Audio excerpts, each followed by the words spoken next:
After transmigrating into a book, I have an entire family of canon fodder chapter 87 to chapter 127. Looking at the cheers of the audience below, Xianxia didn't feel anything at all. Because of his good looks and figure, when he was in the acrobatic troupe, he was dragged by the troupe leader to do countless silk performances. It was just that the lighting wasn't as gorgeous as here, but there was no substantial difference. What made him the happiest was that his team scored 906 points. He never expected that they would be so close to the first group's score. For him, this was probably the closest he had gotten to Bai Yi so far. Xianxia tried his best to pretend to be calm.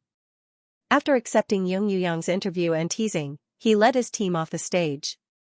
However, just as he entered the corridor and before he could reach the backstage, Xiaoyuan hugged him. "Little teacher Qi. I love you to death." As he spoke, he shook him twice as if he didn't want to hug him tightly enough. "It's your own hard work." Xianxia was a little out of breath. "Xiaoyuan, let go of me." "I won't let go. You're the best." Meng Meng echoed, "Little teacher Qi, Xiaoyuan is right. We know what we're doing." In fact, our performance was no different from the third group's. In fact, because we didn't have any vocal, we were slightly worse than the third group. You helped us make up for our shortcomings. Half of the 906 points were brought by you. We're really grateful. Yang Yuan, yes, yes. Since the students said so, Xianxia didn't refuse anymore. He said helplessly, "Okay, I accept your gratitude. Little comrade Xiaoyuan." Ahem. Just as he was about to ask Xiaoyuan to let go of him again, two light coughs came from behind. Lu Zinan looked in the direction of the sound and said in surprise, "Teacher Bai?" "Yes, you did well." Bai Yi praised them, but his eyes were looking at Xianxia's back and ordered, "Xiaoyuan, let go." Xiaoyuan, he silently released his hand. He didn't know if it was an illusion, but he felt that teacher Bai's tone didn't sound very happy. Finally free, Xianxia took 2 deep breaths of fresh air. Then, Bai Yi hooked his finger at him, and he immediately left his beloved team members behind. You guys go backstage and have a good rest. I have something to discuss with your Mr. Bai. I'll be back in a while." "Okay, go ahead, teacher little Qi." For some reason, Xianxia felt that Bai Yi was unhappy, so even if the students did not allow him to go, he had to go. He tidied up his small jacket with tassels that had been crumpled by Xiaoyuan and followed behind Bai Yi. Bai Yi took the lead and entered the innermost cubicle of the restroom. Xianxia followed behind. With a clang, Bai Yi locked the door. Xianxia's body shook. He had a feeling that things weren't going well. "Brother Yi," he said weakly. "What's wrong with you?" Bai Yi crossed his arms and looked at him calmly without saying anything. "Did someone make you angry?" Bai Yi replied with a grunt. "Who was it?" Xianxia rolled up his sleeves. "I'll teach him a lesson." How dare he ask who it was? Bai Yi sneered and told him the answer directly. You. Xianxia was confused. He didn't do anything to make Bai Yi unhappy.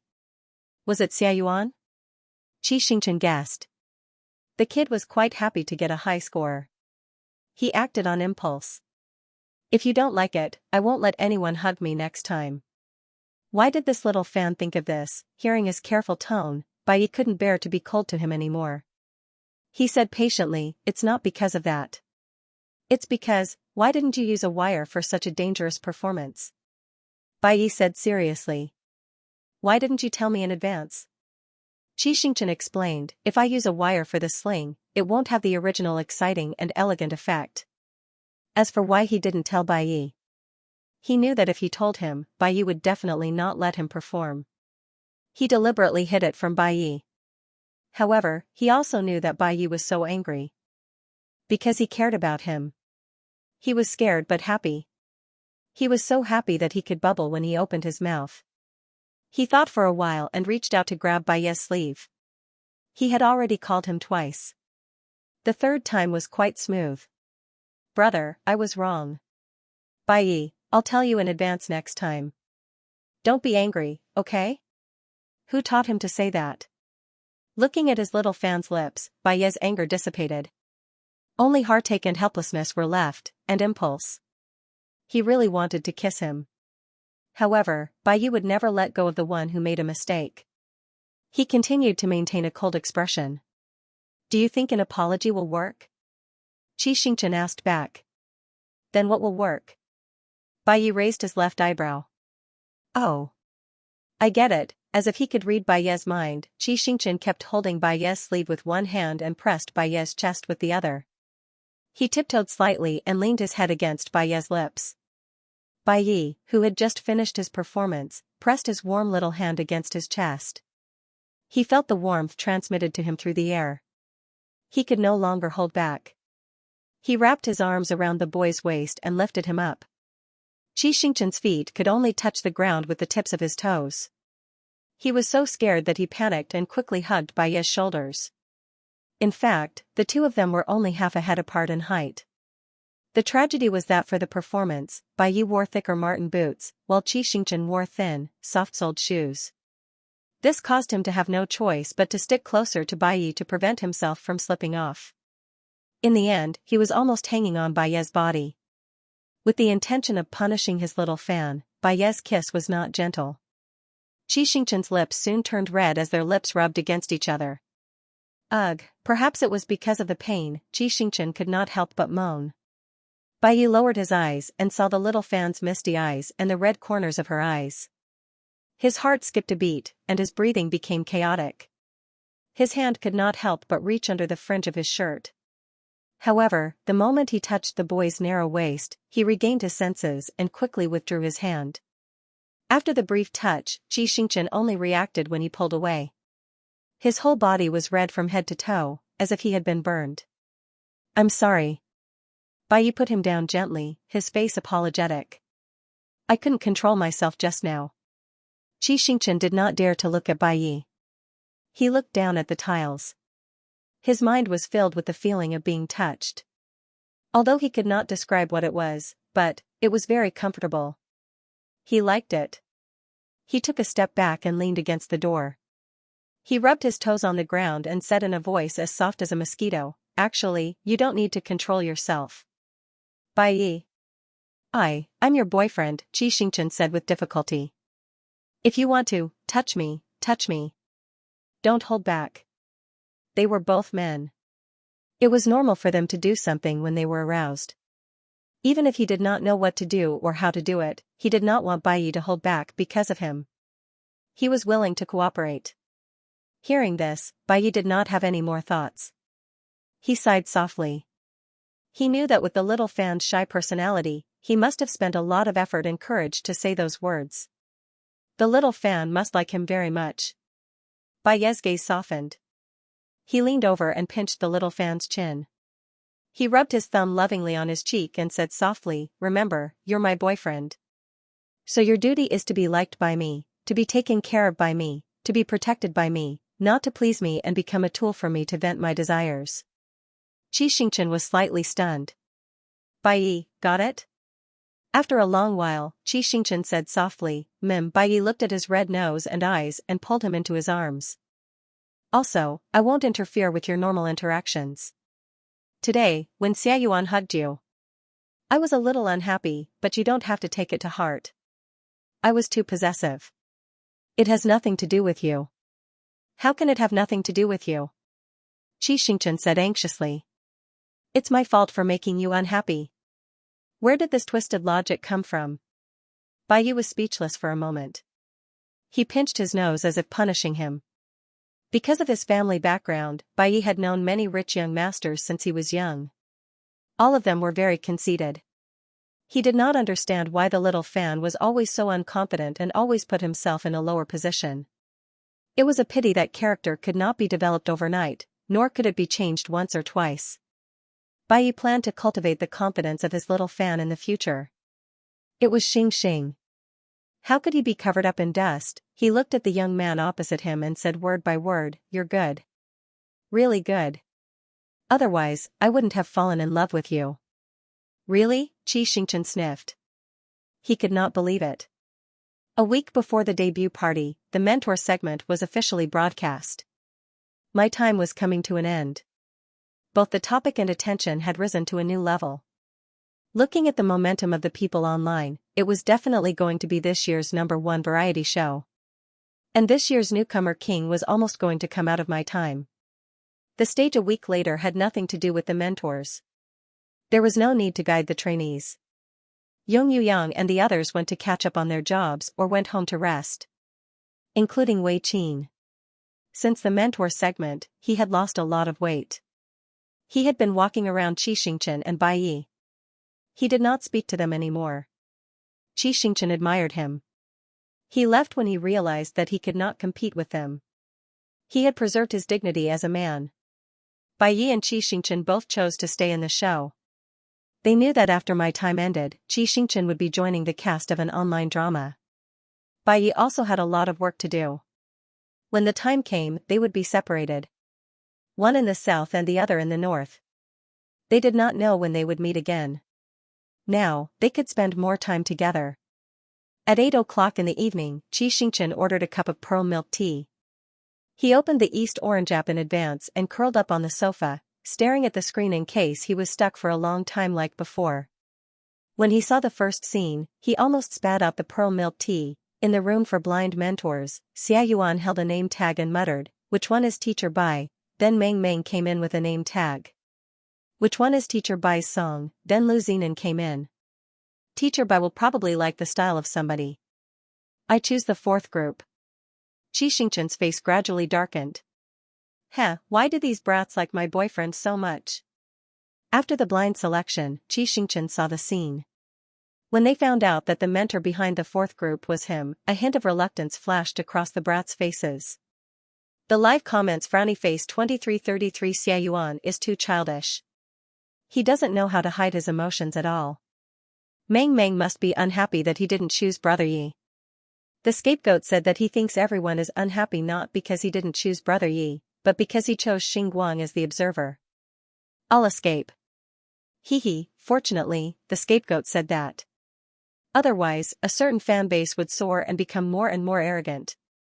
They might even kick you out. Looking at the sarcastic Tilda, Xianxia thought that he did not have many fans. It was not as crazy as the comments said. He opened Weibo and took a look. Oh my god. He actually had more than 6 million followers. The last time he saw it, it was 5 million. When did it increase by 1 million? He closed Weibo in surprise and continued watching the show. On the screen, he brought the students back to the practice room. He looked at the notebook and chose the direction of the adaptation of somebody in a few sentences. I've seen Little Seven's notebook a few times. I didn't know what it was for in the past, but now I know that it recorded the contestants' information. U1S1, he recorded a whole notebook. Little brother Little Chi is really serious and hardworking. Damn, looking at Little Chi's swift and decisive style, I suddenly like him a little. What should I do QAQ? I'm here to ask for votes for my son. HHH, be a fan. He's handsome and hardworking. It's not a loss to invest in him. Anyway, isn't chasing after celebrities like climbing walls? Ha ha ha. Xianxia could not help but look at the notebook that was still on the bedside table. He recorded the contestants' information for no other reason than to give them a fair evaluation. This was his responsibility as a mentor. It was not worthy of praise or seriousness. Then, the progress reached the day when he said in a fit of pique that he wanted to have lunch with his team members. Brother Yi? Taking the initiative to treat him to lunch? Excuse me, is this still the don't touch me outside of work Brother Yi that I know? Not only is he good to little brother Little Seven, but he's also good to little brother Little Seven's team members. Oh my god, what kind of peerless sweet biscuit is? Don't get too excited, okay? Let's understand the script. Which script would say that Brother Yi only invited 4 teams? If he wanted to treat them, he would treat them all. It's normal to do this out of personal feelings. Look, Yi Tian did not say anything. What's there to be picky about as a WQ fan? Yi Tian was speechless. Did we not say anything? We didn't dare to say anything. Brother Yi is not the kind of person who would treat his team members to lunch. If we clarified it, it would satisfy the fantasy of the couple fans. Sob sob sob. It's so hard to be Tian. On the way to the car park, Bai put his elbow on Xianxia's shoulder. F***ck. This scene is enough for me to write an entire school novel. It's so good. Last night, Sister Xianxia was vegetarian for a long time. I finally saw them touch each other. Hurry up, hurry up. My tooth is decayed. My mother asked me why I was kneeling on the ground crying. It's because the couple I saw was too sweet. After entering the barbecue shop, everyone sat down. Bai gave the first piece of meat to Xianxia. Collapse, collapse, collapse. Brother Ye's cold and aloof persona has completely collapsed. Damn it. Brother Yi is just protective of his younger brothers. What the hell? He has so many younger brothers, but I've never seen him protect any of them other than Xing. Brother Yi used the chopsticks that were stained with his saliva to give little Seven meat. Little Chi ate it. Is this equivalent to an indirect kiss? Indirect? They had kissed so many times. Xianxia thought to himself, indirect is nothing. It's just a drizzle. After that, Bai pulled him to a small table. I can't believe I'm still alive to see Brother Yi barbecue meat. It's amazing. Young Master Bai has retired. He's now a filial man who barbecued meat for his wife. I suddenly have a strange feeling of washing my hands and making soup for you. With Bai Ye's personality, how did he do it? Xianxia thought for a moment. He took a screenshot of the message and sent it to Bai Yi. Xing, screenshot. Fans are asking how you did it with your personality. Propping cheeks, the message was sent successfully. There was no response from the phone. The other party was probably taking a shower. Xianxia turned off the phone and continued reading. It was time for the highlight of the show. Brother Yi is Brother Yi. He'll always be brother. Every scene is enjoyable. I love Brother Yi forever. Yang, you're making my ears pregnant. F***ck, F***ck, F***ck, F***ck, F***ck, Wei Qin's performance is too explosive. I can't stop the nosebleed. F***ck, F***ck, F***ck. The first 3 sets of comments flooded the screen. Xianxia could only watch the performance through the gaps between the words. However, when it came to him, he couldn't even find a gap. The dense bullet screen, colored or not, completely covered the screen. Observer Xing Guang didn't ask for the center position. Amazing. He's just putting on a show. He'll definitely be mocked for snatching the center position if he's not good enough. He might as well stand at the back and get praised by you. Parameciums 2333, to the yellow text above, which family are you from? Get out. The yellow text replied, I'm not from any family. If you can prove that observer Xing Guang has the ability to stand at the center position, I'll remove the yellow text as an apology to you. 2333, the fan squabbling delayed him from watching the show. It also affected his mood. Xianxia wanted to find out what he was lacking in from the scene so that he could find time to practice and improve himself. He wanted to be closer to Bai Yi. He turned off the bullet screen. Out of sight, out of mind. Following Jiang Yan's rap, he saw the part where he stood out. However, he didn't know that the bullet screen had exploded. F***ck, this disguise. I'm in love, I'm in love, I'm in love. I knew that little Seven was good-looking, but I didn't know that he was so good-looking. This scene will be famous on Dubon tomorrow, right?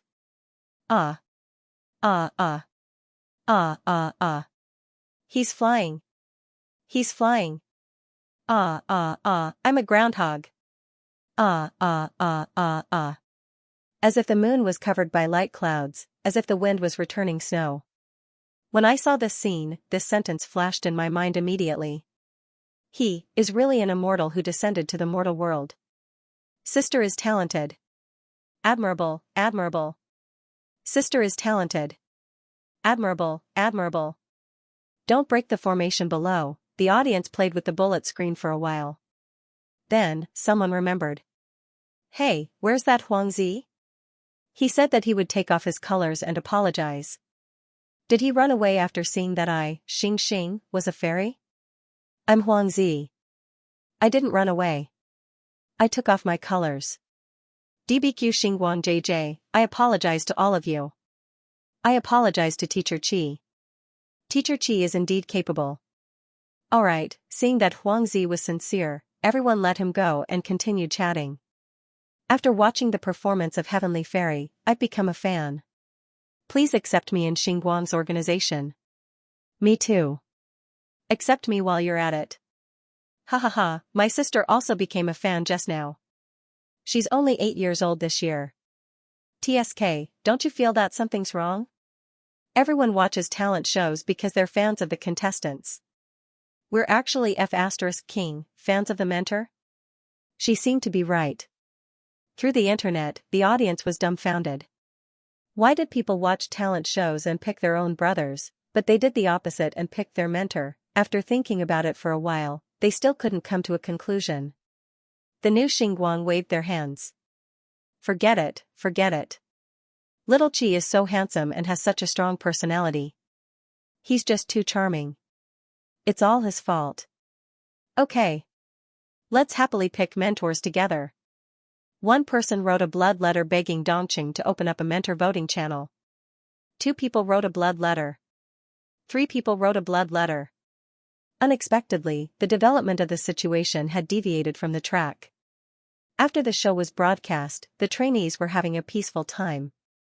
However, the topic #10,000 people wrote a blood letter begging to open up a mentor voting channel hashtag was forcefully pushed to the real-time trending list by the audience. Xianxia scrolled through his phone. His expression was even more confused than the new Xingguang. Until 2 minutes later, he saw a Weibo post that he followed very closely. Bai Yi, there are exceptions to everything. Before he could ask Bai Yi what he meant, his phone rang. In his WeChat pinned, Bai Yi sent a short message. Bo, the exception is you. The day before the debut party, Xianxia went to see Han Qing. After the previous round of mentors, he ranked 7th overall, which happened to be out of the list of debuts. He was afraid that Han Qing's mentality would deviate, so he prepared to give him pre-match counseling. He didn't expect Han Qing to be in a good state when he saw him. Xianxia relaxed a lot.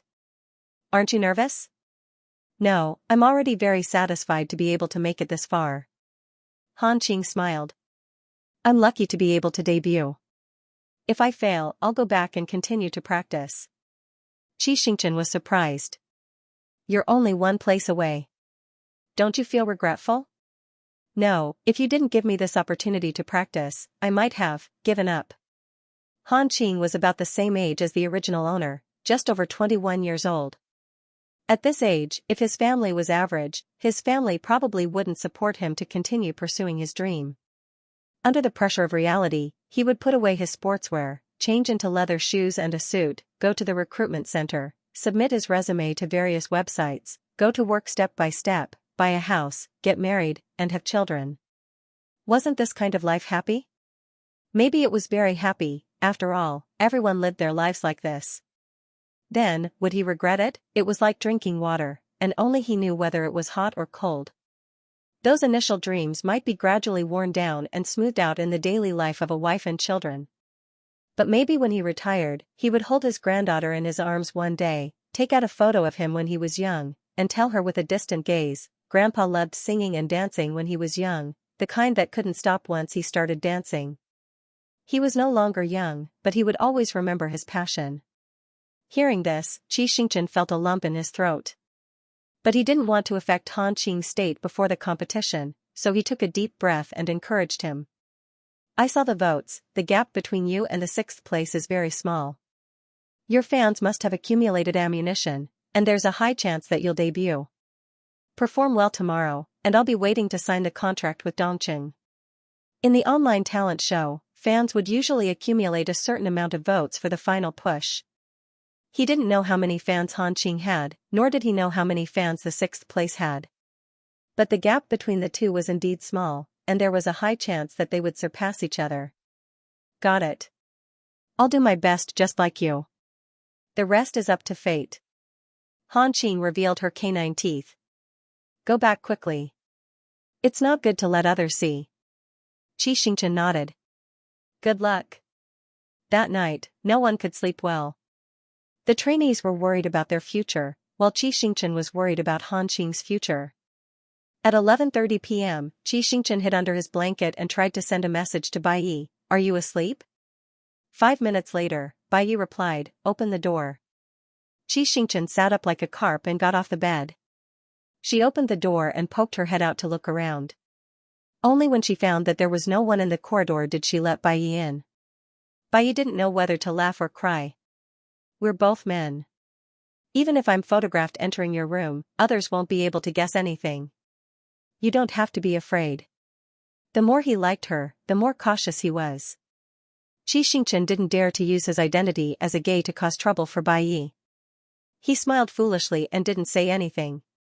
He was wearing black and white striped zebra-patterned pajamas today.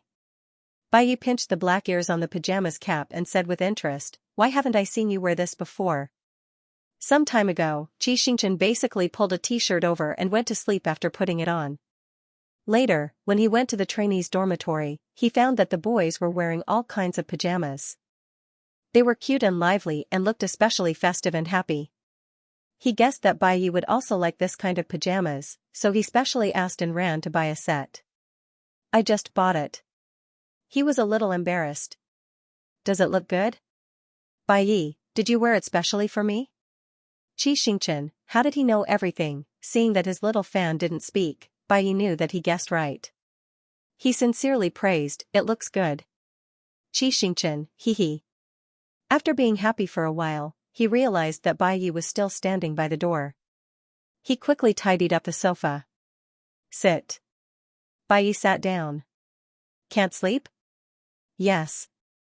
Are you worried about Han Qing? Yes. He sat down next to Bai Yi and grabbed a pillow to hug. I trained with Xiaoqing for so long, and I know that he's definitely capable of debuting. If he can't debut, it'll be a pity. Bai Yi suddenly found the pillow to be an eyesore. He reached out and forcefully pulled the pillow away. Xianxia's arms were empty. He was not used to the feeling of not having anything to hug. Here. Bai Yi shook his elbow and gestured to him. He was even jealous of the pillow. However, hugging Bai Yi's arm was definitely more comfortable than hugging a pillow. Xianxia wrapped his arms around Bai Yi's forearm and pressed his body tightly against it. Bai Yi was finally satisfied. He kissed him on the forehead and comforted him. You've done what you can for him. He'll have to fight for the rest. Sleep well and cheer for him energetically, okay? Maybe it was the dark night that made people brave, or maybe the person in front of him was too gentle, but Xianxia's poor little trick was ready to act. He rolled his dark eyes and said, I understand, but I really can't sleep. Then how can you fall asleep? Bai Yi smiled. Kiss me again. Xianxia raised his snow-white chin and waved a finger in front of Bai Yi's eyes. Kiss me again and I'll be sleepy. Xianxia's skin was very white. Plus, he had been spoiled since he was a child, so his skin was very delicate. His fingers were the same. Under the light, he could even see the blue capillaries beside his joints. The pads of his fingers were round and healthy pink. Bai Yi glanced at him, grabbed his fingers, and kissed them one by one from the thumb to the back of his hand. Kiss me, give me 5 free. Is that enough for you to sleep until tomorrow morning? Xianxia. 1 inch, that's more than enough. After sending Bai Yi out, he blushed and lay on the bed with his arm in his hand. When he washed his face in the morning, he didn't even want to wash the hand that had been doted on by Bai Yi. 2 months of hard training, bearing the double pressure of the competition and separation, putting in a lot of sweat and tears, were all for this day. The next day at 8 o'clock in the evening, the last episode of My Time was broadcast live to hundreds of millions of viewers. 2,000 live audience members, 50 public judges from management companies, print media, new media, and so on gathered together. The music coach, dance coach, performance coach, and Xinguang sat in the coach's seat as an observer. The founder of My Time, Bai Yi, was the host. A cruel competition began. Every audience member who participated in the voting was a witness to the new idol era, and Jiao Er was a participant.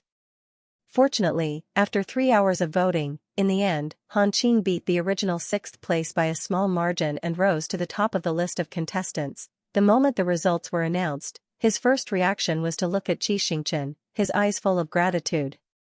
Xianxia's eyes were also red, and he responded with his blessings. He held back his tears and walked to the interview stage. Bai Yi handed him the microphone according to the procedure. Little Qing, congratulations on your successful debut in 6th place. Do you have anything to say to your fans, family, and friends? Han Qing took the microphone. I didn't expect to debut, so I prepared an acceptance speech first. No, not an acceptance speech, but a debut speech.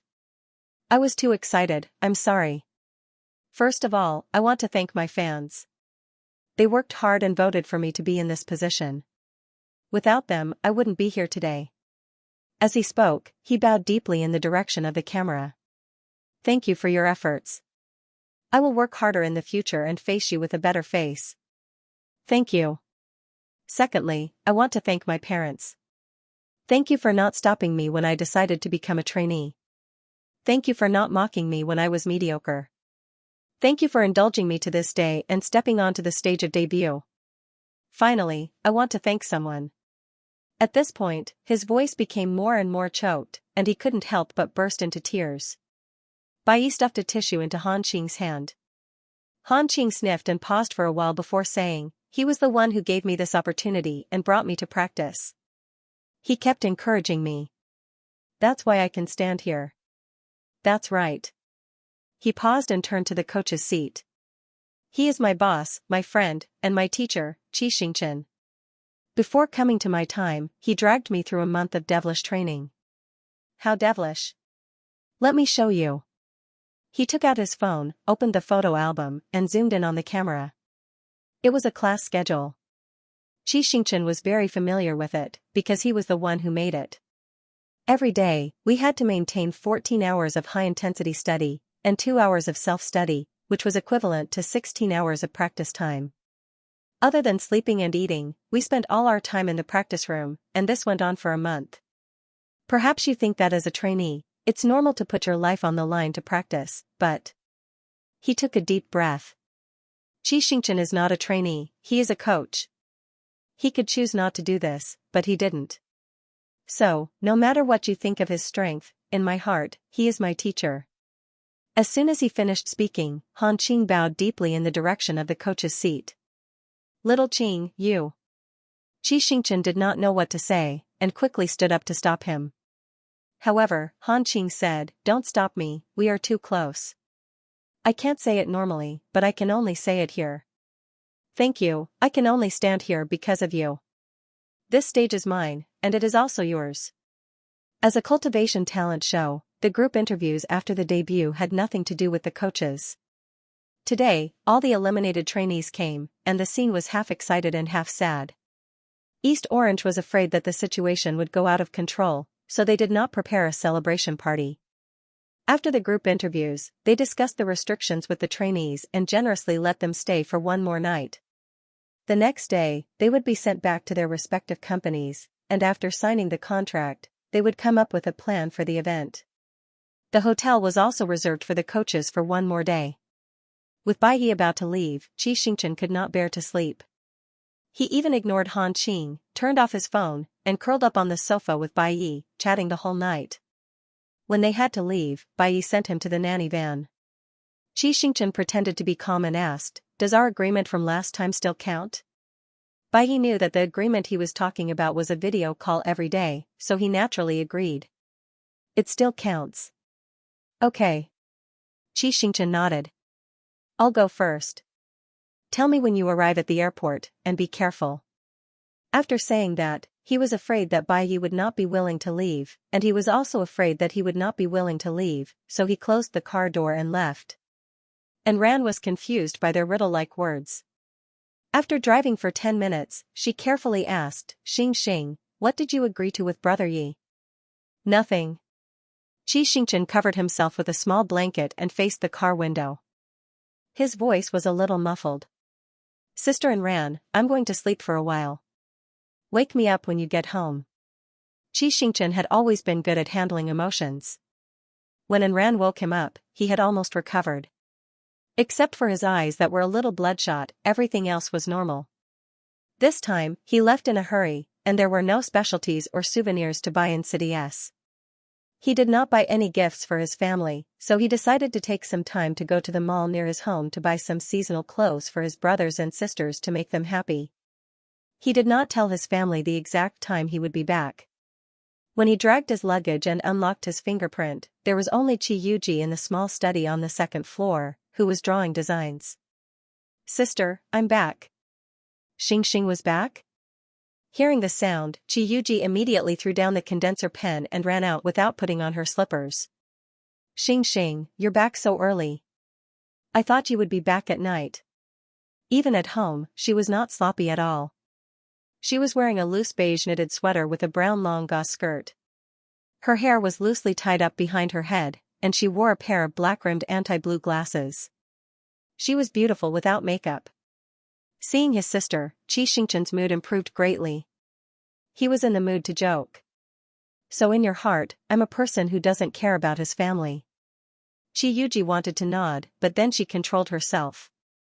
This little guy had returned to the show early to accompany his boyfriend more than once. They had already seen through his nature. He was just a little cabbage who turned his elbows outwards. Humph. But as long as her brother was back, she was very happy. Xianxia quickly put on her slippers and came down to greet her favorite little Xianxia. She asked the question of death, "What soup do you want to drink tonight?" "I'll ask Aunt Zhang to prepare the ingredients and make it for you tonight." Gulp, Xianxia swallowed and said with difficulty, "No need, sister. Just eat whatever you want tonight." "That's okay. In the half a month when you were away, I learned a few new soups. I'll make them for you to try." He didn't really want to try. But he couldn't bear to hurt his sister's feelings. He braced himself and said, "Then make a vegetarian soup. I'm tired of eating it on the show." "Okay." Xianxia agreed readily. Every time her brother came back, she was the busiest one. She observed her brother's condition, whether he was fat or thin, whether he was bullied by his boyfriend, and muttered about the dishes she planned to cook tonight. Listening to the long list, Xianxia couldn't help but interrupt her. "Sister, I can't eat that much. I'll be joining the show in 10 days. I have to lose weight in advance." Xianxia frowned. "Don't worry about losing weight. Eat normally tonight. I'll lose weight with you starting tomorrow. Besides, you're not the only one eating tonight. Xiaojing is coming too." "Liangjing?" "Yes, I asked him to come." Xianxia blinked. The joy in her eyes turned into a faint worry. "I heard from the Liang family's housekeeper that he's been very close to a girl recently. Uncle Liang and Auntie Liang are not in the country. I have to take up the responsibility of a sister and ask about the situation for them." After hearing what his sister said, Xianxia felt happy for no reason. The original owner had liked Liangjing for so long. Now that he had a boyfriend and Liangjing had found someone he liked, both of them had a home. It was a perfect ending to their past. He dragged the box upstairs and went to the kitchen to prepare dinner with Xianxia. The Qi family had a chef, so he didn't need to do it himself. Xianxia thought about it and said, "I'll cook 2 dishes tonight." "You cook?" Xianxia was surprised. "Do you know how to cook?" "I learned it when I was filming a variety show." Xianxia fooled her. "It's not very good. I'll let you try it." Today was a happy day. He didn't have the chance to cook for his family in the real world, so he wanted to experience it here. He first washed and cut the vegetables that he was going to cook. Then, he observed Xianxia's cooking technique from the side. Then, he saw this little fairy throw the unscaled fish into the pot. Xianxia was speechless. No wonder his sister's fish soup tasted so bad. "Sister." He quickly stopped his little fairy. "You have to scrape the fish scales. This fish is soft, so you don't have to scrape it. Also, the fish scales contain a lot of vitamins and collagen. Scrape it off will be a waste of nutrients." She was actually right. Xianxia couldn't refute her. He could only snatch the fish from her hand. "Sister, our family doesn't lack nutrients. Let me do it." The stomach of the fish had been cleaned by the kitchen auntie, so only the scales were left. Xianxia took the knife and carefully scraped off the fish scales bit by bit. Qiuji looked at him and angrily put her hands on her hips. "Which damn variety show made you do such a menial job?" Xianxia didn't say anything. As he spent more time with the Qi family, he liked this big family of cannon fodder more and more. He also liked his current life more and more. A life where there were people who cared about him. When he first transmigrated here, he was unfamiliar with everything here, so he had always closed himself off and never treated the Qi family as his real family. He didn't tell them that the original Xianxia had already left, and the one standing in front of them now was a brand new soul.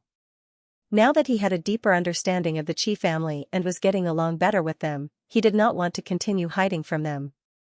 "I'll find an opportunity to tell them," Xianxia secretly thought.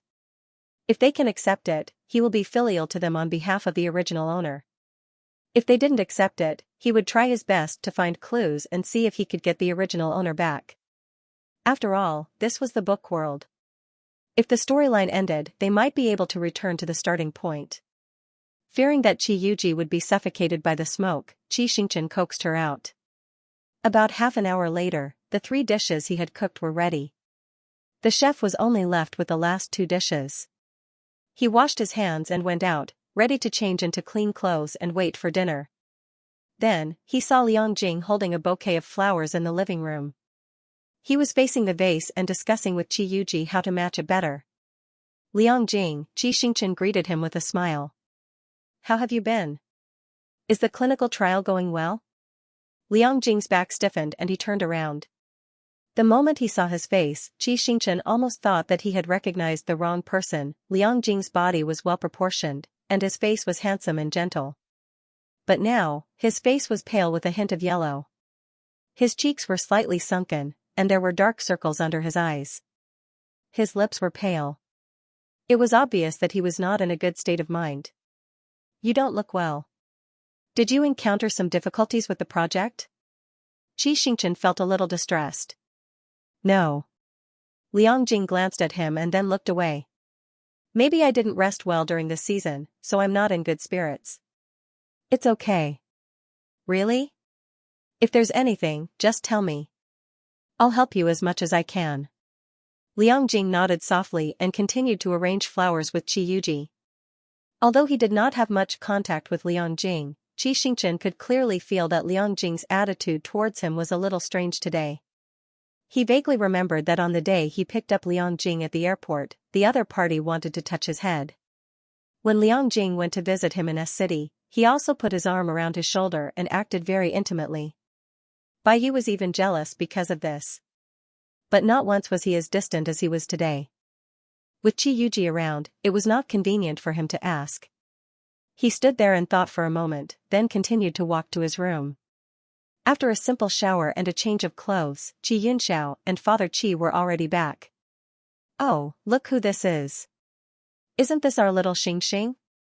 Father Qi was in a good mood. "You haven't been back for so long. Do you still remember what the house looks like?" His tone was sour. Xianxia explained coquettishly, "Dad, the program crew can't leave. There's nothing I can do." "Are you really unable to leave, or do you not want to leave?" Xianxia choked. He suspected that his father knew something. At this time, the food was ready, so Xianxia quickly slipped to the table to avoid the question. Liangjing wanted to sit at the outermost side of the long table, but Qiuji said, "Xiaojing, why are you sitting here all of a sudden? Go sit with Xianxia." Ever since he was a child, whether it was the original owner of the body who went to the Lian family for food or Liangjing who came to the Qi family for food, they would always sit together like conjoined twins. The 2 families had long been used to it. Liangjing hesitated for a few seconds and had no choice but to sit next to Xianxia. Xianxia pushed the bowl and chopsticks to him, took out his phone, and secretly took a photo of the table. He put his hand under the table and sent it to Baiyi. "Xianxia, picture, Xianxia, have you gotten off the plane?" Baiyi had a fashion event tomorrow and was flying to B-City today. Before he left, he showed him the ticket information. According to the flight time, he should have landed by now. Maybe he was blocked by fans or waiting for his luggage, so he didn't have time to reply. Xianxia couldn't wait to hear about Bai Yi and kept staring at his phone. Liang Jing turned his head to take a towel and saw Xianxia's screensaver. It was a photo of that familiar man. He was standing at the edge of the stage.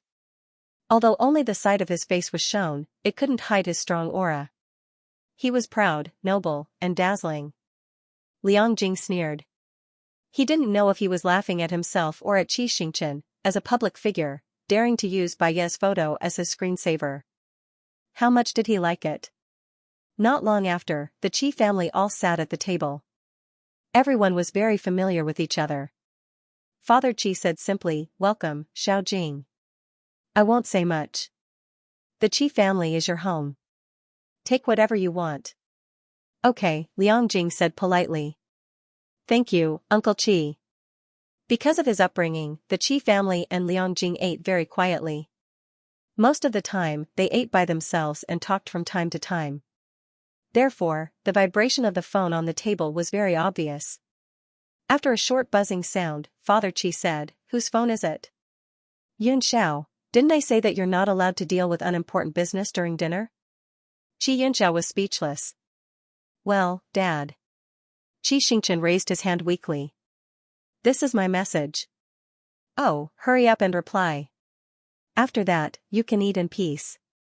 Father Qi's expression changed instantly. "Don't learn from your brother and get busy with work during dinner. In the end, you'll hurt your stomach."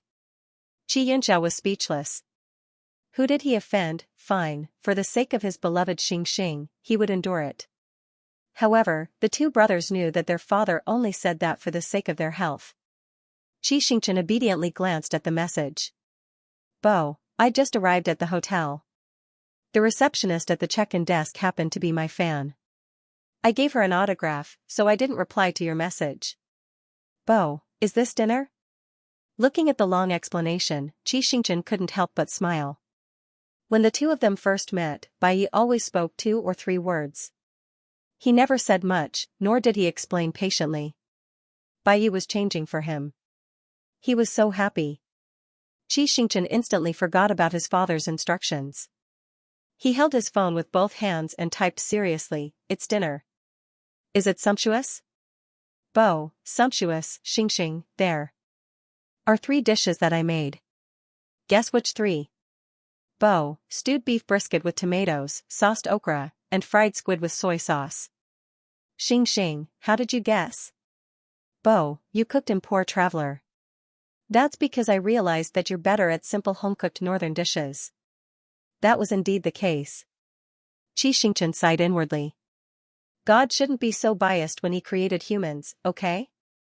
Why did he give Bai Yi all the beauty, talent, kindness, intelligence, and so on? How could others live with this? TSK, that's not right.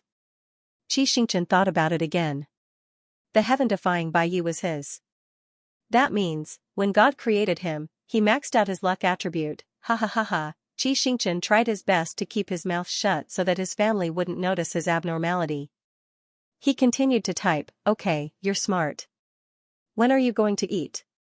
Seeing the tilde, Bai Yi's discomfort from getting off the plane disappeared. He couldn't help but laugh. "The brand will come over later to welcome me." Xianxia. "Xianxia, how long will it take?" "Bo, I'm not sure. They want to talk about deeper cooperation." Xianxia, then, what about the video call they agreed on? Although they were still together this morning, logically speaking, they shouldn't be included in the video call. But, he kind of missed Bai Yi. Bai Yi immediately guessed his thoughts. He glanced at his watch. "Do you have time now? The brand will arrive in about 10 minutes. We can video call first." Xianxia's worries disappeared in less than a second. He happily replied, "Give me 2 minutes." After sending the message, he raised his hand, "Report." "Dad, I'm going back to my room to make a call. It's very urgent. I'll be back in about 7 or 8 minutes. Qi Xiaoming, approved. "Thank you, Dad." As soon as he finished speaking, he had already run back to his room on the 2nd floor. As he locked the door, he sent a video call request to Bai Yi. A few seconds later, a face that he couldn't get tired of looking at appeared on the screen. Bai Yi was doing a routine check to see if there were any cameras in the room. He asked as he walked, "Finished eating?" "Xianxia, I'm done. Is everything okay at home?" "Very good, thank you for your concern." Xianxia said some meaningless things, such as whether he met the paparazzi at the airport, how many fans came to pick him up, and so on. As she asked, she couldn't help but keep pressing Bai Yi on the screen. It was as if she could feel his warmth through the screen.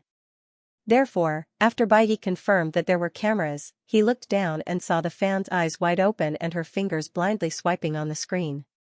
Bai Yi was curious, "What are you doing?" "Xianxia, you." Bai Yi subconsciously hid when he heard this. Xianxia didn't manage to touch him. He frowned and continued to do so. Bai Yi wanted to tease the fan. When the fan's hand moved to the left, he dodged to the right. When the fan moved to the right, he dodged to the left. After failing 5 times, the fan finally couldn't take it anymore. She asked pitifully, "Why are you always dodging?" "Bai Yi, you want to catch me?" Xianxia hummed an acknowledgement from his throat. The more he felt wronged, the more Bai Yi wanted to bully him. He took the opportunity to say, "Then you can act cute." Xianxia, his brain almost exploded, how could he know how to do that? How should I act?" he asked helplessly. "Just like the day in the washroom," Bai Yi said, "call me brother, and you can do the rest." Hearing the other party's request, Xianxia was so embarrassed that he wanted to die. At that time, in order to coax Bai Yi, he could say anything. The situation now wasn't so urgent. How could he say it? Aha! However, after a moment of breakdown and 2 seconds of hesitation, Xianxia still felt that catching Bai Yi was the most important thing. He said with a red face, "Brother, brother, brother, don't move." After saying that, he lowered his eyes and his eyelashes fluttered twice. Because of shyness, she bit her lower lip so hard that 2 white teeth sank into her full, light pink lips. Bai Yi felt restless for no reason. Damn, who is he making things difficult for? Bai Yi took a deep breath, suppressed the heat, and knocked the screen with the knuckle of his middle finger. "Xing Xing." "Yes?" Feeling the call, Xianxia raised his eyes and looked at the person opposite him seriously. Bai Yi changed his middle finger to his index finger, turned his hand, and pressed the center of the screen with his fingertip. Xianxia was stunned for a moment, then realized what he was doing. He also reached out his index finger and touched Bai Yi's fingertip. In an instant, the cold screen was filled with warmth. The warmth came from 2 passionate hearts that missed each other. People in love always like to do silly things for no reason. Xianxia felt that the 2 of them were so silly just now that snot bubbles were coming out of their noses. However, it did not stop him from smiling until his face was stiff. He finally stopped smiling and rubbed his face as he went down the stairs. At this time, everyone was almost done eating. He hurried back to his seat and picked up his bowl to hurry up. "Eat slowly, don't rush," Qiuji reminded him like an old mother, then turned to Liang Jing. "Oh right, little Jing, I have something to ask you. I heard from Uncle Li that you've been quite close with a girl recently. Is there something going on?" Uncle Li was the name of the Liang family's butler. Hearing this, Liang Jing's expression changed slightly. Qiuji was experienced and could guess the gist of it from his expression. She said seriously, "I'm not interfering with you. It's your freedom to be with whoever you want. I'm asking you because as a girl, I understand girls better. Maybe I can give you some advice on dating. We're not in love." As if he was afraid that someone would misunderstand, Liang Jing immediately refuted, "We're just, he did not know how to describe it. In the end, he said in a low voice, "We're just in contact." Didn't contact mean that he was pursuing her? Qiuji saw through him but did not expose him. She raised her left eyebrow at Liang Jing and said with interest, "What's the girl's background? Tell me." Xianxia also pricked up his ears. He wanted to know what kind of person Liang Jing's other half was. However, Liang Jing's answer almost made him drop the bowl in his hand. "She's my patient's sister." Liang Jing paused. "She's also an actress." "Patient's sister?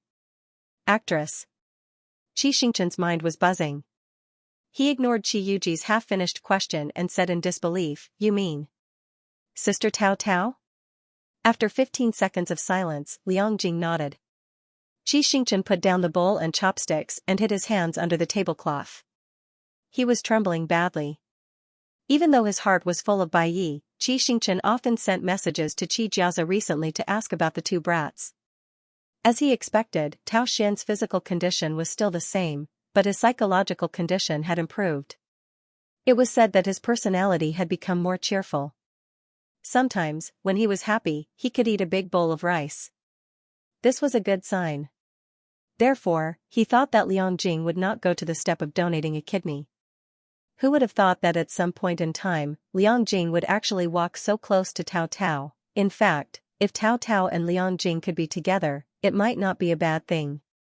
However, he always had an ominous feeling. Even if Tao Xin's condition did not worsen in the near future, as long as Liang Jing kept in contact with Tao Tao, sooner or later, Liang Jing would return to his original trajectory. Deep love, kidney donation. Disappointment, death. No, he had to keep an eye on Liang Jing. After dinner, the table was cleared. They had some dessert and chatted for a while. Liang Jing said, "Thank you for your hospitality, uncle. Thank you brother Yunxiao and sister Yuji. It's getting late. I'll go home first." "Oh, okay." Qi Yuji smiled and said, "Wait, I'll send you off." "No need." Qi Xianxia interrupted her. "I'll send him off." It was normal for him to send Liang Jing off. Qi Yuji did not fight with him and let her two brothers go out. The Qi family's courtyard was big. It took 5 minutes to walk from the villa to the gate, but 20 minutes to walk slowly. Qi Xianxia deliberately slowed down and said, "Liang Jing, when did you fall in love with Sister Tao Tao? Do you remember our agreement that no matter which girl you like, you have to tell me immediately?" After that, he turned his head and waited for Liang Jing's answer. Liang Jing didn't say anything. In their few interactions, Liang Jing had never not responded. Qi Xianxia asked, "Why aren't you answering?" Liang Jing asked, "Do you really care? Does he really care?" Qi Xianxia thought for a long time but did not understand what he meant. He said in confusion, "I'm sorry, I don't really understand. Don't play dumb with me." With that, Liang Jing suddenly turned sideways. Qi Xianxia was shocked by his sudden movement and took a step back. His heel accidentally stepped on the edge of the flower bed. Just as he was about to fall, Liang Jing reached out and grabbed him. His fingers were tightly wrapped around his arm. His face was as calm as water as he said word by word, "Tell me, who exactly are you?" It was late autumn and the flowers and leaves were gradually turning yellow. Qi Xianxia was pulled by Liang Jing and stepped on the fallen leaves piled up by the flower bed, making a crunching sound. It was like the sound of nerves being torn, light, small, but hard to ignore. Qi Xianxia looked at Liang Jing in front of him and his back stiffened. The fine hairs on his body all stood up and his leg muscles were so tense that they almost spasmed. It wasn't until the cold wind blew and a chill ran from the top of his head to the bottom of his feet that he became a little more rational. His first reaction was, how did Liang Jing know that he wasn't the original owner? His second reaction was, Liang Jing didn't say it at the dinner table and only asked him after they came out. Was it because he didn't find any concrete evidence to test him, or was he afraid that the Qi family wouldn't believe him, or was he deliberately hiding the fact that he was an outsider? What was his purpose for doing this? Before dinner, Qi Xianxia thought about telling his family that he had transmigrated into a book, but at that time, he thought that the danger was over and the Qi family had escaped the fate of being cannon fodder. Now it seemed that Liang Jing was still in danger and he couldn't reveal his identity for the time being. If he was exposed, the original owner's family and friends would be estranged from him and it would be difficult for him to save anyone. He had to hide it. In short, no matter what Liang Jing's reason was, as long as he didn't expose him in front of the Qi family, he had room to quibble and cover it up. Qi Xianxia tried to recall the original owner's tone in QQ and said, "What are you talking about? Who else can I be?" Liang Jing looked at him quietly and didn't answer, but the hand holding his arm tightened. Ouch, Qi Xianxia was in pain and couldn't help but groan softly. Liang Jing immediately let go of his hand. The burning sensation on his arm disappeared. Qi Xianxia froze for a moment, because this action had sent a signal. Liang Jing felt sorry for him. Maybe because Liang Jing wasn't 100% sure that he was an outsider, he still treated him like a childhood friend. Perhaps for some unknown reason, Liang Jing had developed a favorable impression of him. This should be the reason why he did not tell the Qi family. In fact, Xianxia was right about one thing. Liang Jing did have feelings for him. However, the reason why he didn't tell the Qi family was right. Liang Jing didn't say it because he didn't want to accept it and didn't want to believe that Xianxia had changed. Back to the night half a month ago. That night, his colleague took him to the clubhouse for a drink, and they met the patient's sister, Tao Tao. Tao Tao was very warm-hearted. Seeing that he had drunk too much, she offered to send him home. The Liang family was a prestigious family in H City. Father Liang had been a well-respected researcher when he was young. He was afraid that others would see his drunken state and tarnish his father's reputation, so he agreed. He gave his address to Tao Tao. After sending him home, Tao Tao did not leave immediately. She helped him back to his room and very gently boiled a cup of warm milk. "Thank you." Liang Jing took it and felt dizzy. "Sorry to trouble you tonight.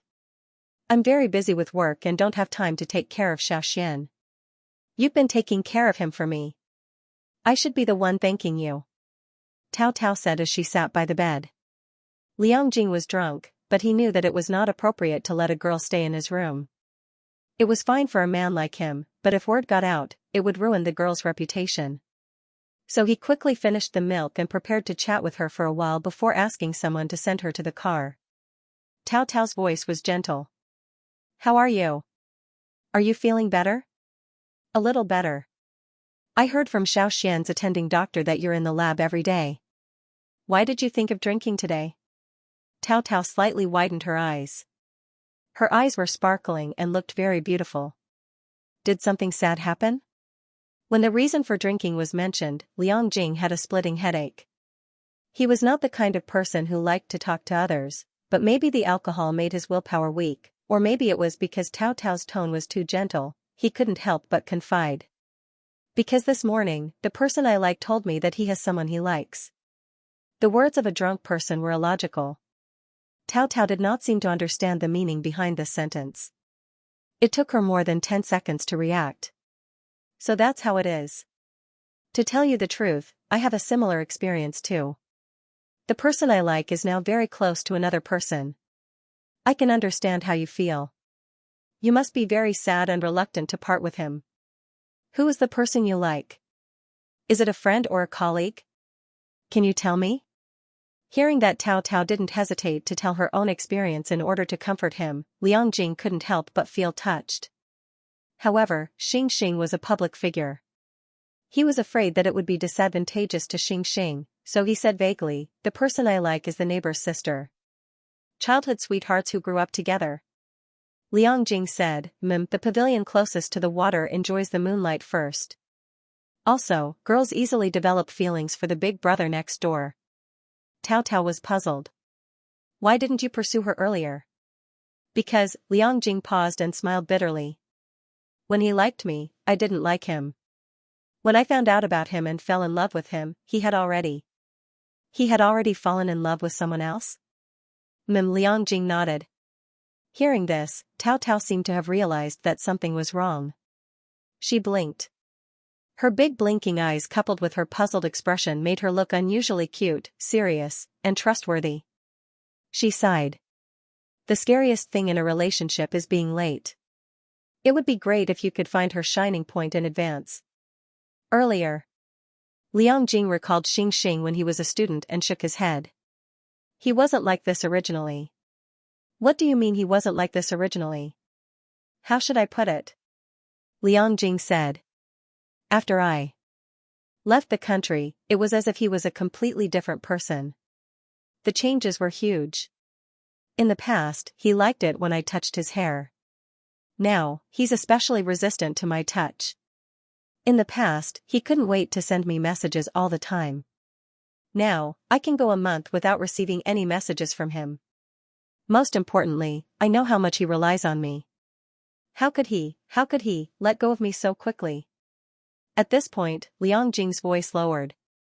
The emotions that he had been suppressing all this time burst out at this moment. His eyes reddened instantly. I know how you feel. Tao Tao comforted him softly for a moment. Then, she said, but after listening to you, I feel that this little sister next door is a little strange. A leopard can't change its spots.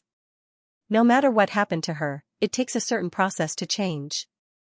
It's impossible for her to change so much all of a sudden. Why would it be like this? Tao Tao muttered. It can't be like the TV series I've acted in, where her soul swapped or transmigrated. Liang Jing was stunned. Aya, don't listen to my nonsense. I'm a little drunk today. Tao Tao seemed to think that what she said was ridiculous. She laughed self-deprecatingly and waved her hand. I haven't figured out my own feelings yet. How am I qualified to analyze it for you? Okay, you should rest. I'm going back to the club. You're not going home? No. It's better to sleep when I'm drunk. Tao Tao turned her head. Or do you have alcohol at home? We're all sad people.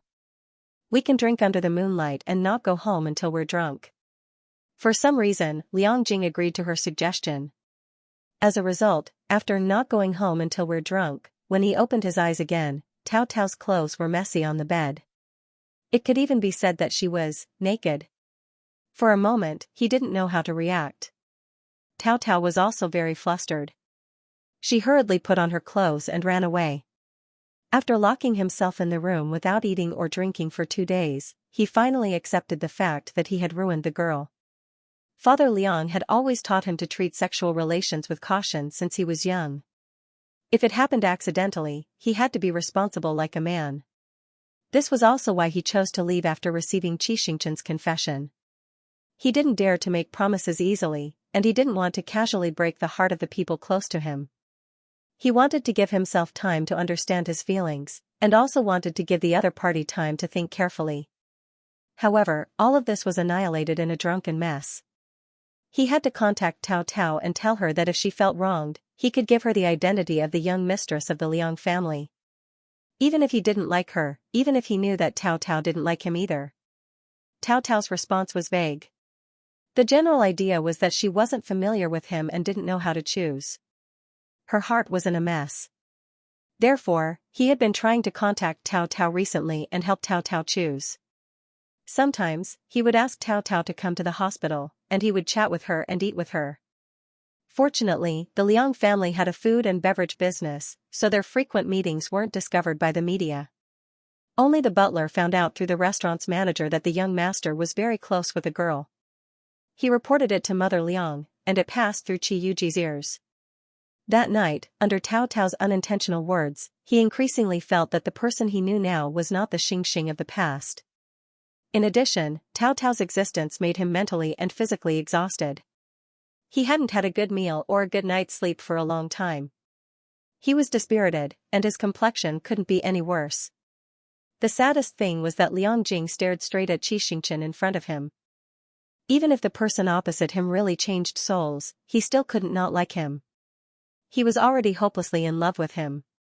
Xianxia didn't know how Liang Jing's state of mind had changed in just 1 or 2 minutes. Seeing that he didn't speak, he continued to explain, "You might not know, but I was in danger once in the spring, and I almost died. Since then, I've decided to live a good life and live every day seriously. I don't want to live a muddle-headed life anymore." Liang Jing said faintly, before asking this question, he had already decided that whether the other party admitted it or not, he would respect the other party's opinion. Then, Xianxia said, "Is there anything else you don't understand?" "No, I'm sorry for offending you." Xianxia sighed in relief. Hearing Liang Jing's apology made him feel a little uncomfortable. He turned around and continued to walk out. "You don't have to say sorry. It's normal for you to suspect me. But don't ever doubt my motives for caring about you, and don't keep me from your movements because of that. Please believe me, I will never do anything to hurt you." After a long silence, Liang Jing replied, "Okay." Xianxia knew that Liang Jing wasn't someone who could be easily fooled. He didn't know why Liang Jing chose to believe him in the end, but seeing that the other party didn't seem to be feigning civility, he was slightly relieved. But at night, when he got into bed, he tossed and turned, unable to sleep. His mind couldn't calm down. First, he felt that Liang Jing's discovery was too sudden and without warning. His disguise was full of loopholes, but it didn't make sense that Liang Jing didn't suspect him before and suddenly came to a conclusion when he just got home and didn't do anything. The only explanation was that while he was away, Liang Jing found out that he was a strange soul through something or someone. Second, Liang Jing and Tao Tao were close, which was definitely not a good sign. Also, Liang Jing's condition was very problematic. He had to find the reason. Blindly thinking about it was useless. After a sleepless night, he drank 2 cups of coffee to refresh himself and prepared to go to the hospital to find out. First, he had to go to Tao Xian's ward. Today happened to be the weekend. When he arrived, Xianxia was already there. The 2 teenagers were holding burgers in their hands and talking to each other. He didn't know what they were talking about. Seeing this scene, Xianxia was stunned for a while. After transmigrating to Peaches of the Night for half a year, he gradually got used to his identity as an artist. He almost forgot that in real life, he was also a university student who had to study hard and get a scholarship to pay for his tuition. Unwilling to break the harmonious atmosphere between his 2 younger brothers, Xianxia took a deep breath and knocked on the door. He smiled and said, "Jiaza, I asked you to take good care of Tao Xian. You brought him to eat junk food." "No." The one who answered him was Tao Xian. Tao Xian quickly explained, "I wanted to eat burgers, so I asked Jiaza to bring them for me." "Brother." Jiaza rushed over in surprise. "Why didn't you tell me when you got home? Didn't I come here on my own?" "That's not the same thing." Jiaza was dissatisfied. "If you had told me earlier, I would have been able to see you a few hours earlier. I missed you so much." "Was there a difference of a few hours?" Xianxia didn't know whether to laugh or cry. "Okay, I'll tell you in advance next time." "That's more like it." After getting a promise, Jiaza happily pulled Xianxia to sit on the stool in front of the bed. Seeing that his brother didn't gain or lose weight, he suddenly realized something. "That's not right, brother. The first thing you did when you came in was not to care about me, but to scold me. You're actually helping an outsider. Am I more important or is Tao Xian more important?" It was unexpected that this little brat could be jealous of all kinds of things. Xianxia was helpless. "It's too oily for your kidneys. It's not good for Tao Xian and your health. Besides, Tao Xian was kind enough to explain it for you. What are you fighting for?" "You're right. Then I won't fight with Tao Xian. I'll fight with someone else." "Brother, come here. I want to ask you something." Jiaza beckoned with his finger. Hence, Xianxia leaned forward and listened to his brother's whisper. Tao Xian sat by the bed. Seeing the harmonious relationship between the 2 brothers, a deep sense of disappointment appeared in his eyes. However, it disappeared in an instant. After waiting for about half a minute, Xianxia straightened his body with a look of despair. The tips of his ears were suspiciously red. "I'll tell you when we get back. Then remember, you're not allowed to disappear," Jiaza said. "I'll try my best." Tao Xian was not someone who liked to pry into other people's secrets.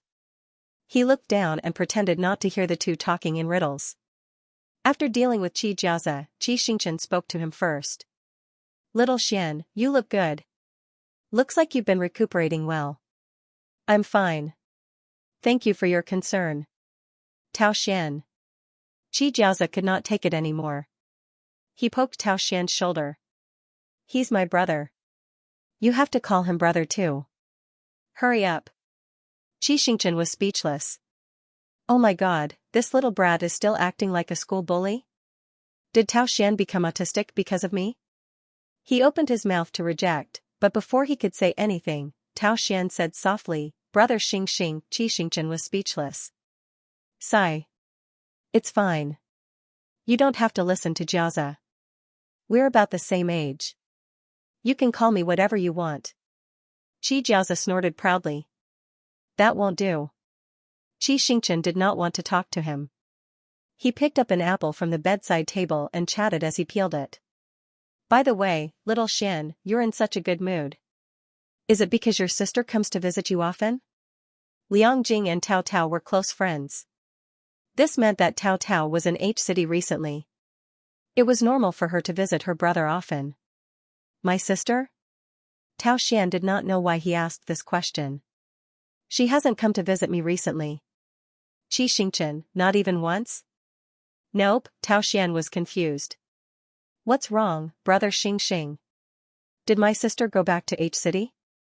Xianxia was speechless when he heard his question. He didn't know how to answer.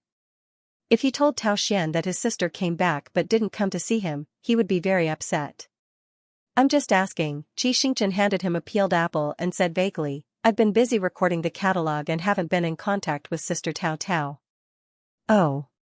Tao Xian took the apple and muttered. Xianxia didn't hear him clearly. Little Xian, what did you say? Nothing, Tao Xian lowered his head when he spoke. Xianxia couldn't see his expression, but he could hear the deep disappointment in his voice. You don't have to comfort me. I'm used to it. It doesn't matter. Used to it? What did he mean by used to it? Did Tao Tao always neglect her sick brother?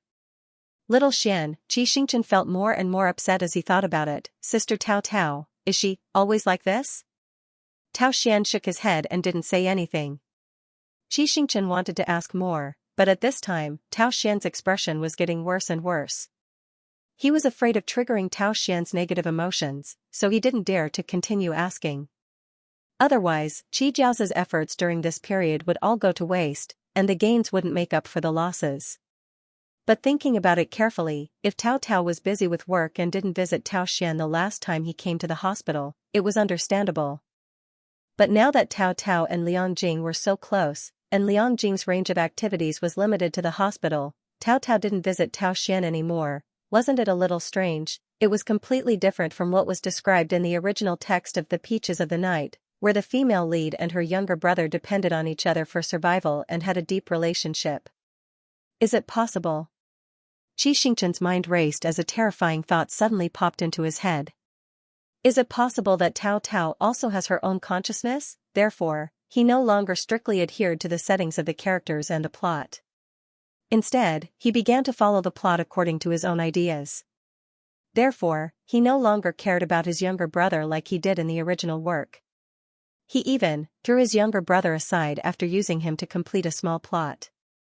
He didn't want to use malice to speculate about others, but this behavior was too suspicious, and he couldn't help but speculate. Thinking of this, his expression became serious, and he could not help but grit his teeth. There were many reasons why she had her own consciousness. She could be a book traveler like him, she could also be reborn like the novel Ran had read, it could even be because he had messed up the plot of the book, causing the female protagonist to be dissatisfied with being a paper doll again. She needed to give her intelligence, pull back the plot, and so on. In short, no matter which reason it was, looking at Tao Tao's actions, her goal was to get the plot of The Peaches of the Night back on track. Xianxia thought for a moment, then instructed Xiaoxia to coax Tao Xian. After saying goodbye, he left the ward. Just by guessing, Xianxia could not determine whether Tao Tao had her own consciousness or not. However, he didn't like to sit around and wait for death. He decided to make preparations first. If things really developed in the direction he wanted, he wouldn't be caught off guard. First, he had to deal with Tao Xian. He asked Xiaoxia to report to him immediately if there was any abnormality in Tao Xian's body. Next, it was the kidney source. The main conflict between Tao Xian and Liang Jing was this kidney. If a suitable kidney source could be found, the conflict could be easily resolved. Then, he had to keep an eye on Liang Jing. Due to his identity as an artist, he couldn't personally follow Liang Jing. He could only ask Ran to find a private detective company. He knew that this wasn't good, but now that a life was at stake, he couldn't care less. He was prepared to save Liang Jing's life, then apologize to Liang Jing and beg Liang Jing to forgive him. Standing at the end of the hospital corridor, Xianxia let out a long breath after making these three arrangements. In fact, it wasn't that he didn't feel guilty towards Tao Tao. He had stolen the male lead who should have been with her. In the end, he was the sinner who disrupted the order. However, things had already developed to this point. He could not let the plot develop and let his family and Liang Jing, who were pure in nature, be used as cannon fodder. It was even more impossible for him to give Bai to Tao Tao. From the beginning to the end, Bai had never expressed that he liked Tao Tao. He had to respect Bai's opinion. While thinking, Xianxia walked to the laboratory that he had been to last time. Last night, he was almost exposed. In a panic, he didn't ask Liang Jing why he suddenly became so close to Tao Tao. When he came back last time, Liang Jing still regarded Tao Tao as a patient's family. How come even his family knew about Tao Tao after not seeing her for half a month? He knocked on the door of the laboratory. Please come in. Coincidentally, it was Liang Jing who spoke. Xianxia went in and found that in addition to Liang Jing, there was a male and a female doctor in the laboratory. Sorry to disturb you. Xianxia nodded at them. Before he walked to Liang Jing's desk, one of the girls suddenly shouted, "Are you Xianxia?" Yes, hello. He was so engrossed in his thoughts that he forgot to pretend. He replied politely, I'm Xianxia. Oh my god, I can see a celebrity sitting in the office. The female doctor couldn't believe it. She hurriedly took out her phone from the pocket of her white coat. I like you so much in time. Can I take a picture with you? He usually didn't refuse the requests of passers-by fans. He lifted his leg and wanted to walk to the female doctor. Liang Jing suddenly stood up and stood between the two of them. I have something urgent to talk to him about. Forget about the picture. I'll get an autograph for you later. Okay. The female doctor put away her phone angrily. Liang Jing left with Xianxia. On the way from the office to the elevator, Liang Jing didn't speak. After pressing the floor button, he slowly said, call me before you come to the office next time. Xianxia looked at Liang Jing's expression and said, okay. As a public figure, it's not good for you to always come to the hospital. Also, that female colleague likes to go to public platforms like Weibo and forums, Liang Jing explained, if you take a picture with her, she will definitely post it. Seeing that Liang Jing didn't look worried, Xianxia thought that he was blaming him for coming uninvited. He didn't expect that he was afraid that his whereabouts would be exposed. Liang Jing was really good to him. This made him even more determined to save Liang Jing. Ding! The elevator arrived and the door opened in front of them. Liang Jing blocked the elevator door with his arm to prevent it from hitting anyone. He motioned for Xianxia to go in first. He followed him in and asked in a low voice, have you eaten lunch? No. Xianxia said, I was just about to eat with you. Let's go to the hotel opposite. The hotel opposite was the property of the Liang family. Liang Jing usually went there when he was not used to eating in the cafeteria. It was a short distance away, so it was not easy to be photographed by the media. In order to know the whereabouts of Liang Jing and Tao Tao, Xianxia pretended to chat, do you and Tao Tao often come here? Liang Jing frowned. No. To him, Xianxia was special, unique, and the most precious person in the world. How could he take him to the place where Tao Tao often went? Xianxia said, okay. He felt that Liang Jing was not very happy, so he didn't ask further. After they arrived at the hotel and ordered the food, he first chatted with Liang Jing about some interesting things in the program team of time. Then, he deliberately led the topic to Tao Tao. I have known Sister Tao Tao for a long time. Generally speaking, she is a strong and independent girl. If you want to pursue her, it will probably take a lot of effort. Liang Jing stopped wiping his hands and did not respond. Xianxia secretly observed Liang Jing's expression and said, and her career is on the rise, and you are busy with the project at hand. It must be difficult for you two to date, right? Enough. Liang Jing interrupted Xianxia, which was rare for him. He threw the towel on the table and said in an annoyed tone, don't mention her all the time. After 2 tests, Xianxia found that Liang Jing didn't seem to like to talk about Tao Tao. He recalled that when they had dinner at home last night, Liang Jing had called his relationship with Tao Tao contact, not pursuing or dating. Could it be that Liang Jing's feelings for Tao Tao were not love? But Liang Jing did not deny the fact that he had close contact with Tao Tao. Xianxia's mind was a mess. His intuition told him that there was something wrong with the two of them. Unfortunately, when he asked in a different way, Liang Jing's answer was either vague or not at all. He had no choice but to ask next time. After dinner, Xianxia didn't ask Xianxia to send him home. He drove home with a stomach full of questions. He didn't sleep last night, so he took a nap when he got home. When he woke up, it was almost dinner time. He didn't have enough time to cook complicated dishes, so he made 2 simple cold dishes for his family. Seeing his family eating happily, his depressed mood finally improved a little. After chatting with his father and brother for a while, he went back to take a shower. And Rand said that the detective company had sent the most experienced detective to observe Liangjing. Xianxia reminded her again, "You must protect his privacy." "Don't worry," and Rand said, "I signed a confidentiality agreement. All the evidence will be handed over to us for destruction." "That's good. Thank you, Sister and Ran." Liangjing had a bright future. He couldn't hurt him because of these things. He had done everything he could to deal with the private detective. All that was left was to wait for the results. Of course, it would be best if there were no results. It meant that Tao Xian was healthy and Liangjing and Tao Tao were in a normal relationship. Everything was changing in a positive direction. He lay on the bed and kept thinking about what happened and what method to use to solve it. After an unknown period of time, the phone suddenly vibrated. "Moon, invited you for a video call." Moon was the name he gave to Bai Yi.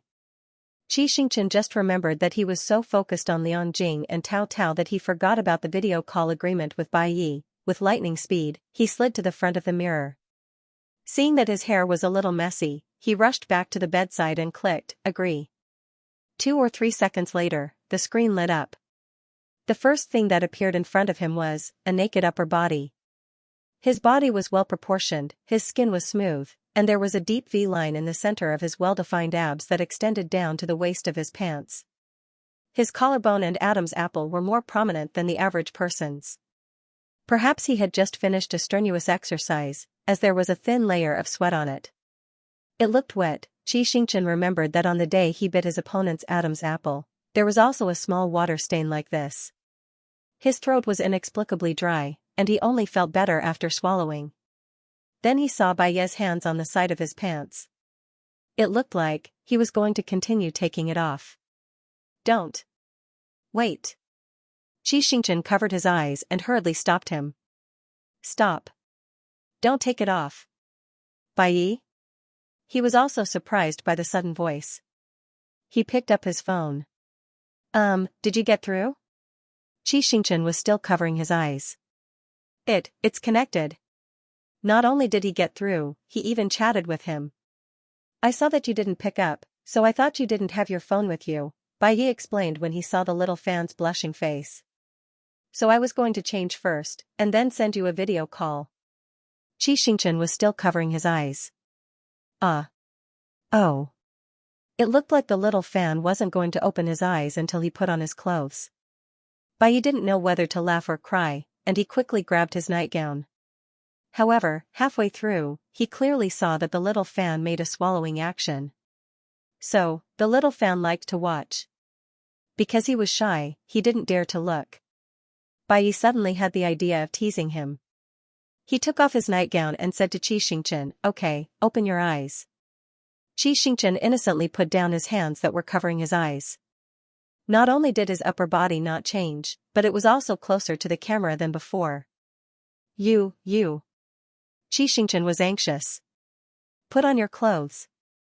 Bai Yi raised his eyebrows. "We're both men, what are you afraid of?" "It's not that I'm afraid.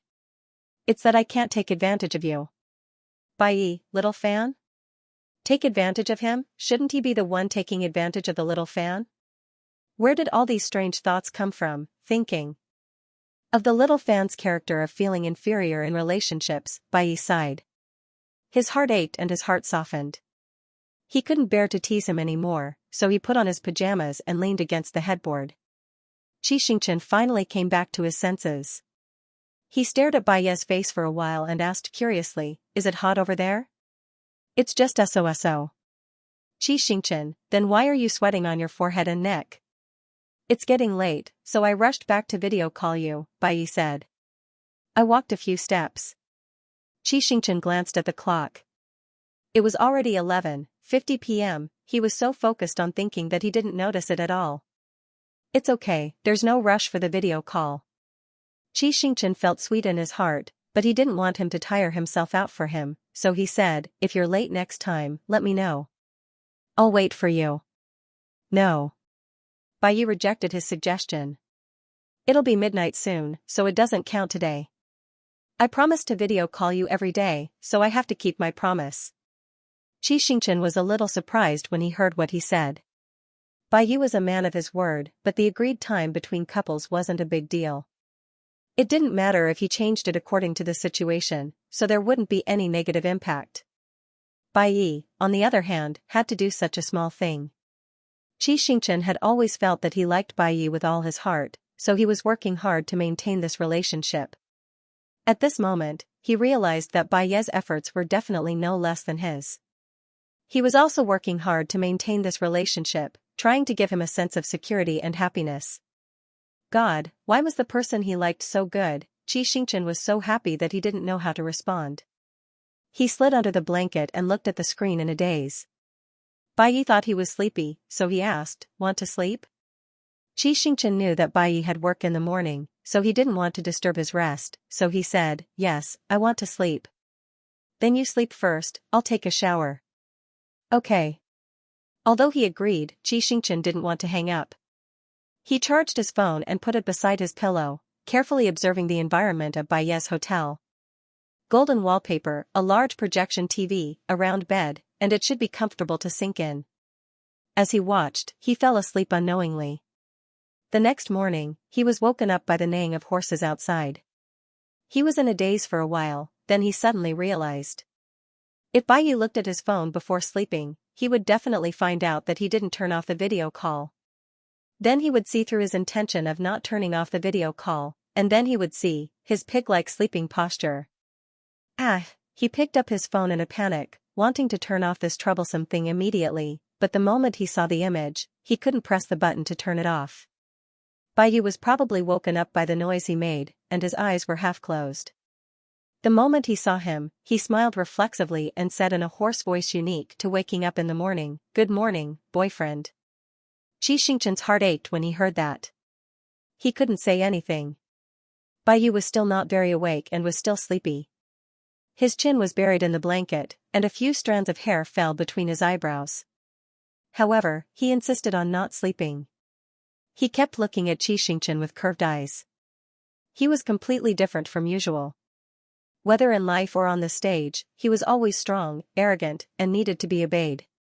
He was in a dominant position.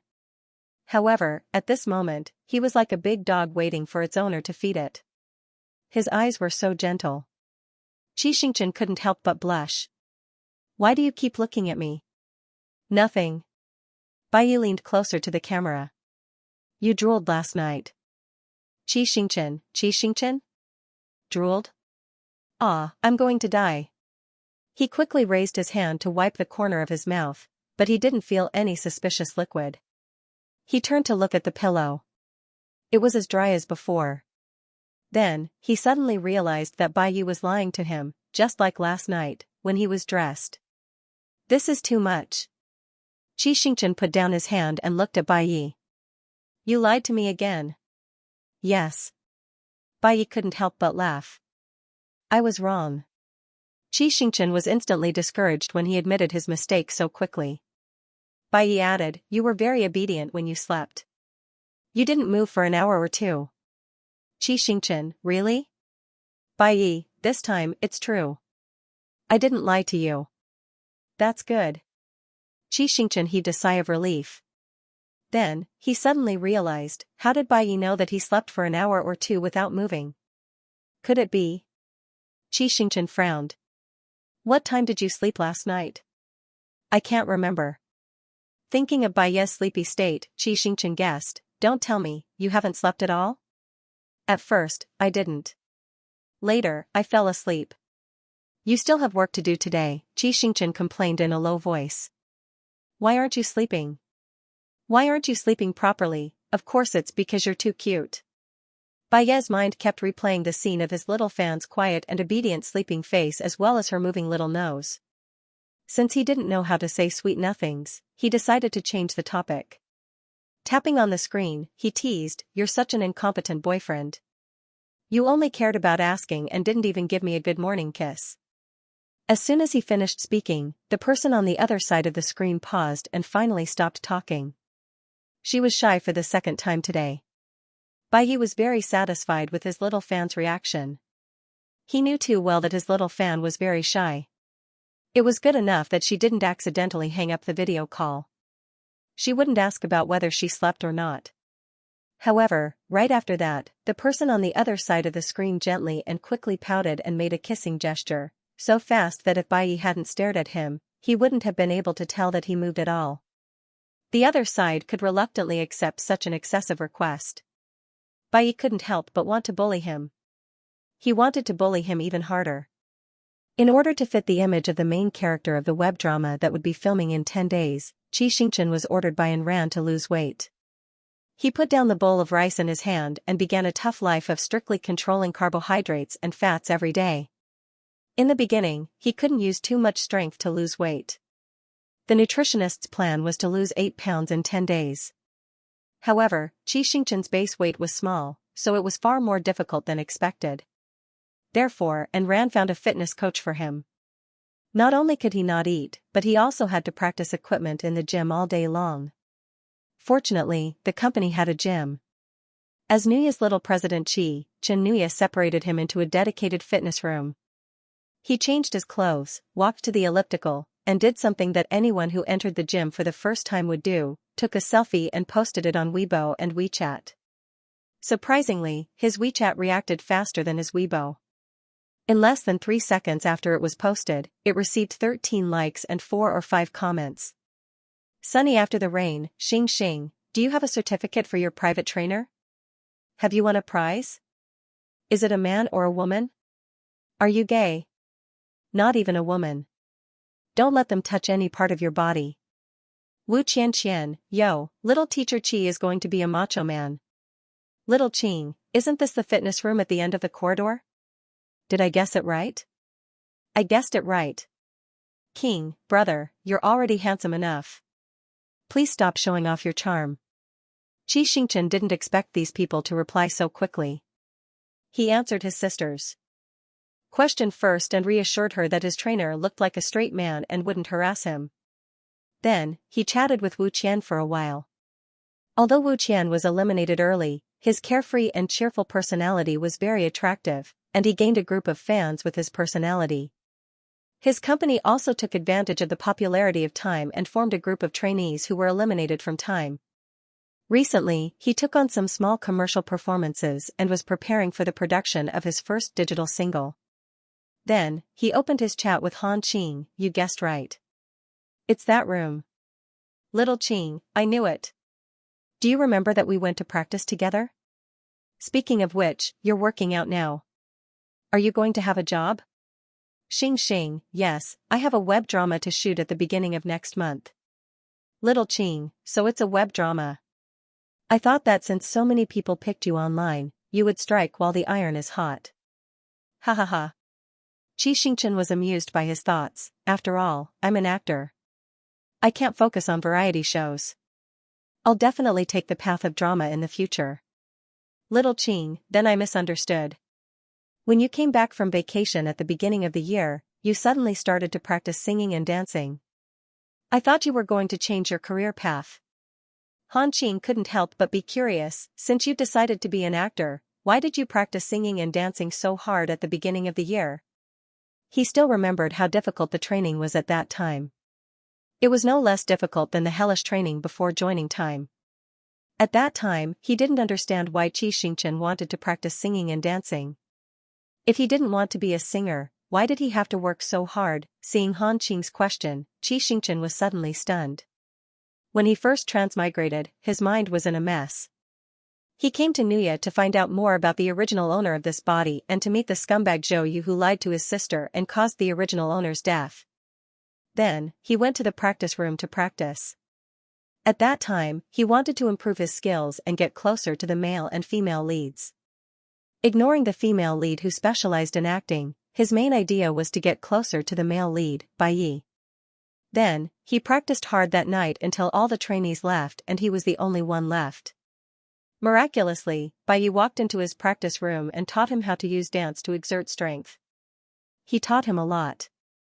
If he hadn't gone to the practice room and made the decision to learn singing and dancing, he might not have met Baiyi so early. He wouldn't have been recommended to my time and spent day and night with Baiyi just because he could sing, dance, and act. In the end, he even got together with Baiyi. It was so mysterious. Xianxia scratched the back of his neck. Was this the legendary guidance from the underworld? Or were there other factors involved? He thought for a long time but still couldn't figure it out. In the end, he replied to Han Xing, "The boss is working hard, but you're still playing with your phone and scrolling through your WeChat moments. Hurry up and practice." Little Qing. F***ck. After fooling Han Xing, Xianxia decided to teach Xianxia a lesson. It was October now, and there was only half a year left before the college entrance exam in June next year. The little brat was playing with his phone so hard that he liked it and replied to his WeChat moments instantly. He didn't even feel nervous before the exam. Xianxia said fiercely, "Jiazi, King, here. Sir, your only brother is on standby." Xianxia, yesterday, he spoke up for Tao Xian, and the little brat was so agitated that he still couldn't forget it. He felt a little guilty and softened his tone, "Don't play with your phone in class. Listen carefully. King. King, I thought you called me because you missed me, but it turns out that you're urging me to study. King, but you forgot, brother, today is Sunday. I don't have class now. I'm teaching your brother the content of my notes." "Oh, right, today is Sunday." Xianxia's imposing manner was completely gone. He quickly made up for his brother. "What do you want to eat tonight?" "I'll bring it for you." King, remove the "us" thank you. Tao Xian can eat with me. King, what do you want to eat? Xing, I'm on a diet. Can't eat. When he heard the word diet, Xiao's chatterbox went off. He scolded the crew for making his skinny brother go on a diet, saying that they were inhumane. Xianxia watched him nag expressionlessly. After asking him what he wanted to eat, he finally closed WeChat and switched to Weibo. At this time, the number of comments on Weibo had exceeded 2,000. "Ah, brother's skin is so good without makeup. It's so healthy. I'm amazing. Hubby, don't go to the gym. Come back and accompany me. Cub, you're not allowed to play with iron. Mommy won't allow you to play with iron. Mommy doesn't want to see you become a hunk." It's the third day since Xing is not around. I miss him, I miss him, I miss him. Baby, you haven't done a livestream in a long time. Do a livestream for us. When he saw the last comment, Xianxia couldn't help but think of the fear of being overturned. His body trembled. He definitely couldn't do another livestream in the near future. However, since the fans had requested it, and he hadn't given them any benefits in a long time, he had an idea. He walked around the various fitness equipment and shot a short video. When he was choosing the music for the short video, he selfishly chose Baiyi's new title track. Once the video was released, the fans responded enthusiastically. "Star Cub is spying? He must be spying, right? I asked you to do a livestream, and you posted a short video. So satisfying QAQ, this is the first time I know that a white t-shirt and black sweatpants can be worn so well. Kiss, kiss, I'm planting my brother's sweatpants. Can anyone send me a link? Picture, it's this shamrock. You can buy it on the streets and alleys." Haha, seeing that Xing Guang was very happy watching the short video, he was also satisfied. He finally went to find his straight male fitness coach and started his first day of weight loss. It turned out that those who could persevere on weight loss were all ruthless people. This saying was absolutely true. At 6 o'clock in the evening, the fitness coach finally let him go home and went on a date with his boyfriend. He dragged his sore legs and broken soul to a Hong Kong-style restaurant to order crab porridge and braised food. A fragrant aroma made his already hungry stomach even worse. However, he knew that he had to put his role first. The moment he took on this show, he was prepared to suffer. He put the food in the back seat, far away from his nose, and drove to the hospital. He happened to catch up with Liang Jing's ward round. Recently, the season had changed, and the number of patients in the immunology ward increased day by day. Liang Jing's reputation was out there, and there were more and more patients and cases who wanted to consult with him. Xianxia greeted him and asked if he wanted to eat porridge together. There were still patients waiting behind, so Liang Jing was very busy. Even if he wanted to eat with Xianxia, he could only choose to decline. After sending Liang Jing out, Xianxia and Tao Xian opened the takeout box together. The other young master didn't know how to do anything, so he helped to assemble the chopsticks and disposable wooden spoon. After finishing, Xianxia sat aside and watched his two brothers eat heartily. He wiped away his bitter tears. Because of his health, Tao Xian's appetite was smaller than that of a normal boy. He just finished half a bowl of porridge and couldn't eat any more. He held the bowl and asked, "Brother Xianxia, do you know Professor Liang?" "Yes, Xianxia said with a smile. "We're very, very good friends." Very, very good friends. In the 3rd grade of elementary school, Tao Xian was unfortunately diagnosed with systemic lupus erythematosus. When the disease entered the active stage, some very ugly rashes would appear. Due to his self-esteem and inferiority complex, Tao Xian didn't want his classmates to see those disgusting rashes. Therefore, since he was young, he had always been alone and didn't have many friends. It was difficult for him to understand how very, very good he was. "How good is very good?" he asked. Before Xianxia could speak, Xianxia answered first, "Like the two of us." His tone was very natural, and there was no hint of flattery or sympathy. Tao Xian looked at Xianxia for a while, then lowered his head and continued to eat his porridge in silence. He didn't say anything, and he didn't show anything on his face, but Xianxia could feel that he was touched and happy. After living in the shadow of death for 17 years, he was lucky to have a very, very good friend at the edge of life. Unfortunately, Xianxia couldn't understand. He stuffed crispy roast goose into his mouth and said casually, "Why are you asking this?" "Nothing," Tao Xian said. "Since your brother Xianxia's friend, I'll try not to cause trouble for him during the routine checkup in the future." After eating and drinking to their fill, it was getting late. With Tao Xian's illness, staying up late was taboo, so Xianxia drove his brother home first before going home. When he opened the door, most of his family members were still awake. He took the Hong Kong snacks that he had packed from the restaurant, such as pineapple buns, and sent them to his father, brother, and sister. After drinking some tea with his father, he returned to his room. In the past, he didn't understand the acrobatic troupe members who brought home big and small bags. Now, he deeply realized that watching his family eat the things he bought was such a happy thing. He hummed a song as he took a shower and changed into his pajamas. After tidying up, he plopped onto his bed and turned on his phone. 2 notifications popped up on his fan app that hadn't been updated in 800 years. The first one, "Your idol, Bai Yi, is online." The second one, "Your idol, Bai Yi, posted on Weibo." "Go and take a look." "Bai Yi posted on Weibo?" Xianxia guessed as he opened Weibo. He should be helping the brand advertise or something. He saw that Bai Yi had also posted a short video. However, before he could click on the video, his eyes were attracted by a fan comment. "Ah, this is the first time I've seen that a white t-shirt and black sweatpants can look so good." Xianxia sniffed. These words sounded familiar. He seemed to have seen them in his own comment section.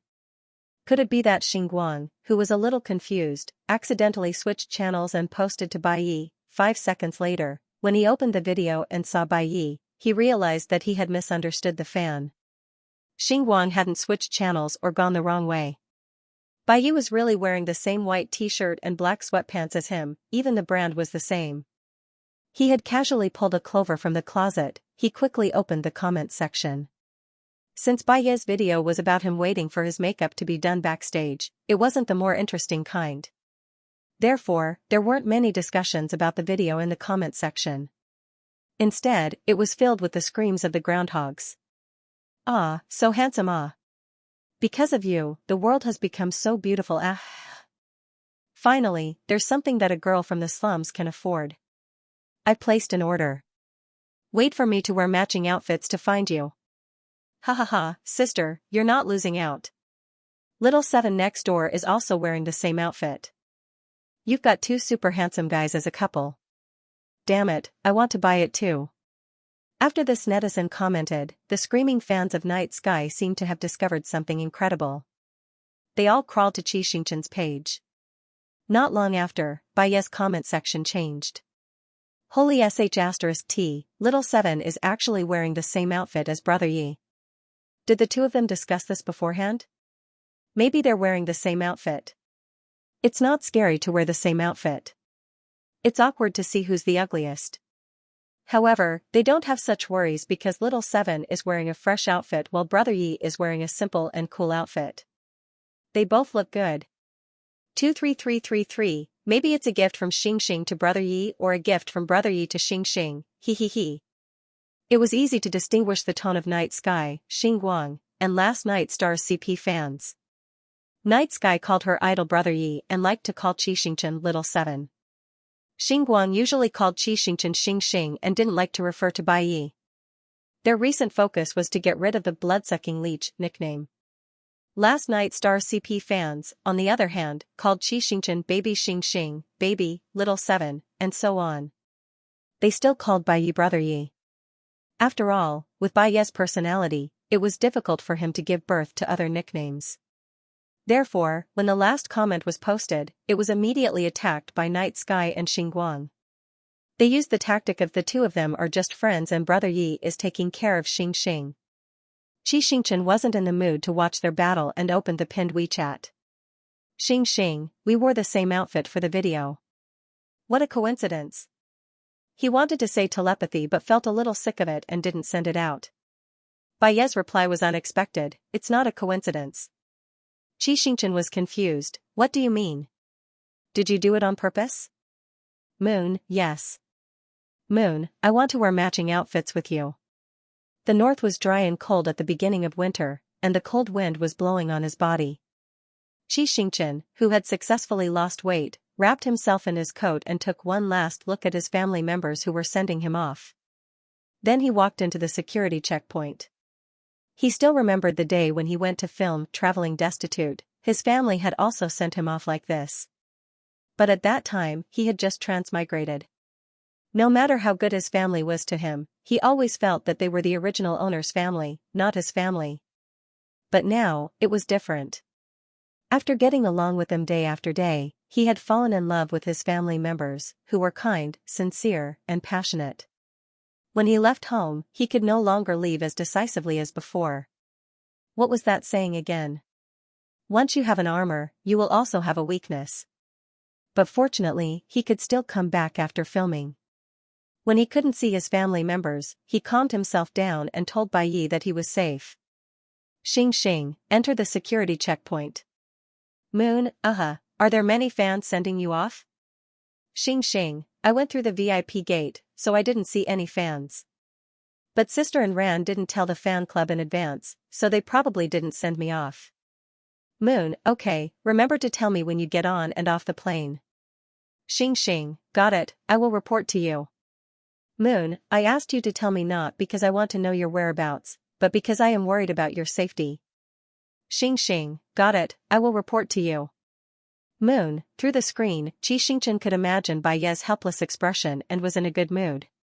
And Ran came over with a few cups of coffee and handed him a cup.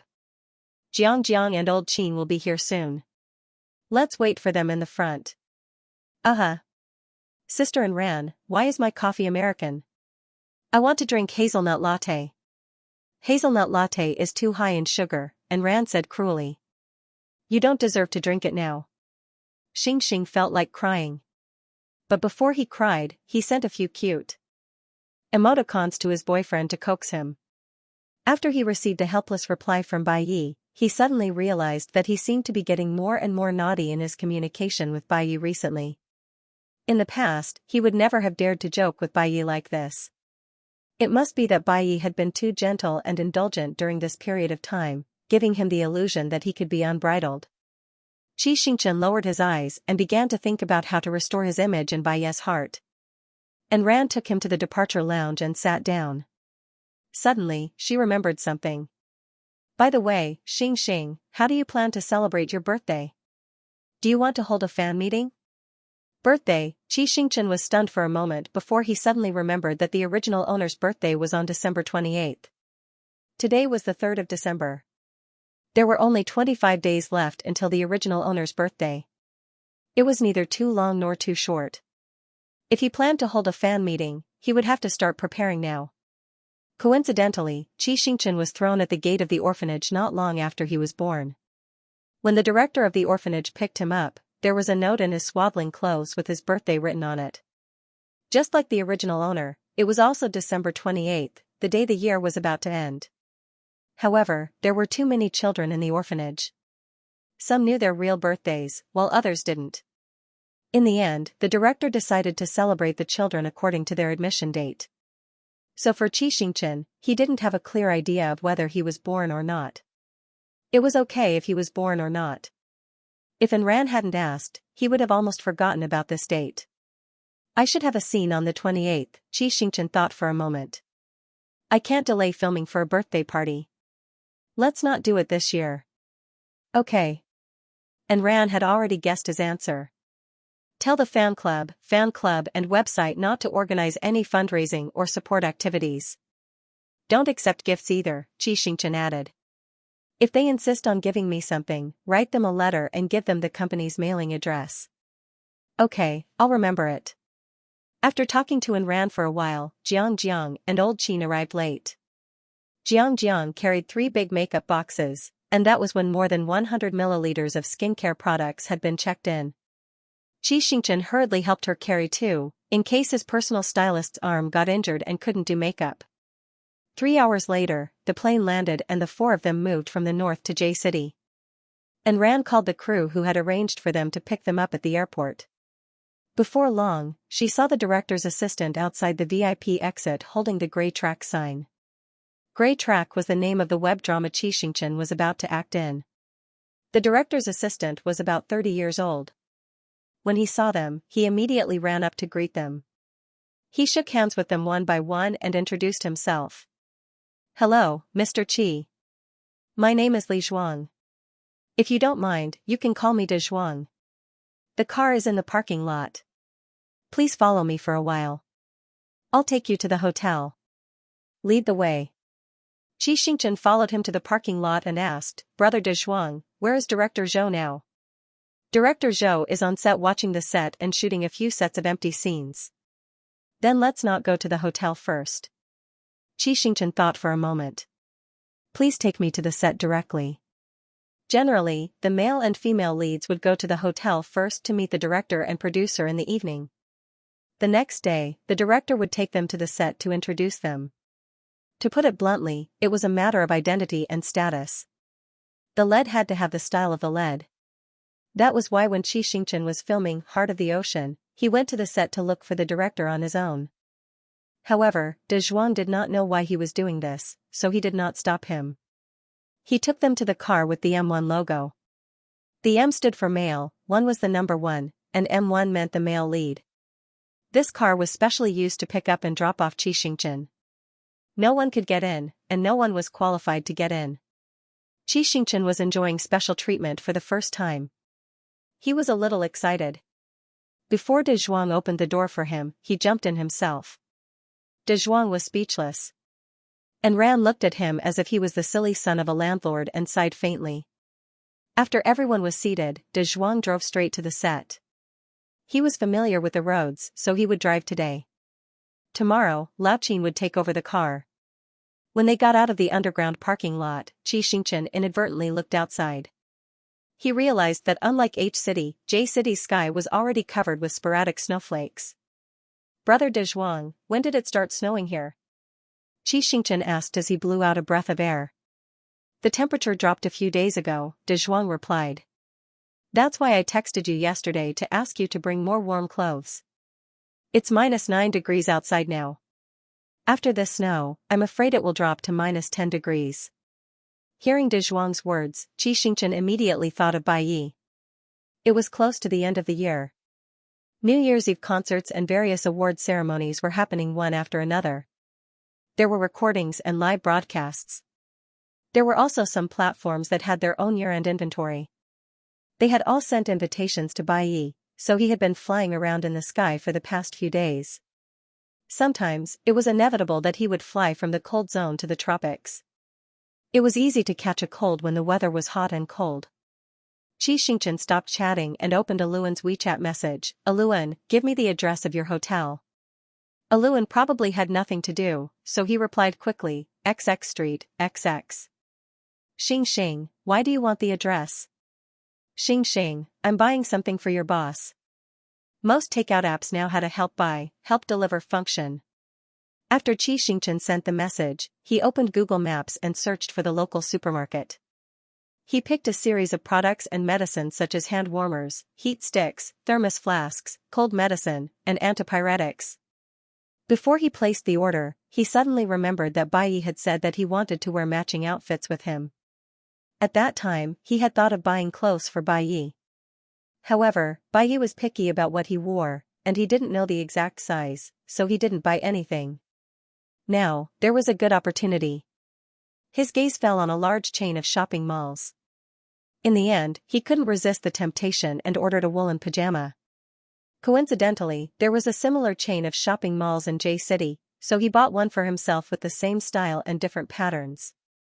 After everything was done, he told Aluan, I'll be there in the evening. Here's your phone number. Please pick me up when you arrive. I'll treat you to a big meal when we meet.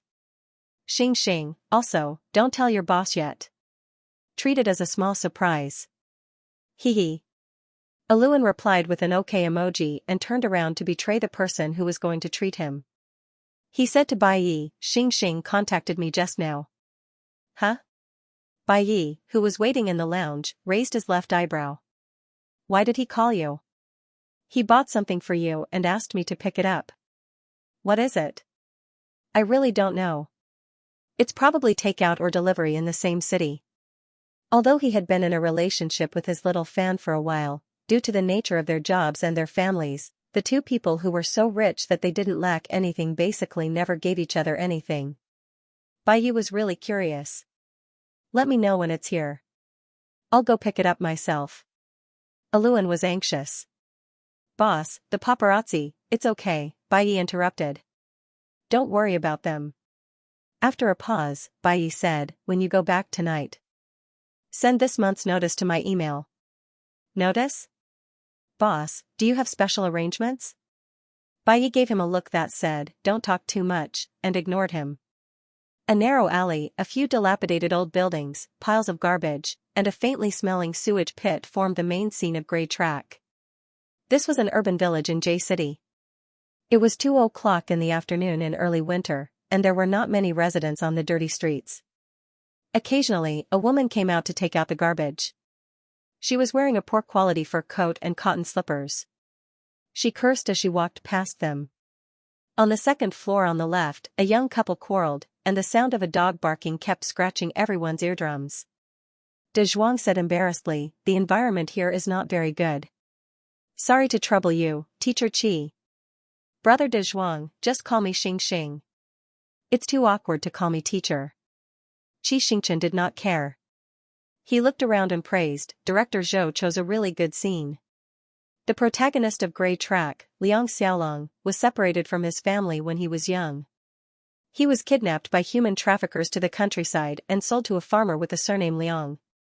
On the first day he arrived at the Liang family, he fell seriously ill because he was not acclimatized to the environment and the bumpy road. After he recovered, not only did he forget his biological parents, but his intelligence was also damaged. It did not affect his normal life, but he was much slower than his peers. Therefore, he failed the college entrance examination. He wanted to repeat his studies, but his family's conditions did not allow him to do so. Helpless, he came to the city and rented a one-bedroom apartment in the city. He worked to earn money for his school fees while he revised his high school content.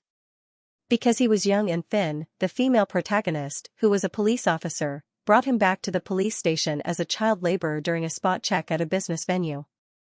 She accidentally found out that he was one of the victims of a child abduction case more than 10 years ago. Since the case was opened, 2 generations of criminal police officers had been exhausted by the abduction case. Seeing the light at the end of the tunnel, the female protagonist began to help him find his biological parents. She then took him on the long road of combating abduction. The emotional parts of Grey Track were relatively plain. It was a typical sister-younger relationship and redemption route. The rhythm of the plot was tense and intertwined. It had the director's dark humor and was very infectious. Seeing that Xianxia did not mind at all, De Zhuang secretly clicked his tongue and led him to the set. At that moment, the director was shooting a set of empty scenes. Xianxia signaled and ran to keep quiet. He stood behind the director and silently observed his shooting techniques. In less than half an hour, the set of empty scenes was finally finished. And Ran went forward to greet the director. The two exchanged a few words. Director Zhou waved at Xianxia. "Little Qi, come here." Xianxia obeyed. Director Zhou asked, "You've been busy all morning. Why didn't you go to the hotel to rest first?" "I wanted to see Liang Xiaolong's living environment," Xianxia said honestly. "So that I don't get into character slowly." Director Zhou was stunned. He was 36 years old this year. Since graduating from university, he had filmed 5 or 6 movies and met no less than 100 actors. This was the first time he saw a young actor thinking about how to get into character as soon as he entered the crew. He did not know whether to laugh or cry. "You'll be shooting the final makeup photos tomorrow. The day after tomorrow, you'll be the female lead at the opening ceremony. Your first scene will be the day after that. You don't have to rush." Xianxia shook his head firmly. He had already decided that he would walk around the set more in the next few days. Only then could he figure out Liang Xiaolong's style of doing things. After all, a character's personality was greatly affected by their living environment. Without practical experience, he would never understand other people's joys and sorrows. That day, he stayed with the crew until 8 o'clock in the evening. After returning to the hotel, the director and the main staff of the crew gave him a simple reception. At 10:30 in the evening, in order not to affect tomorrow's shooting, the director stopped everyone in time and sent them back to their rooms. Before the reception banquet, Xianxia's phone ran out of battery. He hurriedly said something to his family and Bai Yi. He went back to his room to charge his phone and turned on his phone. In addition to his family telling him to take care of himself, there were 3 bright unread messages on the top of the dialog box. Xianxia quickly opened it. "Frowny face Moon, question mark. Moon, question mark. Moon, question mark." It was actually 3 identical messages. Xianxia's head was full of question marks. "Is your phone lagging?" Moon, "No." Moon, "Is the reception banquet over?" Xing, "Just finished." Xing, "Why are you sending so many question marks?" Bai Yi, "You still have the nerve to ask?" He helplessly typed, "I received your things. I like hand warmers and water cups. But, what's with the pajamas?" Xing, "You don't like them?" Bai Yi fiddled with the coral fleece pajamas that were spread open on the bed. It was white with black flowers, but it was not an ordinary white with black flowers. It was the kind of flower that cows wore. That's right. Xianxia chose a set of very cute cow pajamas with a tail behind the butt. He had lived for so many years, but he had never worn such childish pajamas. Bai Yi thought for a moment and carefully thought of words that would not hurt his little fan. "The pajamas are good, but they don't fit me." Xing, "The size is not right, or the material is not right?" Bai Yi thought to himself, "It doesn't suit my age class." Moon, "The size is very suitable, but the pattern is." However, the other party suddenly stopped replying. Bai Yi waited for 10 minutes. The more he thought about it, the more regretful he felt. Could it be that what he said had hurt the little fan's heart? Thinking about it carefully, the little fan had worn zebra pajamas before. She must have a soft spot for black and white animal pajamas. If he said that, it could be easily misunderstood as criticizing the other party's aesthetic. The more Bai Yi thought about it, the more regretful he felt. He grabbed his phone and wanted to coax the little fan. However, before he could send a video call invitation, the other party's video call popped up. 2 seconds later, the culprit, the little fan, appeared on the screen. Her nose and mouth were red, and her chest was heaving up and down. She was panting slightly, probably because she had just finished something in a hurry. Her hair was slightly messy, but it was obvious that she had taken care of it with water. Her neck was white and slender. Looking down, it was a cow pajamas that was almost the same, but with smaller black spots. Like a salesman, Xianxia complained about the injustice of his product. This pajamas is not bad. It's warm, fluffy, and delicate. I tested it just now. It's very breathable when it's sweaty. The quality is quite good. Also, it's quite cute. Bai nodded. It's quite cute. So you bought it too? I bought both of them together. Xianxia's voice lowered. Didn't you say that you wanted to wear couple shirts with me? Bai was stunned. I didn't have your size, so I didn't dare to buy it blindly. I thought that pajamas are more elastic, so I bought couples pajamas. Okay. Bai's eyes softened. I know. Wait for me. Bai got up and left the camera. Not long after, he came back wearing the disgusting cow pajamas. Thank you for the couples shirt. He smiled. I like it. I really like it. The most difficult thing in love was to have a response to everything. The most reassuring thing was to have a response to everything. You said that you wanted to video call every day. No matter how busy I was, I would take the time to accompany you. I said that I wanted to wear couple shirts with you. You chose and sent them to me. Maybe we don't spend much time together. Maybe we can only send a few messages a day when we're busy. But I never felt that you were distant. Because you were always in my dreams and in my heart. Xianxia was wearing his pajamas as he happily ended the video call with his boyfriend. After a while, he got out of bed and started to pack his personal belongings. Grey Track was expected to be filmed for 4 to 5 months, spanning from winter to spring. The day before yesterday, when Xianxia was packing his belongings, she had brought out 3 big boxes of winter and spring clothes. He had carried the 2 boxes that his sister had put back. He had only brought 1 box and a backpack with him, so he could travel to J City lightly. He first took out the clothes one by one and hung them up. Then, he took out 2 small storage bags that contained his underwear and socks and prepared to put them in the cabinet. However, as he walked towards the cabinet, he heard a ding-ding-dang-dang sound coming from the storage bag. The more he listened, the more confused he became.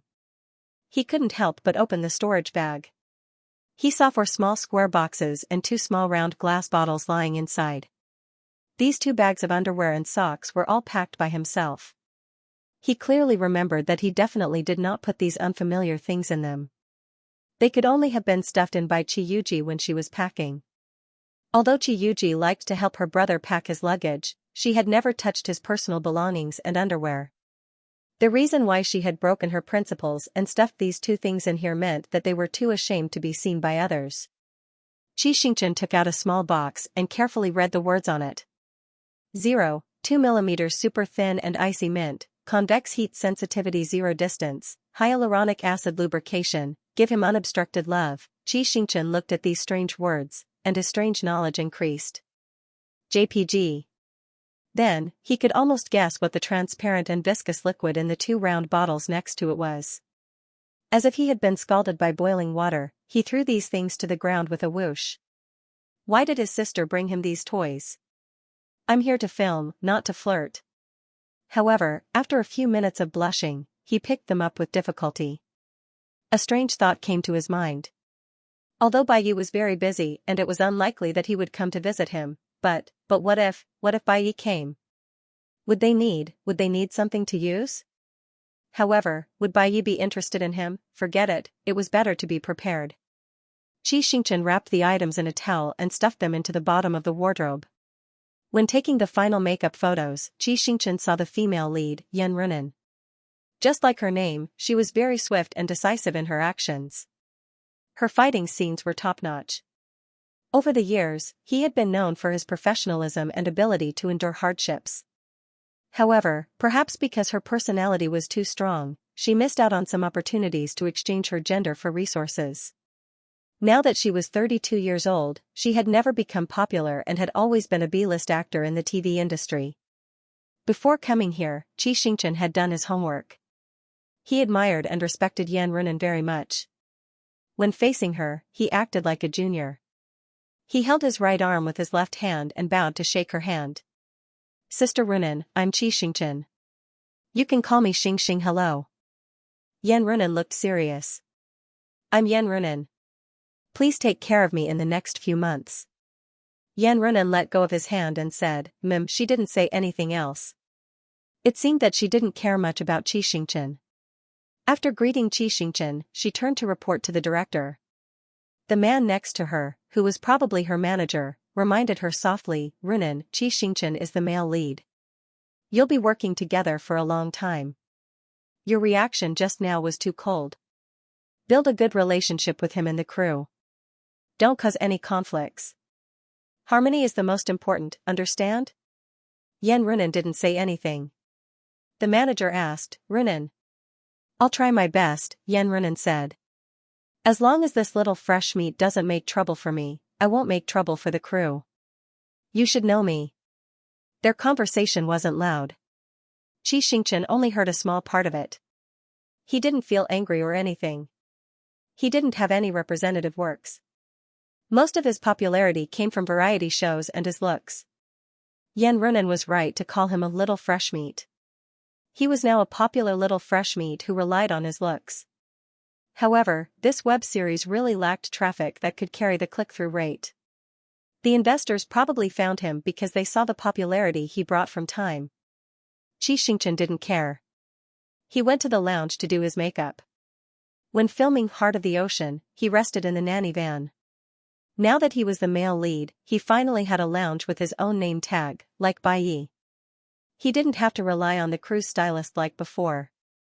It felt quite good. Xianxia looked at the script and did his makeup leisurely. Due to malnutrition, the male lead, Xianxia, was thin and sallow. Director Zhou sent the feeling he wanted to Jiang. Jiang felt troubled. Xing, your skin is too white. It doesn't match the character. I have to put on a dark foundation for you. It's okay. Go ahead. Then look for me at night. I think it's going to be very thick. It'll hurt your skin if you don't remove it properly. Xianxia nodded and continued to read the script. 20 minutes later, he raised his head and looked at himself in the mirror. The foundation was really thick. Even he felt suffocated. For the natural effect, Jiang used 3 different colors of foundation. One layer and one layer, of course, it was thick. Jiang looked and clicked her tongue. You have to put on your neck too. The contrast is too big. Also, the exposed arms and claws. Okay. Xianxia could only choose to agree. After the makeup was done, he put on his first set of costume, a rider's uniform for a takeout platform. It was his first time dressing up like this. He felt quite fresh. He took out his camera and took a selfie. Naturally, he sent it to Baiyi. After sending it successfully, he suddenly thought of a problem. Although the foundation of his facial features was there, after putting on this kind of sallow makeup, he looked very, very bad. Even his appearance was reduced by a level. Baiyi wouldn't think that he was ugly, right? Fortunately, the message was sent less than 2 minutes ago. He quickly chose to delete it. Seeing that his ugly photo had successfully disappeared from the screen, he let out a long sigh. Then, he saw an additional message on the screen, final makeup photo? Xianxia choked back the breath he had just exhaled. Moon, why did you lose weight again? That breath of air was stuck at the tip of his heart, neither going up nor down. Xianxia looked at the line of words with a complicated expression. It turned out that after seeing his photo, Baiyi's first reaction was not that he had become ugly. It was that he had lost weight again. His chest was stuffy and swollen. He lowered his head and typed, the makeup effect. In fact, I didn't lose weight. You saw it last night. Moon, last night, the pajamas were too loose. I couldn't see the body clearly. Xing, I had hot pot yesterday. I will only gain weight, not lose weight. Moon, I support your method of losing weight for the sake of creating a good character. However, the body is more important. You must pay attention to the balance and proportion of nutrition. Strictly follow the nutritionist's advice. Xianxia did not bring a nutritionist to the set this time. And Ran had been preparing meals for him according to the nutritionist's recipe. Recently, his weight had been in a constant state of decline. However, his increased muscle content did not change much on the surface. His health was quite good. Facts spoke louder than words. In order to make Bai Yi feel at ease, Xianxia decided not to fight with him here. When he returned to the hotel, a photo would be enough to prove the truth. He cleverly changed the topic. Didn't you notice that I have become ugly? Moon, it should be a styling effect. Xianxia had an idea. He licked his lips. What if one day, I really become like this? He was young, lively, and handsome now. However, as long as one was human, there would be a day when one would grow wrinkles and fat, and one would gradually lose their beauty. Would Bai Yi continue to like him? After sending this sentence, he anxiously waited for the other party's reply. Even his thoughts were in a mess. He began to think about whether he should become a skincare or cucumber maker after 35 years old. However, when he searched for anti-aging projects on Baidu, the other party seemed to have disappeared. His message sank into the sea and there was no reply. Did she really dislike him because he had become old? Xianxia's eyes dimmed. He regretted asking such a stupid and pretentious question. Idiot. He could not help but scold himself. Unfortunately, he could not retract the message that he had seen. He tried to put aside his personal feelings. Under the guidance of the coordinator, he walked with Jiang to the location of the final makeup photo shoot. Halfway there, his phone buzzed. He took it out. Moon sent a WeChat message. Jiang happened to turn around to talk to him. She accidentally saw the notification and asked curiously, Moon? Did you change the name? No. Xianxia lied. That's the other party's WeChat name. I didn't change it. Oh, his name is Moon and yours is Xing. You guys are quite compatible, haha. Xianxia was not in the mood to joke. He had just been dealt a blow. While he talked to Jiang, he opened the message with his fingers as if he was being tortured. If he stretched his neck, he would be stabbed. If he retracted his neck, he would also be stabbed. If Bai Yi despised him, he would work hard to cherish the time he could spend with Bai Yi. He would rely on this beautiful memory to live the rest of his life. However, what appeared in front of him was unexpected. Since it was not a text reply, Bai Yi did not dislike him. It was a photo of the inside page of a poetry book. On the slightly wrinkled paper, there was a short poem. How many people have loved your ephemeral figure / loved your beauty, hypocrisy, or true feelings / only one person has loved your pilgrim heart / loved the marks of time on your sorrowful face. Moved by the poem, Xianxia was full of emotions. Under the guidance of the photographer, 3 sets of final makeup photos were taken. One set showed him working part-time, one set showed him in his hometown in the countryside, and one set showed him when he was studying in school. They accurately covered every important stage of his life. Then it was time to take a photo of the male and female leads. Yan Runan changed into her police uniform and looked valiant. Xianxia was in ragged clothes and looked confused with a trace of yearning. The two finished very quickly. In less than an hour, all the photos were taken. While waiting for the photo editing process, the photographer kept muttering, Yo, Xing's little face is perfect. There is no need for Photoshop. He can still look so good in this state. TSK.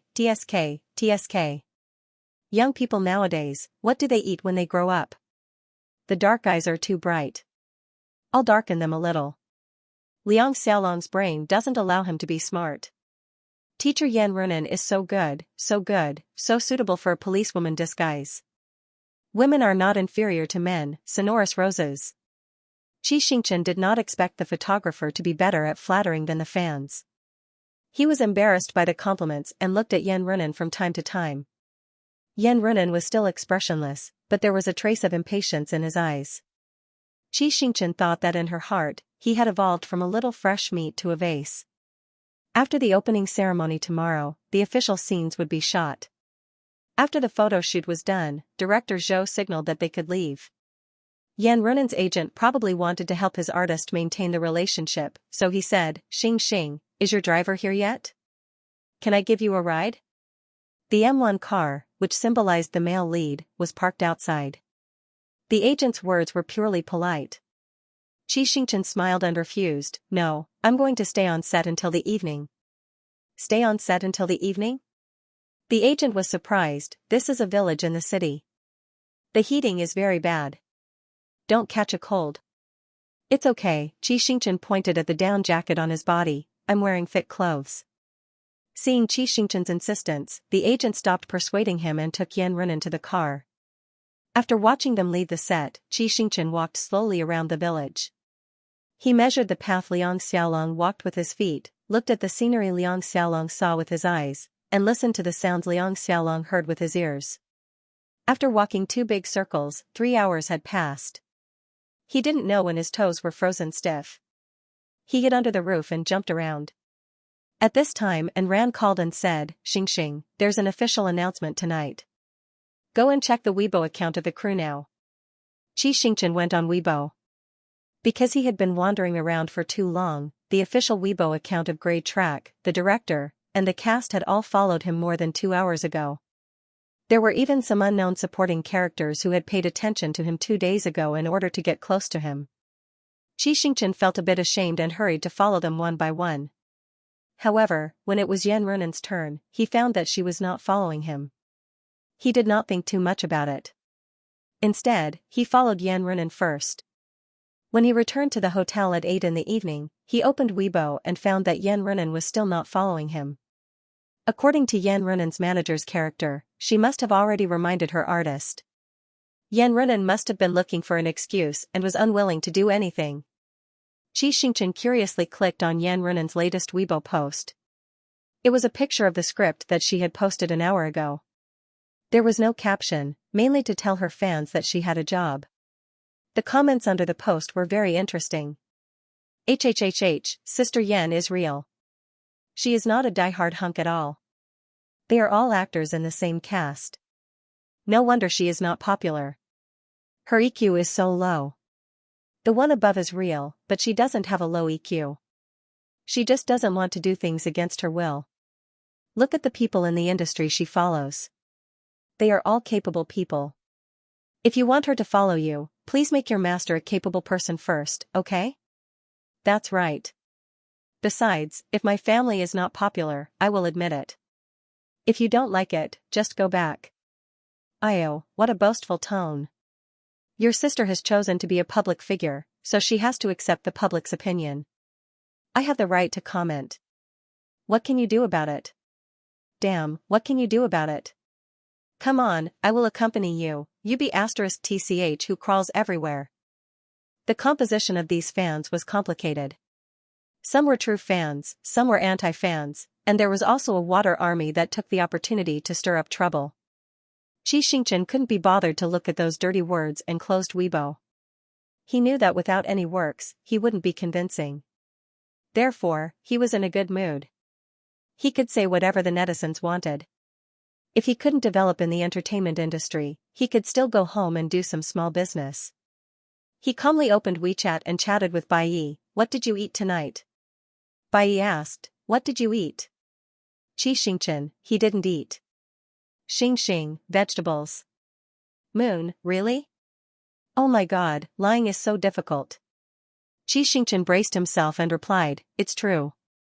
The little fan's reply was intermittent. Bai could tell that he was lying at a glance. His trust in him collapsed instantly. He ordered, "From tomorrow onwards, take pictures for me before you eat." Xianxia, "Cat faint." JPG, Xianxia, "Do I have to do this?" Moon, "No room for negotiation." Actually, the nutritionist didn't recommend Xianxia not to eat. The recipes were based on 3 meals a day. However, those boiled vegetables were too hard to swallow, especially since Xianxia was a northerner. He usually liked to eat things with strong flavors. To him, eating those tasteless meat and vegetables was better than not eating. Frankly speaking, when he saw the cabbage now, his head started to hurt. In order to fight against the original dishes, he had to prove to Bai that he was in good health. He quickly took off his shirt, ran into the bathroom, and looked at himself in the mirror. He was a little thin, but not to the extent that he was bony. If he pulled hard, some meat could be pulled out from his thighs and arms. He was at the level of a normal thin boy. How could he make Bai Yi believe that he wasn't thin? There could only be pictures. However, he definitely couldn't take pictures naked like this. It was too embarrassing. Moreover, he couldn't be too obvious. It would be easily seen through by Bai Yi. Therefore, he went to take a shower first. When he came out, he was only wearing a pair of pajama pants. His upper body was bare as he hugged a pillow and lay on the sofa. The camera was focused on him from top to bottom. She took a photo that looked like she had just woken up from the sofa. On the other side, Bai Yi accepted an interview this morning. He had a small gathering with his friends at noon and had been resting in his hotel room in the afternoon. Aluan came to look for him to hand in his notice. As soon as he entered the door, he suddenly realized that his boss was dressed in a rather creepy way. Yes, it was horrifying. Boss? Aluan looked at Bai Yi as if he was looking at a stranger. What are you wearing? Are you wearing the wrong one? Bai Yi took the notice and replied perfunctorily, that's right. Then? Aluan couldn't believe it. You're wearing cow pajamas? Who bought this for you? Bai Yi asked, how do you know that someone else bought it for me? This isn't your style. I've been working for you for 5 years, and I've never seen you wear such cute clothes. I'm wearing it now. Bai Yi suddenly put down the notice and stood up from the desk. He shook the front of his shirt and said, Xianxia gave it to me. It's pretty, right? Aluan was speechless. He seemed to hear a hint of bragging. Yes, it's pretty. Boss, you look good in anything. Aluan flattered him against his will. Only then was Bai Yi satisfied. He sat back down at the desk and began to study his notice. He took out a marker and crossed out a few items. Bai Yi found his agent's WeChat and told him to cancel 2 days of work. After receiving a helpless reply from his agent, another message popped up before he locked the screen. Xianxia, picture, yo, Xianxia sent you a photo, Aluan joked. Open it and take a look. Bai Yi glanced at him. You want to see everything. Aluan was speechless. Wasn't Xianxia everyone's friend? Was there a need to hide it? However, Bai Yi didn't hide from Aluan. Firstly, Aluan's closeness to him was second only to his family and his little fan. After all, he had to reveal his relationship with his little fan to Aluan. It was inconvenient to keep hiding it. Secondly, the little fan would at most send him some scenery photos or stills. There was no need to hide it at all. Then, he clicked on the photo and saw a large, smooth back, a tight, thin waist, and 2 arms that were completely exposed. Even the small pits where the vaccines were planted could be seen. Aluan was immediately petrified. Bai Yi quickly locked his phone. The whole room was instantly drowned in awkwardness. After a few seconds, Aluan thought it wasn't good to continue the stalemate. He tried to find a topic. Xianxia is quite good-looking, right? Do I need you to tell me that? Bai Yi warned. Don't tell anyone about this. Just pretend you didn't see the photo. Aluan nodded his head like a chick pecking at rice.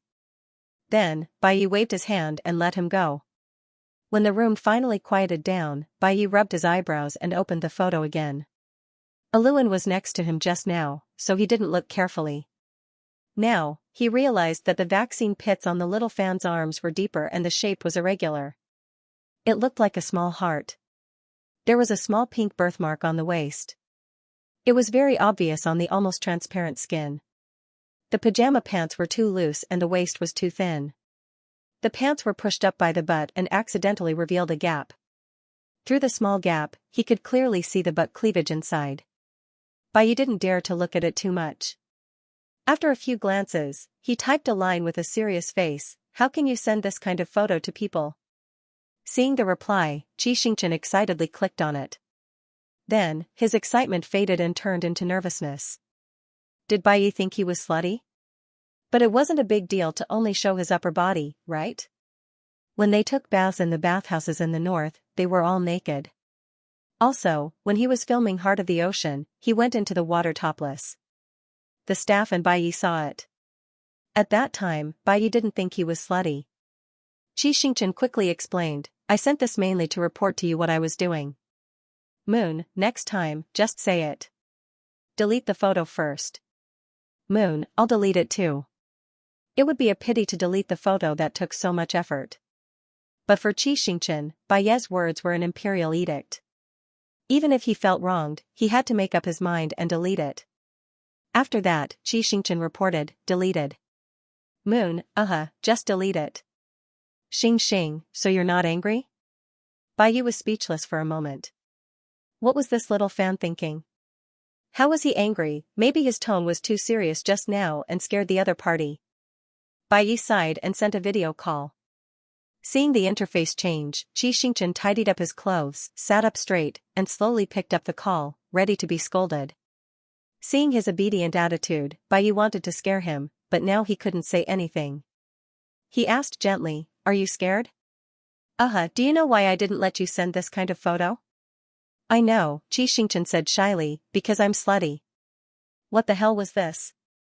Baiye didn't know whether to laugh or cry. "I don't dislike you," he couldn't say the word slutty.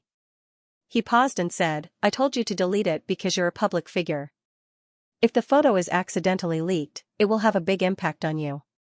Xianxia was dizzy. He really didn't think of this. It was fine to take photos of semi-nude magazines, but it was hard to explain this kind of selfie. "Fortunately, you're the only one I showed it to." Xianxia patted his chest. "It's okay." "Are you sure I'm a good person?" Baiye raised his eyebrows. Without needing to react, Xianxia immediately said, "Of course I'm sure. Anyone in the world can be a bad person, but you're definitely a good person." Baiye was choked by his reaction. For the first time in so many years, he felt what it meant to be helpless. Baiye's intention to lecture him turned into heartache. He comforted him, "Okay, don't be afraid. I'm not angry. I like to watch it." Xianxia realized what he meant by "like to watch it." His face gradually turned red. "But the entertainment industry is too messy. You have to protect yourself. Don't trust anyone, including me and the people closest to you." Baiye deliberately teased him to teach his little fan a lesson, "But if you really want to show it to me, I can accept it. Take it off during the video call." Xianxia, like a shrimp thrown into a pot, Xianxia turned red from head to toe. 2 seconds later, Baiye heard the sound of the video call ending. On December 5th, the opening ceremony of Grey Track officially started. After going through all the procedures, just like Tao Tao and Feng Qingyuan in Heart of the Ocean, Xianxia and Yan Renan accompanied director Zhou to deal with the media. After all, the camera was the most direct thing, and there were 2 live broadcast platforms at the scene. Yan Renan temporarily put down her cold expression. Under the double attack of director Zhou and her agent, she smiled stiffly throughout the whole process. Until the microphone was inevitably in front of her. "Sister Renan, how do you feel about Xianxia?" Yan Renan's agent had written an outline for her yesterday for all the questions she could ask today. Yan Renan answered according to the outline. "When I saw Xianxia, my first thought was, am I really going to fall in love with a handsome and young boy in the drama? This is not a relationship between an older sister and a younger brother. This is almost a relationship between 2 generations, haha."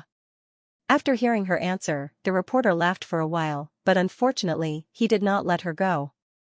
He continued to ask, "I think the relationship between the crew is very good. Yesterday, we all followed each other on Weibo. You were the only one who did not follow Xianxia. Have you forgotten this?" Yan Renan hesitated for a moment. At this time, her agent gave her a look. She understood what he meant. "In order not to affect the filming, my Weibo has been managed by my agent during the filming. I think he missed something. I'll let him take a good look when we get back." Since the blame was pushed to someone else, the reporter had nothing to say. However, Yan Renan's hesitation just now was enough to be an important piece of information for them to write an article about. The reporters looked at each other and turned to Xianxia.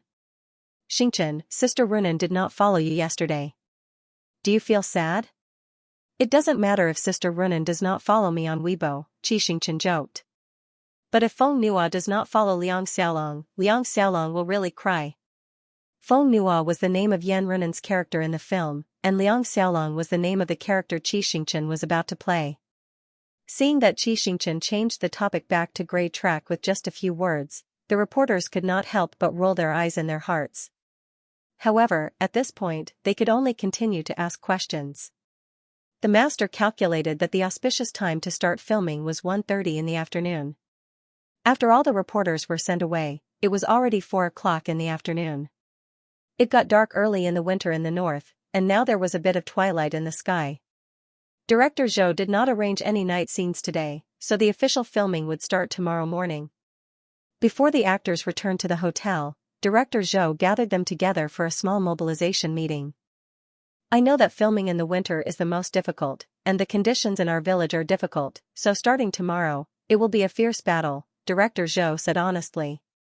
I hope everyone can try their best to overcome it and finish filming on time while ensuring the quality. Runan, Xiaoqi, your scenes will be outdoors tomorrow. Remember to keep warm. Yan Runan, okay, I got it. Runan, take care of Xiaoqi during this period, Director Zhou continued. Xiaoqi is not as experienced as you. As a senior, you should pay more attention when acting with him. Try to bring Xiaoqi into the mood as much as possible. Bringing the mood depended on the difference in acting skills between the two actors. If the difference was too big, it would be more difficult if one party could not handle the other's scene. However, since they had joined the crew, everyone was aiming for the same direction, to contribute to a better work. Yan Runan secretly decided that he would not be too involved in the scene tomorrow, so as not to give Xianxia too much pressure. It would not be a good sign if he kept redoing the first scene. The other actors went back to the hotel to prepare for tomorrow's shoot, but not Xianxia. He asked and ran to help him rent an electric scooter. Yesterday, he used his legs, and today, he used the scooter to travel through the crisscrossing roads in the city. At first, he didn't find it tiring to ride the scooter. But when his face and hands started to hurt from the knife-like north wind, he couldn't help but slip on the ice and almost fall off a few times. He finally understood the pain of the delivery man. Back at the hotel, he soaked in the hot bathtub for nearly half an hour before he felt better. He grabbed a towel and wiped his body. Suddenly, he remembered, yesterday, Bai said that he liked to see him, like that. He also said that he didn't want to take photos, but he could show him during a video call. Xianxia's movements gradually slowed down. His mind couldn't help but think about Bai's tone when he spoke. He really wanted to make Bai happy. As if he had made up his mind, he finished wiping the water. Just like last night, he only wore a pair of pajama bottoms and crawled into bed shirtless. Then, he sent a message to Bai. Bai had just made a small cameo appearance in Hengdian, so the director of the movie naturally wanted to treat him. Bai tried his best to push her away but failed. He entered a restaurant near the film studio with the male lead, the assistant director, and 7 or 8 other people. After they sat down and ordered, everyone flattered each other according to international practice. Bai listened quietly for a while. Suddenly, his phone vibrated. He glanced at it. It was a message from a fan. The director was sitting next to him. He heard it and said, "Xiao Bai, we haven't seen each other in a long time. Put aside the unimportant things and spend more time with your brother." "It's important," Bai said without looking up. "So urgent? You haven't seen me in 2 years." "It's not important, but you're more important." Bai opened the message while talking to the director. Xing, can we have a video call now?" Bai looked at the time.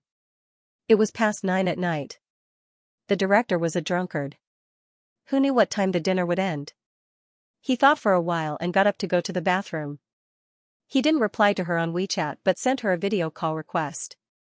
The little fan should be waiting for him. She answered the call immediately. The first thing he saw was the light blue bedding. Then, he saw the person leaning against the headboard. Bai was surprised. "You went to bed so early?" No. The person opposite her avoided her eyes. "I have nothing to do. Go to bed and rest first.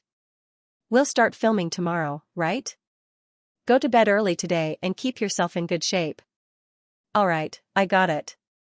Bai had an intuition that there was something wrong with her.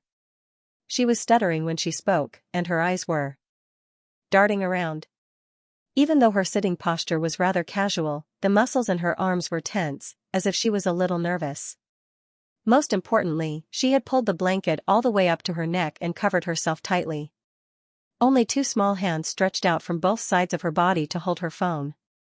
Now that the hotel in the north was fully heated, it was definitely not cold to this degree. Bai frowned and asked, "Is he having a fever?" Xianxia hurriedly explained, "I don't have a fever." "Then why are you covering yourself so tightly?" Bai guessed. "Is the heating in the hotel broken?" "No." Xianxia gritted her teeth and said firmly, I have something to show you." Bai suddenly realized something, but before he could speak, the other party's eyes were tightly shut. He raised his hand and lifted the blanket. From the photos, Bai had only seen the back of the little fan. Now, the front was also unlocked, including the two bright cherry blossoms and the slightly protruding ribs. The feeling of the half-naked fan on the bed was completely different from the feeling on the sofa yesterday.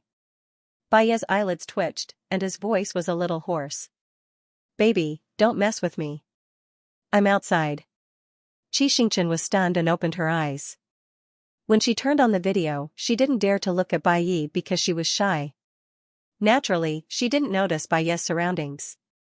Only now did she realize that behind Bai were a shampoo, a mirror, and a restaurant sign that said, "Please take care of your belongings." If she was shy before, she was now ashamed. Xianxia hurriedly explained, "I'm sorry. I didn't know you were eating." "It's okay. Put on your clothes first." After that, Bai didn't hang up the video call. She put her phone in her pocket and returned to the private room. The screen turned black. Xianxia obediently put on his clothes and crawled back under the blanket. She wanted to cry but had no tears. Would Bai think that she was immature if she took off her clothes without asking if Bai was busy? Bai must have gone to the bathroom to video call her. Once or twice was fine, but if it went on for a long time, it would be annoying, right? The more Xianxia thought about it, the more he felt that he was a terrible person. He wanted to hang up the video call and stop bothering Bai. However, they had just spoken a few words today, so he didn't want to hang up. Moreover, Bai didn't hang up the video call, so he didn't dare to do so. He lay on the bed and lowered his eyes to listen to the voices on the other side. First, it was a strange male voice. "Why did you take so long? Come and sit down. The dishes are all here." Then, Bai said, "I'm sorry. There's something urgent. I have to go back first." A large group of people burst into an uproar. "What's the urgent matter? Bai De Liang, are you looking down on us?" "It's really not that." Bai apologized while putting on his windbreaker. "There's something wrong with my master. I have to go back. I'll treat you to lunch tomorrow. You can choose any restaurant you like and apologize to everyone." Nowadays, many people called their pets master. Therefore, no one thought much about it. They muttered, "I didn't hear that you have a cat." "What kind of cat do you have?" "Let me take a look tomorrow." "You dared to stand up on our director Zhai's dinner. You have a deep relationship with your master." They didn't ask him to stay. Bai thought that he was the kitten. He said goodbye to the director and turned to leave the private room. The driver and Aluan were waiting in the car. He hurriedly got into the car and took out his mobile phone. He saw that the little fan who had bravely shown himself had shrunk into a ball. He was weak, pitiful, and helpless. Bai helplessly ordered, "Sit up." The screen lit up again. Xianxia sat up. His buttocks were on his calves, and his upper body was upright. Bai was even more helpless. "Why do you look like you're being lectured? Do you think I'm angry?" Xianxia didn't say anything. Obviously, he agreed with what he said. At this time, Aluan heard a sound from the back seat. He turned his head curiously. His boss didn't like video calls. He thought it was a waste of time. Even when he called, he would explain things clearly in a few words. It was rare for him to chat like this. He pricked up his ears. Bai continued, "Do you think I'm that easily angered?" "No." Xianxia interrupted. "I don't think so." "Then what's wrong with you? Tell me." Xianxia bit his lower lip. He didn't dare to lie. He could only tell the truth. I'm too lousy. Aluan blinked. Oh, so the other party in the video is Xianxia, but you didn't need the little fan to say anything. He instantly guessed what he was thinking. He glanced at Aluan, who was eavesdropping. Seeing that Aluan was unmoved, Bai could only put it aside and let him continue listening. Compared to his assistant knowing that he was in a relationship, the little fan was much more important. Although he didn't want to scare the little fan, if he didn't change his cowardice now, it would only be more difficult in the future. Bai put on a stern face and said coldly, yes, you're really lousy in one aspect. As expected, Xianxia thought to himself. He had disappointed Bai. It was fine when he was making wild guesses. After all, he had a glimmer of hope. Now that he heard it from the other party's mouth, he was mentally prepared. He still couldn't help but feel a lump in his throat. His fingers couldn't help but grip the bedsheets tightly. He was dazed. Seeing that the little fan was about to cry, Bai felt even more sorry for him. He continued, the lousy part is that you don't have confidence. The wrinkles on the bedsheets gradually smoothed out. Xianxia was stunned. You put yourself too low. You always force yourself to do things to please me. After that, you let your imagination run wild because of my words and scared yourself. Bai paused and ordered, Xianxia, raise your head. Xianxia slowly raised his head. Bai's eyes were unusually serious. He stared at him and said word by word, you shouldn't be like this. You're a living person with your own emotions. You're not someone's accessory. You can do whatever you want. If you don't want to do something, don't force yourself. You can have whatever you want.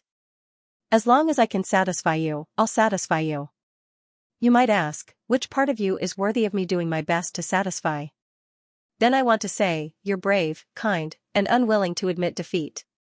You're smart, quick-witted, and clear-headed. You learn songs quickly, dance well, and your acting skills are improving. In short, you're full of good points.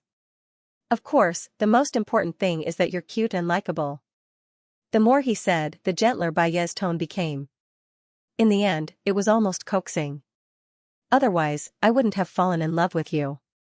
You don't believe that you're so good. Don't you believe in my taste? Xianxia's eyes were misty. He didn't know how to answer. Bai didn't let him go. I believe, Xianxia said, I believe in you the most. With a muffled thud, the meat pie in Aluan's hand fell to the ground. He seemed to know something amazing. Damn, this is too exciting. Bai planned to teach Aluan a lesson later. He scratched his little fan's nose through the camera. That's right. Before you become my boyfriend, you have to be yourself first. In the future, don't hesitate when you speak. If you want something, just tell me. Whether it's a gift, or if you miss me, or if you want to video call me, you don't have to be so careful. I don't lack resources or money. In my heart, you're the first. As long as I can spare some time, I'll definitely accompany you. If the first few sentences were confusing and needed time to digest, then the last few sentences were no different from undisguised love. Xianxia suddenly felt that he was really good. At least in Bai's heart, he was good. Otherwise, he wouldn't be the #1 priority. He tried to be arrogant. Then can I apply to extend the video call time every day? Bai nodded. Yes. Xianxia stretched out 5 fingers. 5 minutes? Yes. He crossed his 2 index fingers. 10 minutes? Yes. Half an hour? You don't have to chat with me all the time. Just let me watch you. Yes. Bai didn't know whether to laugh or cry. But don't you sleep? Xianxia thought to himself. If I can watch you all night, it's much more comfortable than sleeping. Anyway, Bai didn't care how long the video call was. It wasn't like he hadn't watched his little fan all night. He nodded again. Fortunately, the little fan knew when to stop and didn't ask for more. But Bai lowered his voice to a volume that Aluan couldn't hear. There's one more thing I need to remind you. Next time before you take off your clothes, ask me where I am first. It's best if you take it off when I'm in the hotel. Give me some space to take a cold shower. Can you do that? Cold shower, Xianxia's brain almost exploded. He suddenly understood why Bai Yi wanted to take a cold shower. The little fan finally changed. Bai Yi was in a good mood. He wanted to tease him, and his words became more and more outrageous. Or when I come to see you, you can take it off on the spot for me to see. On the spot, Xianxia's ears turned red just thinking about it. But no matter how Bai Yi guided him, no matter how arrogant he was, only one thing would never change. He wanted to make Bai Yi happy. He gritted his teeth and agreed.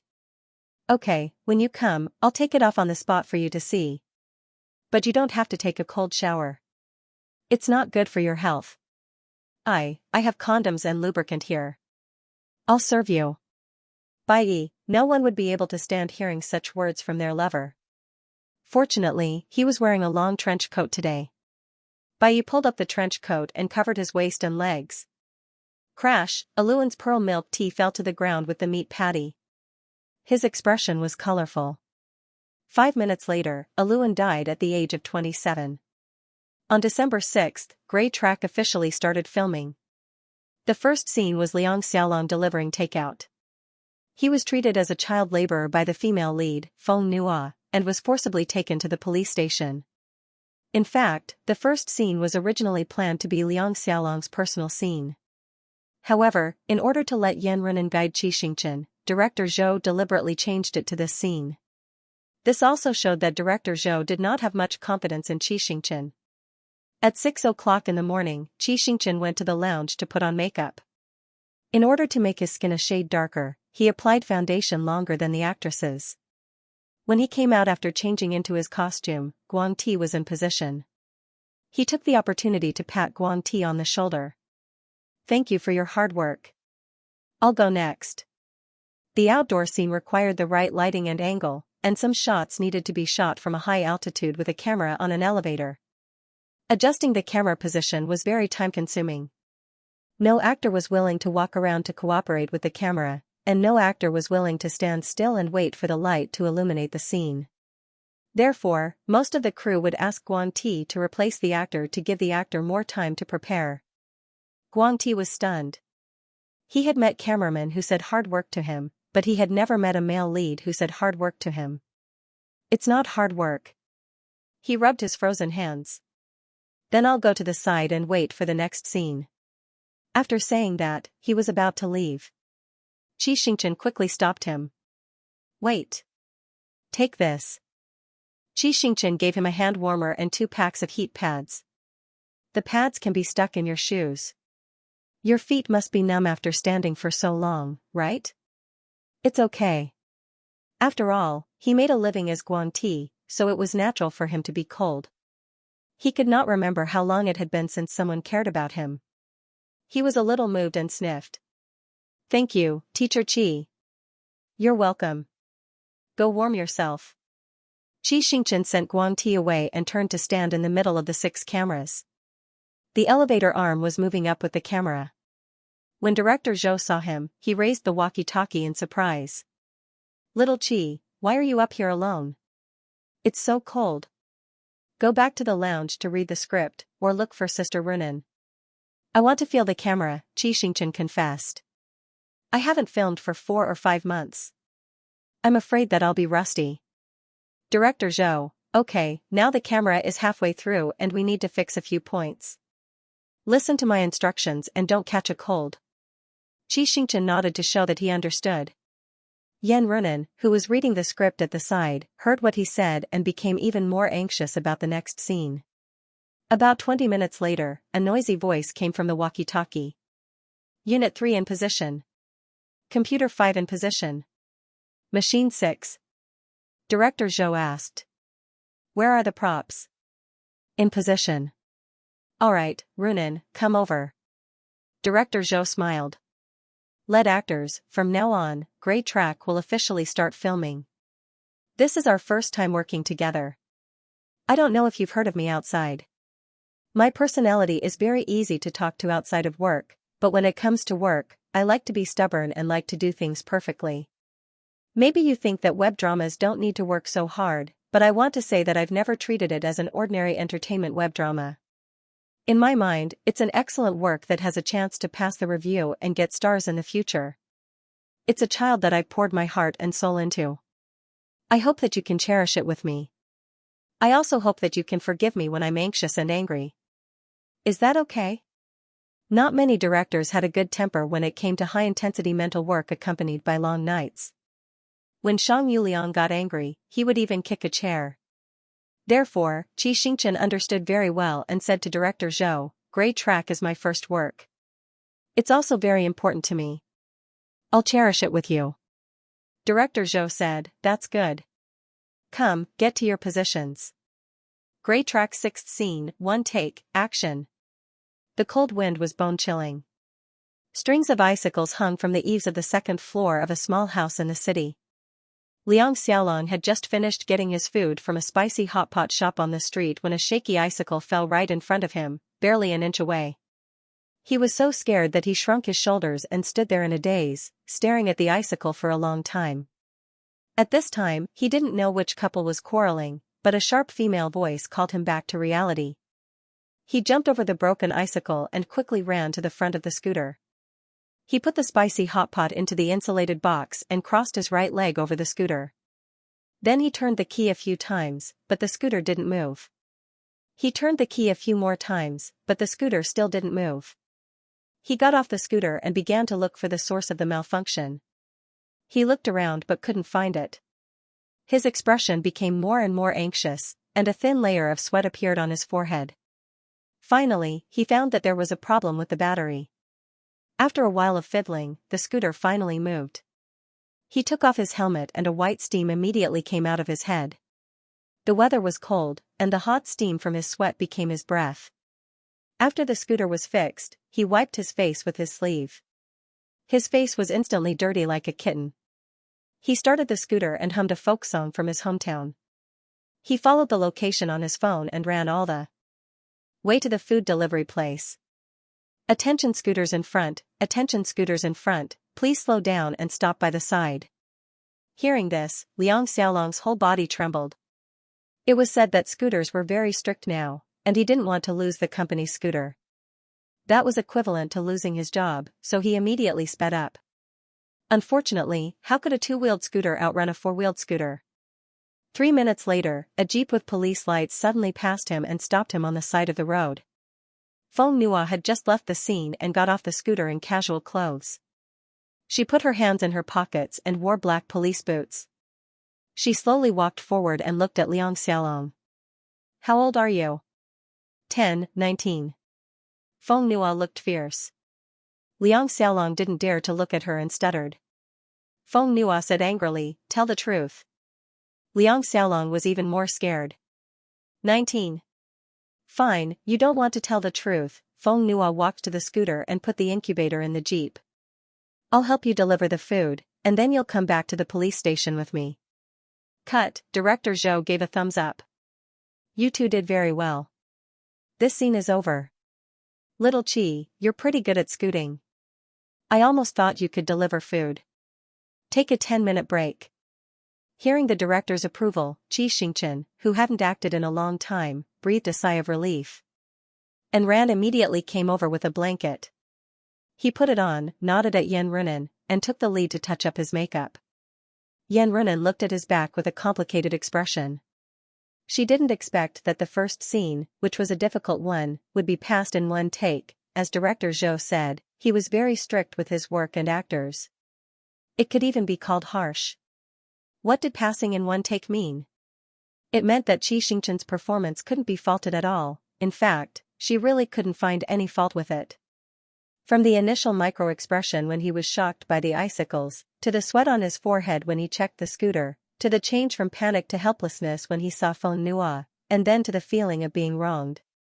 Xianxia had a good grasp of the situation. He even displayed the ease with which the deliverer man rode an electric scooter. He must have practiced in advance and worked hard. Yan Runan suddenly felt a little ashamed. She had to admit that when she first saw Xianxia, she really treated him as a pretty face. Her attitude towards him was very unfriendly. The main reason was that she had suffered many losses at the hands of little fresh meats. They had poor acting skills and were unprofessional. One of the little fresh meats in a drama was found out because of his indecent private life. It led to the drama that he worked hard on for more than half a year. In the end, it was banned and never aired. That was a drama that she liked very much. It was also a drama that she hoped to take the next step in before she turned 30. It was delayed just like that. However, just because one scene was good, it didn't mean that every scene would be good. Yan Runan retracted her gaze and went back to the lounge to touch up her makeup. Yan Runan still had a drama to shoot in 4 months. In order to make time, most of the early parts of Grey Track were the two of them acting opposite each other. Especially today. Perhaps it was to let the two of them get familiar quickly and lay the foundation for future emotional scenes. Director Zhou had arranged almost a full day of acting opposite each other. On this day, Xianxia made a lot of mistakes. However, after he made a mistake, as long as Director Zhou explained it a little, he could quickly understand, digest, and correct his mistakes. The remaining difficulty was the acting. With Yan Runan's ability, he sometimes couldn't handle Yan Runan's scenes. What should he do? He had to grit his teeth and take it. He didn't delay the progress at all. He had already snatched 3 scenes. At 6 o'clock in the evening, Director Zhou called it a day. Xianxia went to find his scooter as usual.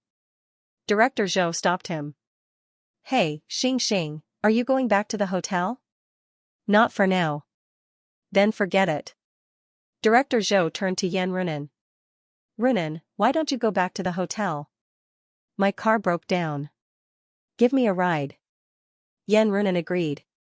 He watched Xianxia leave and then got into the car with Director Zhou. The hotel booked by the Grey Track crew was relatively far from the village in the city. The journey was about 40 minutes. Halfway there, Yan Runan couldn't help but be curious. "Xianxia is like this every day?" Director Zhou didn't understand. "Like what?" "Riding an electric scooter everywhere." "Oh, that's what you mean," Director Zhou said. "For the past 2 days, he has been riding an electric scooter. The day before yesterday, he walked on his feet. He rushed over as soon as he got off the plane." Director Zhou smiled. There are some actors in the new generation who can bear hardships. There aren't many who can bear hardships like him and are willing to work hard. I was originally afraid that his acting skills wouldn't be good, so I was prepared to put in a lot of effort to train him. I didn't expect him to be so easy to deal with. Yan Runan felt more and more uncomfortable. "And his family is very good, did you know that?" After deciding on the casting with the investors, Director Zhou checked Xianxia's family background. "I thought about it carefully. What if he came to the crew with the bad habits of a rich second generation and acted like a big shot? It turns out that I worried for nothing.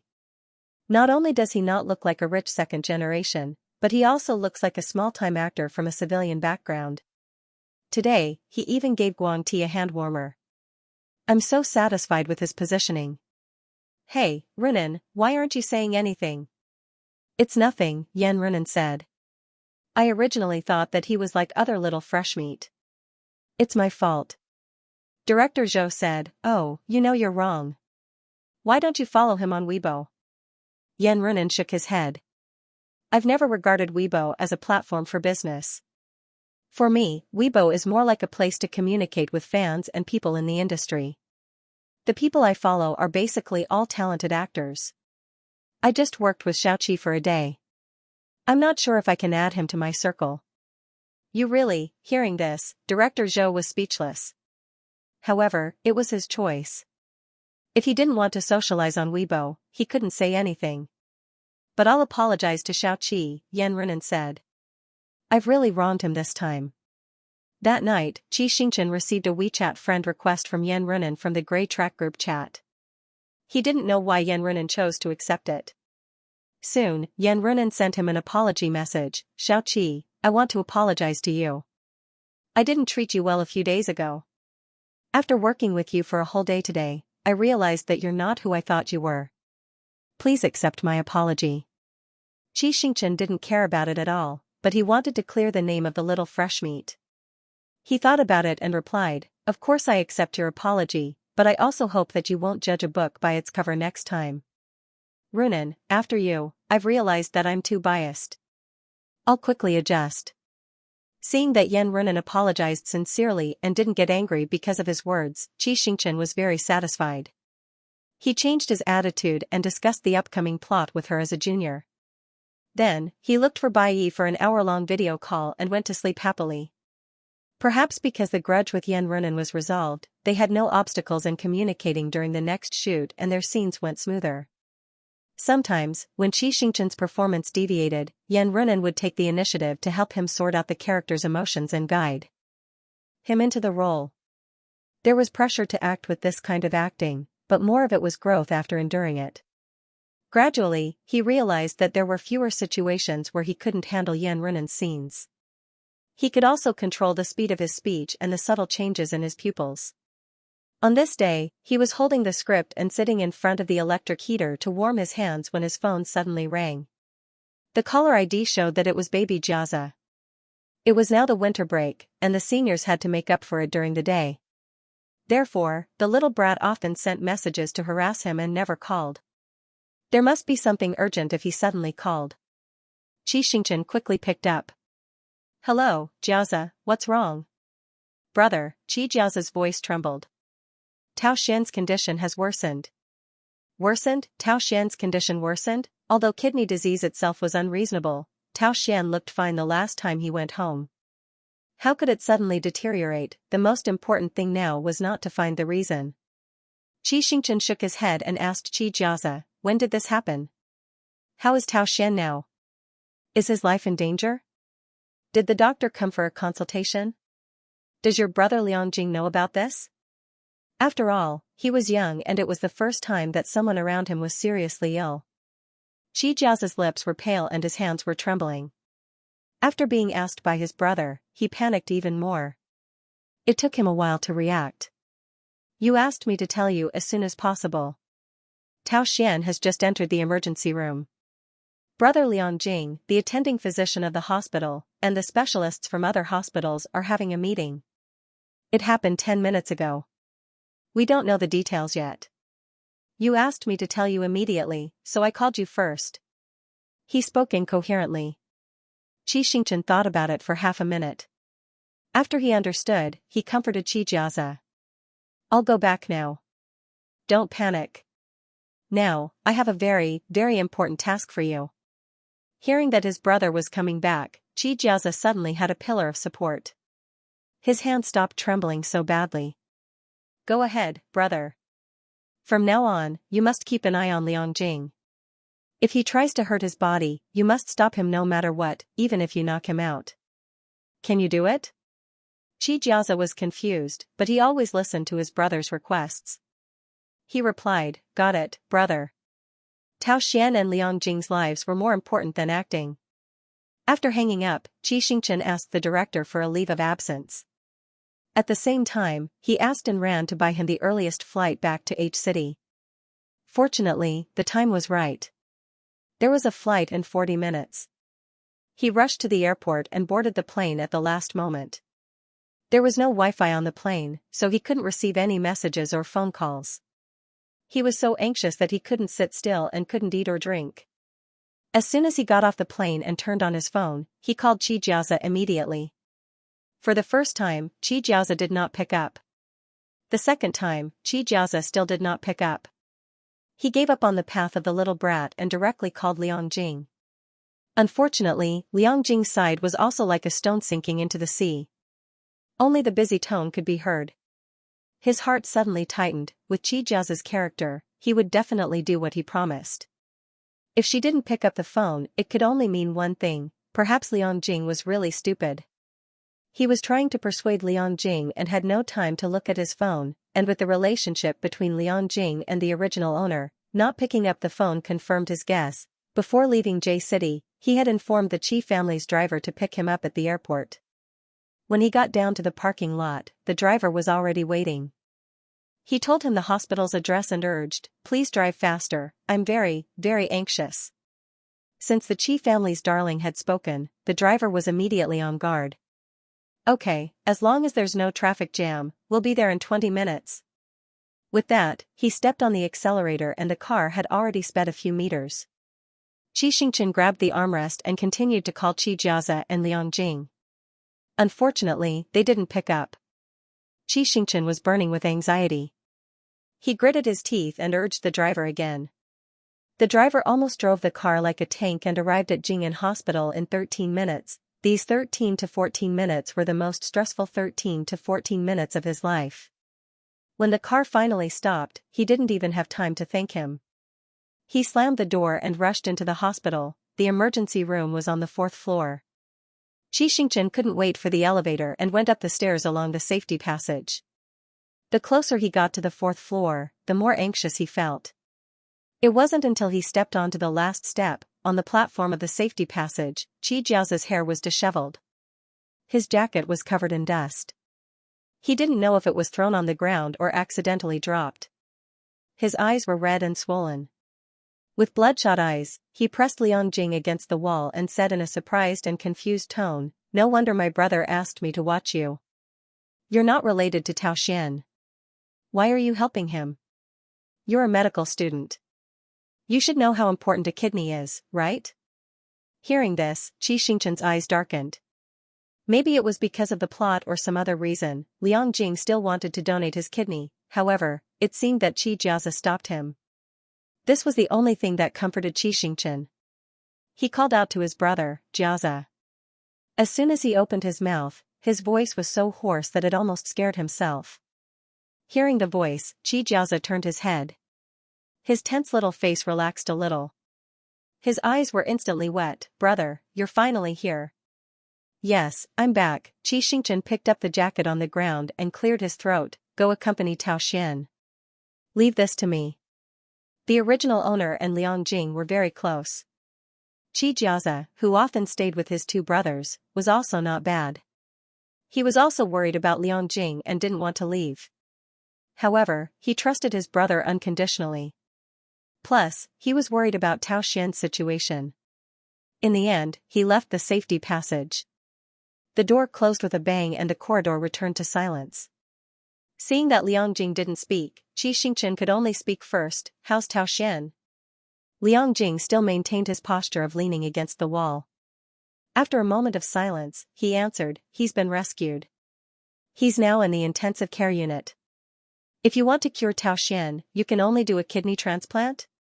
"Yes," Liang Jing smiled bitterly. "Unfortunately, we haven't found a suitable kidney source until now. In fact, back when they were filming Heart of the Ocean, director Shan Yu Liang had used a public platform to find a suitable kidney source. He and Tao Tao were both public figures. They didn't lack money or connections. Logically speaking, they shouldn't have been unable to find a kidney source for more than half a year. Moreover, before entering the set of Grey Trajectory, Xianxia had inquired about it from various hospitals through the Qi family's connections. He didn't get any useful information. It should be because of the plot. Xianxia glanced back and quickly moved 2 steps to the left, blocking the door of the safety passage. He asked the other party, "So? You want to donate your kidney?" "You heard it." Liang Jing raised his eyelids. He probably wanted to look at Xianxia, but he immediately looked away as soon as his gaze met his. He paused and said, "Tao Xian and I have a higher chance of matching." Hearing the exact answer from the person himself, Xianxia's tense nerves snapped. His breathing became more rapid, and his emotions were on the verge of collapse. He couldn't hold it in anymore. He took a step forward and looked at the haggard Liang Jing. "I understand that you want to donate your kidney to save Tao Tao to get a good impression of you in order to pursue Tao Xian. But are you sure that Tao Tao will like you because of this? Do you know what will happen to you next? I can tell you clearly that Tao Tao doesn't like you. I can also tell you clearly that it won't be long before you'll be all alone." Xianxia couldn't say the words "die on the hospital bed." He bit his lower lip and paused for a moment before saying, "In short, it won't be a good ending, so I hope you will choose carefully." "And didn't Tao Xian survive? From today onwards, I will ask my brother to increase his efforts to find a kidney source. You should also ask Uncle Liang to keep an eye out for you." In a hurry, Xianxia's body involuntarily took a step forward with every word he said. In the end, he walked in front of Liang Jing and stared at him. He couldn't hide the pleading in his tone. "I believe that we can definitely make Tao Xian stay. Just wait for a while, okay? Ever since he returned to China, little Xianxia had never looked at him so seriously, nor had he ever spoken to him in such a soft and wet tone. Liang Jing was dazed for a few seconds and almost agreed subconsciously. However, he regained his senses in the next second. He reached out and rubbed Xianxia's hair. I don't know where you got that information. Maybe it's something unique to you now. I don't know how to say it. Is it a special ability to foresee the future? But I want to tell you that I chose to save Tao Xian for Tao Tao, but I don't like her. Xianxia frowned. You don't like her? Then why? I can't say. I can't say it. It's hard to say. Recalling all the recent experiences, Liang Jing's handsome face gradually twisted. Xianxia's heart suddenly sank. His nerves were on fire, anxious and in pain. Normally, he would never expose someone's scars. However, the situation was urgent. He didn't care if he could hurt Liang Jing. He lowered his voice and said word by word, since you know my identity as an outsider, I won't hide it from you. I'm the only one who can save your life now. Tell me, why? Liang Jing still shook his head. Xianxia's arms were trembling because of his attitude. He was so angry that he couldn't control himself anymore. He raised his fist and punched Liang Jing in the face. Tell me. Xianxia's strength was not small. Liang Jing was hit so hard that he staggered 2 steps. His shoulder slammed heavily into the wall, making a muffled dong sound. He seemed to be in disbelief. He covered his face for a long time. When the voice-activated light went off, Xianxia heard him mumble, You hit me? You hit me because of this? Okay. Liang Jing put down his hand and sneered. Since you want to know so much, I'll tell you. More than a month ago, I was drunk and made a big mistake. I ruined Tao Tao's innocence. At that time, I offered Tao Tao as my compensation. My Liang family's ancestors were scholars. In recent generations, they have been doing business. Our family is very rich. My parents are gentle and the couple is very harmonious. It can be said that many female celebrities want to marry into a rich family. I thought Tao Tao would agree. In the end, Tao Tao rejected me because she wanted to focus on her career. She also said that she wanted to treat that day as a dream and pretend that it never happened. Although I felt guilty about it, I have to say that I was more relaxed and happy. I didn't like Tao Tao. After marrying her, I might not be able to be a good husband. I was afraid that I would let her down. Moreover, there was someone in his heart that he couldn't let go. He wanted to give it a try. However, just as I returned to my normal life, Tao Tao suddenly called and said that she didn't have her period this month. As a medical student, of course I understood the meaning of this sentence. I went to the pharmacy to buy a pregnancy test for her. The next morning, she showed me the results of the test, 2 bars. She was pregnant. This was an innocent little life. I wanted Tao Tao to give birth to it and let me raise it. I was also willing to compensate her for all the losses caused by giving birth. If she regretted it and wanted to marry into the Liang family, I would gladly accept.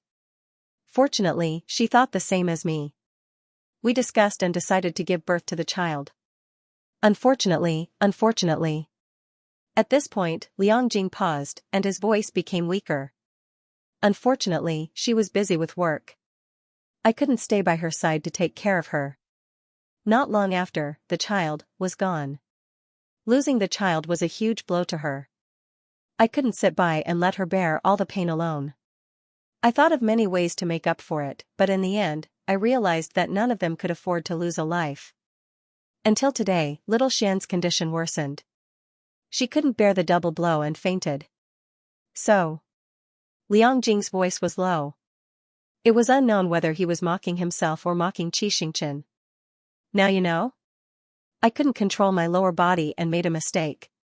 I accidentally became a father and accidentally lost a child. It's funny, isn't it? Do you want to laugh? If you don't think it's funny enough, let me tell you something even funnier. I, Liang Jing, like men, or more accurately, I only like one man. He pinched Xianxia's chin and forced him to look at him. And that's you. After hearing Liang Jing's words, Xianxia couldn't tell if he was more surprised or angry. He was surprised that Liang Jing actually liked him. The original owner had confessed to Liang Jing, but Liang Jing didn't agree. Why did he like him all of a sudden? He was angry because, if Liang Jing was telling the truth, then he was basically sure that Tao Tao was lying to Liang Jing, because he had read the original Peaches of the Night. The original had vaguely described the first night that Tao Tao and the male lead spent together. That night was Tao Tao's first time. In other words, if the current Tao Tao wanted to follow the storyline strictly, there was no way she would have sex with Liang Jing. Xianxia shook his head and shook off Liang Jing's hand. Liang Jing, listen to me. All the information you're receiving now is one-sided by Tao Tao. In fact, there's nothing between you and her. She's not pregnant. The moment he confessed, Liang Jing regretted it. He clearly knew that Xianxia didn't like him. He was afraid that, after the confession, Xianxia would deliberately distance himself from him and ignore him. Seeing that Xianxia didn't pay attention to him, Liang Jing secretly sighed in relief. I saw the pregnancy test. It's true. You don't have to lie to me just to save me. I'm not lying to you. I've seen it, brother Liang Jing. Before Xianxia could finish, Jiazi pushed the door open. Tao Xian is awake. Tao Xian is awake. Everyone present was concerned about Tao Xian's condition. After Jiazi finished speaking, he turned around and ran back. Liang Jing and Xianxia couldn't be bothered to continue arguing. They followed Jiazi into the ward. Tao Xian's neck turned slowly as if he was looking for something. The moment he saw Jiazi, his eyes lit up. Then, he saw Xianxia and Liang Jing. He smiled and said weakly, Professor Liang, Brother Xing, you're all here. I have something to tell you. In order not to let him waste too much energy, Liang Jing and Xianxia stood beside his bed. Tao Xian lay on his side and reached out with his pale hands that were full of tubes. One of his hands grabbed Liang Jing and the other trembled as he held on to Xianxia. Jiazi told me just now that Professor Liang wanted to donate his kidney to me, but I didn't want it. Tao Xian struggled to turn to Xianxia. Brother Xing, do you remember when I asked you about your relationship with Brother Liang Jing? At that time, Jiazi said that you were good friends like us. I thought about it from another perspective. If Brother Liang Jing gave his kidney to me, it would be equivalent to Jiazi giving his kidney to someone else. I would be very, very sad. I don't want you to be sad. If it weren't for you, I wouldn't have known Jiazi. Besides, Jiazi admires and loves you very much. If you're sad, Jiazi will be sad too, right, Jiazi? Compared to the fear of death, what I'm more afraid of is that you don't like me anymore. So. Tao Xian said too much at once. He panted for 2 minutes before continuing, so, Professor Liang, I don't want your kidney. Even if you transplant it to me while I'm unconscious, I'll find a way to take it out myself when I wake up. Please don't worry too much about me. I'll try my best to live until the end of the college entrance exam. I promised Jiazi that we'll take the college entrance exam together. I won't go back on my word. Tao Xian fell into a deep sleep after he finished speaking. Perhaps because he had just woken up, he was still weak. Other than Jiazi, Liang Jing had spent the most time with Tao Xian, so he knew this child's temper. If Tao Xian could say it, he would definitely do it. In order not to waste his efforts, Liang Jing would not donate a kidney. Looking at Tao Xian's sleeping face, Xianxia was both gratified and distressed. He turned around and called Xianxia, brother, did you find a kidney source I asked you to find last time?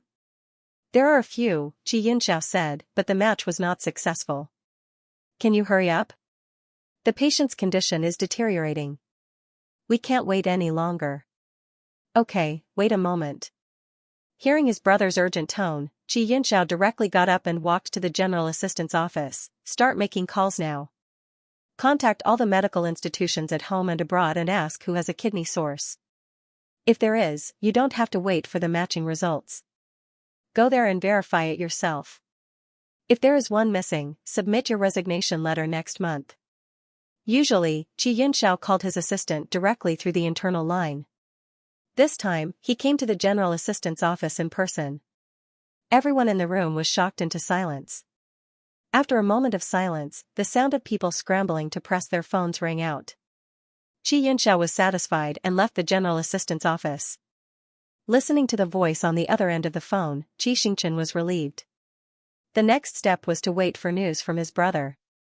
If even the resourceful Qi family could not find a kidney, perhaps Tao Xian could only. However, there was one thing that made him very confident.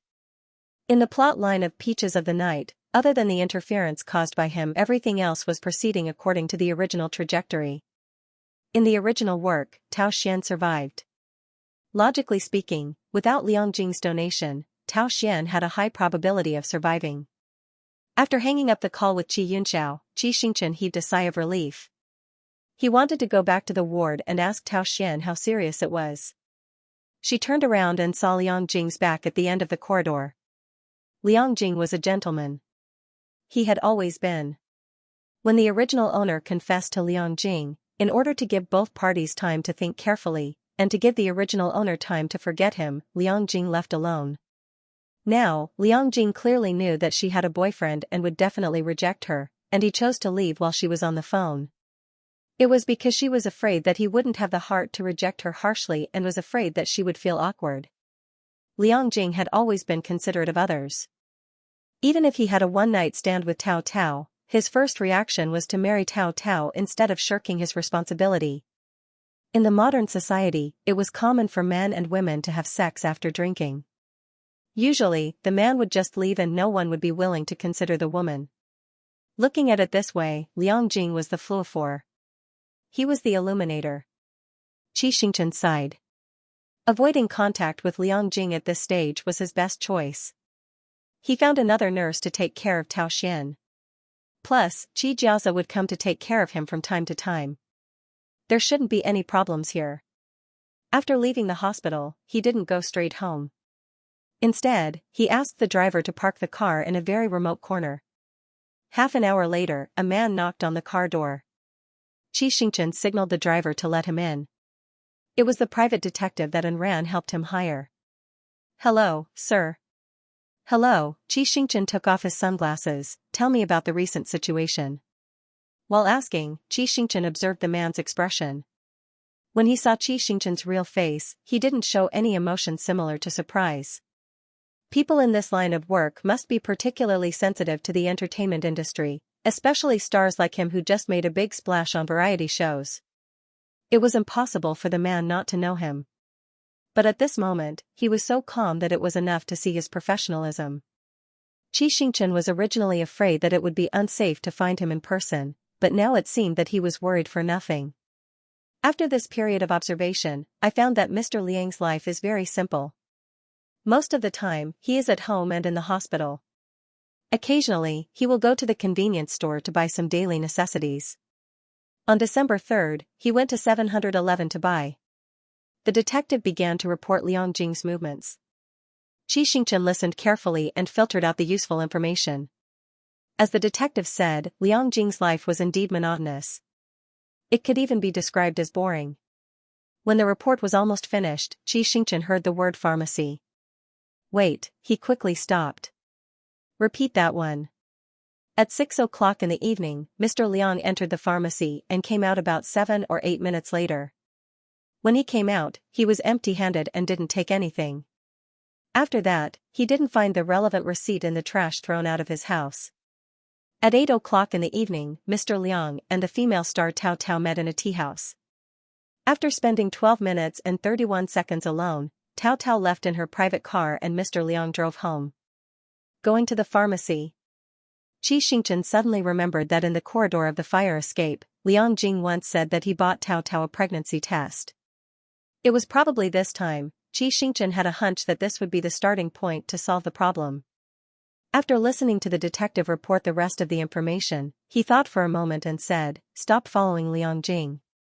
Find out the list of drugs he bought from the pharmacy. If I'm not wrong, he should have bought an early pregnancy test. I'll add 3 times the price. Please be sure to find this test." After a pause, he said, "Also, I'll have to trouble you to find Tao Tao's recent medical records for me. If you encounter any difficulties in the process, you can contact me at any time. I'll help you." If Tao Tao was really pregnant, there would be obvious signs on the test. If she really had a miscarriage, she would have gone to the hospital for medical treatment and there would be medical records. Although it was difficult to find, these were the most direct evidence. Money made the world go round. The detective agreed readily. Xianxia took the recently collected evidence, such as photos, and sent him back to the studio. He ordered the driver to drive to the Qi residence.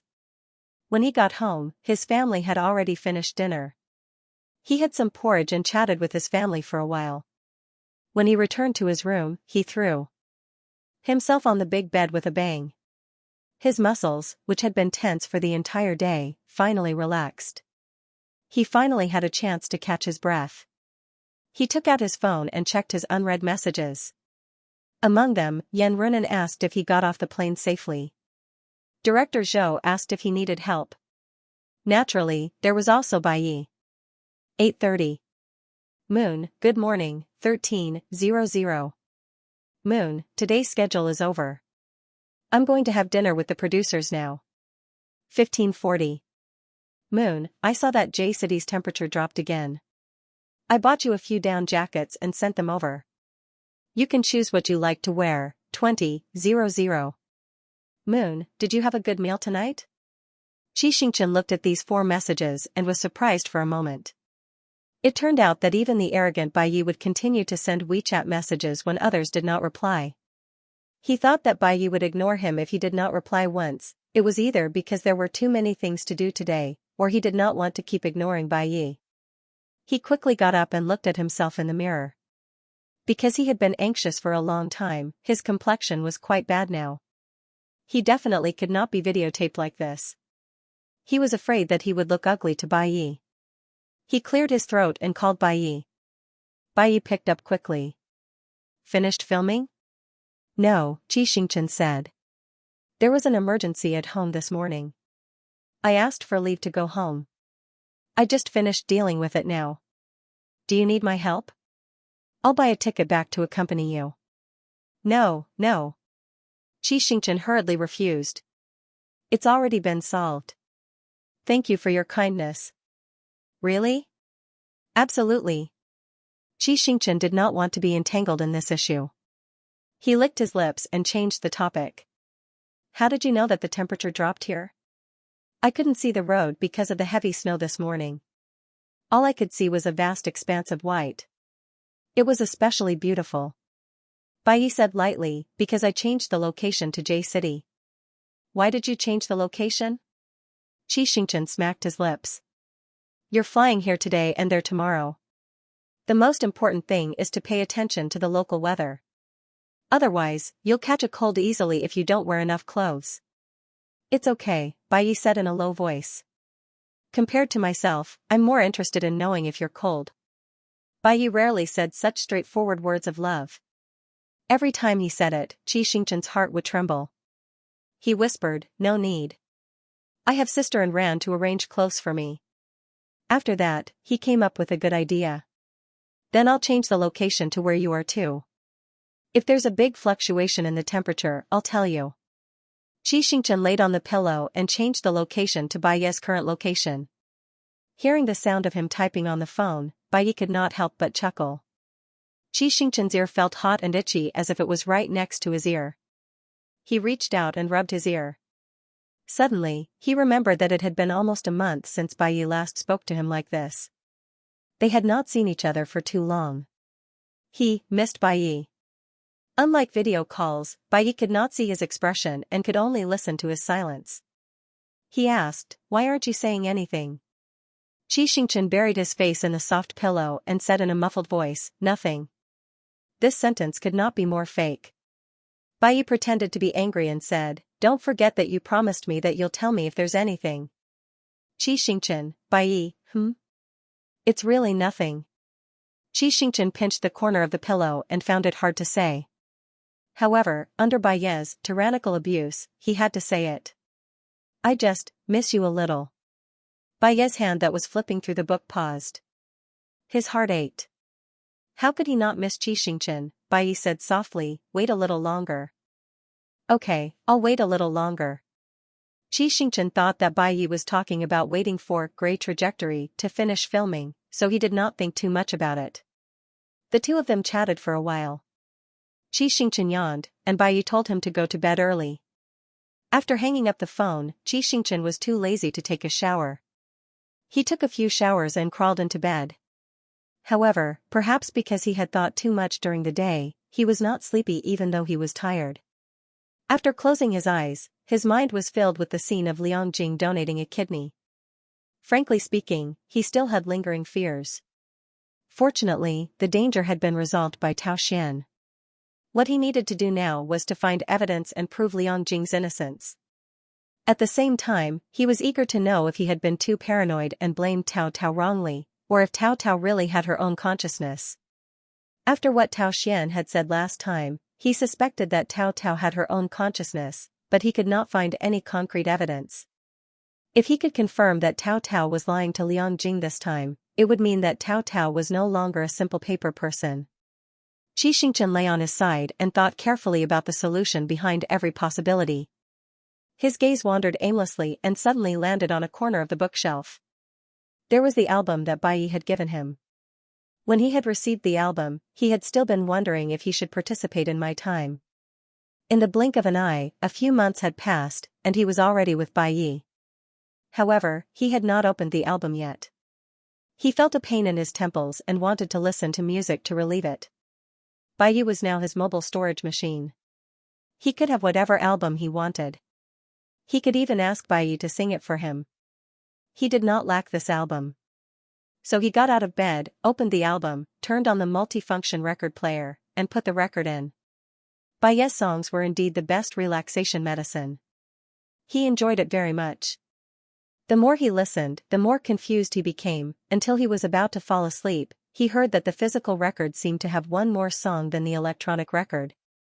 Strangely, he had heard a short part of that song in real life. It was recorded by Sister Jean at Baiyi's concert before his car accident and sent it to him. Baiyi had improvised a few lines of the song. But Peaches of the Night was a work from 1 or 2 years ago. How could there be a new song that Baiyi had not yet written? Xianxia fell into a deep slumber as he continued to ponder the situation. In the morning, Xianxia was woken up by Enrant's long-distance call. When he sat up in bed, he felt as if he had been run over by a truck. His entire body hurt. The quality of the multifunctional record player was good.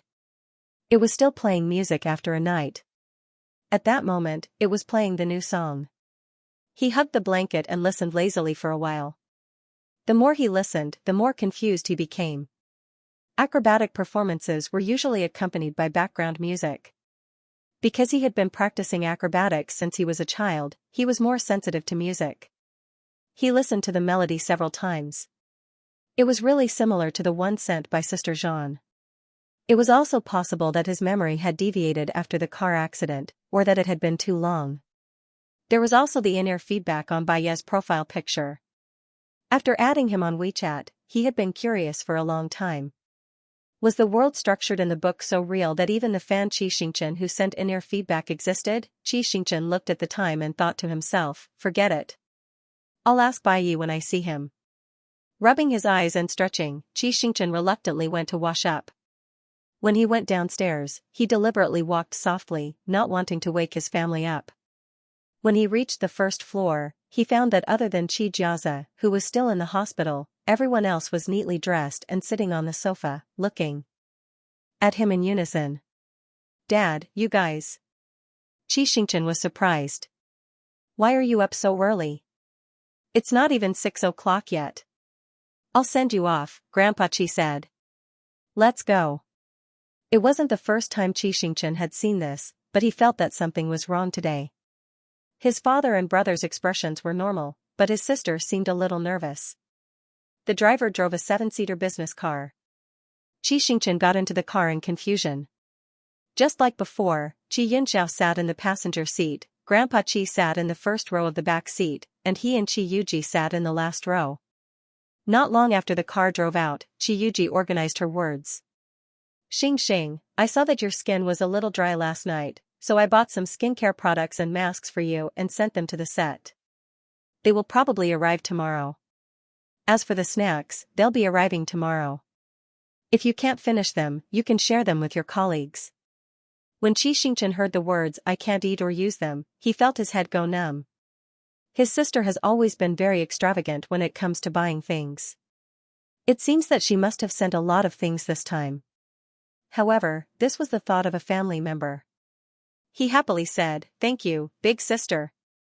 It's okay. Those dozens of facial masks are pretty good. You can try them."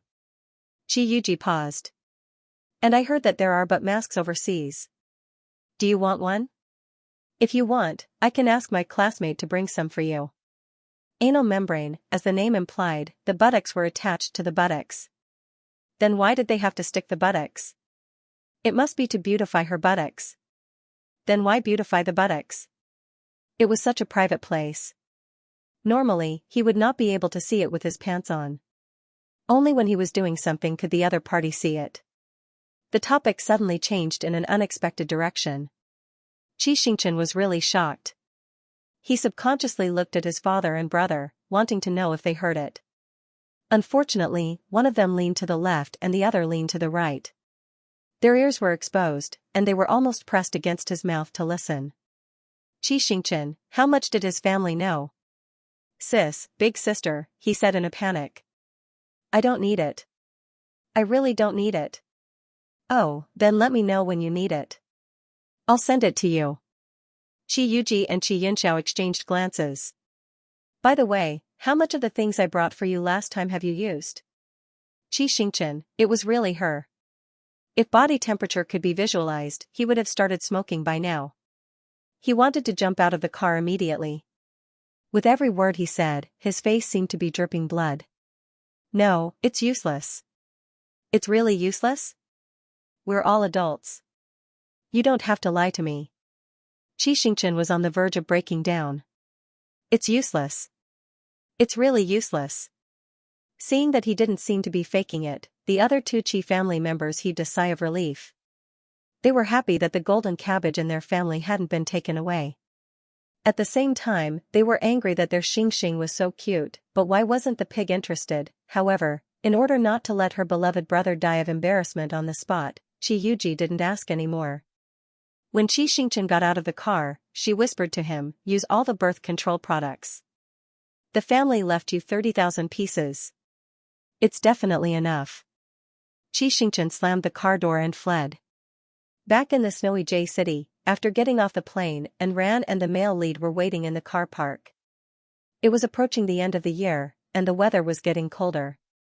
Ran was afraid that Xianxia would catch a cold, so she prepared 2 military coats in the car.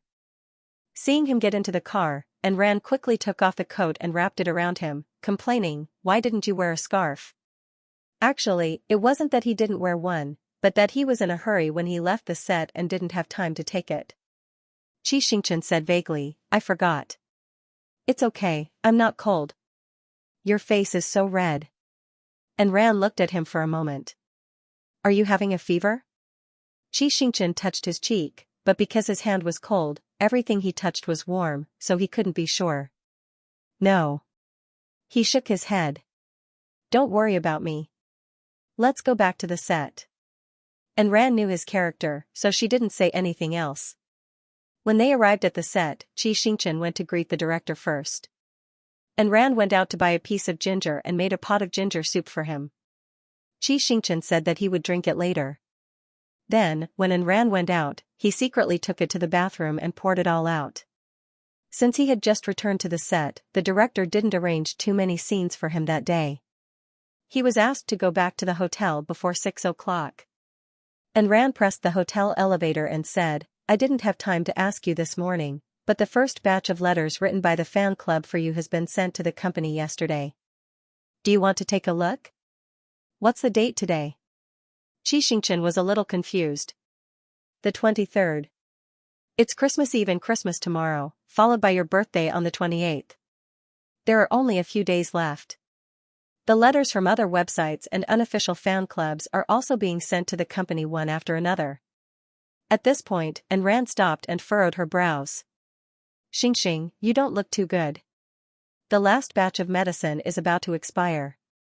You go upstairs first. I'll go to the pharmacy to buy a thermometer and cold and fever medicine." It was so cold that Xianxia couldn't bear to let Ran suffer. Moreover, he only felt dizzy and didn't show any signs of a cold or fever. He stopped and ran. "I'll be fine after a night's sleep. If you want to buy medicine, you can buy it tomorrow." "Okay." And Ran said helplessly before getting off the elevator. "If you feel uncomfortable at night, call me immediately." "Got it. Don't worry." He watched Ran leave. He didn't take a good shower yesterday and took public transportation today. The first thing Xianxia did when he entered the room was to run to the bathroom and fill the bathtub with hot water. He got into the bathtub with his phone. He wanted to chat with Bai Yi on WeChat, but he accidentally fell asleep while typing. When he opened his eyes again, the water was cold. He shivered and jumped out of the bathtub, wrapped himself in a towel, and climbed into bed. His head was so heavy that he didn't want to video chat with Bai Yi. He hurriedly sent a message, "I'm very, very sleepy today. I won't video chat." Then he fell asleep. The result of this operation was obvious. When he woke up the next morning, little Chi was indeed infected. It wasn't an ordinary infection. It was a severe cold, and his nose was so blocked that he couldn't breathe. His body temperature was also above 38 degrees. And Ran dragged him to the hospital and put him on a drip 3 times before his body temperature returned to normal. The doctor also said that he had inflammation and suggested that he stay on the drip for a few more days. In order to recover as soon as possible and play the role of Xianxia in the best state, Xianxia began a bitter life of filming during the day and going to the hospital at night for a drip. During this period, he didn't dare to tell Bai Yi that he was sick. He used the excuse of having to film at night and only communicated in Chinese. Originally, he didn't care about being sick. Now that he couldn't look at Bai Yi without scruples, it made him a little uncomfortable. 3 days passed just like that. On the 4th day, the doctor agreed that he didn't need to use the drip. Xianxia looked at the back of his hand that was full of needle marks from the intern nurse and shed tears of joy. Now he didn't have a fever at all, and his voice wasn't as hoarse as before. His nose was slightly blocked, but it wasn't a problem for him to read lines. He estimated that he would be fine in another 2 or 3 days. The 4th day happened to be the 28th, his and the original owner's birthday. When he entered the set, he dressed up as usual. After everything was done, before the first scene started, the director's assistant, De Zhuang, ran over and shouted, "Xing Xing, there's a handsome guy outside waiting for you in an ultimate evolved RV.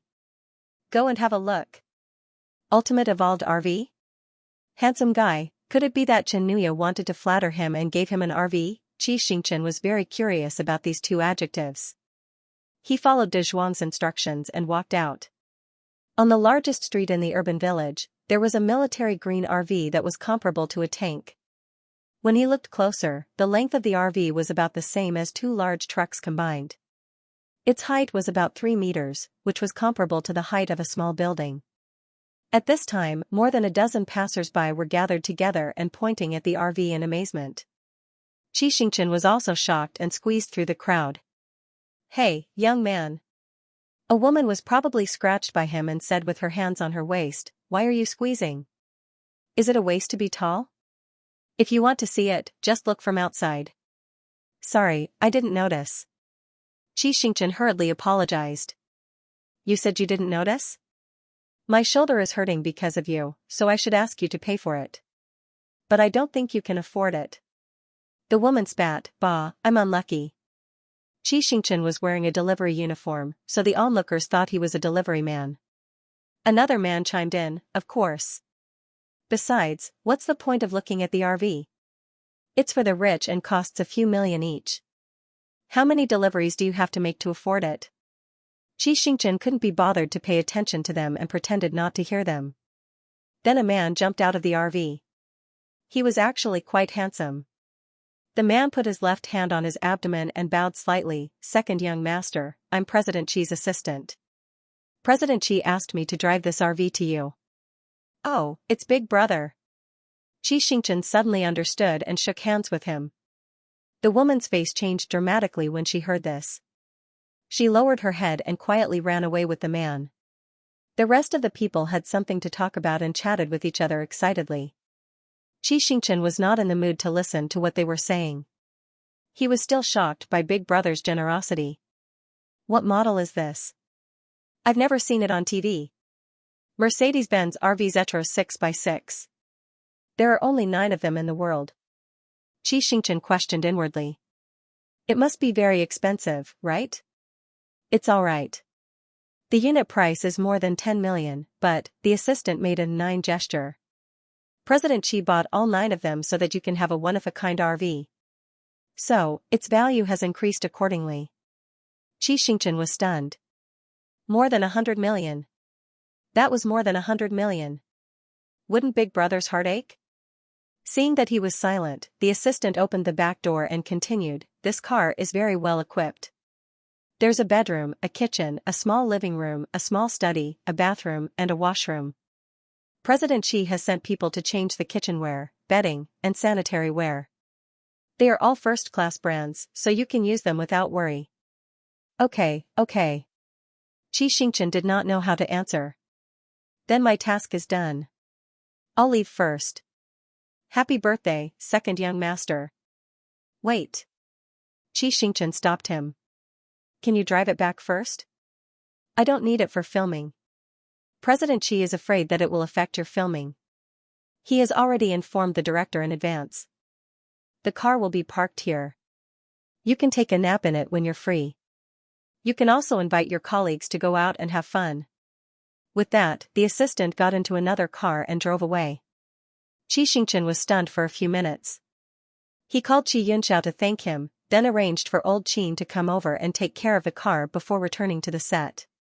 However, just as the first scene was finished, there was a sudden rumbling sound in the sky. He looked up and saw a helicopter hovering at a low altitude. The crew on the helicopter probably could not find a landing pad.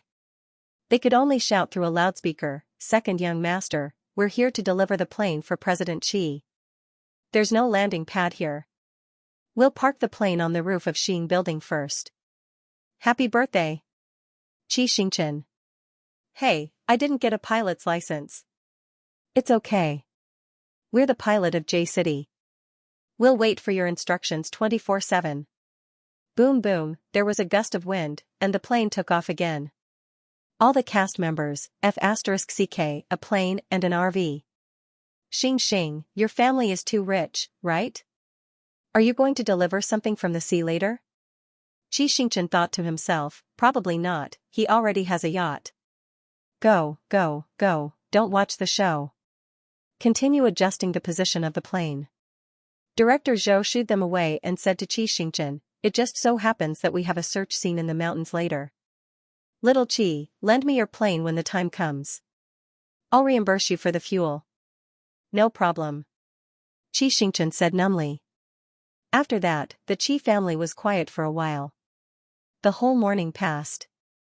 Other than Grandpa Qi asking him if he liked the plane with purple air coming from the east, nothing else happened. He thought that was it for today. However, after filming 2 scenes in the afternoon, a young man from SF Express came riding a tricycle. Excuse me, are you Mr. Xianxia? There's a parcel for you, please sign for it. Xianxia nodded in agreement. The young man from SF Express got off the car and opened the iron compartment behind. A lot of parcels were brought down, all packed in file bags. Xianxia's hands were sore from signing. After sending the young man from SF Express away, he opened the first file bag. Inside was a fixed property certificate. He opened the second one. It was still a fixed property certificate. He opened the third one. Forget it, he didn't want to call it. Qi Yuji's achievement of buying 2 houses for him in each city was already achieved. De Zhuang was stunned. Xing, I don't want to say this, but why did you come to film and suffer like this? Go home and be a charterer. Another supporting actor imitated De Zhuang and said, that's right. Xianxia explained that he liked acting and so on. Everyone really believed him. If he didn't really like it, which second-generation rich kid would come out and suffer like this? Director Zhou shooed them away for the 3rd time with a face full of despair. Stop looking, all of you go back to filming. Fortunately, there wasn't much to do in the afternoon. Xianxia had been accompanying Tao Xian and didn't have much time to deal with the big stuff. He simply filmed a cute dance video for Xianxia and booked all the electronic advertising screens in J City and H City to support him. In this regard, Xianxia said, "It's so awkward to see himself everywhere QAQ." In the evening, director Zhou finished an hour early and said, "Little Chi's family is so rich, I can't compare, but I still want to celebrate Little Chi's birthday. I booked a private room at the KTV. Let's go, let's have a good drink tonight and relax." Wow. Everyone in the crew cheered. "Thank you, Director Zhou, thank you Little Chi." Director Zhou, Xianxia was quite embarrassed. "I've just been delayed for a few days because of the flu. It's not good to delay any further. Don't go." "It's okay, you don't have to be so polite with me. Quickly remove your makeup, change your clothes and leave. Besides, there's a guest waiting for you at the KTV. If you don't go, I can't explain myself." Guest? What guest? The Chi family had sent a gift, so it definitely wasn't family. It was probably one of his friends. Xianxia guessed all the way but still couldn't figure it out. In the end, he was pushed to the door of the KTV private room by a group of people. Director Zhou had booked a KTV that was similar to a private clubhouse. It was very private and had very few guests. At this moment, there was no one in the corridor. Everyone shouted together, "Xing Xing, quickly open the door." Xianxia's mood was also stirred up by them. He pushed the door open and smiled. "Okay, then 1, 2, 3, sesame." Before the two words "open the door" could be said, his voice abruptly stopped. As the birthday song floated in the room, Baiyi stood in front of a 5-layer cake, gently and affectionately looking at him, and mouthed, "Baby, happy birthday." When he saw Baiyi, Xianxia's first reaction was, "Why is he here?" His second reaction was, "Baiyi called me baby. There are so many people behind us. What if they find out about our relationship?" Like a kitten whose tail had been stepped on, Xianxia's hair stood on end. He looked back at the crowd behind him with full vigilance. It was as if blood would splatter on the spot if someone discovered his secret. Fortunately, the door of the KTV was very narrow. With Xianxia in front, the people behind him couldn't see Baiyi's lips clearly. They laughed and said, "Xing Xing, are you dumbfounded? Ha ha ha. Go in, go in. The candles will burn out soon. Thanks to Xiao, I'm going to enjoy a top-notch VIP concert today. This is the first time I've seen Baiyi in person. He's much more handsome than on TV." Xianxia was relieved. He couldn't wait to rush over and take a good look at Baiyi. Due to the presence of so many people, he pretended to be calm and walked to Baiyi's side. He whispered, "Don't you have a schedule today?" He had seen Baiyi's schedule. "Push it back," Baiyi said. "It's not important. There's no need to push back the schedule for your birthday. It's not your 60th birthday or anything. The point is not the birthday, but whose birthday it is." "Okay." Baiyi pointed at the cake with his chin. "Let's make a wish and share the cake. Everyone is probably hungry." His last sentence was relatively loud. After hearing it, everyone expressed that they wanted to eat this and that. De Zhuang asked the waiter for the menu. Everyone gathered to order. Since Baiyi was here, it was too late to drive him back now. Xianxia didn't say anything else. He looked down at his cake. The 5 layers were the same size. Each layer was made with sugar to make a cute version of him. There were scenes of him busking on the streets in Poor Traveler, the scene of him stepping on water in the Siren commercial, the scene of him wearing plastic overalls and interacting with Xianxia in Heart of the Ocean, and the scene of the mentor of my time acting as a sling assistant. The topmost layer was, of course, Xiaolong's style. The sallow and emaciated little boy was wearing a takeout uniform. He made a yay gesture, looking both cute and pitiful. Most importantly, this was the selfie he had sent to Baiyi. The rest of the people naturally didn't know the meaning behind it. They thought that Baiyi had found the map from somewhere. Xianxia panicked and complained, "Why did you choose such a silly picture? It's so ugly." Back then, because this photo was too ugly, he took it back after sending it out. He didn't expect Baiyi to actually save it. "This is proof of your hard work. It will be a precious memory in the future." Baiyi had a strong desire to survive. Besides, I don't think it's ugly. It's quite cute. Yes. De Zhuang went out to order and happened to pass by the two. He smiled and joked, isn't this a uniform play?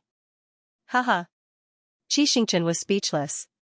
Have you seen anyone wearing a Meituan takeout uniform? Bai Yi glanced at De Zhuang. De Zhuang shrank his neck and slipped away. Director Zhou had met Bai Yi once before and knew that he was not good at creating an atmosphere. He opened his mouth and said, Xiaoqi, today is your 22nd birthday. Congratulations, you've matured by another year and become more handsome. Come, make a wish and blow out the candles. With that, Bai Yi took the lead and sang the birthday song. Xianxia looked at the 22 candle on the cake and closed his eyes. About 10 seconds later, he opened his eyes and blew out the candle. Xing Xing, happy birthday. Xing Xing, we love you. Xiaoqi, number one in the world. Hurry up and cut the cake, I can't wait. Xianxia's ears hurt from the noise. He took the knife and fork from Bai Yi and quickly cut the cake. However, he also observed the situation around him as he cut the cake. He knew very well that except for Director Zhou and the crew, everyone in the room was an actor. Actors would not eat sweets with such a high sugar content during filming. Now that they were urging him to cut the cake, it was most likely that they wanted to slap his face with it. Sure enough, just as he put the first piece of cake on a plate and handed it to Director Zhou, who was treating him. Director Zhou pushed his hand forward and directly rushed at his face. Xianxia was already prepared. He tilted his head to the left and avoided the cake. At this time, Bai Yi also seemed to have guessed what Director Zhou was going to do. He pulled Xianxia behind him and faced Director Zhou's direction, reaching out to push the cake plate back. A man in his 30s who always stayed up late could not compare to a young man like Bai Yi who danced all year round. 3 seconds later, the cake smacked into Director Zhou's face. Ha ha ha ha. Xianxia could not help but laugh out loud. Then he continued to divide the cake. Everyone did not believe him and was eager to greet him. Unfortunately, with his own nimble movements and Bai Yi's help, no one succeeded. Instead, they were all killed by him.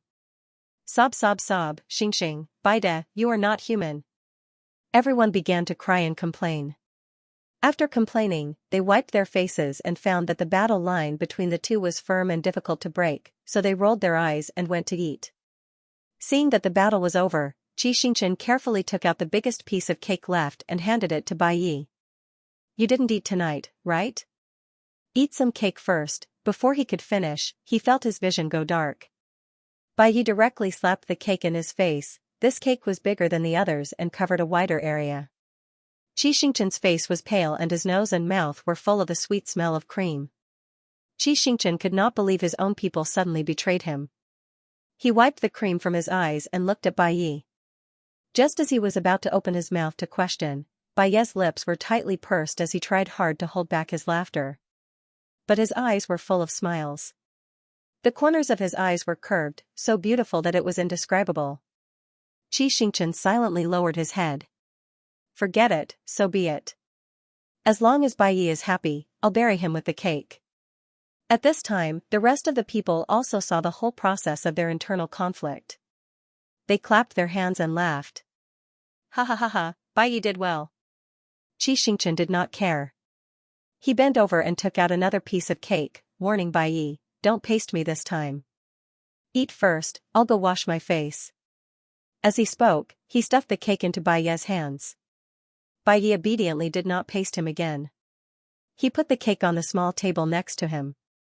Let's go, I'll go with you. Xianxia nodded and turned to walk to the bathroom. Unfortunately, just as he reached the bathroom, before he could turn on the tap, Bai Yi grabbed his wrist and pulled him directly into the innermost cubicle. Let's talk later, Xianxia whispered. Let me wash my face first. Bai Yi glanced at his lips. I want to taste the cake before you wash your face.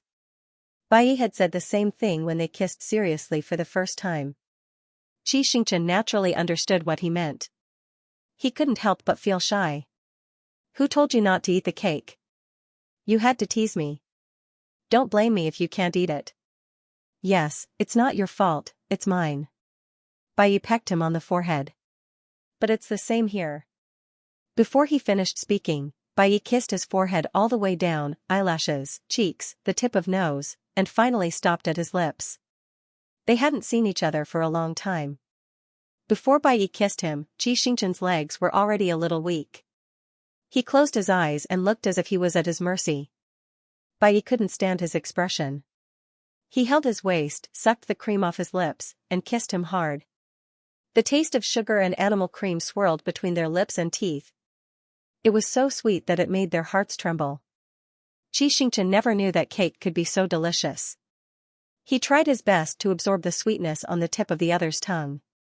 When the taste in his mouth gradually faded, Bai ended the kiss. Xianxia opened his eyes and suddenly found that Bai's face was also stained with cream. He was instantly very proud. He reached out his index finger and scratched Bai's face. I didn't lose this cake battle. To be exact, there's no winner. Wasn't his desire to win too strong? Bai didn't know whether to laugh or cry. Okay, you win. By the way, why is your voice so hoarse? The music in the room mixed with the noise of the crowd. Bai couldn't tell the quality of his voice at all. Now that they were alone, he could tell. Why is my voice hoarse? Xianxia was stunned. Oh no, he was too happy and forgot that he had a cold. He took the finger that was scratching Bai's cheek and subconsciously stuffed it into his mouth. After sucking the cream clean, he said anxiously, I forgot that I have a cold. What should I do? Will I pass it to you? A cold? Bai frowned. When did it happen? Why didn't I know? I was busy filming those few days and didn't tell you. Now I'm almost recovered. No, I heard that it's the most contagious when you're almost recovered. Xianxia wanted to cry but had no tears. I'm so stupid. I'm so stupid. Bai understood his thoughts and comforted him. If I'm infected by you, wouldn't it be better if I catch a cold with you? As he spoke, Bai's gaze was fixed on his finger. Xianxia kept scolding himself for being stupid. He didn't notice his gaze and muttered, didn't you suffer an unexpected disaster with me? Bai didn't want him to be conflicted. He grabbed his hand and licked his fingertip. Since it's like this, why don't we kiss again? After all, it was Xianxia's birthday. It wasn't good for the main character to be away for too long. Bai forced him to kiss him briefly. Then, he finally released him from the narrow space and went to wash their faces together. When they returned to the KTV, De Zhuang laughed at them. Isn't Xianxia washing his face? Why is your face wet as well? He took revenge on me, Bai said half-jokingly. I lost the final civil war. Xianxia is the winner. Wow, Xianxia is amazing. Xianxia's competitive spirit was protected and he was very happy. Everyone ate and drank happily. They sang karaoke until 2 o'clock in the morning. Before leaving, Director Zhou looked at the group of people who were lying around and said helplessly, take a day off tomorrow to adjust your state. You must adjust well and try to make up for the progress the day after tomorrow. Yes, sir. Hearing that they could take a day off, everyone was overjoyed. However, they were all old foxes in the entertainment industry. They were drunk in the KTV, but when they went out, they pretended to be sober. They were silent all the way back to the hotel. Director Zhou slapped his forehead. Oh, look at my memory. Xiao Bai, I forgot to book a room for you. I'll get it now. No, Bai stopped him and asked Xianxia, how many rooms are there in your room?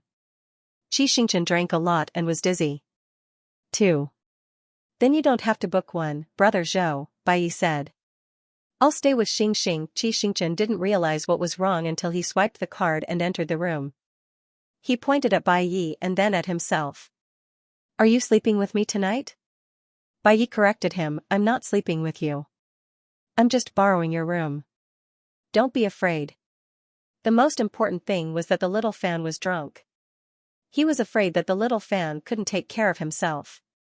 Who's afraid? Xianxia patted his chest in a daze.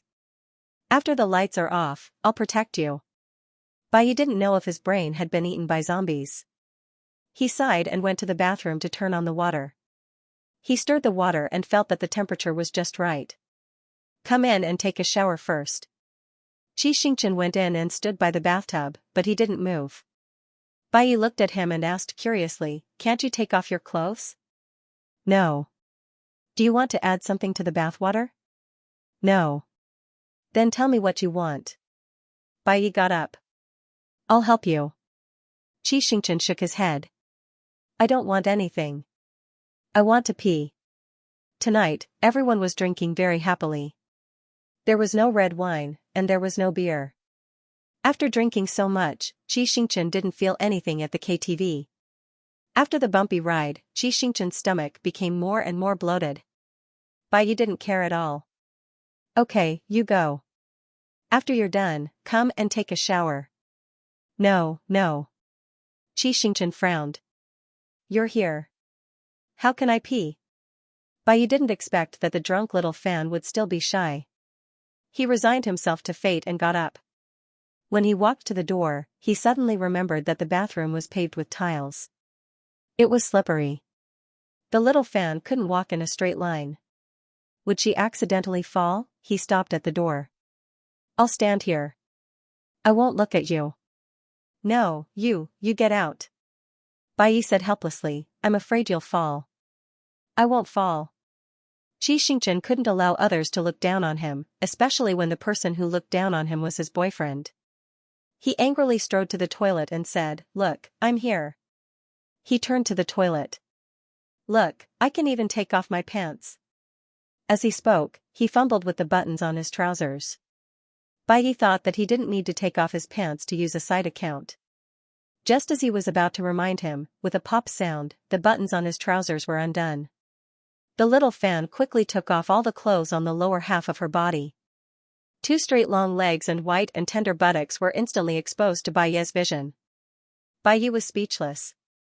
She forgot to be shy just like that. He did not want to take advantage of his little fan, so he immediately turned his back to Xianxia and said, "Call me when you're done." Xianxia did not hear him at all and continued to pee. After peeing, he saw that there was no one in front of him, so he took off his shirt and slid directly into the bathtub. The sound of the water was different from before. Bai quickly turned around and saw that the little fan had closed her eyes and was enjoying the bath. Bai felt helpless and wanted to laugh at the same time. Seeing that he was not in danger for the time being, he went out to find clothes for him. The closet was not far from the bathroom. He opened the door and saw that the closet was filled with all kinds of clothes. He was confused and asked, "Which pajamas are you wearing?" "Cow." Xianxia shouted. Bai took out their cow pajamas and looked around but did not see any underwear. He asked again, "Where are the underwear and socks?" "In the bottom left corner of the closet, in the 2 blue storage bags." Bai followed his instructions and flipped to the bottom left corner. Sure enough, he saw 2 storage bags. He grabbed the bag with one hand and gently pulled it out. A towel roll slid out. Some people had a habit of hiding precious jewelry in the closet. Bai quickly reached out to catch it, fearing that it was something valuable.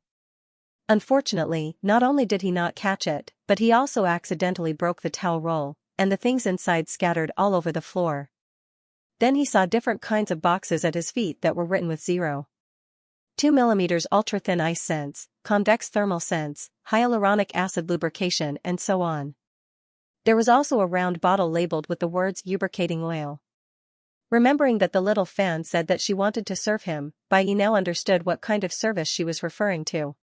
He subtly rewrapped the items and was about to put the towel roll back to its original position. The person in the bathroom suddenly shouted, "Bai? I'm here." Bai quickly answered. "Oh. You're really here. I thought I was dreaming." "It's real." To give her a sense of security, Bai first threw the items on the bed and opened the bathroom door a little. He put his arm in and said, "See my hand? I'm here." After the demonstration, before he could take it back, Bai's hand was suddenly grabbed by a wet and warm little hand. The owner of the little hand murmured, "I've caught you. Don't run." Although Bai had told her to ask if she had any requests, the change in attitude could not be completed in a short period of time. The little fan rarely asked him for anything. At this moment, in a drunken state, the other party finally spoke. Of course, Bai could not refuse. He leaned against the wall and held her hand. Okay, I won't run. Xianxia was satisfied. Drunken people's intelligence was limited. Xianxia did not realize that this would cause the other party's arm to stiffen. 20 minutes later, Bai could no longer feel his arm. He estimated that the water should have cooled down by now, so he pushed the door open and went in. In order to make it easier to hold hands, a certain little fan surnamed Chi sat upright in the bathtub, staring straight ahead, thinking about something. Bai touched his shoulder. It was cold. You've been sitting like this the whole time? No, I was peeing standing just now. It was too difficult to communicate with the person involved. Bai gave up. You haven't washed your hair, right? Xianxia replied, yes, I can't wash it. I don't have hands. Bai put the clothes on the shelf. He maintained the posture of being held by him and turned on the shower head with one hand. He wet the other party's hair and then squeezed 2 pumps of shampoo on it. He thought that the little fan's hair would be hard since he had a strong temper. However, it was unexpectedly soft. Bai slowly rubbed the hair until it was foaming. He was curious about the little fan's ears. Were they also very soft? In order to fit the character, Xianxia cut a refreshing student's hairstyle. It was very easy to wash. Bai felt that it was about time and ordered him, look back. Xianxia obediently looked back and happened to meet Bai's eyes. He was dazed for a moment and smiled foolishly. You're so good-looking. Bai couldn't help but touch his little ears. You're good-looking too. I'm good-looking. If I'm good-looking, why did you spoil my cake after helping me? Bai didn't expect him to still be thinking about it. He said while rinsing the water, only I can bully my people. Why did you bully me? You don't like it? Then I'll restrain myself in the future. No, I like it. Xianxia rolled over and splashed a lot of water. He said anxiously, you don't have to restrain yourself. Bai was instantly drenched. He suddenly understood how difficult it was for Tony at the barber shop. He also understood why his friend who often bathed large dogs always complained. Fortunately, the foam was washed clean. Bai wiped his face with the back of his hand and pulled a bath towel. Get up. Xianxia was anxious and didn't think too much. He stood up quickly. Did you hear what I said? This time, Bai saw everything that he should and shouldn't see. He took a deep breath and wrapped the bath towel around him. I heard you. I'll do as you say. After getting the answer he wanted, Xianxia was quite satisfied. After stepping out of the bathtub, he remembered what shame was. He insisted that Bai close his eyes and not look at him putting on his clothes. Bai followed him and closed his eyes obediently. Xianxia completed the feat of putting on his pajamas with one hand. He held Bai's hand and walked to the bedroom like conjoined twins. However, just as he walked to the bed, he saw the towel roll lying on top of it. He stopped in his tracks. He was the one who wrapped it. Of course, he knew what was inside. The scariest thing was that the way the towel was rolled up was completely different from the way he was used to. This meant that the other party had already seen the contents. In an instant, all the sweet bubbles disappeared. Xianxia was mostly awake. Only shock and embarrassment were left on his face. Bai was right next to him. He turned his head and saw the look on his face. He secretly blamed himself for forgetting such an important thing. Did a guest leave it behind? Bai found an excuse for him. Or did the hotel bring it? Nowadays, many hotels prepare contraceptive products. Xianxia didn't react. He stammered, no, it's mine. I remember telling you before. Bai choked. He didn't know how to answer. He wanted to find another reason, but the little fan had already revealed his secret. He couldn't think of anything good at the moment. He turned the little fan's shoulder and forced him to look away from the towel roll. Sorry, I was careless. Xianxia. It's not your fault. Thank you for your kindness, Bai continued. I'm very happy that you're so considerate of me. Xianxia's damned brain suddenly started working, and he immediately understood the meaning of thinking for my sake. The image of Bai opening these things appeared in his mind, and his face instantly turned as red as blood. He didn't expect to make him even more embarrassed. Bai Yi pulled him into his arms and planted a kiss on his smooth forehead. Okay, don't think about it. Xianxia pouted.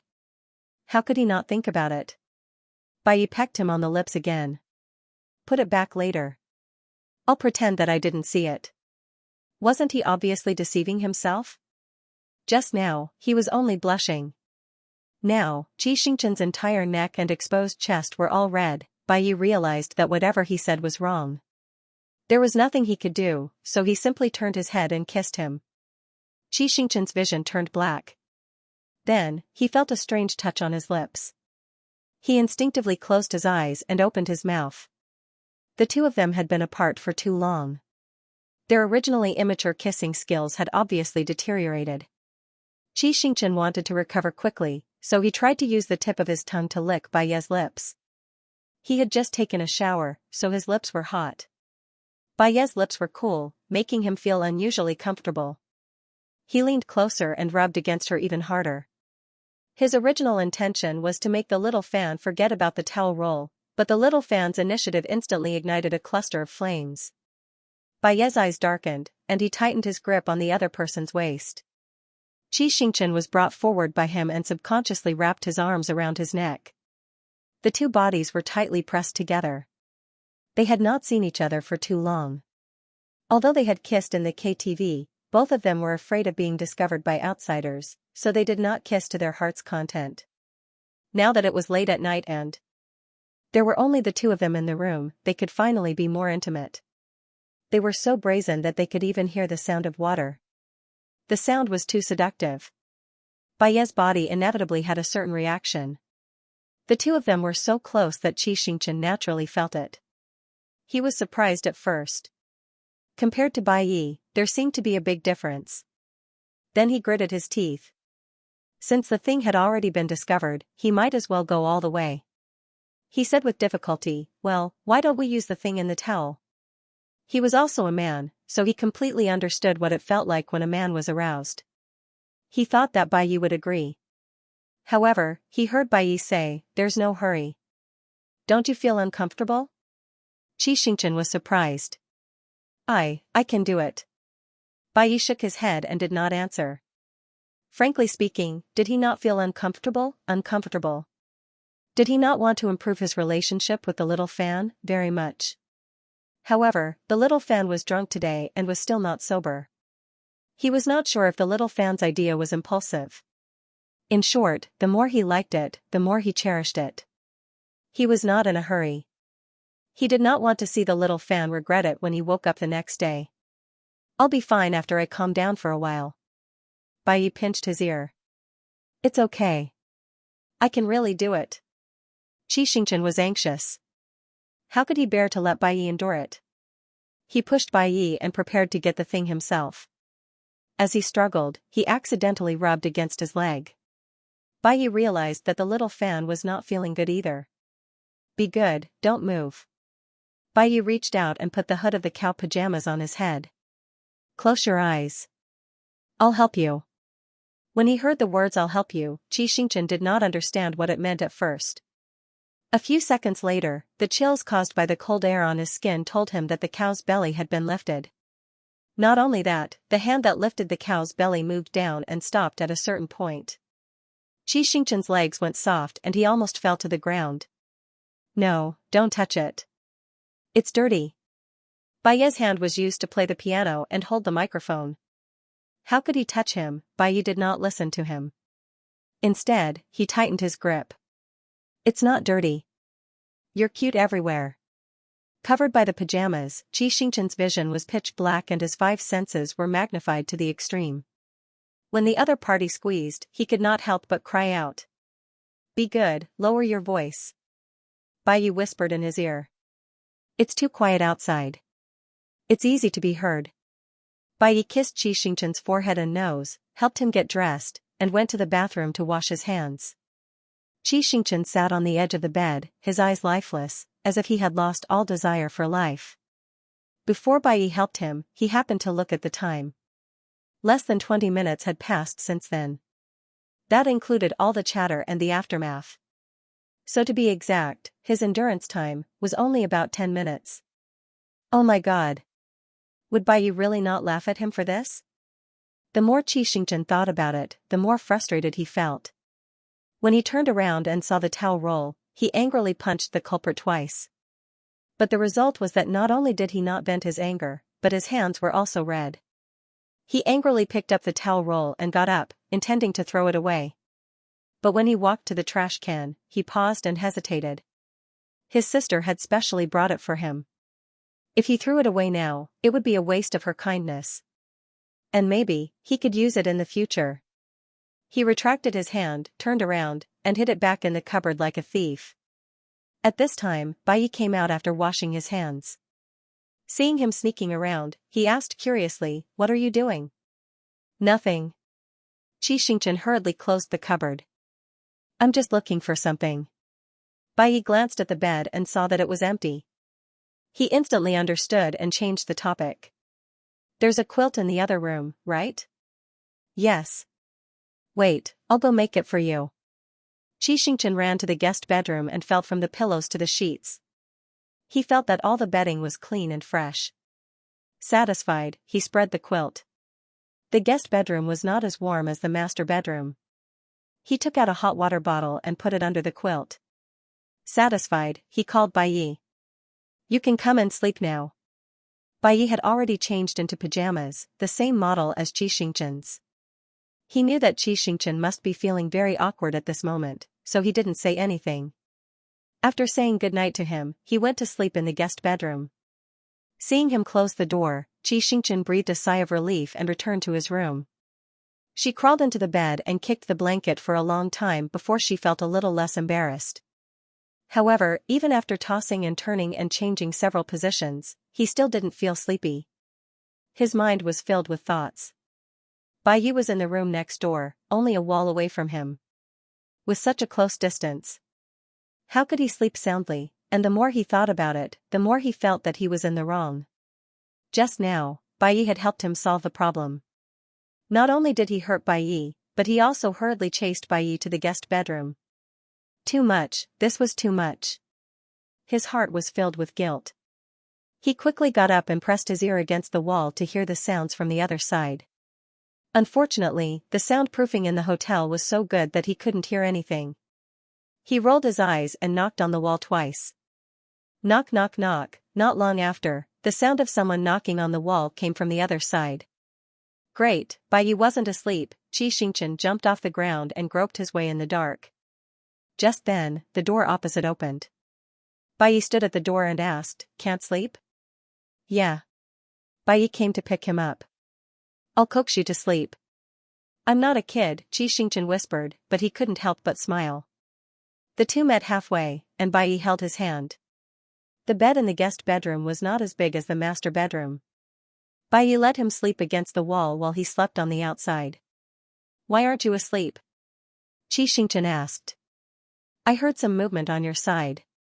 I wanted to wait until you fell asleep." Movement. It was probably the sound of him kicking the blanket. Xianxia quickly apologized. "Sorry for disturbing your sleep." "Why do you like to apologize to me so much?" Bai Yi scratched his nose. "I'm your boyfriend. This is what I should do. I don't want to hear words like sorry or sorry in the future. Don't say it again." Xianxia nodded. "Okay, I'll try my best." After a pause, he remembered why he was looking for Bai Yi. He leaned forward. "Thank you for helping me just now. I'll wash your clothes tomorrow." "No need. It's rare for you to have a day off. You should rest more." "I'll ask Aluan to send me a new set of clothes." "No, I'll wash my own things." "It's okay. It's not like I don't have any on my hands." Speaking of this, Xianxia couldn't help but think of the scene just now. He didn't dare to think too much about it. He could only shrink under the blanket. "Let's sleep then. Good night." It wasn't that they hadn't slept together before. It was just that they weren't familiar with each other at all last time. This time, there was some distance between them when they slept. When they woke up, Xianxia was in Bai Yi's arms. Xianxia rubbed his eyes. When he came back to his senses, he felt strange. He had always been a good sleeper. Last time, when they had a video call through the night, his boyfriend had personally stamped it. How did he end up in Baiye's arms this time? Xianxia looked at Baiye, whose eyes were still closed, and wanted to crawl out. However, just as he moved down a little, Baiye tightened his arms and kept him in place. His voice was hoarse. It's still early. Don't move. Sleep a little longer. Xianxia understood how he ended up in his opponent's arms. He could only obediently stay still and go back to sleep. When he opened his eyes again, it was already late in the morning. Baiye was still asleep. Xianxia stared at him for a while. Then, he kissed his forehead very, very gently. The escape this time was very successful. Xianxia tiptoed down the stairs. He drank some water to relieve his throat that was hoarse from singing and humming last night. Then, he slowly moved to the bathroom to brush his teeth. After brushing his teeth, he lowered his head to spit out the foam. Suddenly, he was caught off guard and hugged by the waist. Xianxia was so shocked that his hand trembled. He almost dropped the toothbrush holder. He quickly straightened his body and blinked. In the mirror, he saw the person behind him. He heaved a sigh of relief and continued to rinse his mouth. His words were unclear. You scared me. Did I wake you up? Baiye buried his head in the crook of his neck and rubbed it twice. He said lazily, no. Xianxia was surprised to find that Baiye had a lot of little habits, lazing in bed, hugging things when he slept, clingy like a big cat when he woke up. Male protagonist, do you know that your character has collapsed? But this male protagonist was so cute. Xianxia had completely forgotten about the Baiye outside the novel, that Baiye was definitely not as good as his boyfriend. Xianxia happily rinsed his mouth and smiled. Hey, I'm done brushing my teeth. Baiye, okay. You do it. Baiye, I don't want to move. It's almost 12 now. Hurry up and wash up. After washing up, we'll eat. Then help me brush my teeth. Baiye was still lazy. You can't run away after stealing a kiss. I'll collect interest. Okay. Xianxia reluctantly opened the cabinet and found a new toothbrush. He said to Baiye, ah. Baiye cooperated and opened his mouth. Ah, the next moment, the two of them laughed at each other's childishness. Baiye didn't really want Xianxia to brush his teeth. After laughing, he took the toothbrush. Xianxia washed his face while he was brushing his teeth. Baiye had just finished brushing his face when he wiped the water off. He asked curiously, what does this toothpaste taste like? Cherry blossoms. Xianxia answered. Oh. Baiye hugged him again. The two of them kissed with a cherry blossom flavor. Baiye was finally satisfied. He ended his big cat mode and called Aluan to bring him clothes and some food. Aluan was very efficient. When the doorbell rang, Baiye and Xianxia were looking at the TV and discussing which channel to watch. I'll go. Xianxia was close to the door. He ran over quickly. When he opened the door, Aluan saw him and his expression froze. He was stunned for a few seconds before he remembered to greet him. Xing, long time no see. These are the boss clothes and food. Long time no see. You seem to have put on weight. Xianxia greeted him. Have you eaten? Come in and eat with us. No, I'm not coming in. I just ate. You guys enjoy yourselves. Before he could finish speaking, Aluan stuffed the bag into Xianxia's hands and ran off as fast as he could. Xianxia felt that something was wrong with him. He went back to the coffee table and asked Baiye while taking out the food, Aluan seems to be afraid of me. Did he hear something about me? Baiye shook his head. That's. Before he could finish, a familiar scene appeared. A few boxes and bottles fell out of the clothes that Aluan gave to Baiye. Xianxia, Baiye, he was most afraid of the sudden silence. After a while, Xianxia said with difficulty, so. Aluan knows about our relationship? Yes. Baiye nodded. He heard it in the video. It's all my fault. I was too careless. What does it have to do with you? Baiye bent down to pick up the condom and oil and hid them behind him. It's my fault for not wearing earphones. Besides, he follows me every day. He'll find out sooner or later. Xianxia thought about it carefully. An artist and an assistant spent a lot of time together. It was true that he couldn't hide it forever. However, he was still worried. Is Aluan vigilant? Will he accidentally tell others?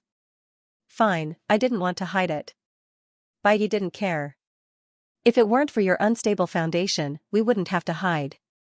Xianxia had few fans now, and even fewer die-hard ones. Once his relationship with Bai Yi was exposed, there would definitely be a large number of Night Sky fans scolding him even if Bai Yi restrained his fans. That won't do. Xianxia immediately refused. If it's exposed, it'll hurt your popularity. Bai Yi glanced at Xianxia and saw that he was worried. He rubbed his head and said, when I first debuted, I promised the Night Sky fans that I wouldn't fall in love for 5 years. Now that 5 years have passed, in principle, I can return to my life of freedom, but I don't want to keep it from them. Especially some of the Night Sky fans who have been with me for 7 years. Our relationship is no different from old friends. I want to receive their blessings openly, and I believe that most of the Night Sky fans will agree with you and my choice. Of course. Bai Yi paused for a few seconds. I respect your opinion more. If you don't want to be exposed, we can wait. I'm in the process of transforming. When I succeed and we get married, the fans shouldn't have much of an opinion. Since his debut, Bai Yi had been learning music and drama knowledge, and his professional skills were getting stronger and stronger. Since the year before last, he had written songs in every album. Half of the songs in the album that had just been released in August were written by him. He had been transforming into a powerhouse, and at the same time, trying to polish his acting skills. He was trying to give himself an explanation, and he was also trying to give his fans an explanation. He didn't expect that the other party had already thought of marriage. Xianxia didn't know how to answer. He only said, I'm not taking the popular route, and I'm not afraid of being criticized because of you. I'm willing to take the risk for you. Because of the environment he grew up in, he wasn't good at expressing himself. At this moment, he said I 3 times in a row, which showed how serious his promise was. Bai Yi didn't know the inside story, but he could feel his seriousness. He picked up a piece of pork rib for him. No rush, eat first. He had to rush the next day. Bai Yi didn't want to delay Xianxia's rest, so he left at night. He was afraid that Xianxia would feel uncomfortable, so he didn't let Xianxia send him. Instead, he asked Director Zhou to send a car to the airport. Xianxia stood by the window and watched the car drive away. His eyes became more and more sore. When the car disappeared from his sight, he sniffled and lay back on the bed. He took out his phone to find something interesting to read to distract himself. He opened Weibo, and all kinds of messages popped up as usual. Xianxia scrolled through and found that there seemed to be a different fan among the new followers. He was afraid that he had seen wrongly, so he tapped into the fan's homepage to confirm. That's right, Yan Runan was paying attention to him. Yan Runan followed him. It wasn't easy to get Yan Runan's recognition. Xianxia's finger swiped down and saw her latest Weibo post. It was a photo of Xianxia with a dumbfounded expression on his face. The caption read, Happy birthday to a dedicated and outstanding new actor. Heart emoji. Xianxia didn't expect Yan Runan to have such a high opinion of him. He was so surprised and happy that he rolled on the bed. Then, he remembered that Yan Runan didn't follow him some time ago, which caused all kinds of arguments among the fans. He wanted to see what the fans were like now, so he clicked on the comment section. Ha ha ha ha, did I slap myself in the face? Sister Runan, even if I, Yan Runan, play 2 roles and complete the whole movie alone, I will never follow a little fresh meat. How fragrant. Thank you, Sister Runan, for praising Xianxia. I look forward to the results of Grey Track. Happy cooperation. I like how you dare to love and hate. We're proud of you. Little brother Chi also followed you. He's a treasure boy. He's so cute. Everyone's comments were almost one-sided. They were all joking with Yan Runan and praising him. Xianxia was relieved and continued reading. Suddenly, he noticed that something was not quite the same. The legs and shoes under the photo look like Brother Yes. After the sisters mentioned it, I also feel that it looks familiar. Brother Yi wore the same thing during the backstage interview yesterday. Could it be that Brother Yi is here to celebrate Xianxia's birthday? God, Brother Yi is so pampered. Sob sob sob, I have candy to eat again. Sob sob, why are you in orgasm? Isn't it normal to visit a good friend's birthday? If you're in orgasm again, I'll help you at the eye department. Look at the direction the astral treasure is facing. It should be Brother Yi's side. I'm guessing that the cake was made by Brother Yi. Oh my god, I have a thought. After Brother Yi finished making the cake, he dragged the astral treasure to a corner and licked it bit by bit. He ate and wiped it clean. Ah, is there a madam who wrote this? Xianxia looked around in shock. God, did the Xianxia CP fans install surveillance cameras around him last night? How could their thoughts be so accurate? Xianxia went to bed with a head full of question marks. He decided to log on to his SMF account and secretly search for the story of licking and wiping it clean. The night passed uneventfully. The next day, before dawn, he got up and went to the set to prepare for the scene. With sufficient preparation, the results in the morning were very gratifying. After lunch, the private investigator called. Mr. Chi, I found what you wanted. It had been less than 7 days since the assignment. For such a professional private detective to take almost a week to complete the task, it was obvious how difficult it was to find evidence. It was hard to explain over the phone, so Xianxia decided to go back. However, he was too embarrassed to ask for leave.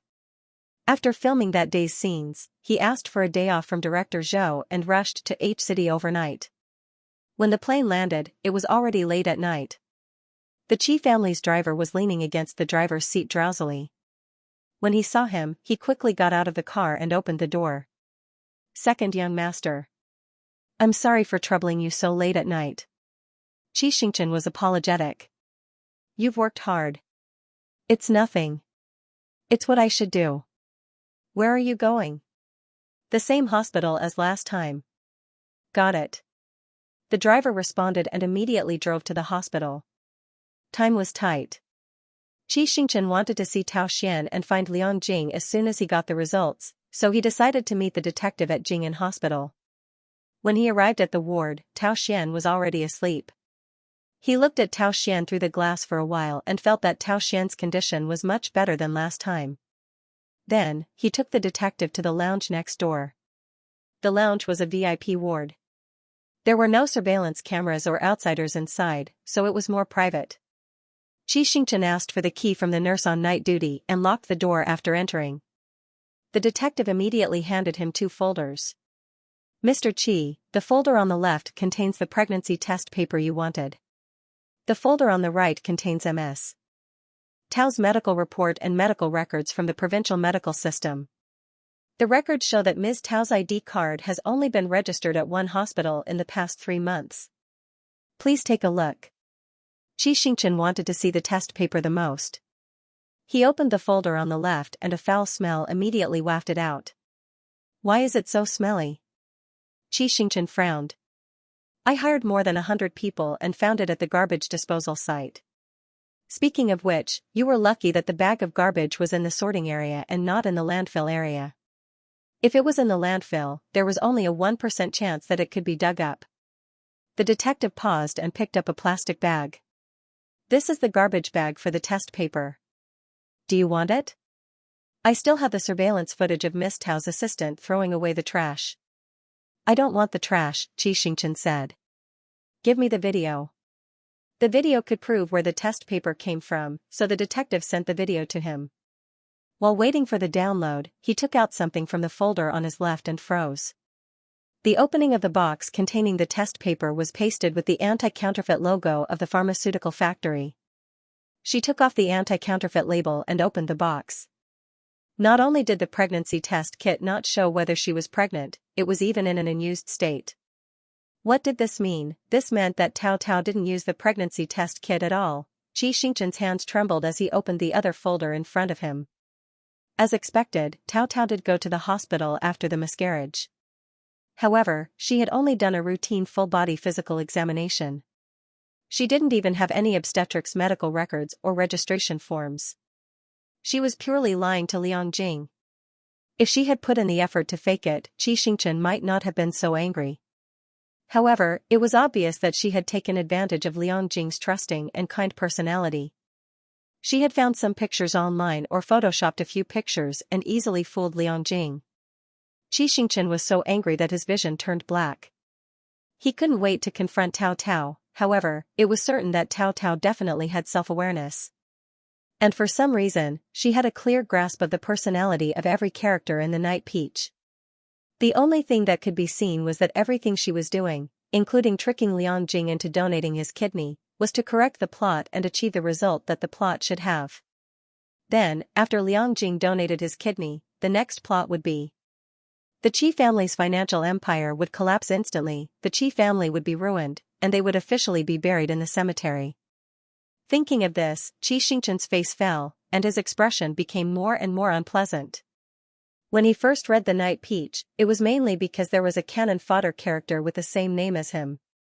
Boys didn't like to read romance novels to begin with. The plot of Liang Jing donating his kidney was too old-fashioned. Before he could persist through this part, he deleted the novel. He had no idea how the Qi family was brought down and what methods were used to bring it down. He patted his head in frustration, regretting not finishing it. After sending the detective off, it was already 2 in the morning. Xianxia leaned against the bed in the lounge and slept for a while. He didn't sleep well and had many dreams. Most of them were related to the Qi family, and they were all nightmares. In the dream, the Qi family's villa in the middle of the lake was put up for auction. Grandpa Qi's hair turned white overnight and he was hospitalized for a heart attack. His elder brother's hands were firmly shackled and he looked haggard. He no longer looked like the pride of the business world. His sister sold all her valuable clothes and jewelry and ran around to build connections. She even sold her beauty just to let her father and brother live a better life. Huff. Huff. Xianxia's heart felt like it was being squeezed by a hand. It was so painful that he couldn't breathe and took deep breaths. Mr. Qi, Mr. Qi? A female voice sounded in his ears and he woke up. After sitting up for a long time, the suffocation gradually disappeared. He turned to the person who called him. What time is it now? The nurse who came to change shifts replied, 7:30. Thank you. Xianxia rubbed his temples. Is Tao Xian awake? No, he's been waking up at 8 o'clock for routine checkups recently. Okay, you go ahead. I'll go to Professor Liang's office to take a look. As he spoke, he got up and walked out. Halfway there, the nurse stopped him. Mr. Qi, you don't look well and your clothes are wet. Do you need to register for a checkup? Xianxia touched his back and realized that the back of his sweater was soaked through. He shook his head to indicate that it was not necessary and turned to go to the bathroom next door. He didn't want Liang Jing to notice anything unusual, so he turned on the tap and washed his face. When he took out a tissue to wipe his face in the mirror was pale and bloodless. It had something to do with the fact that he hadn't slept well all night and the dream he had just had. Those dreams were too real, so real that it felt like they had happened before. Even now, he still had lingering fears. Even if he had to give up his life, he would never let such a thing happen. Xianxia gulped down a handful of water. The cold winter tap water slid down his throat and finally calmed him down a little. He remembered that Liang Jing had said last time that it was best to call before going to his office. Xianxia took out his phone, sent a good morning message to Bai Yi, and then dialed Liang Jing's number. Liang Jing had probably set up a special call bell for him, so he picked up quickly. Hello? It's me. Xianxia went straight to the point. I'm at the hospital. I need to talk to you about something. Are you here? I just got here. Have you had breakfast? No, I'm not hungry. Go to the lab and wait for me. The password is 1228, Liang Jing said. I'm alone this morning. Don't be afraid. I'll be there soon. Xianxia hung up the phone and went upstairs. When he entered the password, he suddenly realized that 1228 was his and the original Liang Jing's birthday. A trace of guilt welled up in his heart. If he hadn't taken over the original Liang Jing's body, perhaps Liang Jing and the original Liang Jing would have already had a happy ending. But things had come to this, and he couldn't go back in time. He already had Bai Yi, so he couldn't like Liang Jing unreservedly like the original owner. He couldn't give a response. He only dared to promise that he would try his best to keep Liang Jing and not let him appear on the tombstone with the Qi family. After waiting for about 20 minutes, Liang Jing came up with a few lunch boxes. It seemed that he had gotten them from the hospital cafeteria. The porridge was still steaming. Eat something first. Liang Jing opened the box and sat opposite him. Why did you suddenly come back? Xianxia had no appetite at all, but in order not to waste Liang Jing's kindness, he took a bun and said, I have something to show you. As he spoke, he pushed the folder to Liang Jing. Liang Jing took it in confusion. The moment he saw the contents, he was even more surprised than Xianxia. After you told me that Tao Tao was pregnant last time, I asked a private detective to check her garbage bag and medical records. These are the evidence I found. As a medical student, you should know what they mean. It means Tao Tao is not pregnant. Liang Jing hesitated for a moment. But why did she lie to me? Last time, in order to stop Liang Jing from donating his kidney, Xianxia revealed that he knew the plot in his excitement. This time, he didn't intend to keep it a secret. Firstly, Liang Jing had already seen that he wasn't the original owner. Secondly, his ability was limited, and it was difficult for him to bear the burden of saving the Qi family. He needed help. However, Xianxia didn't want to tell him that he was actually a paper person in a book. That would be too cruel for a person who grew up normally. It wouldn't be too late to slowly indoctrinate him in the future. He deliberated and changed his words. Maybe it sounds a little strange, but I do come from another dimension. Before entering this dimension, I knew a lot of upcoming plots through certain channels. Among them, you will treat Tao Tao's brother, Tao Xian, and you will donate your kidney to Tao Xian. However, because of my participation, some of the plots have been changed. Liang Jing was indeed a person with a high IQ. He immediately said, for example, I should have liked Tao Tao and donated my kidney to make her happy instead of making up for her miscarriage? Yes. Xianxia nodded affirmatively. And not only did she not have a miscarriage, but she also didn't have sex with you. If you don't believe me, you can look at the medical report. In the gynecology section of the medical report, it was clearly written that the patient had no history of sex and did not need to participate in the gynecology examination. So, Liang Jing leaned back heavily with an indescribable expression on his face. It was hard to tell if he was more relaxed or angry. So, the so-called drunken sex was just a show directed and acted by her. I have been fooled by her. Xianxia silently agreed and then comforted him. It's not your fault. She is the most important person in this dimension. Except for me, all of you will more or less be influenced by her. Liang Jing didn't understand and frowned. I can't tell you the details now. After the next crisis is solved, I will tell you everything. I hope you believe me. Liang Jing immediately said, Of course I believe you. His tone was resolute and powerful. Xianxia didn't expect him to answer so quickly. After all, they had only known each other for half a year. The number of times they met was very few. It was already surprising that Liang Jing liked him, not to mention the word trust. Especially those words just now. They were as bizarre as they could be, and as absurd as they could be. He couldn't figure out where Liang Jing's trust came from, but it was the best result that Liang Jing chose to stand on his side. Xianxia said solemnly, Thank you for trusting me. I will use my actions to tell you that you did not choose the wrong person. Liang Jing didn't say anything. He pointed at the lunchbox and said, Hurry up and eat the porridge.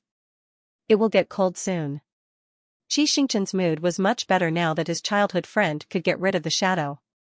He picked up the bowl of porridge and gulped it down like a hurricane. Looking at his table manners, Liang Jing couldn't help but think of little Xianxia. Although little Xianxia was rebellious, he was born in a rich family and didn't lack etiquette. He had never been like Xianxia in front of him, wolfing down his food as if he didn't know the next meal. The bowl of porridge was quickly finished. Xianxia wiped his mouth with satisfaction. Liang Jing knew that Xianxia didn't come to him just to help him clear his name. He must have another purpose. He lowered his voice and asked, "Is there anything I can help you with at this stage? Just tell me. I will definitely do it." Xianxia sighed at his cleverness. He sighed and said, "To tell you the truth, there is indeed something I need your help with. In the future, the Qi family will go bankrupt. I want you to help me transfer some funds abroad." The best way to solve the bankruptcy was to tell his father and brother the truth so that they could take precautions in advance. However, he didn't dare to take the risk. Anyone with a discerning eye could see how much the Qi family loved the original owner. He wasn't sure if his family would hate him for occupying the original owner's body or choose to accept him after knowing his identity as an outsider. Once they hated him, he would have no chance to save the Qi family. He couldn't bear the consequences. Therefore, he planned to make two preparations. On one hand, he would hint his family to keep an eye on the company's situation and guard against villains. On the other hand, he would secretly transfer the assets. In this way, even if Tao Tao really made the Qi family go bankrupt, he could take his family far away and live the rest of his life in a place without disputes. Life might not be as luxurious as it was now, but as long as the family was reunited, it was the simplest and the greatest happiness. The Liang family had businesses abroad, and Liang Jing knew the market abroad. Naturally, he agreed. "Okay. How much money do you have?" Xianxia said a number. "There will be more money coming in the future. For example, the income from the diamond mines in South Africa, the income from SeaWorld, his own salary, endorsement fees, and so on. The amount is too large. It's not easy to transfer it into my personal account." Liang Jing thought for a moment. "How about this? I will register a few scientific research laboratories in my name. After the project is established, your money will be transferred as investment funds for the project, okay?" "Okay, thank you very much." "You're welcome. By the way," Liang Jing paused for a moment. "I have a question that I've been wanting to ask. I don't know if it's convenient for you to answer." "Sure. Ask away." The original little Xing. Liang Jing's voice was hoarse. "Is he still alive?" Was he still alive? Xianxia looked down. He didn't want to say it, but he had to. "Sorry, he's not here anymore." Guessing was one thing, but knowing the truth was another. Liang Jing couldn't accept the answer. His body swayed and his head buzzed. He tried to stay calm. "Then how did he die? Did it hurt when he died?" "He was pushed down and hit the back of his head. I guess, it didn't hurt that much." Liang Jing didn't dare to imagine that his little Xing, the little tail that had been following him, suddenly disappeared before he could come back. Even if he couldn't give little Xing the love that he wanted, the friendship that they grew up together was no less than that of blood relatives. Liang Jing finally couldn't hold it in anymore. He covered his head with his hands and cried. Xianxia opened his mouth but couldn't say anything to comfort him. For the first time in his life, he understood that words were powerless. He could only pass Liang Jing a pack of tissues and quietly accompany him. After crying for a long time, Liang Jing finally put down his arms and wiped his red and swollen eyes. He put on his glasses and said in a nasal voice, "Sorry, I made a fool of myself." "It's okay." Xianxia shook his head. "If you have the chance, tell me the story of little Xing. I want to know him too." "Okay, I'll wait for you next time." Xianxia nodded and took a deep breath. "Then I won't stay any longer. Remember to keep an eye on Tao Tao. Try not to have anything to do with her." After being deceived once, Liang Jing was already wary of Tao Tao. He would never fall for her tricks again. He nodded and walked Xianxia to the elevator. Before entering the elevator, Liang Jing asked again, "How should I address you in the future?" "I'm also Xianxia." Xianxia smiled. "If you miss little Xing, why don't you treat me as him?" Liang Jing disagreed. "No, you are you, and he is him. He is irreplaceable, and so are you. I'll call you Xingchen, how about that?" Other than Bai Yi, no one else had said that he was irreplaceable. Xianxia's chest swelled when he heard that. He sniffed and said, "Okay, brother Liang Jing." After chatting with Liang Jing, Xianxia decided to visit Tao Xian before going home. More and more family members came to visit the patients in the corridor. He was afraid of being recognized, so he pulled up the collar of his sweater to cover half of his face. Coupled with the woolen hat, only a pair of dark eyes could be seen. When he entered the ward, it was not time for the checkup yet. Tao Xian was eating with the help of the nurse. When he saw Xianxia enter, he put down his spoon and shouted happily, "Brother Xing."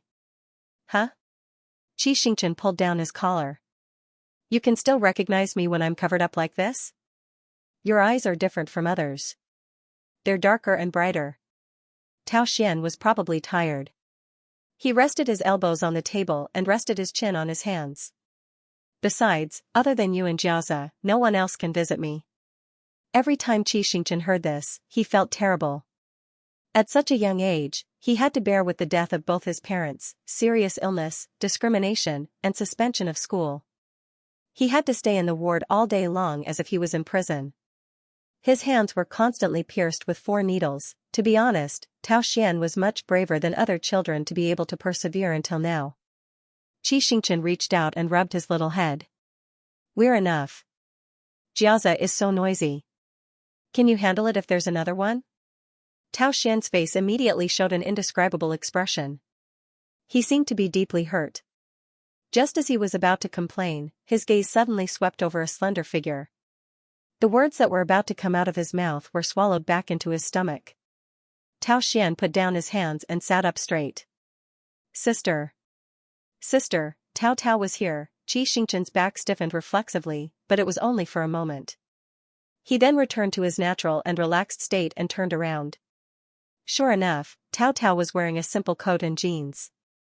She was standing at the door with no makeup on. Sister Tao Tao. Xianxia made a surprised expression. You're here. Long time no see. Tao Tao's eyes widened slightly, as if she was very surprised.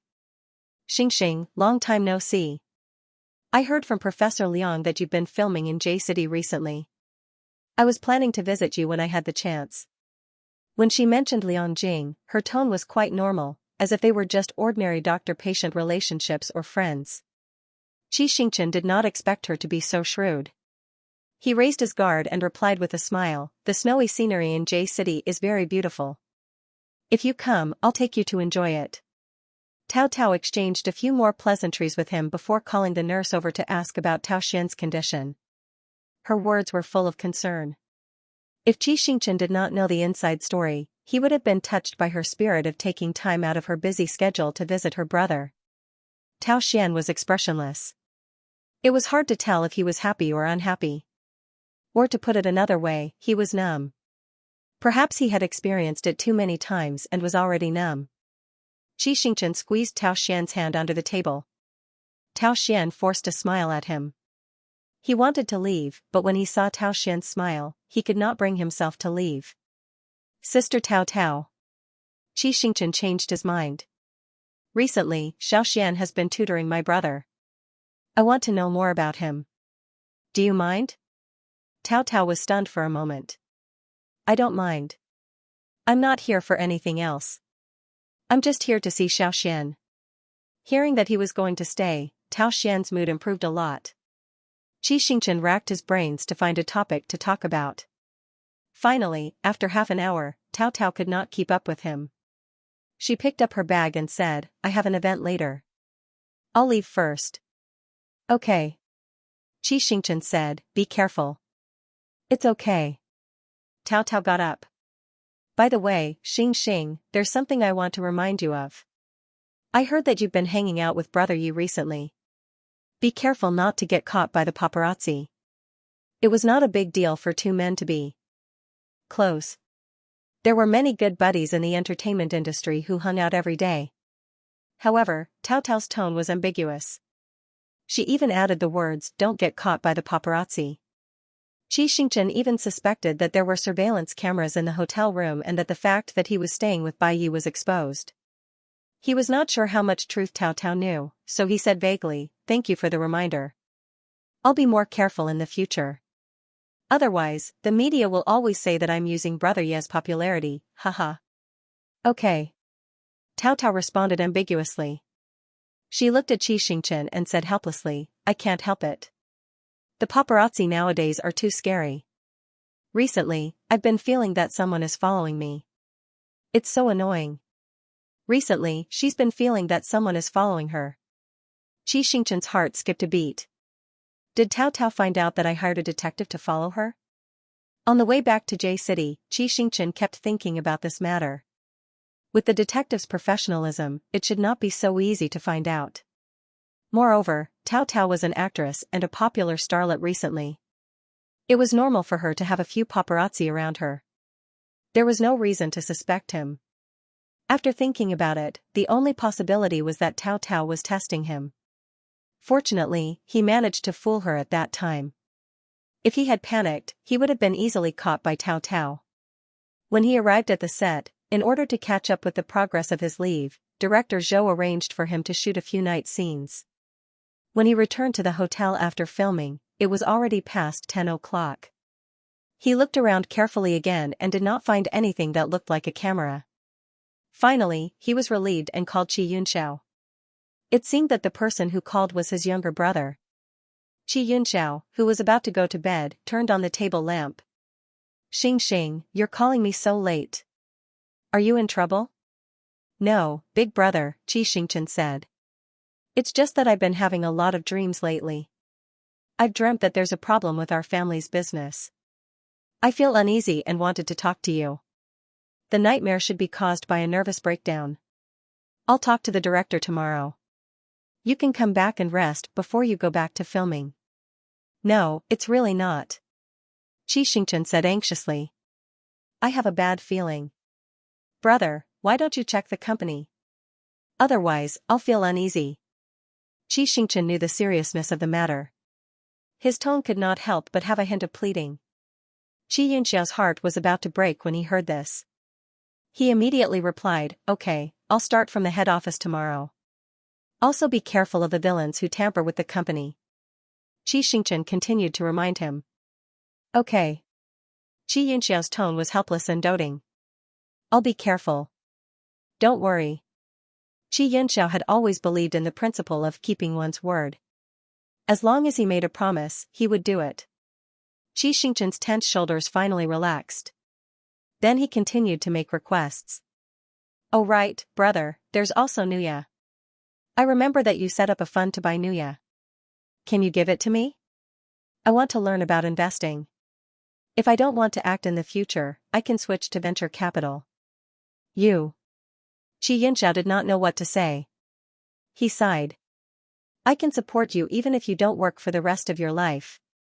Don't tire yourself out, okay? Brother, trust me. I can adjust my life and work well. Xianxia insisted. Okay, Xianxia could only comply. I own 60% of the shares of the Stars Asset Management Fund and 40% of the shares of the Qi Group. When the integration is complete, I'll transfer all the shares to your name as a gift. I'll let you know after the transfer. Got it. The fund only owns 45% of Nuya's shares now. The net is not deep enough. Be careful when you use it. Yes, I will. Thank you, brother. Xianxia reminded him a bunch of things such as not to stay up late and to come back to inherit the family property if he could not do it. Xianxia agreed repeatedly. Seeing that his attitude was not sincere, Xianxia hung up helplessly. Xianxia was quite happy that he had achieved his goal. He jumped into the bathtub and took a good bath. The weather was getting colder and colder, accompanied by heavy snowfall. Soon, it was December 31st. On the streets, many young couples were dressed to the nines. They walked and discussed where to go for the new year. In the village and the city, which did not fit in with the outside world, aunties carrying meat and cooked food could be seen from time to time. They were probably planning to cook a good meal to welcome the new year. The Chinese people did not place as much importance on this day as the Spring Festival. However, it was still New Year's Day. After a few sets of filming in the morning, Director Zhou raised his walkie-talkie.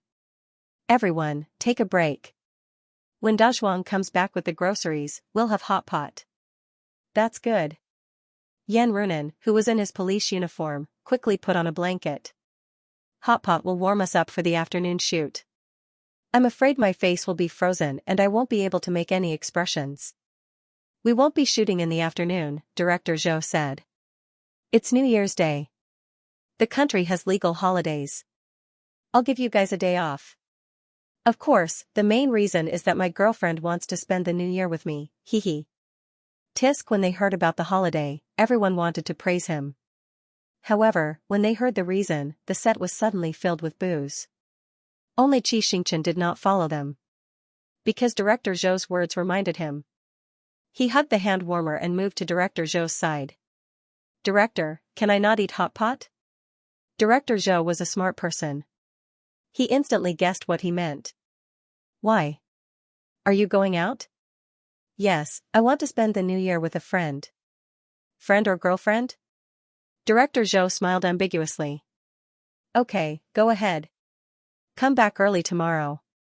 Xianxia's face was hot. He promised to be back on time and hurried away. Director Zhou was right. He did want to see his girlfriend. Baiyi was invited to a certain TV station's New Year's Eve party. He had to film and did not think about New Year's Eve. Now that he suddenly had a holiday, it would be a waste if he did not make use of it. Moreover, he especially wanted to spend every memorable day with Baiyi. It was difficult to buy plane tickets during the holidays. Fortunately, Baiyi City was not far from J City. In the end, he asked and ran to find a car rental company and rented a four-wheel-drive SUV. He was ready to drive there himself. And Ran was very worried. After several failed attempts to persuade him, she could only choose to spread her hands and let him be. So, at 2:00 in the afternoon, Xianxia ate something and got on the highway with snow falling from the sky. The highway was slow in the snow. Occasionally, there would be accidents or breakdowns. There would be a long traffic jam. When he arrived at his destination, the sky was completely dark. The New Year's Eve party was held at the city's stadium. He parked the car behind the stadium and called Aluan. Do you have an employee card? The sentence came out of nowhere. Aluan was confused. Where do you want an employee card from? Xianxia said the name of the party. Aluan was stunned for a few seconds. F***ck, F***ck, F***ck, F***ck, F***ck, Xing, you're not coming, are you? I'm coming. I'm outside the stadium now, Xianxia whispered. Don't tell your boss. I want to give him a surprise. If it were in the past, Aluan would have sold Xianxia out. After knowing the relationship between the two, Aluan was very understanding. He secretly asked for Xiaoman's employee card and picked him up according to the location that Xianxia sent. There were a lot of stars participating in the live broadcast of the party. In order not to be recognized, the two walked carefully and trembled with fear. It was not easy to sneak into Baiyi's lounge. Aluan breathed a sigh of relief and pushed Xianxia in. Hey, what are you doing? Before he finished denouncing Aluan, Xianxia turned his head and saw the room full of dazed people, as well as Baiyi, who was doing makeup. Baiyi was going to sing a song from his new album today. The style was trap, so his makeup was very clean. He mainly relied on clothes and accessories to highlight his look. But this man had a kind of magic. As long as he put on stage makeup, he would definitely be a different person from usual. He exuded a strong sense of control from head to toe. People could not help but worship and submit to him. Xianxia swallowed the rest of his words. He only had eyes for him. Baiyi was no less surprised than the staff. He reached out and motioned for Xiaoman to stop. He strode to him and said, Director Zhou gave you a break? Yes. How did you come? Why didn't you tell me before you came? I drove here myself. Director Zhou announced the break too suddenly. I didn't have time to tell you. After that, Xianxia lowered his eyelids and waited for Baiyi to scold him. However, after waiting for more than 10 seconds, he did not hear anything. He looked up and saw Baiyi's serious expression, but his eyes were full of gentleness. It was not that Baiyi did not know the distance from J City to here. He also knew how long it would take for his little fan to drive here under the heavy snow. She spent so much effort just to celebrate the new year with him. He could not blame her no matter what. Aluan, go out and buy some hot drinks, Baiyi ordered Aluan. Then he turned to Xianxia. Wait for me. I'm almost done with my makeup. It's okay. You do your makeup. I'll wait next to you. Xianxia sat next to him obediently. Xiaoman continued with her work.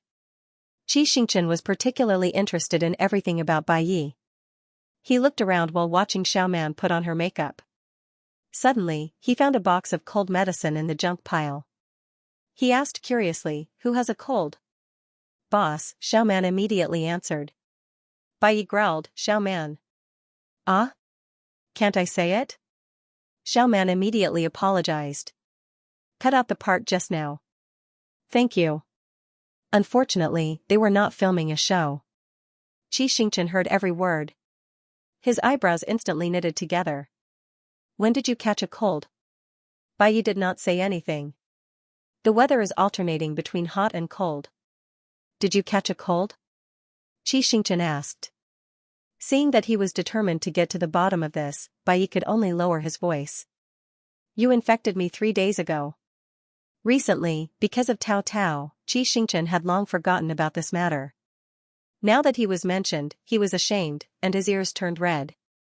Xiaoman was close to the two of them. She was confused when she heard the conversation. "Xing infected you? Was it when you went to J City, boss?" "No, how did the two of you get infected?" Xianxia thought to himself, "We kissed countless times. It would be strange if we didn't get infected." However, he did not dare to say that. He tried to fool her. "Maybe we used the wrong cup." "Yes." Bai Yi glanced at him. "To be exact, we used the wrong toothbrush holder." After getting the answer, Xiaoman was even more confused. She did not understand why the two of them, one richer than the other, had to use the same toothbrush holder. Xianxia recalled the scene at that time. He was so shy that he rubbed his hands on his thighs. Bai Yi was in a very good mood. He admired his shy look for a while. Then, he looked down to see if his little fan had lost weight in the past 2 days.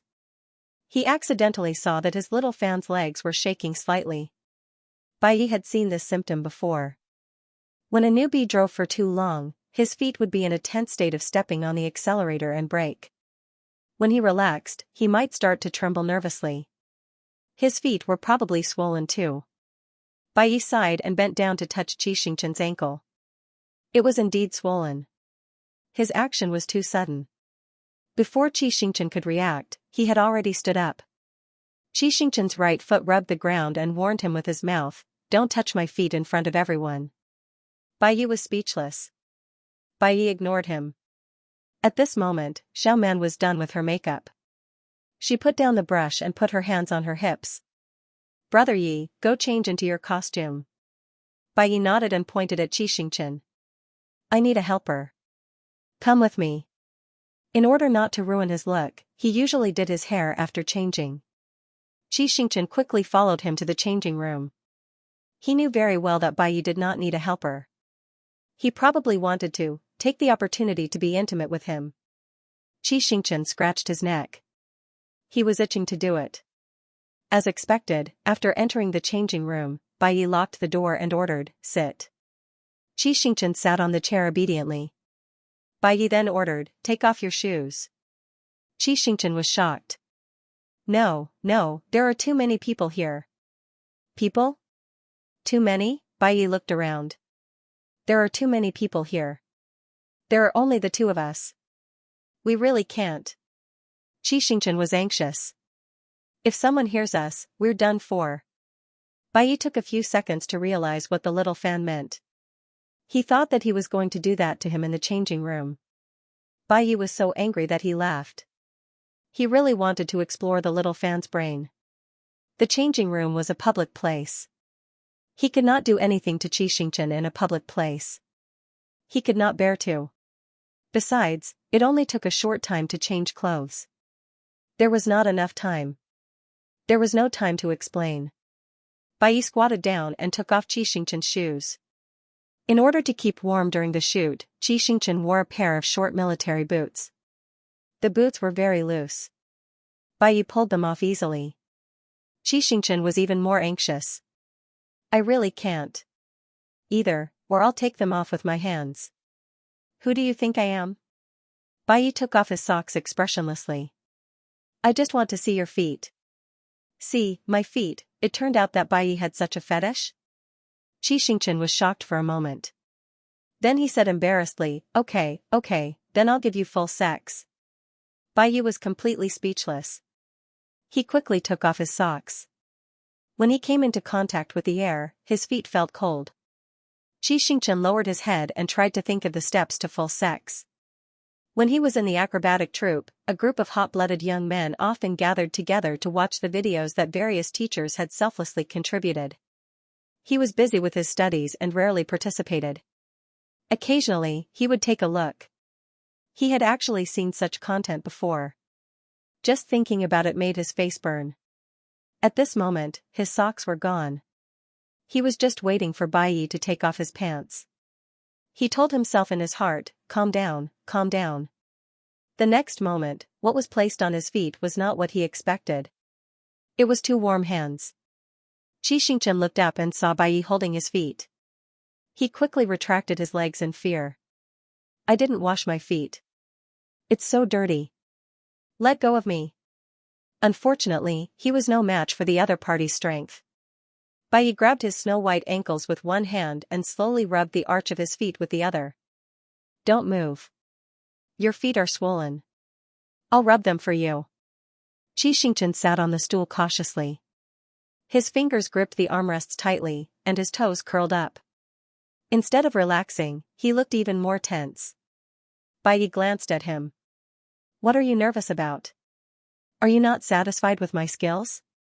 Yes, Xianxia stammered. If you're satisfied, what reward will you give me? Bai couldn't help but tease him. Is it enough? Xianxia. At this moment, he was deaf and blind.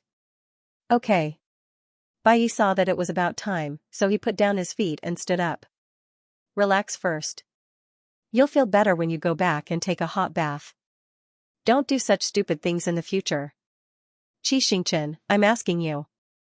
Bai grabbed a towel in the changing room and asked while wiping his hands, don't drive so long to see me in the future. Can you do it? Xianxia saw that he couldn't fool him anymore, so he shook his head. No, I can't. Bai was shocked for a while. It was the first time he was rejected by his boyfriend. Unfortunately, Xianxia didn't have any intention of changing his mind. He was the kind of person who was very stubborn. He was usually easy to talk to, but once he was determined on something, he would never change his mind.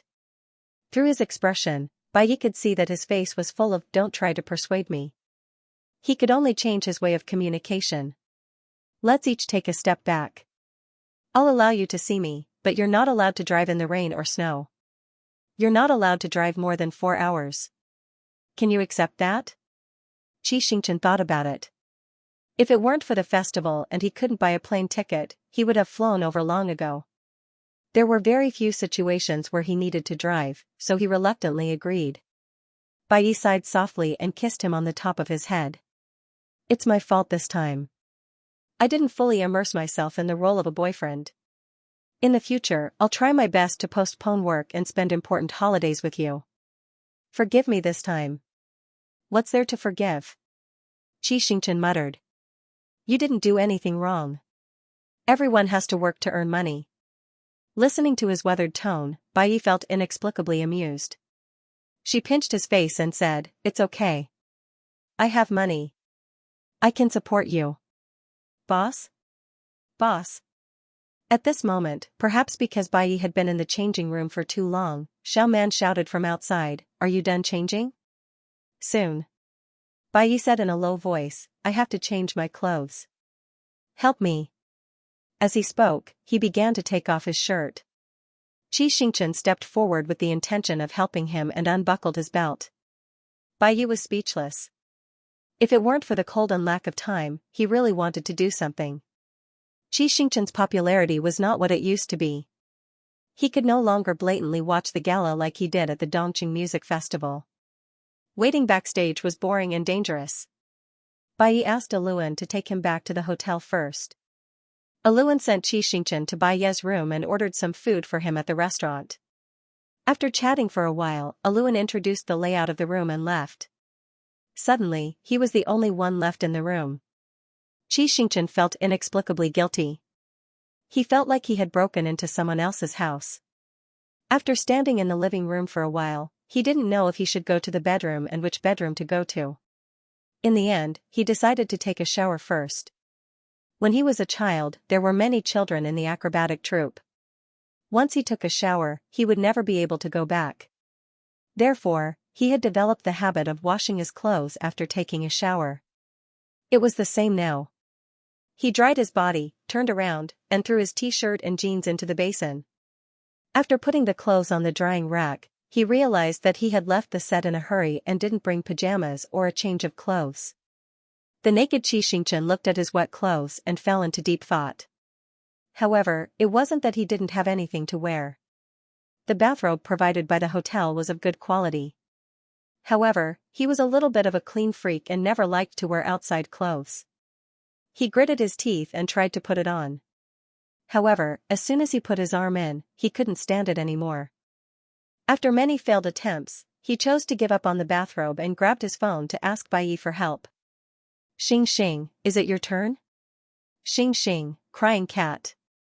JPG, Moon, no, what's wrong? Xing, I'm so stupid. Xing, I only realized that I didn't bring pajamas after washing my clothes. Baiyi was still thinking about how serious the matter was. He said helplessly, I have clothes in my suitcase. You can wear them. Xing, can I touch your suitcase? Moon, if you want, you can have everything in the suitcase, including the suitcase. After getting Baiyi's permission, Xianxia mustered up his courage and tiptoed into the master bedroom with a towel wrapped around him. As expected, he saw 2 suitcases in the middle of the room. He opened one of them and squinted his eyes to look inside. He didn't find anything that he shouldn't have. He was afraid that Baiyi would think that he was being rude, so he didn't dare to use too much strength. He only picked up a beige knitted sweater. Baiyi was tall and had long arms and legs. Plus, this sweater was an oversized one, so it just covered his butt and thighs. The hem of the sweater was about the middle of his thighs. He was very satisfied with how loose it was. He obediently closed the suitcase and went back to the living room to turn on the TV. He watched the party live broadcast while eating. The TV station scheduled Baiyi's show for a little after 11 o'clock. Before 11 o'clock, Xianxia looked like a normal person. At 11:10, Baiyi finally appeared. He threw down his chopsticks and jumped onto the sofa in a big stride. He used his left hand to control the remote and his right hand to turn on the flashlight on his phone. He started to sway to the music. The effect was even better than dancing in a disco. When he was happy, he even danced along with Baiyi for a long time. He didn't know how to dance in real life, but now he did. His favorite entertainment activity in his free time was of course to learn his idol's dance. Baiyi performed 4 songs in a row. He continued to dance for 4 songs. When Baiyi finished interacting with the audience, he finally lost his soul and laid back on the sofa like a rag doll. He thought to himself, sob, the gods have returned to heaven. When can I hear my brother sing again? 4 songs are not enough. Sob. The more he thought about it, the more he wanted to continue. He simply turned over and changed to a lying position. He opened Weibo and switched to the side account that he had put aside for a long time, yearning at dusk. Sure enough, on Baiyi's Super Talk Square, videos and pictures were all over the place. He was like a fish in water, wandering in the sea of beautiful pictures. He was crazily reposting pictures and videos and sending out endless amounts of flattery. If beauty can kill, then Baiyi's sin is unforgivable. In the beginning, when God created heaven and earth, the world was chaotic and empty. God said that there must be light, so he created you. The most regrettable thing in your life is that you can't kiss your own face. You surpass all the mountains and rivers I've seen. Thus, Baiyi swiped the card to open the door and entered the house. He saw a certain someone wearing his sweater and no pants. Her chin was on the cushion and her legs were swaying. He didn't know what she was doing. The lights in the living room were not turned on. In the dim light, those 2 straight legs were so white that they were dazzling. Baiyi's eyes darkened. He walked in and asked, "What are you looking at?" Xianxia was too engrossed in his flattery. When he heard the sound, he was so shocked that his legs unconsciously intertwined together. He quickly locked the screen. I was browsing Weibo. You came back so quickly. I was afraid that I wouldn't make it in time for New Year's Eve. Bai took off his jacket and sat beside him. Xianxia looked at the time and realized that it was already 23:50. There were only 10 minutes left until midnight. He got up and knelt down in front of Bai. The fireworks are going to be set off in a while. Can you see it from here? I'm on the 19th floor. I should be able to see it. Then let's wait by the window. Xianxia threw down the cushion and got ready to get off the bed. However, Bai did not let him go. There's no hurry. Come here and let me hug you. He was a gentleman. Xianxia rarely heard such a straightforward request from him, so he didn't react for a moment. Seeing that he was in a daze, Bai couldn't stand it anymore. He turned around and hugged his waist and legs. The world spun. In the next second, Xianxia sat on Bai's lap. It was a particularly embarrassing position, like a girl sitting sideways. You let go. Xianxia couldn't help but struggle. I'm not letting go. Bai rubbed his face with the tip of his nose. Let me hug you for a while. I'm 120 pounds. I'll crush you. Bai didn't seem to hear him. He hugged him even tighter. In a battle of strength, Xianxia could never win against Bai. In the end, he could only choose to hug his neck and sit obediently. The living room suddenly quieted down. Only the sound of their breathing and heartbeats could be heard. As he got closer, Xianxia faintly smelled a very pleasant fragrance. It seemed to come from the person beside him. He leaned over and sniffed Bai's neck. Which perfume are you using? It smells so good. Bai put his hand on the side of his thigh. His fingers were full of the young man's well-proportioned and delicate muscles. He couldn't help but caress them carefully. I didn't use perfume. Then where did the fragrance come from? It's probably the smell of the shower gel. Bai guessed. When he was bathing just now, Xianxia had used the shower gel. To verify the source of the fragrance, Xianxia raised his arm under his nose for a moment. It's a little similar, but it doesn't smell as good as yours. Is that so? Bai buried his head in his neck. Let me taste it for you. He said taste it for you, not smell it for you. Xianxia thought he said something wrong and wanted to correct him. The next moment, he felt a sharp and wet touch on his neck. Bai bit down on his artery with his fangs. It didn't hurt, but the feeling of being killed by a vampire was too deadly. Xianxia's whole body was numb from the bite. Even his soul was trembling. He couldn't help but raise his head. And this action was convenient for Bai. He continued to bite and suck along the slender arc. Soon, a row of fine teeth marks were left on the young man's collarbone. Come, it's about to start. At this time, a girl's voice came from the balcony next door. Xianxia woke up from his dream and quickly turned on his phone. It's 23:59. Hurry, let's go watch the fireworks. Bai also remembered the purpose of the little fan. He took a deep breath, stood up and carried him to the window. At first, Xianxia didn't feel anything wrong. After all, he had been carrying him for a long time and was almost used to it. Until Bai stopped in front of the window. From the glass, he saw himself being carried in a princess's arms. His pride, which had been thrown to God knows where, immediately returned to its original place. He warned in a low voice, "Don't carry me like this." Bai was very easy to negotiate. Then how do you want to carry me? Xianxia. I don't want to carry you. Bai thought about it and really put him on the windowsill that was only a dozen centimeters wide. Then, he squeezed between his legs. The windowsill was too narrow. Xianxia's but barely touched the edge. In order to not fall, he could only wrap his legs around the other person's waist. It's not as good as being carried in a princess's arms. Xianxia was indignant. But it was too late to complain. While the two were fighting, the clock had already started counting down. 10, 9, 8, 7, the girl next door shouted excitedly. Xianxia was led by her and temporarily forgot his current state.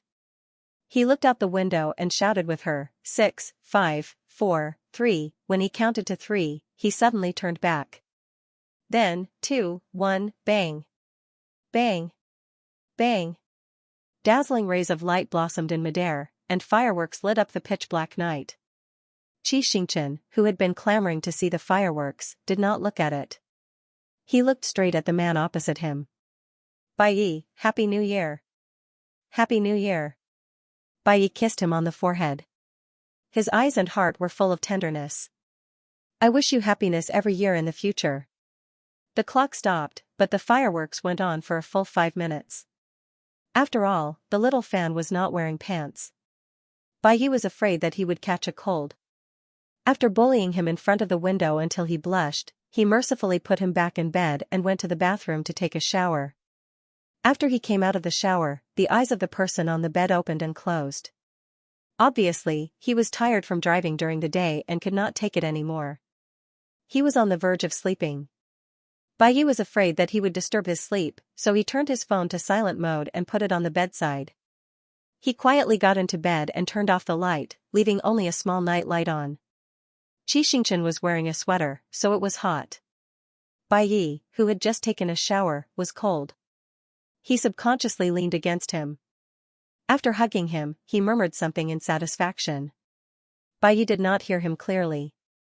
He asked in a low voice, "What did you say?" "I said I like New Year's Day." Xianxia's eyes were still closed. Bai Yi had heard that people liked Valentine's Day and Qixi Festival, but he had never heard anyone say that they liked New Year's Day. He asked in surprise, "Why?" "Because New Year's Day is the first day of the new year. It represents the unknown, challenge, and hope. It's not like my birthday. A whole year of resentment, pain, and disappointment accumulated over time. The more tired I am, the more I am. Life is getting darker and heavier." Xianxia sneered and concluded, "It's not a good day." Although he said this with his eyes closed, as if he was talking nonsense in a half-asleep state. But from his tone, Bai Yi could hear a strong sense of self-loathing. His good-looking eyebrows immediately furrowed. "Who said your birthday is not a good day?" Xianxia did not expect him to care about such a simple sentence. He half opened his eyes and yawned. "Is it not?" "Of course not." Bai Yi's voice was serious. "Negative emotions will accumulate, and so will the positive side. If there is no harvest from this year's hard work as a foundation, how can there be hope?" Xianxia thought about it carefully. Bai Yi was right. That was indeed the case. But he was just saying it casually. Whether he liked New Year's Day or not was secondary. The main thing was that he did not like the day he was born, no matter what day it was. In other words, he did not like his birth. He should not have been born. He would have been abandoned by his biological parents and thrown into the orphanage. After he was adopted, his adoptive parents abandoned him and threw him into the acrobatic troupe. To anyone, he was transparent, marginalized, and unimportant. If he had not transmigrated by chance, perhaps no one would have liked him, who grew up in the abyss, in his life. And it would have been impossible for him to snuggle so intimately with Bai Yi like he was now. Xianxia sighed secretly. He knew that his words had made Bai Yi unhappy. He moved forward and quickly admitted his mistake. "You're right. I was wrong. I won't talk nonsense in the future." Bai Yi could tell that he was being perfunctory. He flicked his forehead angrily and helplessly. He became more and more suspicious of why this little fan did not have any of the habits of a rich person. Even though he was born in a rich family. He even said that he hated his birth. Was there a hidden story? On the morning of New Year's Day, Xianxia finally had a day off, but he couldn't bear to sleep in. He was awakened by the weight on his leg, and realized that Bai Yi had used him as a pillow, hugging him tightly from behind. He was so tight that he couldn't even turn over. But he wasn't willing to just be a human pillow, so he tried to turn over without waking Bai Yi up. But as soon as he moved, he felt a resistance from his waist, and he couldn't move at all. Xianxia asked softly, "You're awake?" Bai Yi squeezed out an from his throat. "You didn't eat last night, right? Are you hungry?" Xianxia wanted to turn over again. He wanted to talk to Bai Yi face to face. But Bai Yi didn't move at all, his arms were tight, and he wouldn't let him turn over. After this trip, they didn't know when they would meet again, so Xianxia really wanted to look at Bai Yi more while they were together. After all, science showed that looking at handsome guys was good for the body and mind. He didn't want to admit defeat, so he continued to twist. Bai Yi kissed the back of his round head. Don't move. Why? He was speechless for a moment. You're going to make me hard. Hearing that, Xianxia felt a little awkward. They were both men, so he knew that everyone would have a natural reaction in the morning. But he was used to sleeping alone, so he didn't even think about it. Do you feel uncomfortable? He licked his lips. Bai Yi said, what do you think? Then I can help you? Bai Yi was speechless. He really wanted to shut this guy up. But Xianxia didn't understand what he meant, and thought that silence was a yes, so he slowly reached his hand back. Very accurately, he touched Bai Yi's waist. At this moment, he was very glad that he couldn't see Bai Yi, because if they were face to face, he definitely wouldn't be able to do this. His hands trembled uncontrollably as he tried to unfasten the pants. He didn't find the knot the first time. Game over. The second time, he touched the knot, but it was as if the knot was against him. He tugged at it a few times, but it didn't open. Bai Yi's face gradually darkened as he watched his pants getting tighter and tighter. He caught the little hand that was fumbling around. Behave yourself. Xianxia said anxiously, why can't we find it? You don't have to look for it. Bai Yi forcefully pulled his hand back. Don't torture me. Be good. Don't grind, obedient. Xianxia did not want to be obedient. He was suddenly a little angry. He was Bai Yi's boyfriend, so he had an obligation to help Bai Yi solve all her problems. It was just a move of his hand. There was nothing he couldn't do. Moreover, Bai Yi had helped him before, so he knew what it was like. He also wanted to make Bai Yi comfortable. Xianxia was not only disobedient, but also deliberately rubbed against him. Bai Yi was getting angrier and angrier. Finally, he couldn't resist his desire. He propped himself up and whispered into the culprit's ear, you're really not afraid, right? I'm not. Xianxia said angrily. Why should I be afraid of you? Okay, you said it. Bai Yi pressed hard on his back. Don't move. Close your legs. Caught off guard, Xianxia's head was pressed into the soft pillow. While he was still confused about why he had to close his legs, the next moment, a hot uninvited guest barged in between his legs. The delicate skin at the base of his thighs was almost immediately rubbed red. Ugh. He couldn't help but moan softly. However, the person who usually treated him so well and couldn't bear to see him suffer, even the person who personally rubbed his feet yesterday, was unmoved. Instead, he rubbed harder and harder. Xianxia could only close his eyes and hold tightly to the corner of the blanket. This torture lasted for a long time. Xianxia finally understood why Bai Yi didn't agree before and why he asked if he was afraid. Bai Yi was really thinking for him. He was lying on his side on the bed. His sweater had been pushed up to his armpits at some point. His back was covered with bite marks and rubbing marks. There was even a small bruise on his waist. He wanted to turn over, but when he moved slightly, the burning pain and stickiness gave him a deep lesson. He gave up on moving and returned to his upright position. He stared at his knuckles that were red from holding the blanket too hard. Before his breathing had completely calmed down, Bai Yi hugged him from behind and kissed his shoulder lazily. Sorry, I couldn't control myself just now. Xianxia couldn't stand Bai Yi talking in a deep voice, especially when his voice was hoarse like now. It was so sexy. It's okay, he said. You don't have to apologize to me. I hurt you. Xianxia shook his head. It doesn't hurt. I have to thank you. Bai Yi was so annoyed by the little fan that he could control the extent and strength of his movements at first. Then he saw the person wearing his sweater lying there, clamping her two slender white legs and demanding as much as he wanted. His eyes instantly turned red, and he lost his rationality. When he came back to his senses, the little fan had been tortured by him to this extent. He said guiltily, it's my fault. Why are you thanking me? Thank you for giving me a sense of reality. Xianxia paused. And thank you for making me feel needed. Hearing his words, Bai Yi was startled for a few seconds. He suddenly realized that he seemed to have been making mistakes. He was afraid that the little fan would be hurt, so he didn't touch her but neglected her feelings. The little fan liked him so much that she would definitely be willing to make him happy through actions. The pity he thought he had was untenable. Instead, it made the little fan feel alienated and unwanted. He was too self-righteous. Bai Yi secretly scolded himself. He sat up and helped the little fan clean her legs. Actually, I need you very much. You need me very much? Yes, I need you very much. To what extent? Bai Yi's movements were gentle, and his tone was sincere. To the extent that I want to see your face and hear your voice every day. To the extent that I want to sleep with you at night and wake up with you in the morning. To the extent that I want to breathe the same air as you all the time. Bai Yi turned her over and looked directly into her eyes. Xing, if you're free during the new year, come to my house and visit. Xianxia was confused.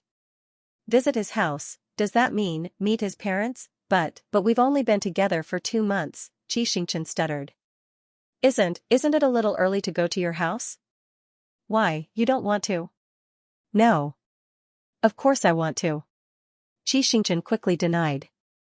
I just think that we've known each other for less than a year and been together for less than 3 months. You might not be sure who you want to bring home. Who says I can't? I can. Bai Yi repeated patiently. I can be sure that the one I want to bring home is you. Seeing Bai Yi's firm attitude, Xianxia was touched. His body was no longer sore, and his legs no longer hurt. He could go all out even if he rubbed himself against her 100 times. At the same time, he couldn't help but feel afraid. Would Bai Yi's family accept 2 men together? In the eyes of the world, this was abnormal, rebellious, and even perverted. Would Bai Yi's parents hate him for leading Bai Yi astray? Even if Bai Yi's family could accept same-sex couples, would they approve of him? All in all, he had no other advantages other than being good-looking and hard-working. Bai Yi was so dazzling. The gap between them was too big. He had no confidence in conquering Bai Yi's family. Looking at his troubled little face, Bai Yi couldn't help but laugh. Don't be afraid. My parents are very easygoing. Xianxia rubbed his toes on the bed sheets. I know. You've said it in an interview before. Then what are you afraid of? Xianxia, I'm afraid your legs will be broken. How about this? Bai Yi suggested. There are still 2 months before the new year. You can think about it carefully. If you don't want to go, we'll talk about it next year. Okay. Xianxia stopped rubbing his toes on the bed sheets and reluctantly agreed. Then it's a deal. Let me know when you've thought about it. Okay, I'll tell you. After reaching an agreement, Bai Yi finally let go of Xianxia and carried him to the bathroom to take a shower. After taking a shower, Aluan happened to deliver anti-inflammatory and pain-relieving ointment. Xianxia rejected Bai Yi's help. He sat on the toilet bowl and applied the ointment himself while looking at the red marks on his face. After discovering that Bai Yi didn't know how to do housework and was clingy in the morning, he unlocked a new characteristic of Bai Yi. He usually looked like a gentleman, but at that time, he was even more beastly than a beast. Would they still be able to get along well in the future? In the afternoon, Xianxia didn't want to waste even a second with Bai Yi. After tidying up, he walked into the kitchen with difficulty. Although Bai Yi had 0 life skills, he still knew how to bake bread. He put the toast into the toaster and baked a piece. Xianxia secretly ate a piece. When the toast came out, Xianxia secretly ate a piece. In the end, Bai Yi decided not to eat in the dining room. As long as Mr. Qi was there, not a single piece of bread would make it to the dining table alive. It was better to eat it here.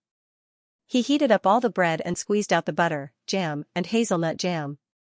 He heated up 2 glasses of milk and fried 2 unsuccessful eggs under the guidance of Mr. Qi. Then, he stood side by side with the man surnamed Qi, and each of them took a bite. When he ate the fried egg, Xianxia frowned. I don't want the egg yolk. It's high in calories and cholesterol. It's okay to eat one. I really don't want it. You can't eat egg yolks when you're on a diet. Xianxia insisted. Is there such a saying? Bai Yi was skeptical. He turned on his phone to check the calories of the egg yolks. His phone was still on the WeChat interface. Xianxia saw his profile picture and suddenly remembered something. By the way, I almost forgot to ask. What's the matter? I opened the album you gave me, Xianxia said. There's a song in it that's exclusive to me, right? Yes. When was this song written? Bai Yi tried to recall for a while, but he couldn't remember anything. I can't remember the source of the inspiration. It seems to have been floating in my mind and one day, it came out of nowhere. The lyrics and music were completed before the film was released. He couldn't remember, with Bai Yi's memory, if he couldn't remember it, he really couldn't remember it. Xianxia continued to ask the next question. What about the profile picture? Why did you use an ear monitor as your profile picture? Bai Yi pursed his lips. He didn't know how to explain. He couldn't tell his little fan the meaning behind it. The concert accident sent him into the book. When he first came in, he didn't know where he was. In his confusion, his intuition told him to find something. This thing might have something to do with space. So the next day, he turned the company's warehouse upside down. Finally, the moment he saw the ear monitor, he was sure that it was the item he was looking for. This was because in real life, at the fan meeting on the 5th anniversary of his debut, a fan gave him the same gift through the fan club. The words engraved on the inside were exactly the same, I look up to you from the abyss. He wanted to know what the fan who gave him the gift had experienced. He had asked his agent to ask the fan club, but the fan who gave him the gift was anonymous and the fan club couldn't contact him. The clue was broken just like that. Bai Yi kept it, hoping that when the fan saw him wearing the ear monitor, he could feel the light outside the abyss. Until he transmigrated into the book. In order to find the person who lived in the abyss and looked up to him as soon as possible, he changed his profile picture to a picture of the ear monitor. Now, he didn't need it anymore. Because he had decided to stay here with his little fan. Even if the little fan wasn't a real person and was just a character in the book, a paper person. He still wanted to hide his identity as a transmigrator and spend the rest of his life with him. Brother Yi? Seeing his hesitation, Xianxia asked, why did you use it as your profile picture? Bai Yi came back to his senses. He didn't want to lie, but he had to. I like it very much. Just as Xianxia had expected, after the New Year's Eve meeting, the crew of Grey Track moved to the mountains to film Xiaolong's teenage and detective scenes. The estimated filming time was about a month. Due to the unpredictable weather in the mountains, it could be delayed for 10 to 20 days. In order to restore the plot as much as possible, director Zhou did not consider comfort when choosing the location. The filming location was extremely primitive, and even cars could not drive in. The props were pulled to the foot of the mountain by a car for the first half of the filming, and the second half was completely carried up by manpower. The mountain road was more difficult than expected. Afraid that the journey up and down the mountain would delay the filming, the crew decided to set up camp in a small village halfway up the mountain. In the rented courtyard, the bedding was often damp and smelled moldy. Rats, snakes, centipedes, and other small animals visited all day long, so the food was naturally several grades lower. Xianxia, who was already thin, became even thinner. Of course, the harsh conditions were not a problem for Xianxia. The most difficult thing was the signal and the internet. There was no wireless network in the mountains, and the nearest signal tower was at the foot of the mountain. Most of the time, his phone was in a no-service state, and he often could not send a message for an entire day. Not to mention video calls with Bai Yi like before. Being able to chat with him on WeChat was the only bright spot in these difficult days. Today, they had to film an important scene of a chase in the mountains on a rainy night. At 10 o'clock in the evening, the crew put on raincoats and boots, and the camera lights flashed in the dark mountain forest. The mountains in the south were very cold in winter, and it was even colder when it rained. Huge raindrops fell from the sky and were blown by the wind into a slanted curtain of rain. As the rain fell on Xianxia, he was instantly frozen to the point that he was penetrated. However, in the first few scenes, the female lead, Feng Nua, sneaked into the Liang family village as Liang Xiaolong's friend to investigate and was noticed by the sensitive villagers. Village chief gathered all the young and strong men in the village to capture Feng Nua. With nowhere else to go, Liang Xiaolong brought her to escape into the mountains. They ran and climbed all the way, and their clothes were torn and tattered by the branches. Therefore, at this moment, Xianxia and Yan Runan's costumes were torn by the stylists. It did not make any difference whether they wore it or not, and it did not provide any warmth. The extras were in position and the filming began. With director Zhou's command, Xianxia and Yan Runan threw away their umbrellas and quickly entered the roles of Liang Xiaolong and Feng Nua. Deep in the mountains, strong winds, torrential rain, dark night. Under the big tree, Feng Nua placed her hands on her knees, panting heavily. Liang Xiaolong, who had been running all the way, was also a little tired. He wiped his face and asked the woman who was only wearing a singlet, "Are you okay?" "What did you say?" The wind was too strong, so Feng Nua didn't hear him. "I say," Liang Xiaolong shouted, "Feng Nua, are you okay?" Feng Nua rolled her eyes at him.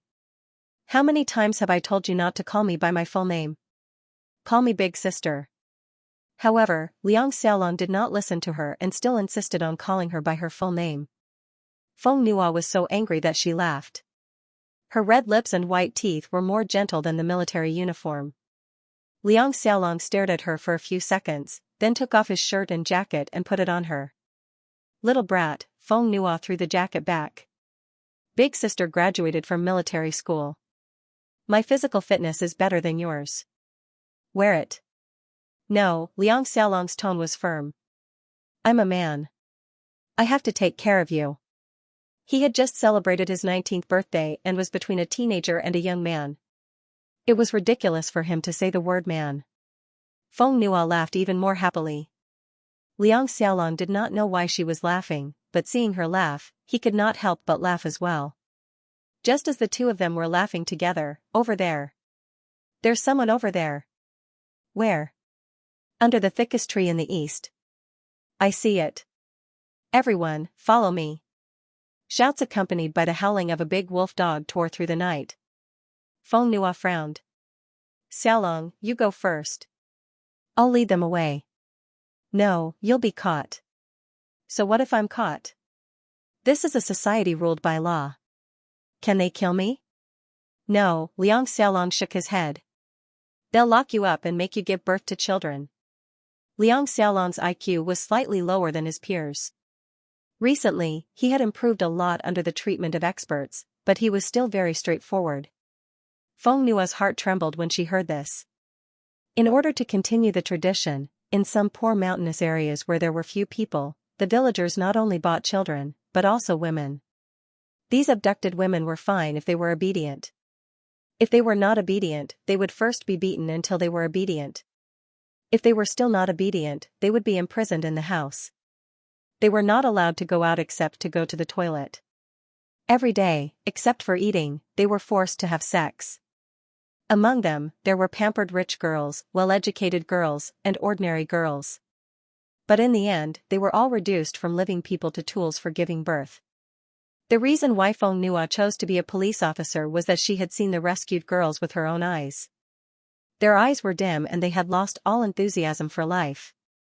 "Feng Nua," Liang Xiaolong grabbed her wrist. "Let's go."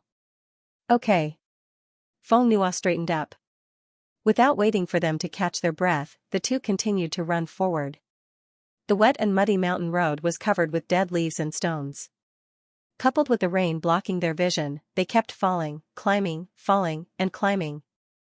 In the end, they could not outrun the villagers of Liang village who were familiar with the mountain road. They were surrounded by a large group of angry people. Liang Xiaolong saw that the situation was not good. He stepped in front of Feng Nua. Her son was in a mess. Liang Xiaolong's mother was distressed. She quickly called out to him. "Son, come to mom's side. Mom brought you a raincoat." Liang Xiaolong did not seem to hear her. He looked at the crowd vigilantly. "Xiaolong," the village chief tried to persuade him. "Come here quickly. You don't have to protect that woman." Liang Xiaolong was still unmoved. The villagers who had been chasing them for half the night were already full of anger. They burst into a noise of dissatisfaction. The village chief was also very angry. He said angrily, "Xiaolong, do you know who this woman is?" She is the one who is here to trap us. She is the one who will make Liang village have no descendants. No, Liang Xiaolong shook his head. She is a good person. You are a fool. How can you distinguish between good and bad people? Yes, Liang Xiaolong said. Human traffickers are bad people. Those who trade with human traffickers are also bad people. No one expected him to say such words. The villagers were silent for a few seconds. They looked at him with a ferocious expression. Liang Xiaolong's father finally could not take it anymore. He raised the stick in his hand and pointed it at the center of the crowd. Xiaolong, don't talk nonsense. Come here and kneel before me. I am not talking nonsense. I know that I bought her. So what if you bought her? Liang Xiaolong's father was furious. Pat your conscience. Did your mother and I treat you well? No matter whether you treat me well or not, you can't hide the fact that you have committed a crime. On one hand, he was facing his parents who raised him. On the other hand, he was a criminal police officer who had been investigating human trafficking cases for decades. On the other hand, he was facing love. On the other hand, he was facing the law. Only Liang Xiaolong himself knew the torment in his heart. His eyes instantly turned red, and his lips couldn't help but tremble slightly. I know that you love me like your own son, but I'm a human, not a commodity. Including everyone here that you bought, they're all human, and they're all flesh that fell from their parents' bodies. Tears snaked down his face and flowed into his mouth along with the rainwater. He growled in a low voice, have you considered their parents? If your children were kidnapped and sold to some unknown place, and you don't even know if they are alive or dead, and how much pain they have suffered, wouldn't you feel terrible? And those children who were forced to be born. If they knew that their mothers were treated like this, what would they think? How are you going to educate them? Are you going to tell them that if they can't find a wife in the future, they can buy one to carry on the family line like their parents? At the end of his speech, his emotions were close to breaking down. He was hysterical. Stop it. You have already broken the law. You have already destroyed countless families. Don't make mistakes again. Cut. Director Zhou, who had been staring at the monitor, breathed a sigh of relief and gave a thumbs up. Little Qi, you are awesome. Drink some warm water to warm yourself up. Xianxia was relieved that the main scene had passed. He went back under the canopy with Yan Runan. He was too immersed in the scene to feel anything. At this time, his thoughts gradually recovered. Xianxia found that he was shaking from head to toe because of the plot. The stage supervisor brought hot water. He quickly poured 2 cups, one for Yan Runan, and the other for himself. Yan Runan said while drying his hair, I was ready to reshoot several times. I didn't expect you to be so awesome. Of course, Xianxia joked. After all, I am the new generation of actors with your stamp. I can't embarrass you. You are joking. But before shooting, I was really afraid that you couldn't memorize the lines and express your emotions accurately. The whole scene was full of long lines, and it was very difficult to find the rhythm. And in such a complicated situation, it was even more difficult to express Liang Xiaolong's contradictory mentality.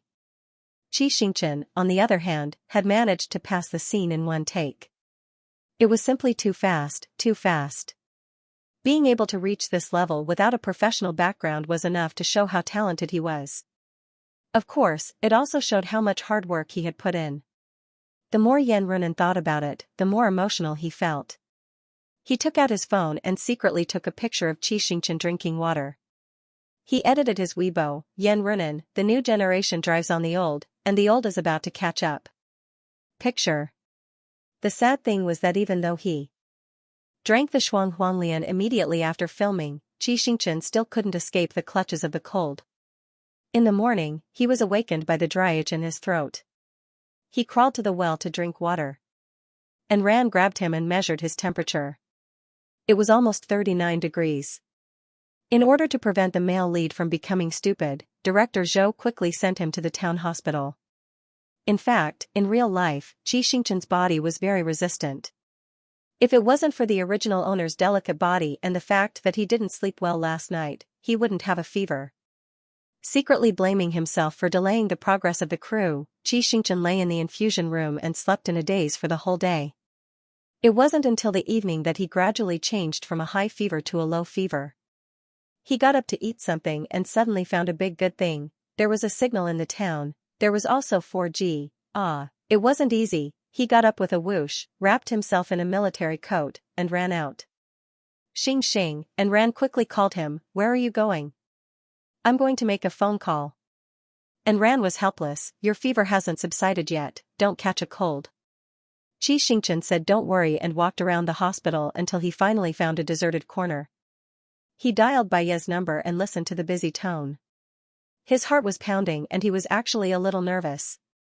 "Hello," Baiyi answered after 4 rings, "can you hear me?" "Yes, the signal here is good." "I see that there has been rain over there recently, why is the signal stronger?" "I don't know," Xianxia said, "maybe the signal tower was struck by lightning." Baiyi, it was the first time he heard such a refreshing theory. With that, Xianxia leaned against the brick wall on the side of the road, his hand unconsciously digging into the cement between the cracks of the bricks. What? "Brother Yi, I miss you." Baiyi chuckled, "I miss you too." It was the first time Xianxia got through the phone in more than 10 days, and he couldn't wait to say everything. He dug into the cracks of the bricks more frequently. "I can't describe it, but I don't miss you very much, I miss you very much." His tone was cute. Baiyi cooperated and asked, "How much do you miss me very much?" "I dreamed of you the day before yesterday." "What a coincidence," Baiyi said, "I also dreamed of you." Dreamed of him? Xianxia was quite curious. "What did I look like in your dream?" "Wearing my sweater and sleeping on the bed with bare legs," Baiyi teased him. "Wearing a sweater and bare legs? Didn't that happen a while ago?" Xianxia's fingers paused, and the corners of his mouth curled up involuntarily. Like Baiyi, he had been thinking about that day from time to time. Because that day, Baiyi said that he liked the ear monitor. Although in order not to burden Baiyi, he had to hide the fact that he was the one who gave it to him, he was already very satisfied to be able to please Baiyi. And that day, Baiyi had intimate contact with him, even if it was with his legs, it was equivalent to intimate contact, which proved that Baiyi was willing to be close to him. Wait. Thinking of this, he suddenly realized that if he dreamed of such a scene, that dream didn't seem to be serious. Could it be that? Baiyi needed it again. Xianxia glanced around and found that there was no one around, so he lowered his voice and apologized, "I'm sorry that I can't be by your side." "It's okay." Baiyi misunderstood and thought that the little fan was apologizing for not being able to accompany him, so he comforted him, "You have to complete the film with quality and quantity. You work hard, I can relieve myself." Relieve himself, was it, the thing that Baiyi did for him? He had a boyfriend, but he had to do it himself. Xianxia felt more and more guilty. "How about this, the next time you dream of me, give me a call, and I'll try my best to help you." Baiyi didn't understand. What kind of help? What else could it be? Xianxia was speechless for a moment, feeling extremely frustrated by his boyfriend's innocence. But he couldn't say it on the street, so he stammered, "Just call me, and you'll know." "Okay." Baiyi was helpless. The two chatted about drama and the entertainment industry, and before hanging up, Baiyi asked, "Have you received the invitation for next month's Golden Falcon Festival?" The Golden Falcon Festival was the only officially approved national television arts award in the Hua Nation. Heart of the Ocean, which Xianxia had participated in the first half of the year, was confirmed to be broadcast during the winter break next week, and was eligible to participate in the Golden Falcon Festival. The crew of Heart of the Ocean received the invitation. Xianxia answered, "I'm not sure if I received it, but Ran didn't inform me, so I shouldn't have anything to do with it." Baiyi nodded. "The Golden Falcon Festival invited me to be a guest performer. If you don't go, I won't go either." Xianxia was overjoyed to be able to be a condition for Baiyi to decide whether to do something or not. After saying goodbye to Baiyi, he hung up the phone and hummed as he sat in the car sent by Director Zhou to pick him up. While he could still receive the signal before entering the mountains, he nestled in the last row and quietly Baidu, how to make a partner feel comfortable through words and voice. After 2 seconds of loading, a bunch of unsightly images jumped into his eyes. He squinted his eyes, reached out his index finger, and poked it in with difficulty. Frowny face. "My husband is drunk, my father-in-law broke into my room, shocking. Brother-in-law did such a thing to his sister-in-law, 28 days, let you regain your masculinity, midnight memoirs, my days and nights with teacher. Strange knowledge has been added again. JPG. Because there was too much information, Xianxia, whose brain was exhausted, went to bed early when he returned to his residence. Coincidentally, Bai did dream of him that night, so when he woke up in the morning, he tried to call his little fan. The result was the same as a few days ago, the other party was not in the service area. He tried to send a WeChat message to his little fan, I dreamed of you last night, 5 minutes later. Xianxia, brother, gentler, for the 10,001st time, Bai wanted to pry open his fan's head to see what was inside. How could such a warm morning be turned into such a perverted state by him? Bai was ready to turn the situation around. I dreamed of the day we first met. At that time, you knew nothing about dancing. You couldn't do a single move properly. Xianxia was hurt by 10,000 points. Why did he have to attack him when he was talking? And at that time, he had the foundation left by the original owner. He didn't know anything at all, okay, however, compared to Bai's level, his moves were no different from square dancing. Xianxia swallowed his bitterness and carefully recalled the knowledge he learned from Baidu last night.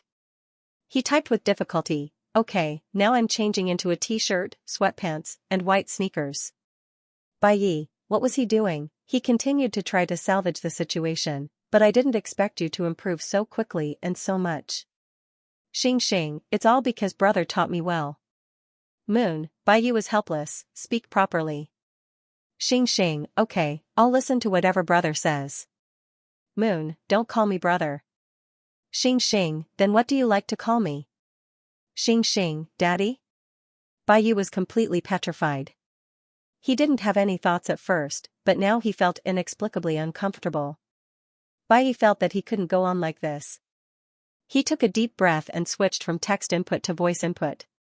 Xianxia curled up in bed. He was as red as a cooked shrimp. The two interfaces on his phone kept switching back and forth. One was WeChat, the other was Baidu. He was always ready to learn flirtatious words from Baidu. But after a while, Moon sent a voice message. Xianxia kicked his legs. Bai wasn't not satisfied with text and wanted to do it with voice, right? Text was already super difficult. He definitely wouldn't be able to learn voice input in a short time. Woo-woo, what should he do? He rubbed the bedsheets with all his might, feeling extremely conflicted. But he really wanted to hear Bai's voice. In the end, he opened the voice message as if he was going to the guillotine. Bai, I'm praising you seriously. What kind of person did you misinterpret me as? Huh? Xianxia was confused. Didn't you describe the scene and ask me to do that with you? No. Bai continued to send a voice message. I was having a normal dream, not a wet dream. Then you said you dreamt of my bare legs. Baidu, Baidu's Baidu, Baidu, Baidu's, Baidu, Baidu, Baidu, Baidu, Baidu, Baidu's, Baidu. Baidu, Baidu, Baidu? Baidu, Baidu, Baidu Baidu, Baito Bayer's Baidu Bayer? Baidu was touched by Baidu's words, but at the same time, he was so embarrassed that he collapsed on the bed, waiting for God to take him away. However, it wasn't easy for the signal to be strong. He really couldn't bear to end the conversation with Bai like this, so he awkwardly changed the topic. I came back too late last night, so I didn't check my email. I'll go check if there's an invitation to Golden Falcon now. Moon, I think so. Xianxia didn't have much hope. After all, it was his first important supporting role as a newcomer. His acting skills were still young and inexperienced. Even if he didn't get invited, he wouldn't be disappointed. But the next moment, he saw an invitation from the organizers of the Golden Falcon Award lying quietly among his unread emails. The invitation was just sent. So, the Golden Falcon Award really invited him? Baidu was stunned for a few seconds. He quickly reported the good news to Bai. I got an invitation. Moon, which award? Yes, he hadn't seen the award yet. He opened the email, Best Newcomer Award. Looking at the string of exclamation marks, Bai was suddenly in a good mood. He sent a message to his agent and told him that he could participate in the Golden Falcon Award. His agent replied with an okay emoji. Bai Yi switched back to his chat with his fan and told her that he would be there too. Actually, one of the reasons why Xianxia was so happy was that he had found a legitimate opportunity to meet Bai Yi. Now that he had something to look forward to, even a cloudy day wasn't so annoying anymore. He couldn't wait to make a plan. I'll go a day earlier. What about you? Moon, I'll go a day earlier too. Xing, then book the same hotel? Moon, okay, don't worry. I'll let Aluan take care of it. Xingqian crawled out of bed and took a breath of fresh air. He secretly said, then can we book 2 rooms next to each other? Isn't that obvious? Bai Yi, of course. Xing, then. I'll look for you in your room tonight? Bai Yi yawned lazily and joked, why would you look for me? Are you calling me daddy? After that, Bai Yi realized that he had gone a little overboard and could easily evoke the embarrassing memories of his fan. He immediately pressed down and was about to delete the message to destroy the evidence. However, the next moment, a line of text appeared on the screen. Xing, okay, I'll practice. I'll call you when the time comes.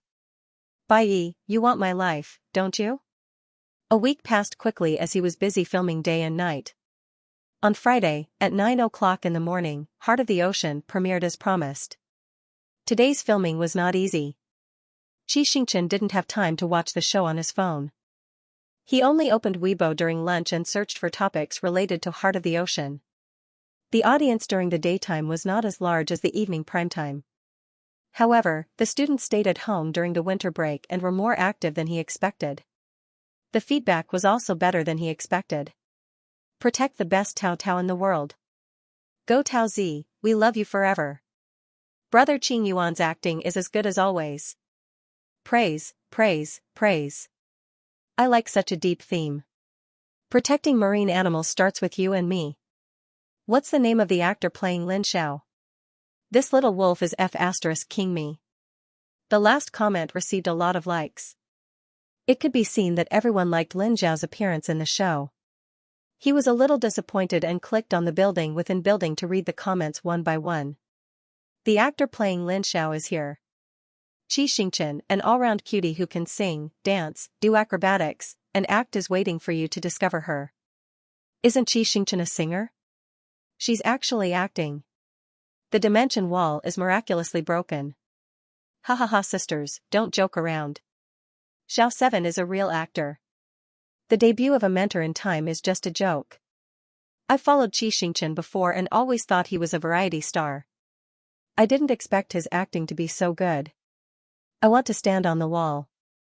Finally, he saw someone discussing his acting. Although it was not a compliment, Xingqian's disappointment faded a little. He closed Weibo and continued to film, finish filming, rehearse, wake up early, put on makeup, and film. His life as a social animal. After the showdown with his parents, Liang Xiaolong's words did not wake up the villagers of Liang village who were deeply rooted in the idea of carrying on the family line.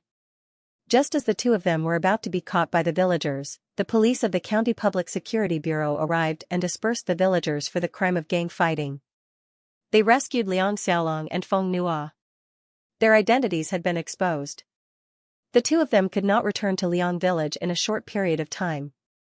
They could only collect clues outside while waiting for the support of the Municipal Public Security Bureau. To make matters worse, Mother Liang thought that her son did not want to acknowledge her and suddenly fell ill due to excessive sadness. When Liang Xiaolong heard the news, he was mentally and physically exhausted. In order not to be a burden to Feng Nua, he forced himself to cooperate with the investigation every day. He quickly became haggard. It was not easy to control the feeling of suffering but having to force yourself to maintain a normal state. However, director Zhou had high standards for the quality of the scenes.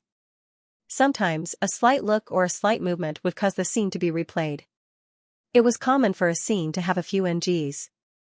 Under the repeated emotional entanglement, Xingqian gradually became depressed.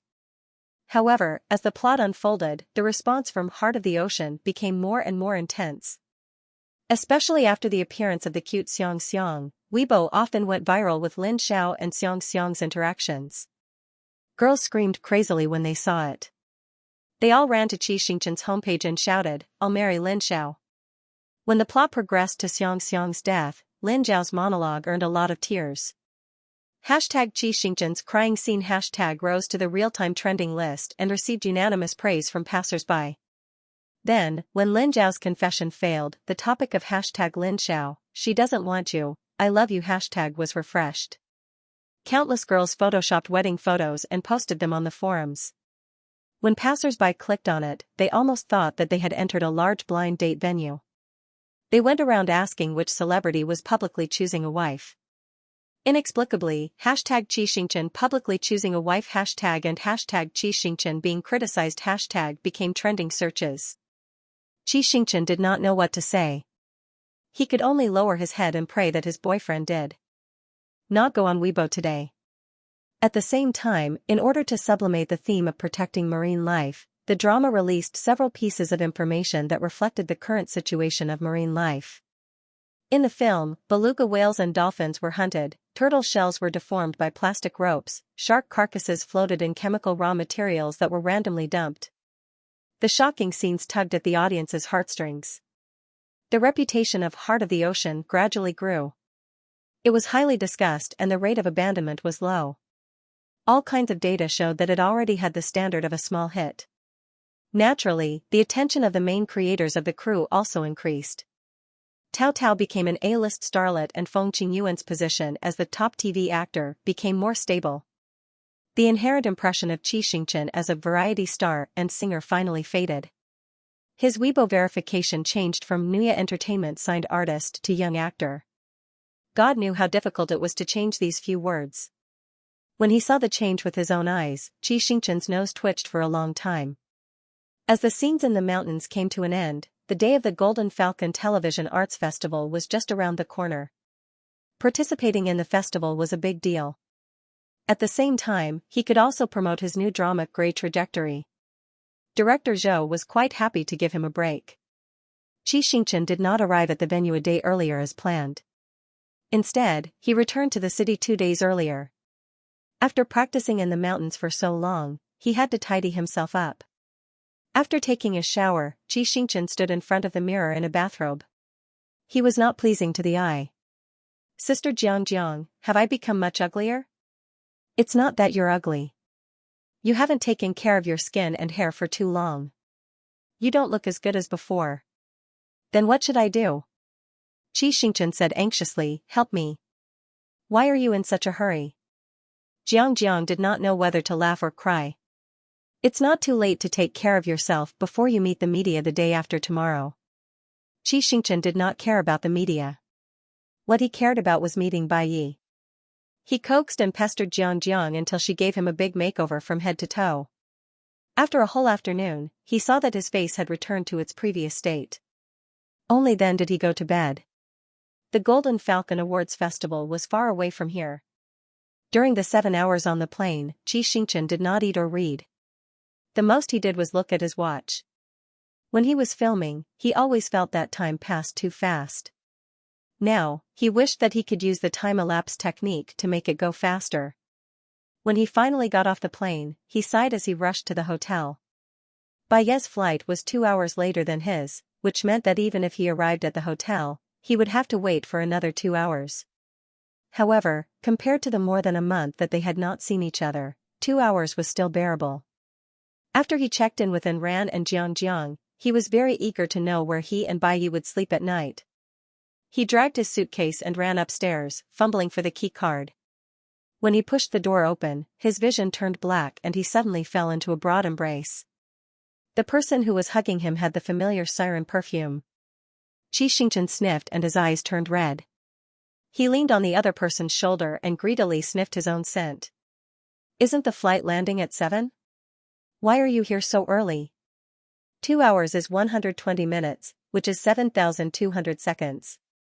I've waited too long for this kiss. I can't wait any longer. Bai Yi cupped his face.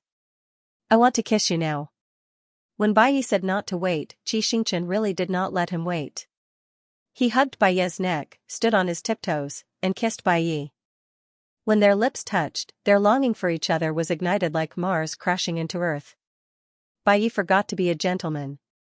Without any buffer, he pried open his lips and went straight in. The tip of her tongue swept across the soft walls of Xianxia's chest and hooked it around Xianxia's slightly shrunken tongue. She sucked and nibbled on it, taking care of every inch of it. Xianxia was dizzy from the kiss, and his body slid down uncontrollably. He wanted to retract his tongue, but Baiyi would not let him. He could only tighten his arms and try not to fall from Baiyi's body. He did not know how long they kissed. It could have been 3 minutes or 30 minutes. Baiyi finally let go of him when fresh air rushed in. He had kept his mouth open for too long, and there was a small wet stain at the corner of his lips. Xianxia was not in the mood to care. He lay on Baiyi's shoulder softly. Baiyi hugged Xianxia with his left hand, and his right hand pinched the back of Xianxia's neck and twirled his soft hair. It was as if he finally had a kitten that he had longed for a long time. He did not know how to express his joy. He rubbed the kitten's ears with the tip of his nose. "How long have we not seen each other?" "It's been a month. 39 days and 17 hours. So accurate?" "Yes." Xianxia's voice was muffled. "I've been counting every day." It turned out that he was not the only one who felt that 2 hours was difficult. The little fan was even more anxious than him. Baiyi's heart felt as if it had been bitten by a toothless animal. He lowered his head and kissed the little fan's head. When he left, he was surprised to find that the little fan's hair was very shiny. He was curious. "Did you apply something to your hair?" Xianxia. "Yes, I applied essential oil." "Why did you apply it?" "Aren't you afraid of getting dust?" Xianxia, he wanted to curse. Seeing that he didn't answer, Baiyi realized in hindsight that Liang Xiaolong's character was as rough as it could be, so there was no need to maintain his hair. The little fan had her hair done because she knew that they were going to meet today. She had specially dressed up for him. Baiyi's smile deepened as his mood lightened up for no reason. His words began to break through the boundaries as he whispered into Xianxia's ear, "Other than your hair, where else have you taken care of?" "Let me see." Xianxia lowered his head. "Speak." How could he say that? "All right, I'll look for it myself." Baiyi brushed his hair and sniffed behind his ear. "You're wearing perfume." "Yeah." Baiyi kissed the soft skin behind her ear. Then, the tip of his nose slid down her neck and stopped at her shoulder. "The smell here is different."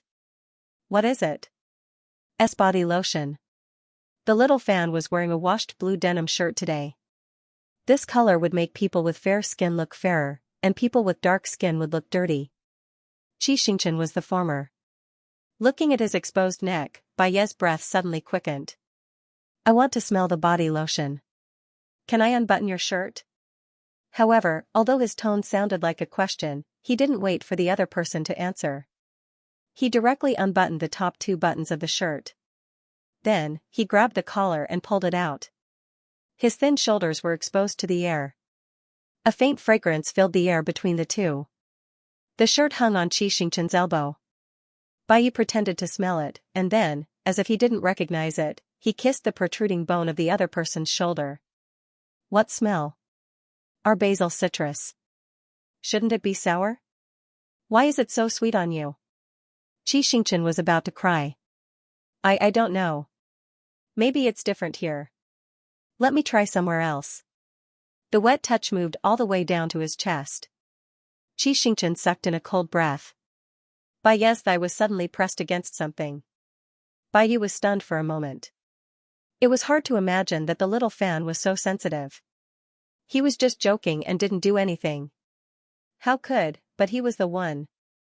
Who started the fire? He had the awareness of a firefighter. He didn't know whether to laugh or cry as he brought the little fan to the sofa. "Sit down. I'll close the curtains." Xianxia thought that Baiyi didn't notice. He pulled out the hem of the shirt that was originally stuffed in the waist of his trousers. The loose shirt covered his embarrassment.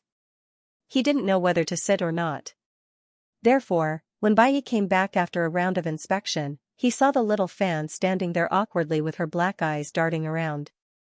"You like to stand?" he asked curiously. Xianxia, huh? Baiyi looked at his watch. It was 7 o'clock in the evening. "Have you had dinner?" Xianxia, no. Okay. Then let's get it done quickly and go out for dinner. Get it done quickly? Get it done? Xianxia was confused. He carefully thought about the literal meaning of the other party's words. However, before he could figure it out, his zipper was suddenly pulled open. Bai half knelt in front of him and opened his mouth. Don't. Xianxia was shocked and stepped back subconsciously. It's dirty there. Bai wrapped his arms around his knees and didn't let him move. He even pulled him forward a little. The top of his head pushed into the deepest part. Bai frowned and couldn't help but cough. It was indeed a quick battle. After about 3 or 4 minutes, Bai got up. Xianxia's pupils lost focus. The corners of his eyes were red and he sounded like he was about to cry. Spit it out. I swallowed it. Bai wiped the corner of his mouth. I can't spit it out. Then rinse your mouth. Xianxia hurriedly fetched water. Okay. Bai took the cup and took a sip. When he looked up, he saw the little fan's tears rolling down his snow-white chin like a stream. Bai, why was he crying? Ever since they met, he had only seen the little fan cry once when the F class was eliminated. And at that time, he was very restrained. He covered his face and didn't want him to see. But now, he was crying. Obviously, he couldn't hold it in anymore. Bai asked with concern, are you not feeling well? Xianxia, yes, yes. Then why are you crying? Your mouth is for singing. Xianxia sobbed. No, it shouldn't be for this. Bai was the god he worshipped. He was already ashamed of himself when he sprayed Bai all over him. Now, he had let his dirty things taint him. This was blasphemy. An unforgivable crime. Bai had never heard of such twisted logic. He patiently coaxed him. My mouth is on my body.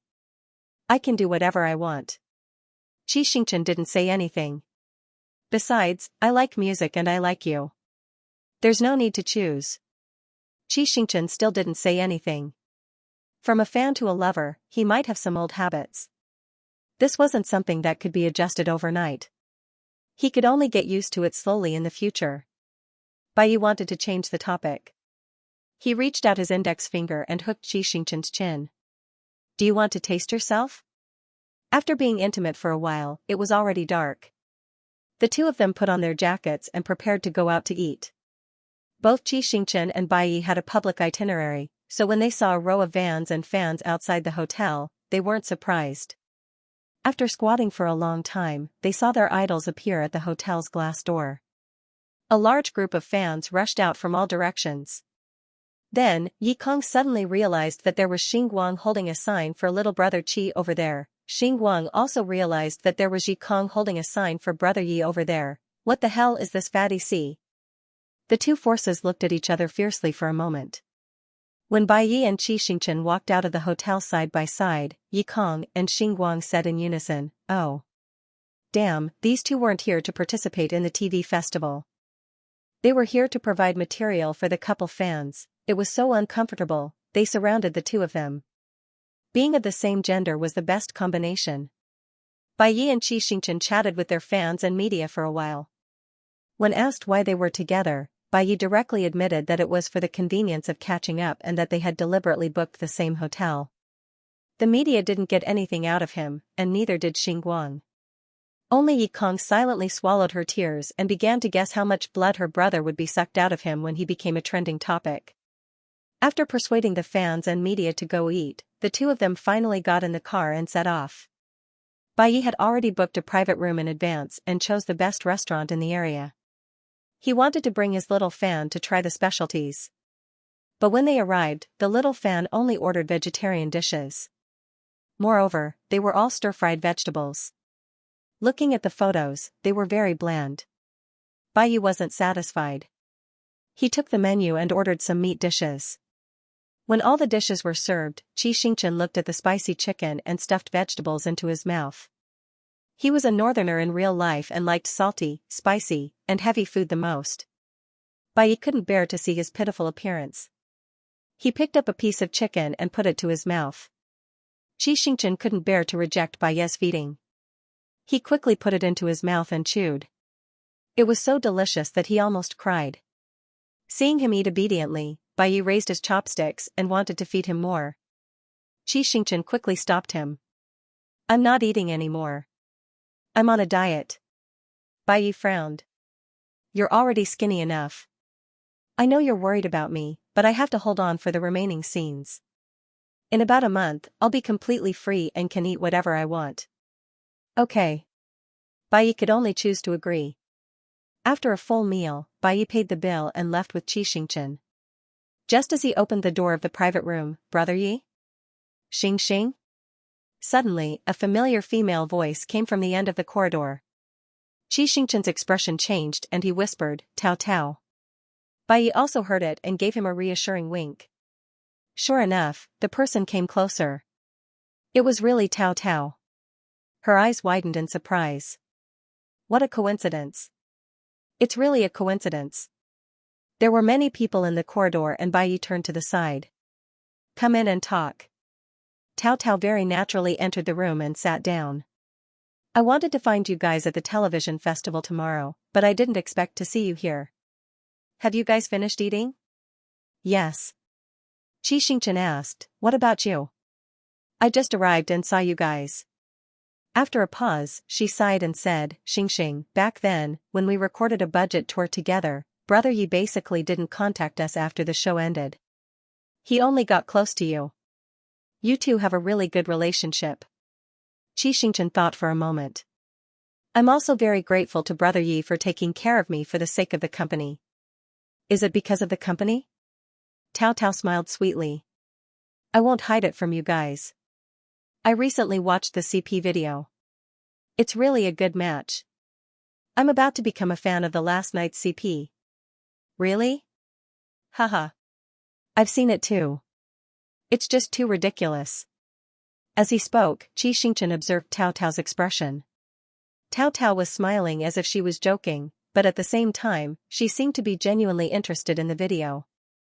Xianxia's suspicions grew. Did the female lead know that he had already seen through her self-awareness? If the female lead knew, she definitely wouldn't be putting on an act here. After all, seeing through her self-awareness was the same as guessing in advance that she would harm him. They were already on opposite sides. Why should she pretend to be loyal? It would only make him more vigilant. It was obvious that the female lead didn't know. However, Xianxia didn't dare to be completely sure. After all, he had experienced Tao's scheming. Beneath the surface, there was often a rose vine that was soaked in poison. Just thinking about it made Xianxia's head feel like it was about to explode. Tao Tao chatted with them for a while.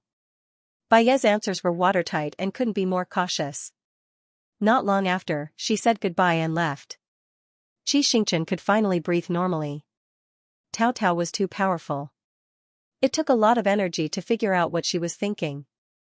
After being disturbed by her, Xianxia's mood was completely ruined. Counting the time, Tao Tao should be completely gone. Bai said, let's go. If you like this restaurant's spicy chicken, we'll come back tomorrow. This was Bai's kindness. Xianxia forced a smile at him, indicating that he agreed. In fact, Bai wasn't in the mood either. On the way back to the hotel, the two of them had different thoughts. Bai was worried that he would end up with his little fan when he was supposed to be with Tao Tao. Who knew if Tao Tao would harm his little fan? Wait, how did he know that he was going to be with Tao Tao? He obviously didn't read the original novel. Xianxia was still conflicted about how much information the female lead had. After the incident at the hospital, he thought that the female lead had already suspected him. Now, it seemed that the female lead didn't know his identity. This kind of ambiguity was the most uncomfortable. Boss, look at Weibo. While the two of them were secretly pondering, Aluan suddenly shouted. Hearing his urgent tone, Xianxia instinctively felt that something bad was going to happen. He immediately put aside the mess in his mind and opened the Weibo app. Bai also took out his phone. 10 seconds later, Xianxia clearly realized that his intuition was damn accurate. At this time, the headlines were dominated by a piece of news. This piece of news only had a few words, but each word was explosive. Bai and Xianxia entered and left the hotel together. They fed each other intimately in the restaurant. Their same-sex relationship may be exposed. The Weibo post was accompanied by a few photos. The first one showed the two of them walking out of the hotel's revolving door side by side. The second one showed the two of them getting into Baiye's car one after another. The third one showed the two of them getting out of the car at the back door of the restaurant. The remaining photos showed the two of them eating. The scene of Baiyi feeding Xianxia was magnified. His actions were so obvious that he could not use the excuse of holding his chopsticks and talking to explain it. Obviously, he wanted to beat them to death. Xianxia took a deep breath and looked at Baiyi. Baiyi had just finished looking through the photos. He put down his phone and rubbed the top of his head. It's okay. Leave it to me. This is between the two of us. I'll help you. Xianxia shook his head. The photo looks like a screenshot of a video. I'm curious where the entertainment reporter got it. Baiyi was also curious. After being in the entertainment industry for so long, he certainly knew that he had to choose a restaurant without surveillance cameras and windows. This was common sense. He had already asked the restaurant manager before making the reservation, but he did not expect to be recorded in the end. The restaurant could only accept the entertainment reporter's money and used the video to deceive them. Or someone with ulterior motives knew that they would come and set up the restaurant in advance. However, all of this was based on the premise that his identity was exposed. Aluan was the one who called to make the reservation, and Aluan was also the one who left his identity information. How did the restaurant or someone with ulterior motives know who asked Aluan to make the video, unless this person knew Aluan and knew Aluan's personal account? The most important thing now was not to find the reason, but to get through the difficulties in front of them first. Baiyi rubbed his temples and asked Xianxia, "What do you think?" "If you don't want to admit it, try to do PR," Xianxia replied. "Because of me?" "Yes." 2 months ago, they had considered whether to go public. At that time, Xianxia was afraid that it would affect Baiye's career. Baiyi was afraid that Xianxia's foundation would be unstable and he would not be able to withstand the attacks of anti-fans. Now that he had Heart of the Ocean, which was about to end, and Grey Trajectory, which was still being filmed, Xianxia was more confident. Baiyi continued to ask, "Do you have any other concerns? For example, your family's friends don't agree, or you don't want others to know that you're not single?" "No." Xianxia interrupted. "Of course not." He wanted the whole world to know that the outstanding Baiyi was in a relationship with him. "Okay." Baiyi pinched his cheeks. "I understand." TSK, TSK, tisk. At this moment, the sound of someone smacking their lips came from the front row. Baiyi put down his hand and glanced at Aluan. "What are you doing?" "Boss, when are you going to be so gentle with me?" Xianxia picked up the bottle and threw it at him. "What? Are you trying to steal my girl?" "Ouch. Ouch. Help. You're killing me." An hour later, #Baiye's relationship exposed hashtag was pushed to the top of the trending list. Xianxia and Baiye's phones kept ringing and calls kept coming in. Ran and Baiye's agents were on the verge of breaking down. They had to deal with the media that swarmed around them like flies, contact Sina Weibo to remove the hot search and discuss with their artists what to do. Under such circumstances, the two of them were not in the mood to be intimate. Baiyi asked Xianxia to turn off his phone and went out to make a call. Then he turned off his phone too and slept the whole night holding Xianxia's hand. The next morning, he got up early and did his makeup in his room. Jiang saw that Xianxia was not in a good state, so she put on a first aid mask for him and comforted him. "Xing, this rumor is too ridiculous. Baiyi has always been a gentleman in his private life. He has never liked a woman, let alone a man. Everyone knows that he is straight. You are the same. You are so strong-willed, you are definitely not gay. The fans will be able to tell if it is true or not. Everything will be fine in a few days. Don't worry." Xianxia was speechless for a second. Was he that deceptive? Seeing that he did not answer, Jiang continued to comfort him. The more Xianxia heard, the more ashamed he felt. He took out his phone and was about to read the fans' opinions. However, the moment he opened Weibo, the interface was flooded with private messages, comments, and tags. He let the phone rest for a while and then opened it again. Hashtag Baye's relationship exposed hashtag was still at the top of the explosive list. He could already imagine what the private messages were about. He did not care about the private messages and clicked on the Weibo post. As of now, there were 122,000 retweets and 450,000 comments, and the trend was still rising. The comments that were at the top of the list were all negative comments such as "Please pay more attention to Baye's new series" and "Xiao Xiao will see you every morning at 9 o'clock, which almost took up the entire first page. Xianxia had a better understanding of Xinguang's ability to control comments and continued to scroll down. After being in the entertainment industry for half a year, he felt that his tolerance was strong enough. However, when he saw the comments at the end of the second page, his heart suddenly trembled. It's here again. It's the monthly blood-sucking segment again. Are they all menstrual pads? Aren't they annoying? It's different this time. Their skin is as thick as the sky. In order to gain popularity, they even F***king ignored their gender. I've seen it for a long time. I used to think that this person was quite cute, but now it seems that M is actually a cute bitch. Goodbye. Everyone knows, whoever Brother Yi talks to, the other party will definitely put on an underground love drama the next day. Not to mention that he has been very good to this person recently. It would be strange if he didn't take advantage of it. She knows that Brother Yi doesn't like to explain himself. Very good, she has turned against Xianxia. These were also highly positive comments. It could be seen that many people had the same thoughts as them. No matter how hard Xinguang tried to explain, it was useless.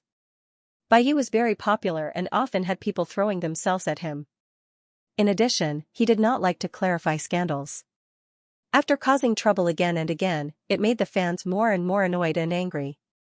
Naturally, they were more and more unwilling to treat the problem with an objective view. Xianxia did not want to look anymore. He locked his phone and showed a rare look of grievance on his face. He immediately took it back. He could not let anyone find out that he was unhappy, including Bayi.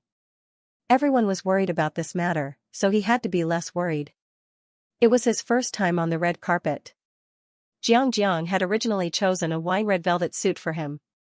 But now that he was embroiled in scandals, it was not good to be too ostentatious. In the end, he changed to a black suit with grey twill. He did not come with a bow tie or tie. An imperial green jade collar clip was pinned to the collar, which made the slightly dull style look a little retro. His hair was parted in a 30-70 split. His bangs were not styled and hung naturally in front of his forehead. The hair on both sides of his face was blown back, making his narrow face more prominent. The shoes were the simplest men's leather shoes, and the wristwatch was from the Royal Oak series.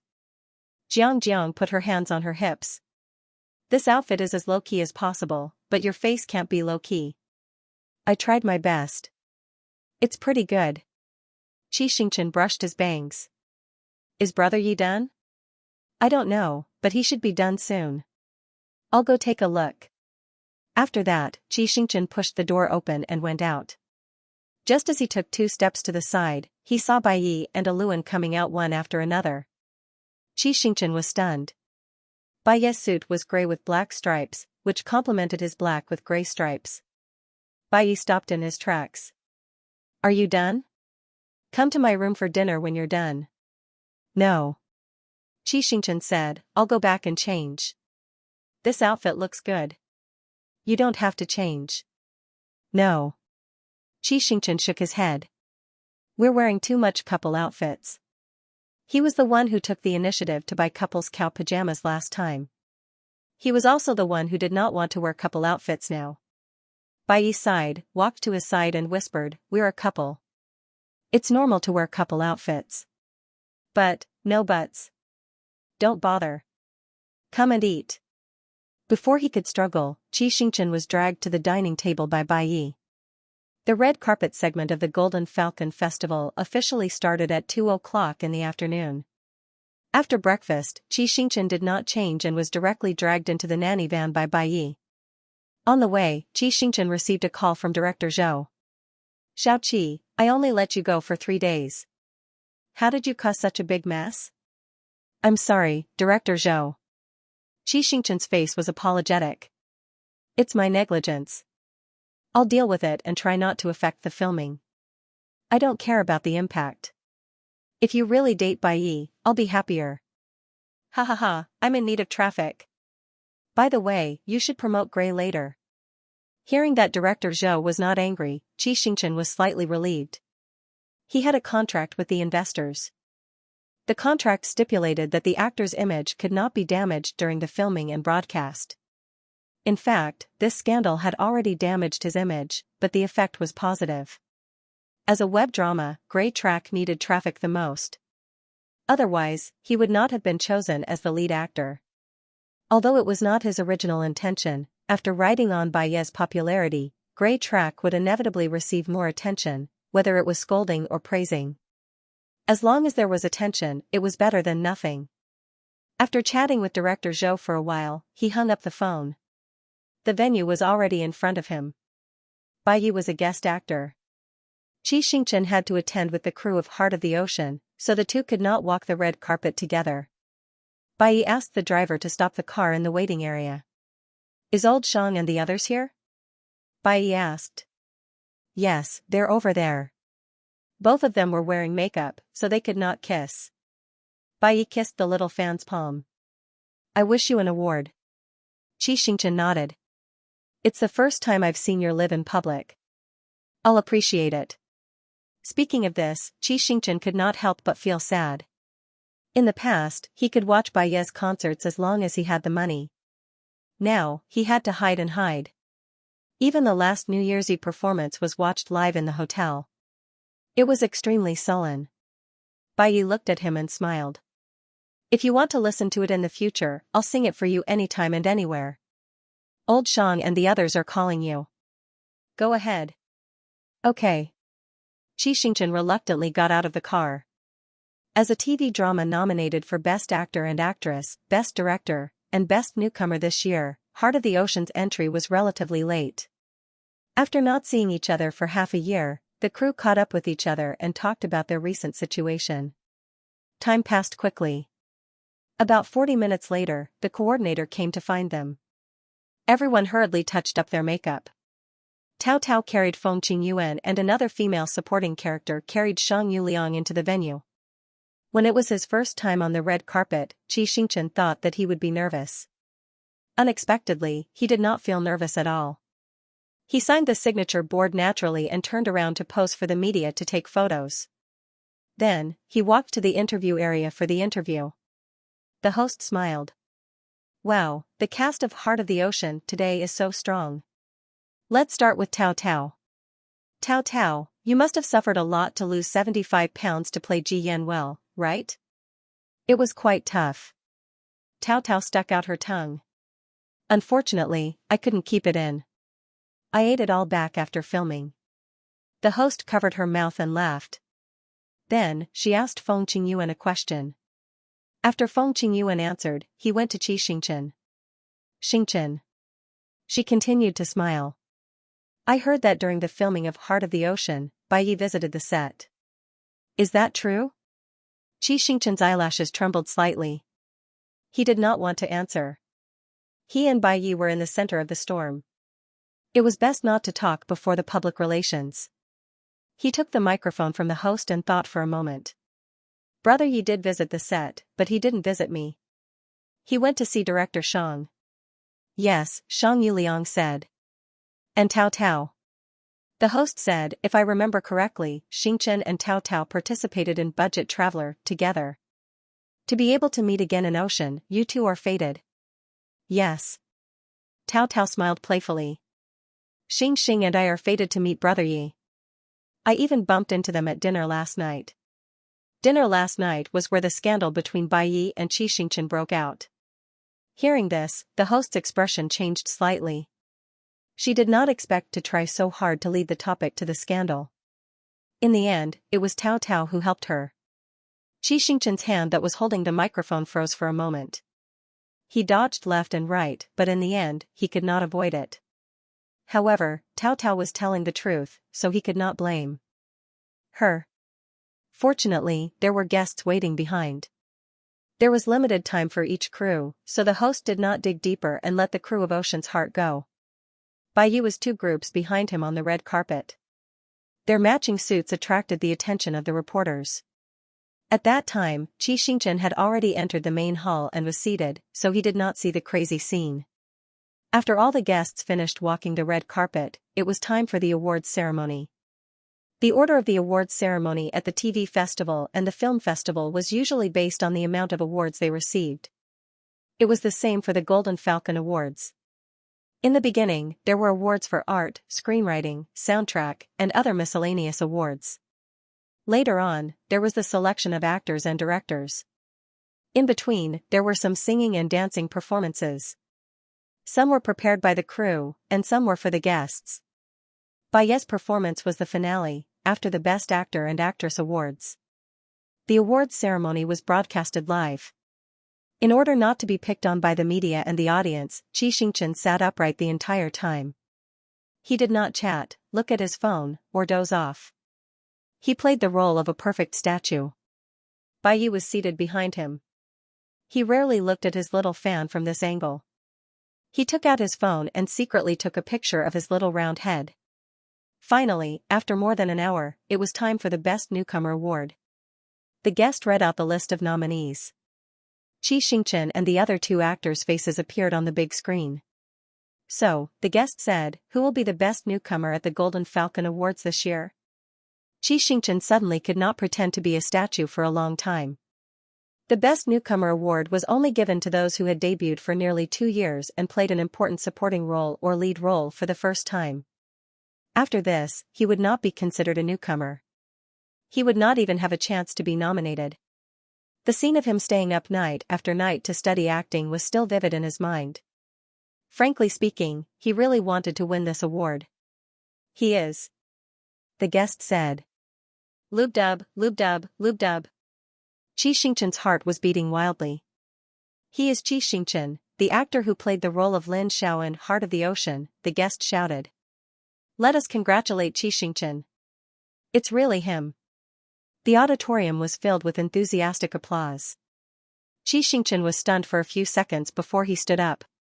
He bowed to everyone and strode onto the stage. Before he came, he did not expect to win the award, so he did not prepare a speech.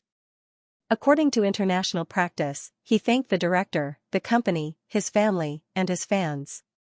Finally, he cast a grateful look at Bai.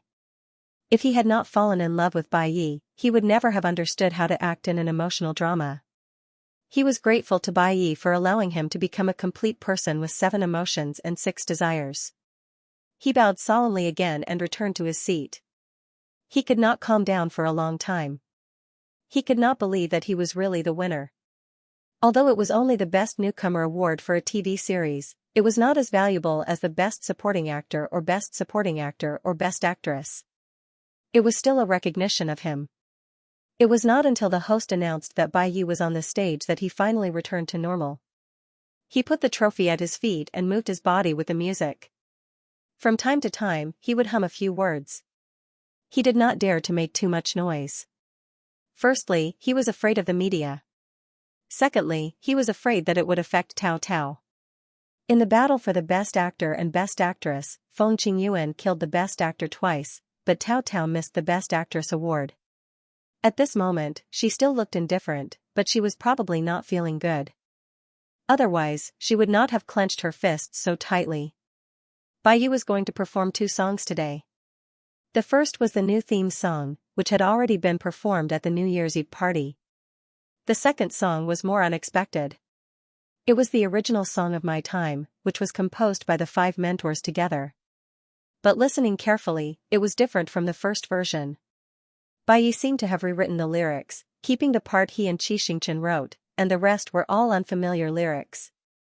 Bai, who sang quietly, was no different from an angel who saved the ears. After the song, the host walked to his side with an intoxicated face. It's so good. If it weren't for the lack of time, I would definitely chase after you and shout encore. Thank you for liking it, Bai said lightly. I heard from the accompaniment master that you only submitted the accompaniment for the second song to him this morning. The host was curious. Is it the new song you just released? No, Bai denied. This song was first composed during the recording of My Time. I composed the music, and all the mentors of My Time wrote the lyrics. The second composition was last night, to be exact, when Xianxia was sleeping. I picked out the lyrics he wrote, then took the memo and typed the rest. As the awards ceremony came to an end, the guests began to get restless. One by one, they took their things and prepared to leave. When they heard Bai mention Xianxia, they immediately left their chairs and sat back down. When they heard pick out the lyrics he wrote, they put down their things, and the audience was silent. What did Bai's second composition mean? It meant that after the song was edited, the nature of the song had changed from a collaboration between multiple people to a collaboration between Xianxia and Bai. It was a song exclusive to Xianxia and Bai. After a pause, Bai continued, "There are two reasons why I chose to sing this song. First, I want to use this opportunity to announce that I'm in a relationship, and the other party is Xianxia.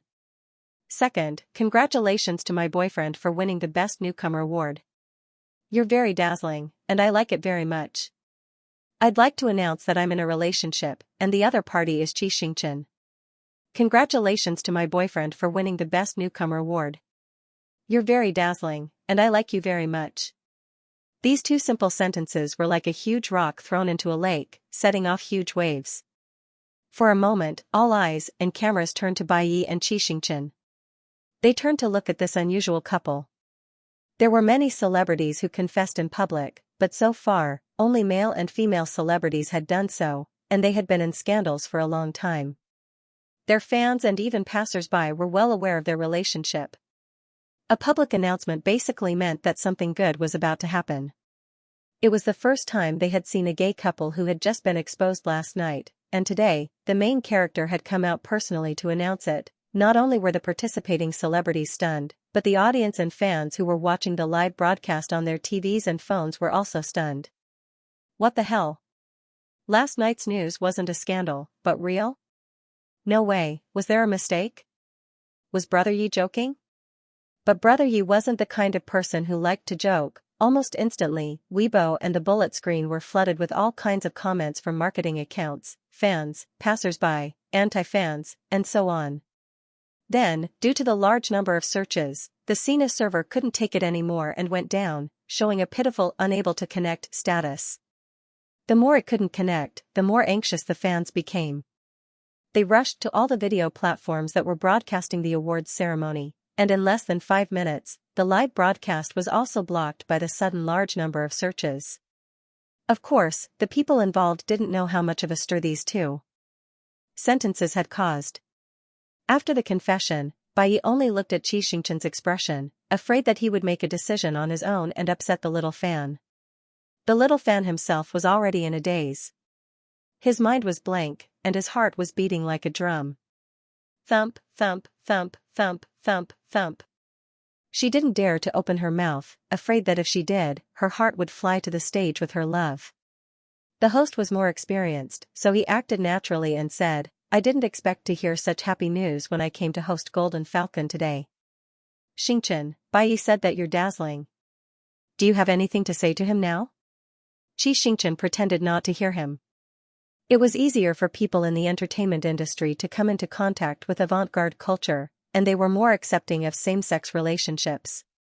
Therefore, the guests and staff were not as intense as the netizens. Except for those who had old grudges with Bai and Xianxia, the rest of the people had sincere blessings on their faces. Seeing that the other side of the official announcement was still sitting there in a daze, Feng Qingyuan, who was next to him, reminded him in a low voice, "Little Qi, the host is cueing you." Xianxia was speechless. "Xianxia, say something." The brothers behind her could not help but speak up. Xianxia felt as if he had just woken up from a dream. He stood up and mumbled, Thank you." Such a brave official announcement and confession only received a word of thanks. The host, staff, and guests were all dumbfounded. Then, they burst into laughter. Bai had expected this. He winked at Xianxia to comfort him. Xianxia's floating soul calmed down a little. He lowered his head and sat down awkwardly. The duration of the TV festival was limited, and there were other programs waiting. The director did not have so much time to waste with the two handsome men. He signaled the host to move on to the next segment. In order to avoid being blocked by the paparazzi, Bai Yi left the venue in advance with Xianxia before the awards ceremony officially ended. Aluan had already arranged for 4 cars to be parked in 4 different places. Several bodyguards protected Bai Yi and Xianxia as they got into one of the cars. Before the paparazzi could react, the car sped out of the parking lot. After the car had stabilized, Bai Yi glanced at Xianxia, who had his head buried in silence. He patted him on the back and asked in a low voice, "Are you angry?" "No. Sorry, I should have told you in advance." "It's okay." Hearing that something was wrong with his voice, Bai Yi tilted his head and asked, "Are you crying?" "I'm not crying." "You're really not crying?" Bai Yi was curious. He tried to touch his face with his hand. In the end, his hand was wet. This little liar. He cried twice in just 2 days. Bai Yi felt distressed and helpless. He pulled him into his arms and said, "It's my fault. I didn't ask for your opinion. But I really want to be with you openly. I want to take you on a trip, take you to all the delicious restaurants, and walk the red carpet with you hand in hand. We don't have to hide in fear of being photographed by the media, and we don't have to look everywhere like thieves. You can understand my thoughts, right?" Xianxia said, I really don't blame you." "Then why are you crying?" I'm just too happy." Xianxia could have held it in, but after being asked gently, he couldn't help but start sobbing. "But there must be a lot of people scolding you now. What should we do?" Bai Yi stroked his back from top to bottom to help him breathe. "Don't be afraid. I've been scolded enough over the years. You didn't have to be scolded. This day will come sooner or later. It's the same whether we go public now or in the future." Bai Yi cupped his wet little face. "I never thought of hiding you." "I never thought of hiding you." Hearing this, Xianxia was so happy that he couldn't hold it in anymore. He opened his mouth and burst into tears. Bai Yi had never seen such a scene. He didn't know what to do for a moment. In the end, he kissed away his tears one by one and coaxed him like a recorder. "Don't cry, don't cry, don't cry." After the awards ceremony, Xianxia had to go back to the set to film. Bai Yi also had a schedule. The two booked tickets in advance. They didn't drive back to the hotel, but went to the airport. When he saw the terminal, Xianxia calmed down a little with Bai Yi's comforting words. He then realized that he was too embarrassed. He pushed Bai Yi away. "I'm fine." "Then, let's pretend that nothing happened." Bai Yi smiled and nodded. "But I saw it." Aluan in the passenger seat turned around. Xianxia was speechless. "I saw it too." And Ran in the back seat raised her hand. Xianxia was speechless. "Actually, we've been here the whole time," Xiao Man and Jiang said weakly. Xianxia was speechless. Why was it like this? Why didn't he notice it earlier? Does he, Xianxia, not care about his reputation?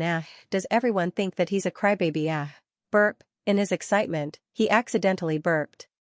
Xianxia was speechless. He was done for. He really didn't care about his reputation anymore. The journey here took 7 hours. There was no need to stop on the way back, so the journey was shortened by an hour. Xianxia got off the plane at 1:30 a.m. The car that was supposed to pick him up had been waiting for a while. After some repairs, the paralyzed Weibo was restored to normal. De Zhuang advised him to take a nap on the way back, but Xianxia refused. He took out his phone anxiously. When he was with Bai Yi, he only cared about crying. When he got on the plane, there was no internet and he could only wait. He didn't know what was going on, so he was not in the mood to sleep. He opened Weibo and clicked on the trending topics. As expected, the first trending topic was hashtag Bai Yi Xianxia's official announcement hashtag. The second was hashtag Bai Yi's gay hashtag. The third was hashtag Xianxia's best newcomer award hashtag. The fourth was hashtag you're dazzling, I like it hashtag. The fifth was hashtag Xianxia, thank you hashtag. One incident, 2 sentences, and a 3-minute video clip, but it took up the top 5 trending topics. It was really impressive. At the same time, it could be seen that their public announcement had caused a lot of waves. Ignoring those topics, he first clicked on Baiye's homepage. Something unexpected happened. Baiye didn't lose many fans. His original 89.03 million fans were now 89.01 million, a decrease of only 20,000. He looked at his own fan count again and suddenly understood why so many people liked to ride on Baiye's popularity. In just over 10 hours, his account had gained 1 million fans, and it showed a continuous trend of rising. This was the magic of the top. He smacked his lips and returned to the trending topics. He took countless deep breaths and made up his mind to face the storm. He opened the comments section and saw that the passers-by were excited. Damn, damn, damn, damn, this is so exciting. He came out publicly. You guys are just hyping it up. Do you really believe it? This pair looks so compatible. Are there any sisters who want to give me some advice? I'm not a fan of Baiye and Xianxia. On behalf of the LGBT community, I would like to thank the two of you for your bravery. Thank you for bringing more people's attention to us. I hope that one day I can be like you, walking hand in hand with my lover under the sun. I wish you happiness. The anti-fans immediately took the opportunity to add insult to injury. Gay, gay, gay, damn gay. Among so many beautiful men, I only thought that Baiye was a man, but he turned out to be a woman. I'm vomiting. Ha ha ha ha, I want to know how those women who call Baiye hubby every day feel now. They don't even want to f***cku. Are you upset? Let me ask you. Are you upset? I want to know how the vulgar men above feel. Don't come out and make stupid comments, okay? Otherwise, I'll go to your house and play the swona for your horse. The fans had different reactions. I have mixed feelings. It's hard to accept. I've been addicted to the internet for too long. It's time to return to work and life. I'll always love the Baiye from 7 years ago. Goodbye. I'm a little confused. There's only one thought left in my mind, as expected of my idol. He's so strong and awesome. I love Brother Yi even more. I wish you happiness. I watched the two of them along the way. Little brother Chi is very good. Mom agrees with this marriage.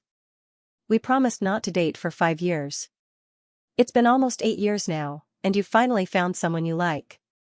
Let's move on together. We'll always support you.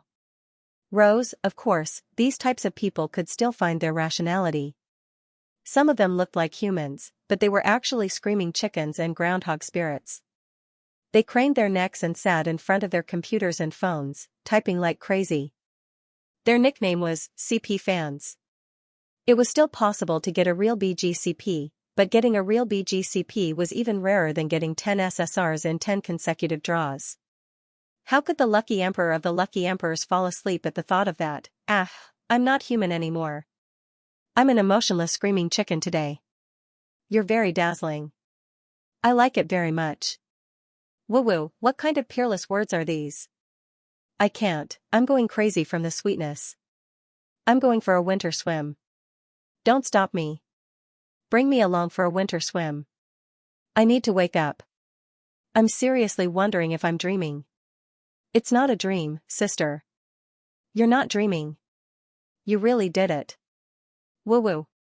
All these years, Brother Yi has never come out to clarify any scandals. The only time he did was when he personally stamped the official announcement. It's obvious that Brother Yi really likes Xianxia. I can finally say that Last Night Stars was SCD. Come, shout with me. Last Night Stars was SCD. Last Night Stars was real. Last Night Stars was real. Last Night Stars was real. Last Night's stars are real. Page after page of comments flooded the screen. In the dim hotel room, Tao Tao stared at the screen for a long time. Then, she raised her hand and threw the phone to the ground. Bang, 2 seconds later, the phone's body shattered, and glass shards splattered all over the floor. Her bare foot was accidentally punctured, and the pain caused her face to contort. All kinds of news, true or false, spread for half a month before it stopped. However, the two people who caused the waves acted as if nothing had happened. After that, they almost never appeared in front of the public, whether online or in front of the camera. Baiyu was worried about setting up a studio. His contract with Nuya had always existed in name only.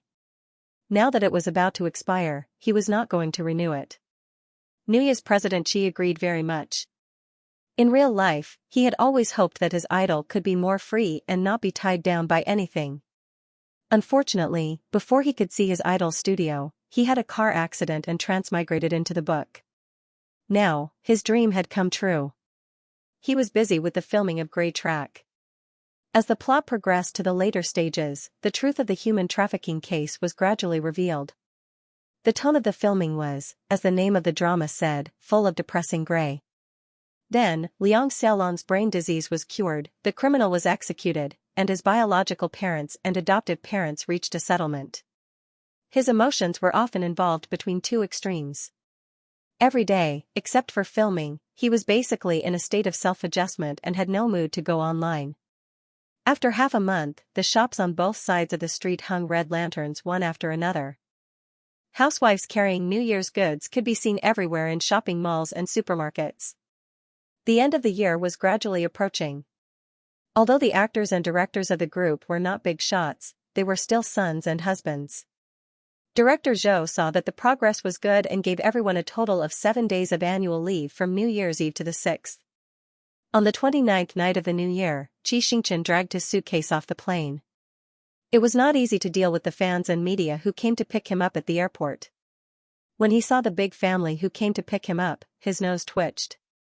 Qiuji hurriedly put a scarf around his neck and complained, "What kind of lousy crew is this? Can't they make a good meal? Look at how thin you are, your cheeks are about to collapse." "That's right." Grandpa Qi frowned. "Yunxiao, invest some money in Xingxing's crew after the new year." Qi Yunxiao motioned for the driver to drive and said, "Dad, we've invested more than 20 million since the start of the shoot." Qi Xingchen was speechless. No wonder director Zhou never scolded him. "I haven't seen Xingxing gain more weight with 20 million yuan. It must be that the money hasn't been spent enough. Send someone to contact him when the time comes," Grandpa Qi instructed. The Qi family's principle was that there was nothing in the world that couldn't be solved with money. If there was, then it was because they didn't spend enough money. Qi Xingchen was speechless for a moment. In the end, he coquettishly persuaded his father. When he reached home, it was already past 9 o'clock in the evening. After a brief chat with his family, Qi Xingchen washed himself clean and prepared for the first spring festival in the alternate world. He had 5 dreams that night.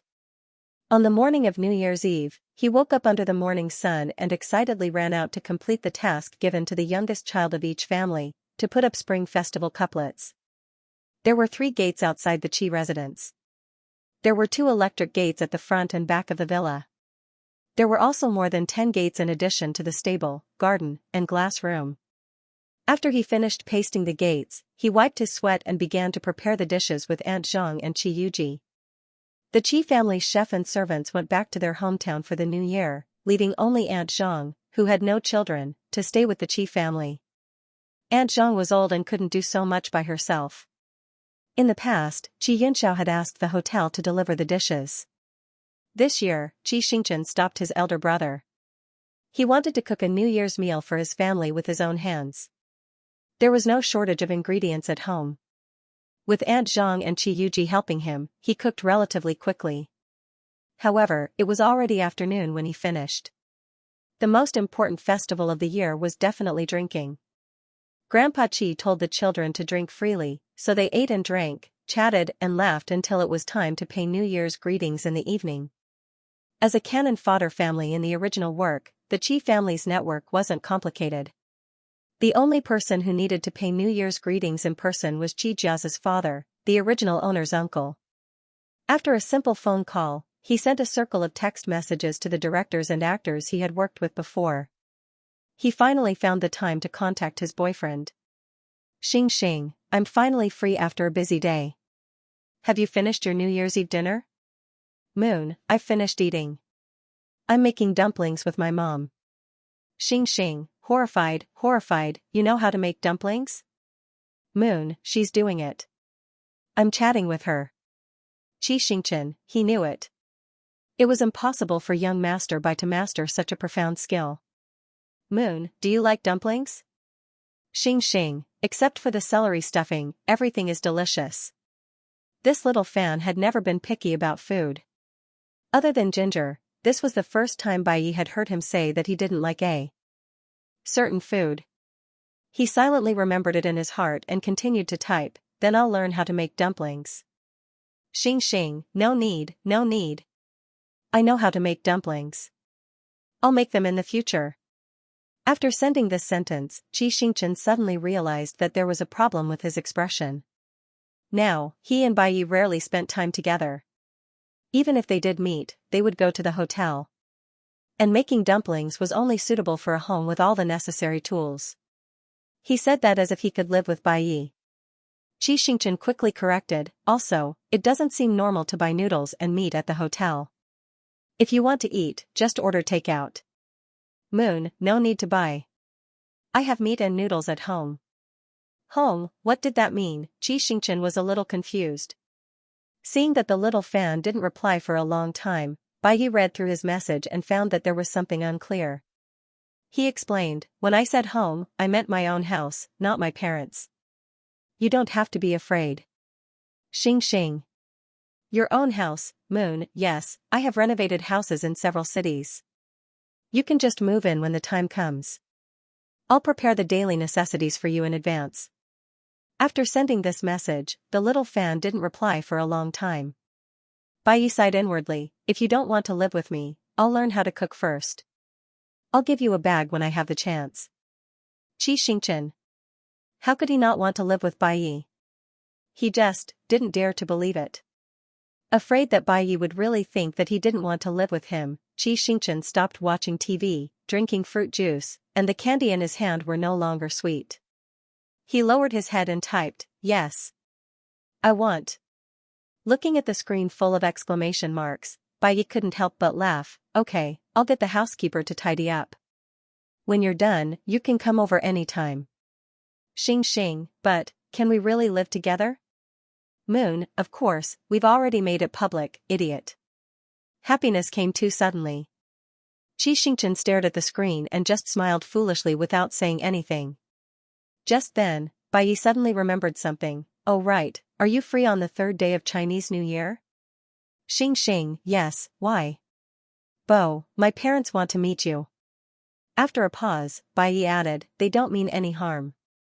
They're just anxious to see what their other son is like. Bo, if you don't want to come, or if you want to stay at home with your family, it's fine. I'll let them wait. Bo, did they scare you? Sorry, they've always wanted another child, so they were very excited when they found out that I'm in a relationship. They keep asking me questions. Bo, but they respect your opinion. They'll do it for your convenience. Bai Yi always sent short messages. It was rare for him to send one message after another. From the 6 consecutive messages, Xianxia could feel how much Bai Yi cared about him and how much he respected him. 2 months ago, Bai Yi mentioned bringing him home to meet his parents. At that time, he was afraid that his parents wouldn't accept a same-sex relationship, so he didn't agree.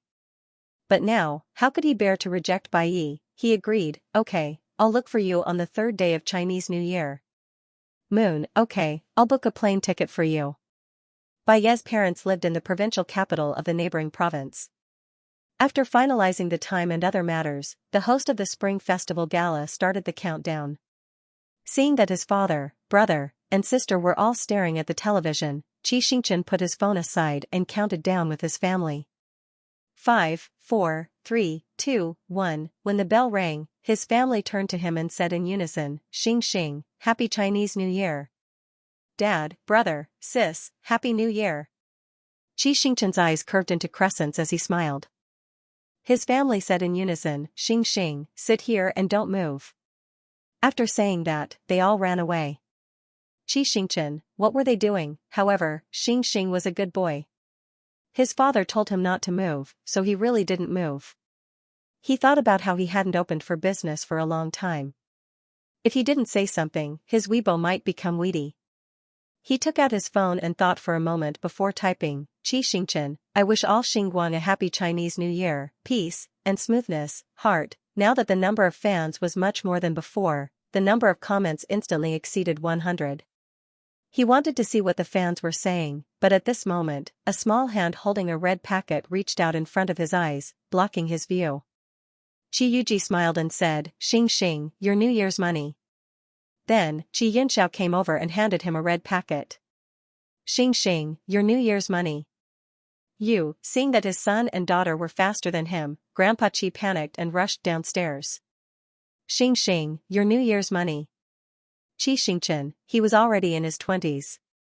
How could he be qualified to receive New Year's money? The Qi family's money didn't grow on trees. He didn't want his family to always spend money on him. Fortunately, the 3 red packets in front of him looked thin. They were about 300 to 500 yuan, so he accepted them all.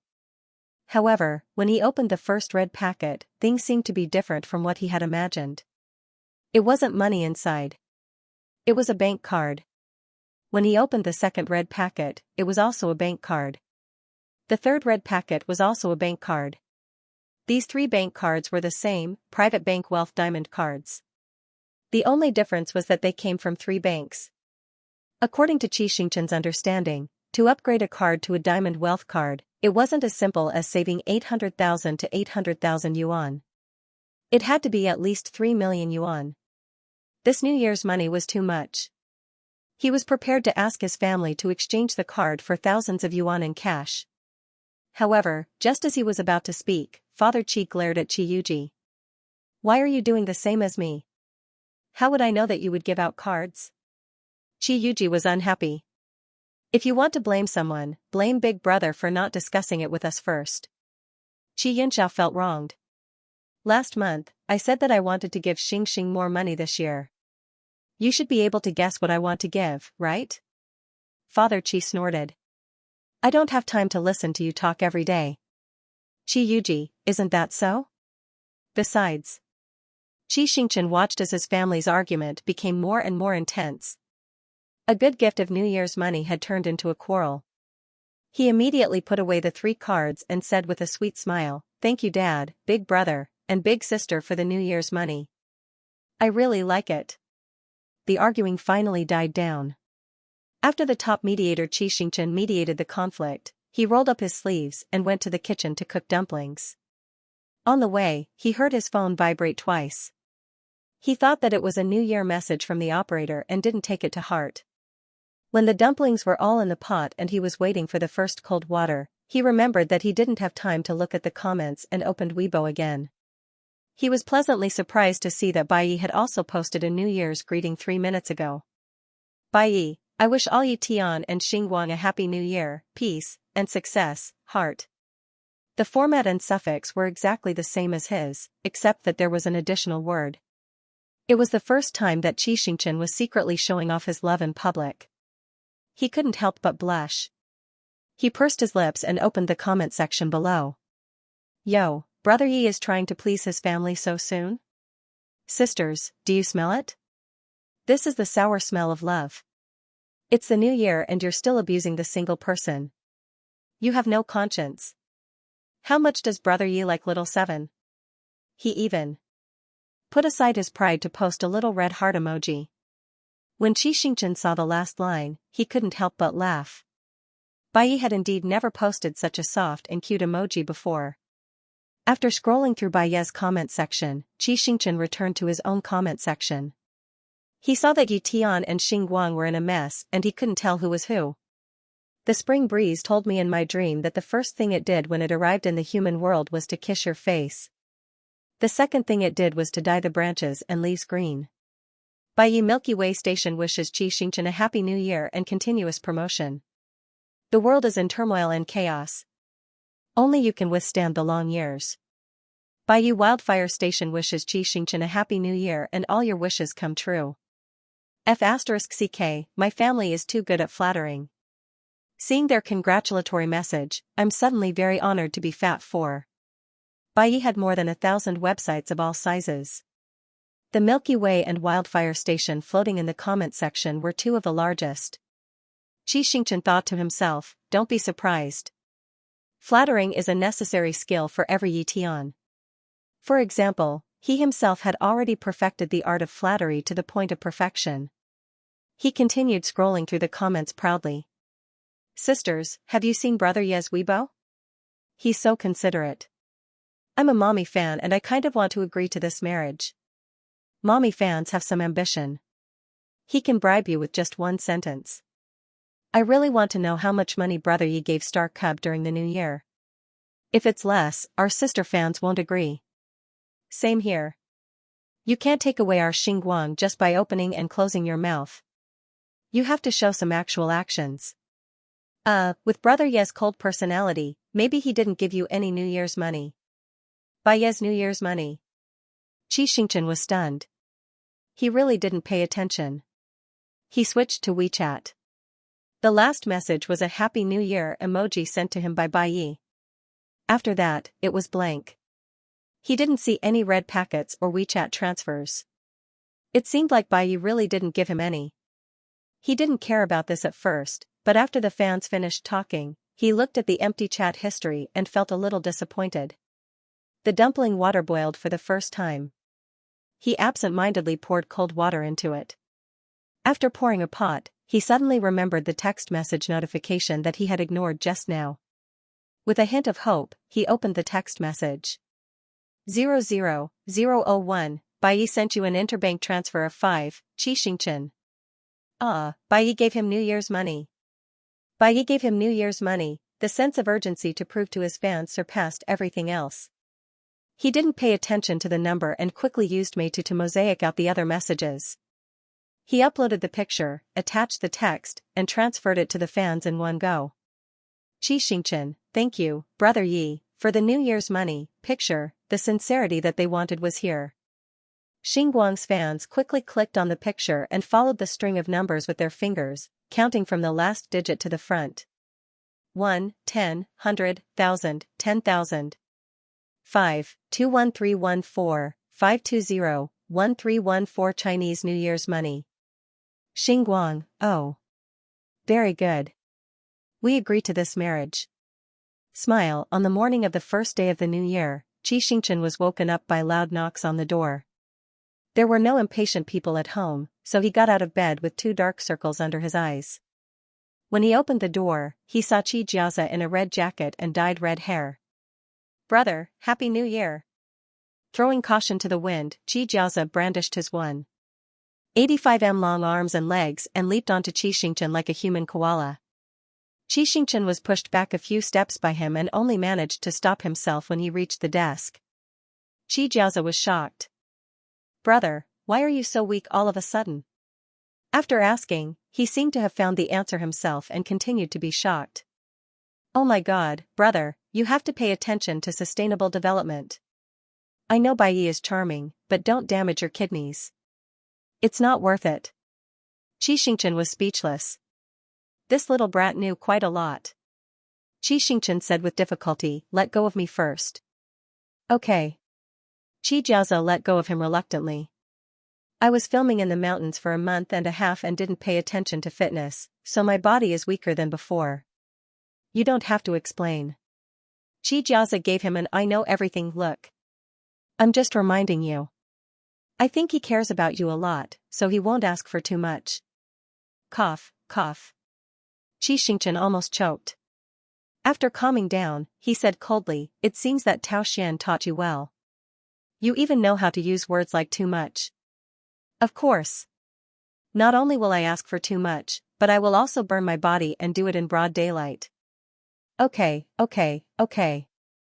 Xianxia quickly gave him the red packet he had wrapped yesterday. Happy New Year. Buy some walnuts with it. Hee, thank you, brother. You really care about me. Xianxia was speechless for a moment. He didn't know what to say to his silly brother. He rubbed his younger brother's fluffy hair and couldn't help but frown. Don't always mess with your hair in the future. It's not good for your health.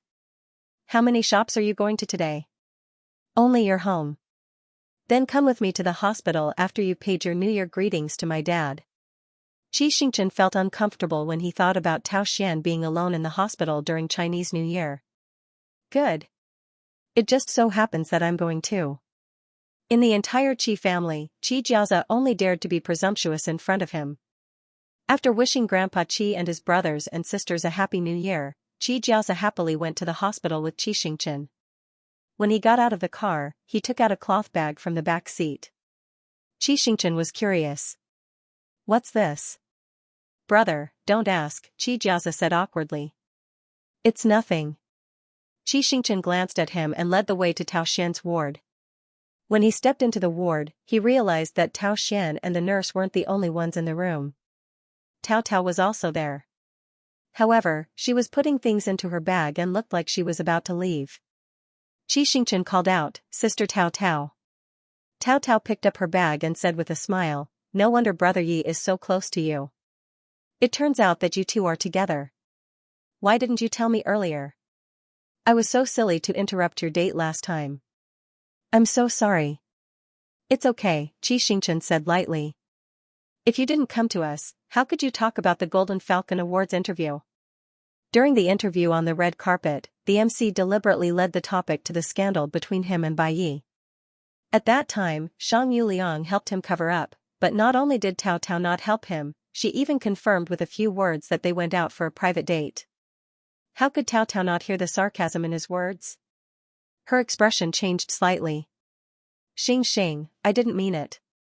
At that time, I didn't know that there was something between you and Brother Yi. How could I have guessed that he actually liked men?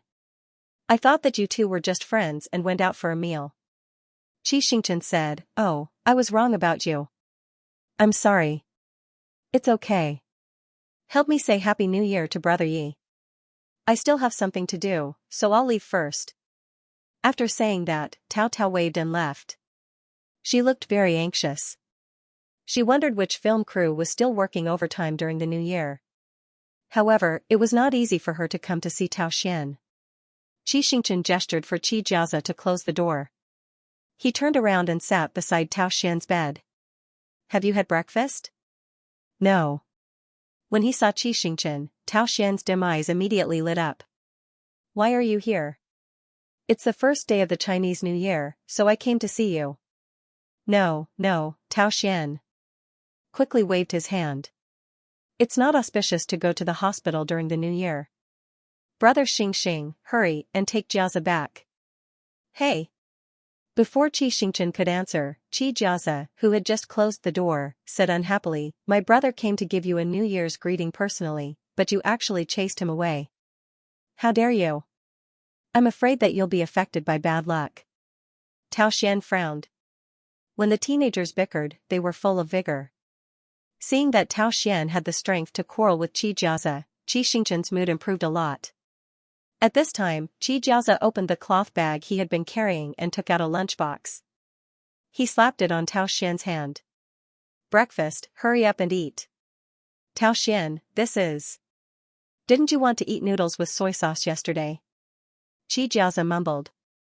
"There are so many good things to eat during the new year, but you insist on noodles with soy sauce. You're really drunk."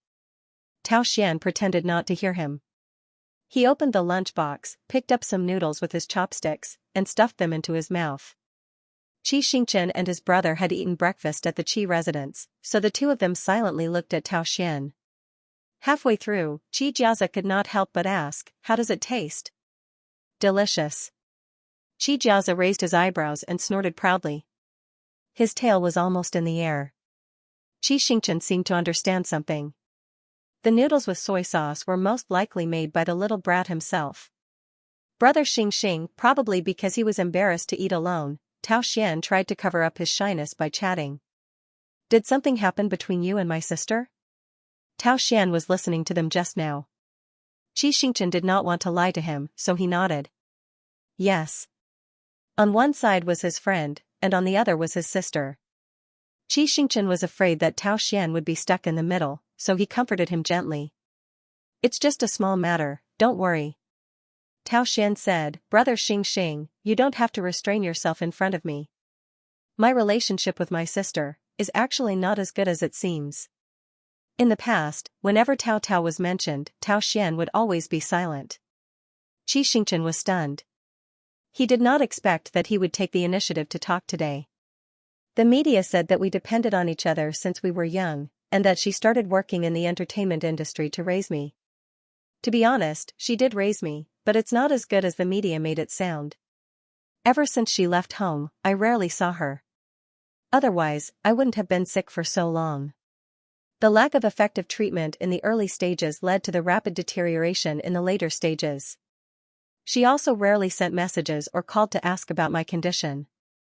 This time, you arranged for me to stay in the hospital and a nurse, but she didn't even ask about the medical fees. The more Tao Xian spoke, the more shocked Xianxia became. He always thought that Tao did not love her brother that much, but now he realized that it was not that she did not love him that much, but that she did not care at all.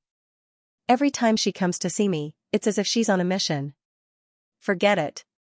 Tao Xian put down his bowl and smiled. Let's not talk about it. We should talk about happy things during the new year. Why am I telling you all this? It's okay, Xianxia said. We're willing to share your burden. Xianxia did not have any family in the past, so he could not experience brotherly love. Now that he had Xianxia, he could not help but curse when he thought about how Tao Xian was treated. He took a deep breath, patted Tao Xian's shoulder, and said in a low voice, "Since you and Xianxia are so close, if you don't mind, you can treat me like a brother in the future." Treat you like a brother? Can I really? Xianxia said seriously, yes. Tao Xian sniffed, and his eyes turned red. Brother. Xianxia, and I will take care of you in the future. When they walked out of the hospital, Xianxia felt as if there was a lump in his chest, and he could not breathe. What was even more disgusting was that not long after, the article Tao accompanied her brother to the hospital for the new year, showing her gentleness by being busy, went viral on the internet.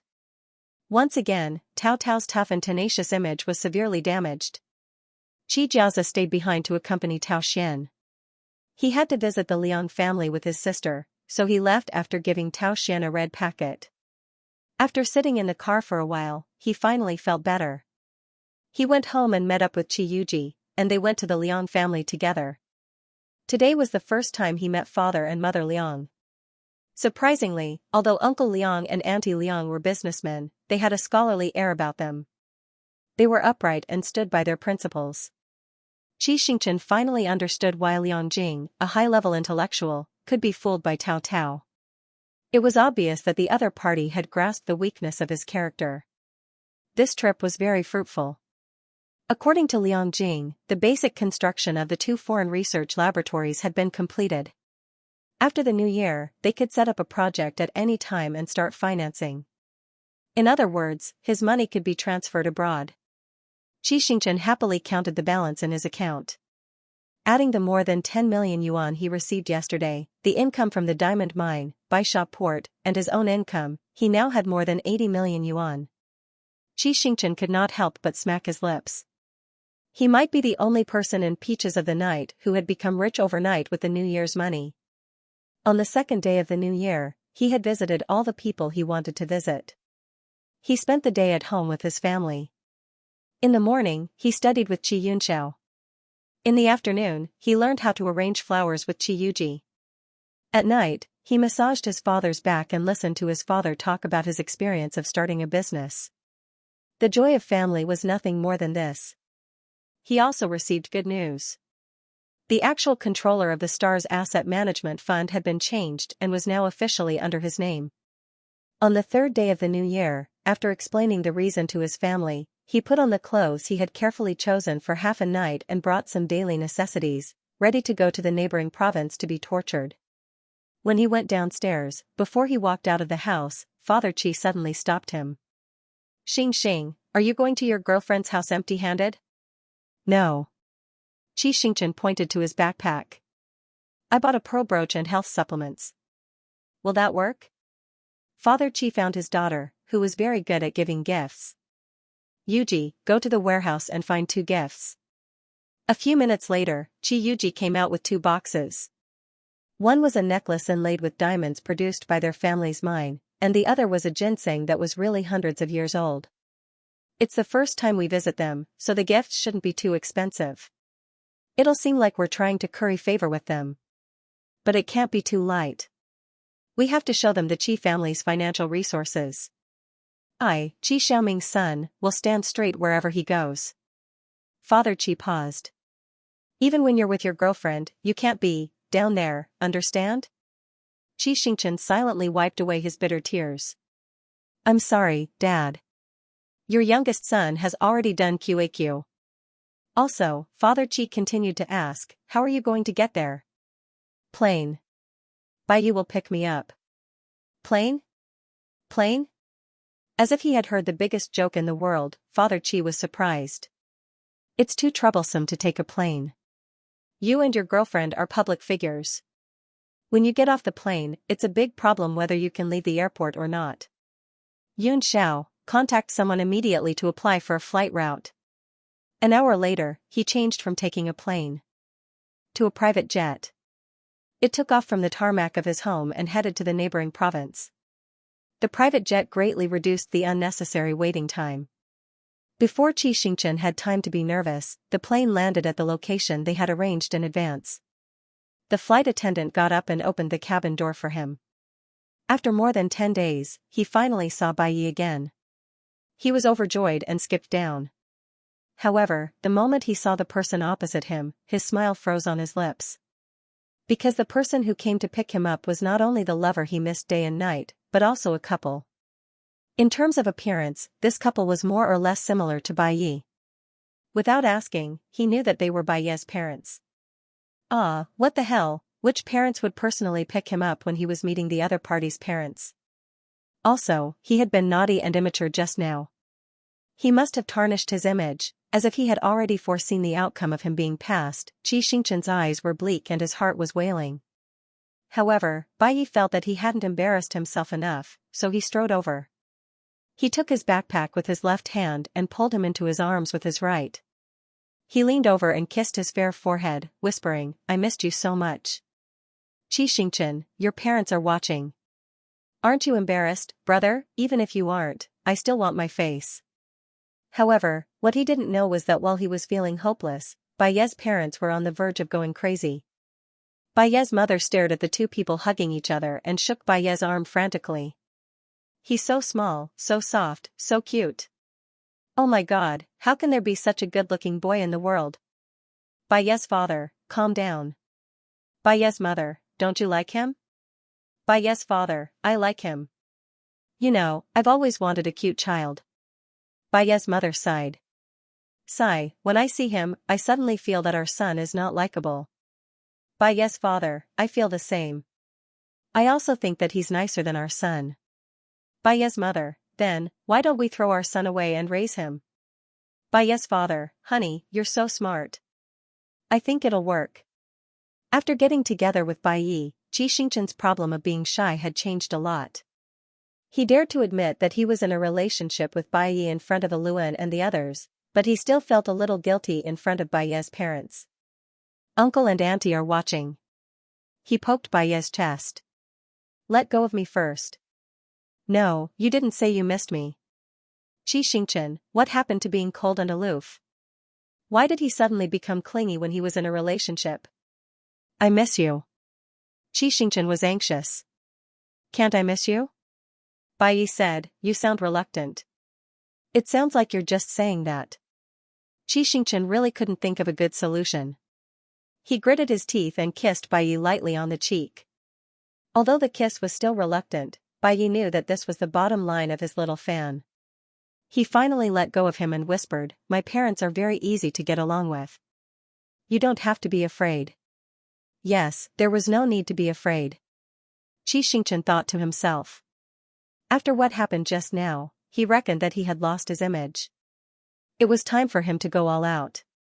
After preparing for a long battle, he was led by Baiyi to the couple. Baiyi introduced, this is Qi Xingchen, my boyfriend. After that, he turned to Qi Xingchen. These are my parents. You can call them uncle and auntie. Qi Xingchen greeted them politely. Hello, Uncle Bai, Auntie Bai. Hello, Mrs. Bai replied. If you're not used to calling them uncle and auntie, you can just call them mom and dad. Baiyi, Qi Xingchen. When Baiyi said that his parents were easy to get along with, Xianxia didn't believe it at first. Half an hour later, he completely believed it. On the way to the Bai family's house, Mrs. Bai's mouth did not stop moving. From what he liked to eat to the lucky color, from the lucky color to his horoscope, from the horoscope to his opinion on the new spring outfits from various brands this year. In the end, she couldn't resist the urge to call the receptionist on the spot and get him a bunch of clothes. He hadn't even entered the house yet, but he had already received a gift. Xianxia was both stunned and touched, but he still felt that something wasn't quite right. He seemed to have been tricked. Bai Yi lived in a villa in the suburbs. Due to his identity as a public figure, he chose a relatively remote location. It was a 2-story house with a courtyard that was neither too big nor too small. The decorations were not as extravagant as the Qi family's, and it was more cozy. It was an ordinary wealthy family. Xianxia arrived late. It was already past 5 o'clock in the afternoon when he entered the house. Mrs. Bai instructed the servants not to cook today. She rolled up her sleeves and wanted to cook a few dishes for her new son to try. Mr. Bai helped her. Thus, only Bai Yi, Xianxia, and the servants were left in the house. There was always someone beside them. From the moment they got into the car, Xianxia did not dare to speak to Bai Yi. Seeing that this was a good opportunity, he moved closer to the sofa and opened his mouth. Before he could say anything, his cheeks turned red. He did not say anything, but Bai Yi seemed to understand his thoughts. He tilted his head and kissed him briefly. He smiled and said, "I told you that my parents are easy to get along with. Do you believe me now?" Xianxia was satisfied with the kiss. He nodded. "Yes, uncle and auntie are really nice. And you don't have to be shy. Do whatever you want. They are very open. If you want to get close to them, you can hit me at any time." Xianxia was speechless. Xianxia said, "Who wants to get close to you?" He had just blinked his eyes and wanted to kiss him, but now he turned around and refused to acknowledge him. Bai Yi pinched his face angrily. "So you don't want it? Then I won't kiss you." "No." Xianxia regretted it very much. "I take back what I said just now. No, it's invalid." Xianxia truly understood the feeling of shooting himself in the foot. He could accept anything else, but he could not accept not kissing and hugging Bai Yi. He said softly, "I'm just talking nonsense. Don't believe me. I really want to get close to you." "How do I know if you're talking nonsense this time?" Bai Yi deliberately picked on him. "I'm not talking nonsense. I don't believe you unless you prove it to me." For the sake of his future happiness, Xianxia was ready to go all out. Looking around, he saw that the servants were squatting on the ground and trimming the dead leaves of the potted plants. Xianxia quietly got up and propped one leg on the sofa. Just like every time before Bai Yi kissed him, he held his face. He stuck out the tip of his tongue and licked the other party's tightly pursed lips. Xianxia rarely took the initiative like this, so every time he did, Bai Yi could not take it. After being licked a few times, he turned the tables and directly put the other party's tongue into his mouth. Bang! Before the kiss deepened, the sound of something falling to the ground came from behind. Xianxia was so scared that he quickly sat back down. Bai Yi turned around and saw the servant bending over to pick up the scissors. He hurriedly said, "I didn't see anything. Please continue." Xianxia did not dare to continue. He did not even want to stay here for a second. He hurriedly said, "I'm going to help Auntie cook," and fled. He fled to the kitchen, but Mother Bai refused to let him touch her. After he repeatedly promised that he wouldn't hurt her, he served 3 delicious dishes under the worried gazes of Mrs. Bai and Mr. Bai. Mother Bai was even more determined that she did not want her son. In fact, before Xianxia came, Bai Yi had told his parents that he was sensitive and had an inferiority complex. Therefore, Bai Yi's parents paid attention to the way they communicated with each other. Their conversations were mainly questions, and they talked back and forth. They would not suddenly end the topic and give him a chance to doubt whether he had said something wrong or not. Dinner was also completed in such a harmonious atmosphere. After a home-cooked meal with the flavor of a mother, Mrs. Bai designed a new parent-child activity. Using digestion as an excuse, she took Xianxia to walk around. After walking around the Bai family's house, it was almost time for the middle-aged man to go to bed. Mother Bai said, "Little Xianxia, there's still Baiye's room that you haven't seen yet. Let me show you." Baiye liked peace and quiet, so he lived alone on the third floor. Hearing that he was going to see his idol's room, Xianxia was inexplicably excited. After all, that was the place where the beautiful music first sprouted and where the light that had guided him to the present was born. Its existence was not just an ordinary residence. For Xianxia, it was closer to a temple. At this moment, he was going to make a pilgrimage. With a devout heart, he followed Mother Bai to the third floor. Mother Bai pushed the door open. He leaned out and carefully looked inside. The room's lighting and wall decorations were mainly black, white, and gray. The overall style was postmodern and minimalist, which was very in line with Baiye's personality. There was not much furniture. In addition to the necessary wardrobe, desk, TV, bathroom, and so on, there was a piano, 2 guitars, a bass, and a violin piled on the ground in the corner, occupying most of the space. On the desk, there were PS4, Switch, and other game consoles and cartridges. It was separate and harmonious. In the past, Xianxia had fantasized about what kind of place his idol would live in. In his imagination, it must be warm and bright, filled with soft light, moist air, and a refreshing air mixed with a chilly aura. When the scene in front of his eyes overlapped with his imagination, he felt an inexplicable throbbing. His heart felt as if it was being squeezed and released by a hand, squeezed and released again. It contracted violently, and his blood rushed to the point that his ears were buzzing. At this moment, he finally felt the reality of being together with Baiye. He walked into Baiye's world. Little Xianxia, seeing that he was not moving, Mrs. Bai reminded him, "Come in and sit, it's free." Xianxia did not hear him for a moment.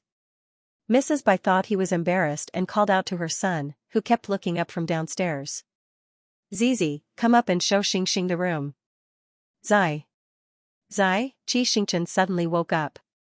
The cold and indifferent Baiye's nickname was Zizi? It was hard to believe. Baiye's face flashed with embarrassment. He went upstairs and threw a dissatisfied look at the lady who had exposed his nickname. Mrs. Bai acted as if she did not see it and continued to arrange things. "Zizi, show him around your room. After that, help him find clothes to sleep in. I've asked Ms. Lu to clean up the room next door. Send him there and teach him how to use the toilet, okay? Baiye." "Okay. Come find me after you're done." "Okay." Baiye nodded. Seeing that her son had agreed, Aunt Bai reluctantly left. Baiye followed his mother's request and showed Xianxia around his room. Then he asked, "Xianxia, do you want to rest next door or play here?" Xianxia wanted to play here, but it was impolite to stay in someone else's room alone. He said, "I'll rest next door." "Okay, I'll find you pajamas." "No need." Xianxia refused. "I brought my pajamas." Baiye did not stop looking for clothes. He said in a half-forced tone, "Wear mine." Xianxia. "Okay. There's more." Baiye gave him a simple t-shirt and pants. He whispered in his ear, "You're only halfway there. Don't forget." Okay, I'll remember." After sending Xianxia to the room next door and watching him enter the bathroom, Baiye went downstairs to reason with Mrs. Bai. When he entered the master bedroom, Mrs. Bai said, "He'll know your nickname sooner or later. It won't make a difference whether he knows it sooner or later." Baiye, "Okay. Let's not talk about this. Come, son, sit down and tell me about Xianxia. What else do you want to hear?" Baiye reluctantly pulled a stool over. "Didn't I tell you everything?" Not only that, but Mrs. Bai had also read about Xianxia on the internet.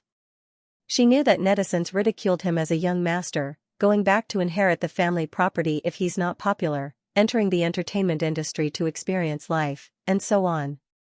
It sounded like he was a spoiled rich second generation. However, what he showed was completely inconsistent with his family background. Did his family mistreat him? Mrs. Bai's heart ached. Look at how fast he cooks, washes the dishes, and does housework. It's impossible for him to do that without training for a few years. Did he lose the family property fight and get ostracized by his siblings? She must have watched too many melodramatic dramas. Bai Yi was speechless for a moment. After comforting his mother, he returned to his room. However, Mrs. Bai's words reminded him that he had wondered more than once where his little fan's life skills came from. He could not be ostracized by his family. He had seen the Qi family's eldest brother. Not to mention other things, his brother's love for him was almost falling out of his eyes. What other reason could there be? The more Bai Yi thought about it, the more distressed he felt. He lay on his side and his phone rang. Xing, are you asleep? Bai Yi couldn't help but laugh. Moon, no, you can do it. Xianxia, who saw the reply, was speechless. How could Bai Yi always guess what he was thinking? He didn't intend to send a message to Bai Yi. After all, he was at someone else's house. It would seem impolite to go to someone else's son's room in the middle of the night. However, he wanted to know what Mrs. Bai said to Bai Yi. Based on his past experience watching dramas, Mrs. Bai must have told her son whether he agreed to date or not. Regardless of whether he stretched his neck or retracted his neck, he would be stabbed in the back. If he didn't get the answer, he wouldn't be able to sleep. Gently opening the door, Xianxia poked his head out. Seeing that the lights downstairs were turned off, he quickly slipped to Bai Yi's room. Bai Yi had already opened the door and was waiting for him. Therefore, as soon as a certain little Xing stepped in, his hand was held. Bai Yi squeezed his palm. Can't sleep? Xianxia was too embarrassed to tell him his purpose, so he perfunctorily said, yes. Then show me your proof first. Bai Yi teased him. Xianxia didn't think too much and kissed him absent-mindedly. Bai Yi originally wanted to tease him, but he didn't expect him to take the bait so easily. Soft lips came up to him, and the tip of his nose was filled with the fragrance of the shower gel. His eyes instantly darkened, and he leaned over to deepen the kiss. They were both young men. Xianxia couldn't handle it. Instead, he made a fool of himself. The more he kissed, the more he couldn't help but feel more aroused. In the end, communication with the mouth alone was no longer enough to solve the turbulent tide of passion. Bai Yi gasped and asked, accompany me to take a shower, okay? Then, without waiting for an answer, he took the initiative to take him into the bathroom. Xianxia was kissed until his brain was deprived of oxygen and he was in a daze. When he woke up, his whole body was soaked by the water from the shower.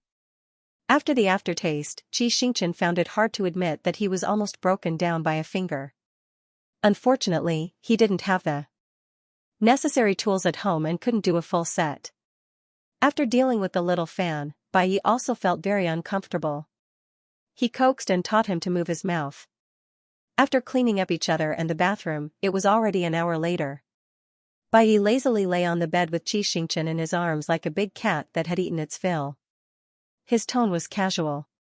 Do the corners of your mouth and throat still hurt? Xianxia blushed. It's much better after applying medicine. How about your eyes? After washing it out, I didn't feel any discomfort. That's good. Bai Yi rubbed the back of his neck. Sorry, I won't do it on your face next time. It's okay. It's my fault. Xianxia bit his lower lip. His heart couldn't help but beat when he thought of that scene. Next time, I'll close my eyes. Bai Yi sighed. If the little fan continued to accept it without any bottom line, he was really afraid that he would become more and more evil. If you don't like it, you can refuse. Bai Yi frowned. I won't be angry because of it. Xianxia found it hard to understand. It's not that I don't like it. I like it very much. It's because I don't have any experience. When I go back, I'll find teaching materials to learn. It'll be better next time. Bai Yi, well, it didn't make sense. However, he wasn't surprised. He had already expected the little fan's answer. Because in a relationship, it was the other party's habit to take all the blame.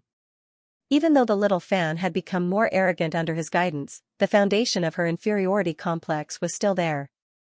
Bai Yi was really getting more and more curious. What made the little fan's inferiority complex?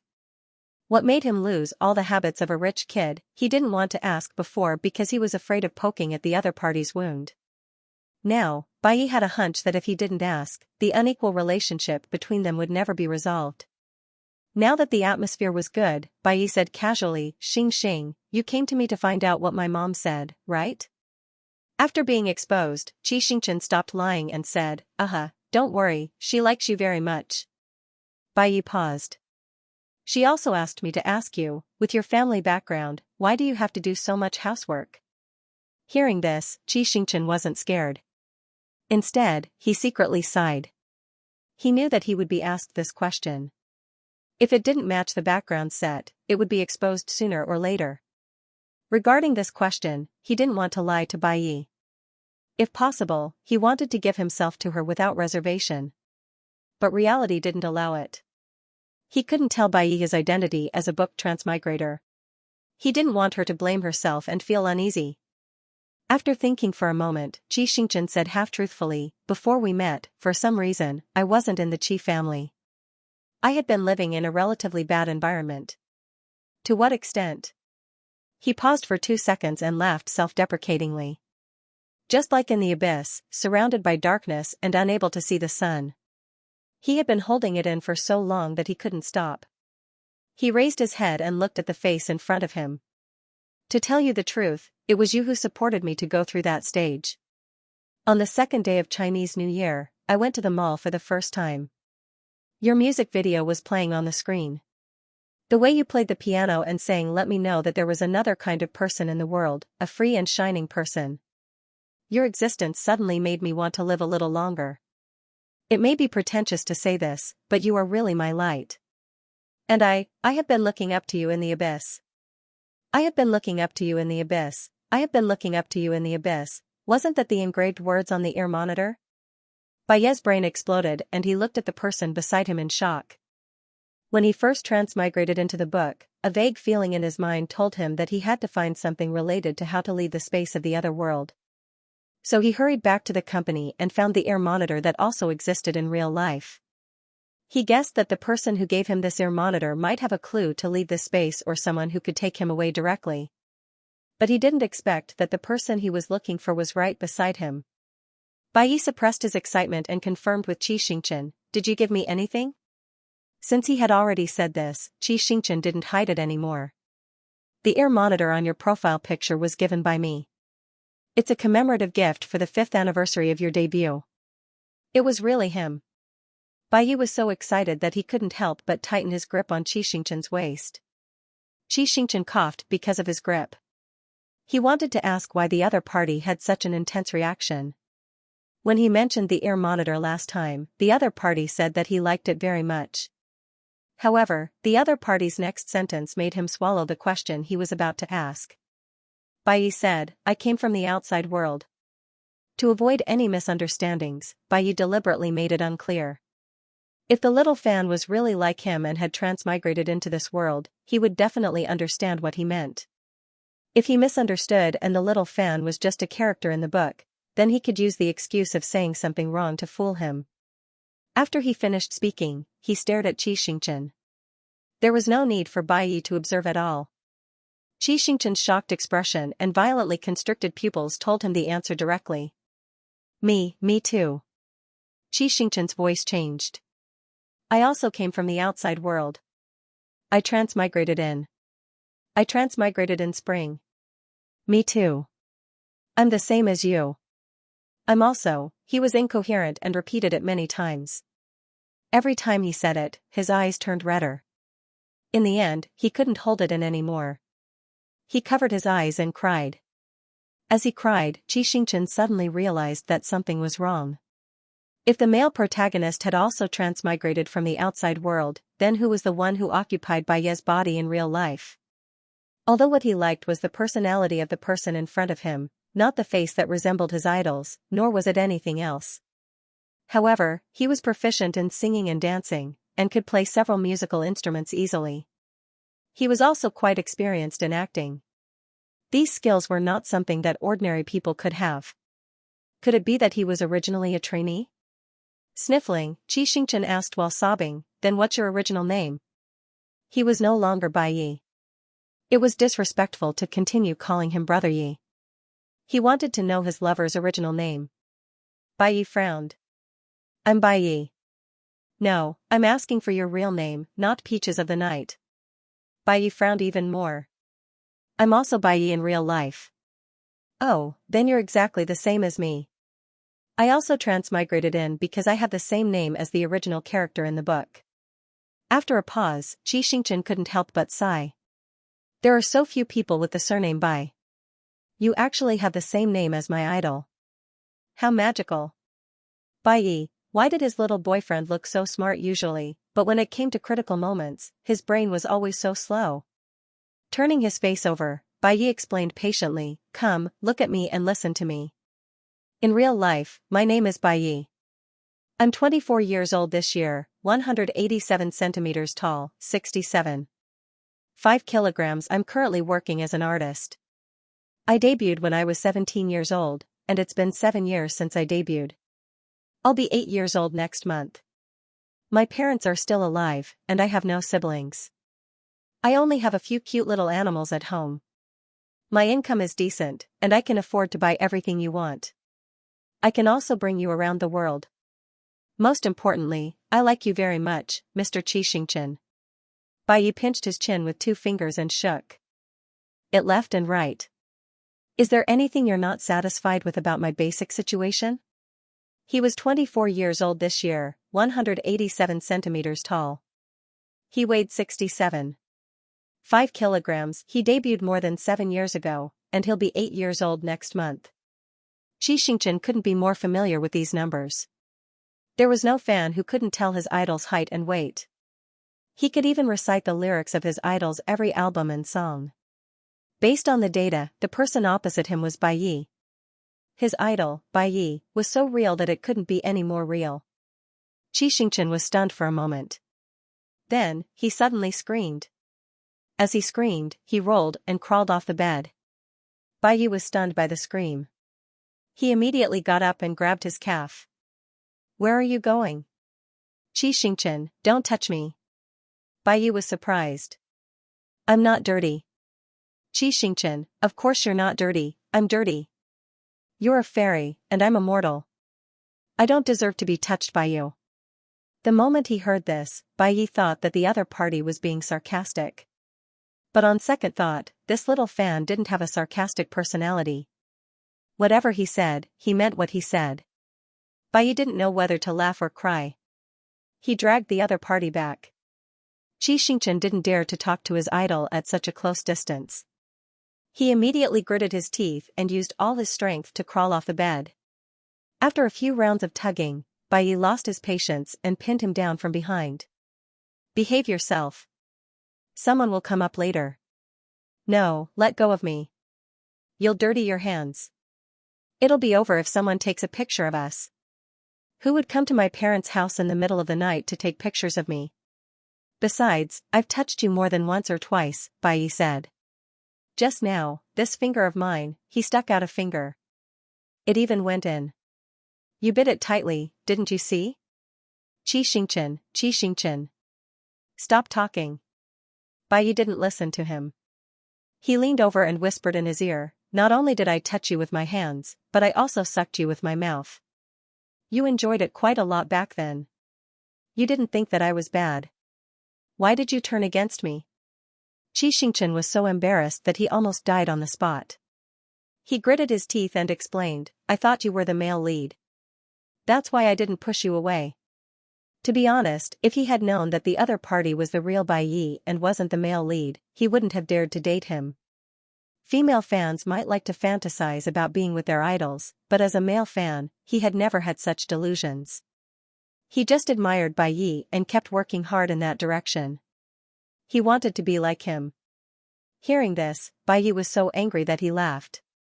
So the male lead can touch you, but I can't. That's not what I meant. Xianxia didn't know how to explain. I'm just afraid of polluting you. You're so good, you shouldn't be with me. You're a god. I can't blaspheme a god. Oh, I'm a god. Then what should I do to make you not afraid of me? Bai Yi was so angry that he was about to explode. Do you want me to *CK you right now?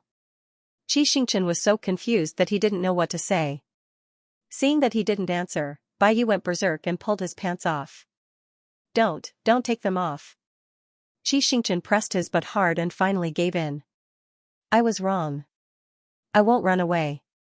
Okay. Bai stopped and looked at Xianxia with a dark expression. Xianxia was so frightened by his words and actions that he didn't dare to say anything. He looked at him guiltily. Zizi, are you being a bully? Just then, there was a knock on the door and Mr. Bai's voice sounded. I'll teach you a lesson if you bully him again. Bai raised an eyebrow at Xianxia. Xianxia swallowed the humiliation and said, No, uncle. We were playing a game. What kind of game would make you shout and scream? Mr. Bai thought for a few seconds and came up with an answer. He said sternly, Take care of your body. Don't hurt yourself. Try to sleep early. Bai, I know, Dad. You can go back. You're so energetic. Mr. Bai muttered and left. After Mr. Bai's interruption, Bai's temper dissipated and he let go of Xianxia. But Xianxia didn't dare to move at all. He lay there and carefully pulled up his pants. He tried to coax him. Don't be angry. Bai didn't say anything. I'll work hard to learn. Just work hard? No. Xianxia hurriedly waved his hands. I have to learn. Fine. Bai's expression softened a little. Xianxia heaved a sigh of relief and asked curiously, Is your nickname in real life also Zizi? Bai's face darkened again when she touched his sore spot. But he didn't have the heart to scare his little fan. After all, his little fan was already very afraid of him. If he scared him a few more times, she might run away. Bai got out of bed and poured 2 glasses of water. He handed one of them to Mr. Bai and nodded his chin at the edge of the bed. Sit tight. Oh. Xianxia hurriedly got up. Bai sat beside him. When did you transmigrate? 3rd April last year. April 3rd. Bai frowned. We transmigrated on the same day. I guessed it. You were transmigrated because of a stage accident. Yes, Bai replied and asked, What about you? Xianxia was a little embarrassed to say it, but he didn't dare to provoke him. He lowered his head and said, I transmigrated because of a small accident on the way to your 7th anniversary concert. By the way, Xianxia suddenly remembered something. What was the cause of your stage accident? Were you seriously injured? In real life, you. He couldn't say the rest of the words. Even if Bai was alive and well in the book, he still couldn't accept even a little bit of bad news. It should be fine. Bai comforted him. The lift collapsed and I accidentally fell down. The lift in the stadium was relatively high, about 2 to 3 meters. He couldn't die, but he probably couldn't run away with broken arms and legs. Of course, Bai didn't say this. He was also worried about his little fan's injury and asked him with his eyes. Xianxia confessed, It was a private car that hit me. It wasn't fast. I was talking on the phone and didn't pay attention to the road. Also, I protected my vital parts immediately. It shouldn't be a big problem. Knowing that their lover was likely to survive in the real world, both of them sighed in relief. Bai inexplicably felt that it was a blessing in disguise.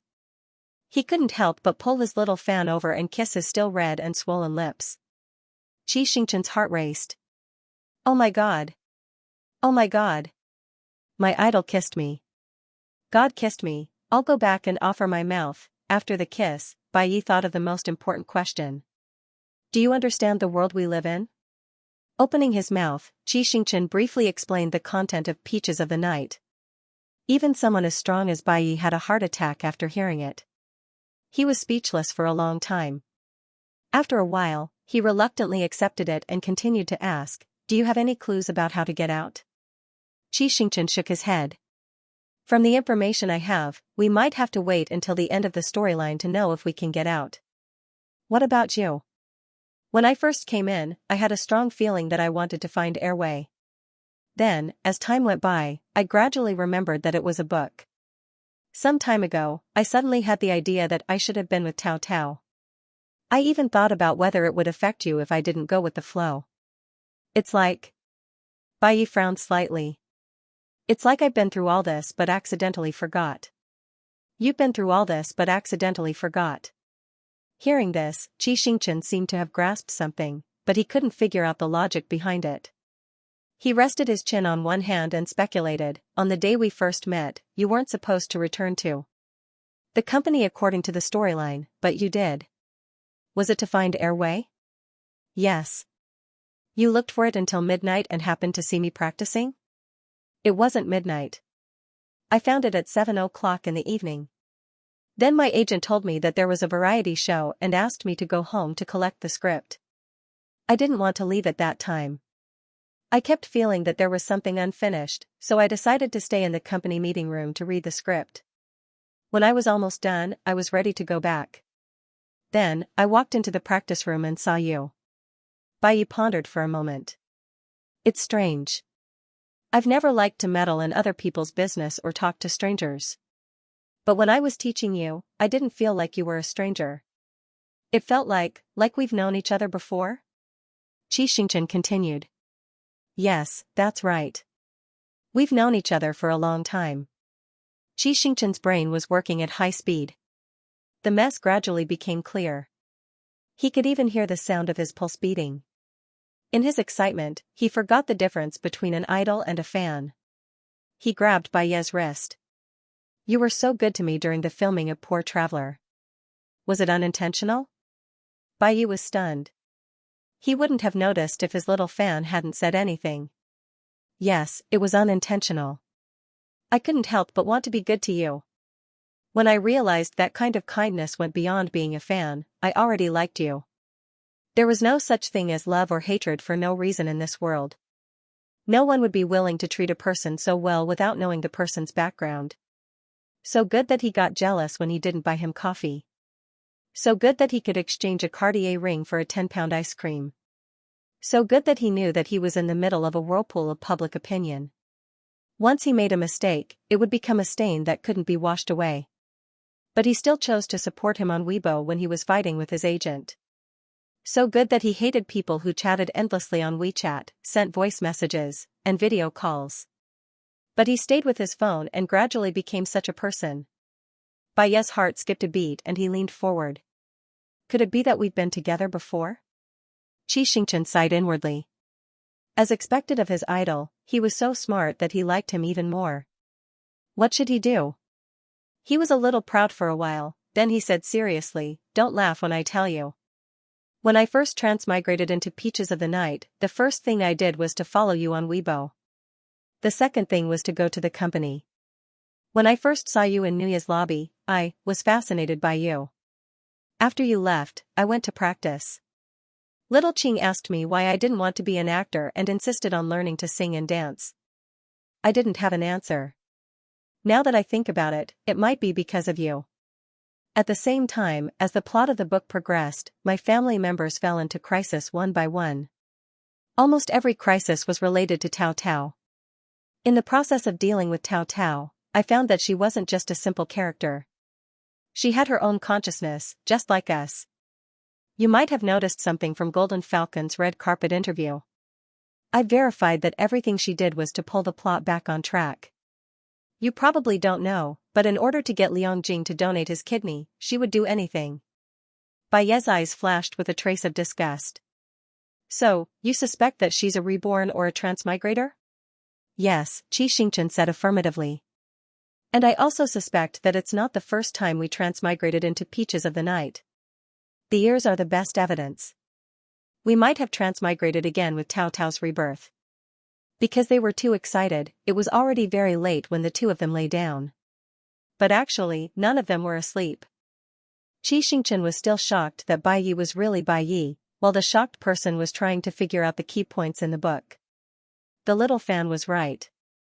If they had been reborn with Tao Tao and had transmigrated into the book again, then everything would make sense.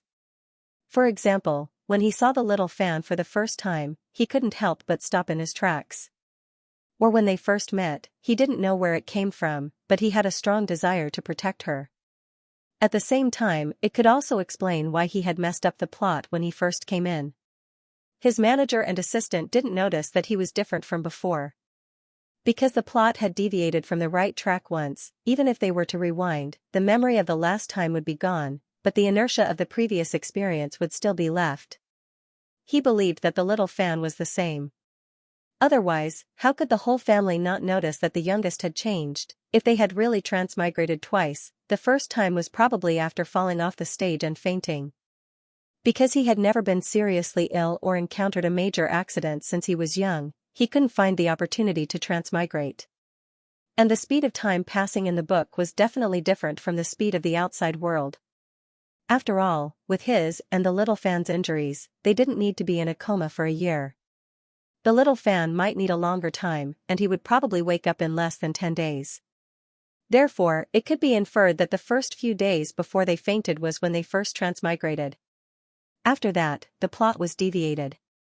The female protagonist was reborn to correct the plot line and pulled them back from the coma to redo the plot. The more uncomfortable thing was that things like transmigrating into books were basically a dream in real life.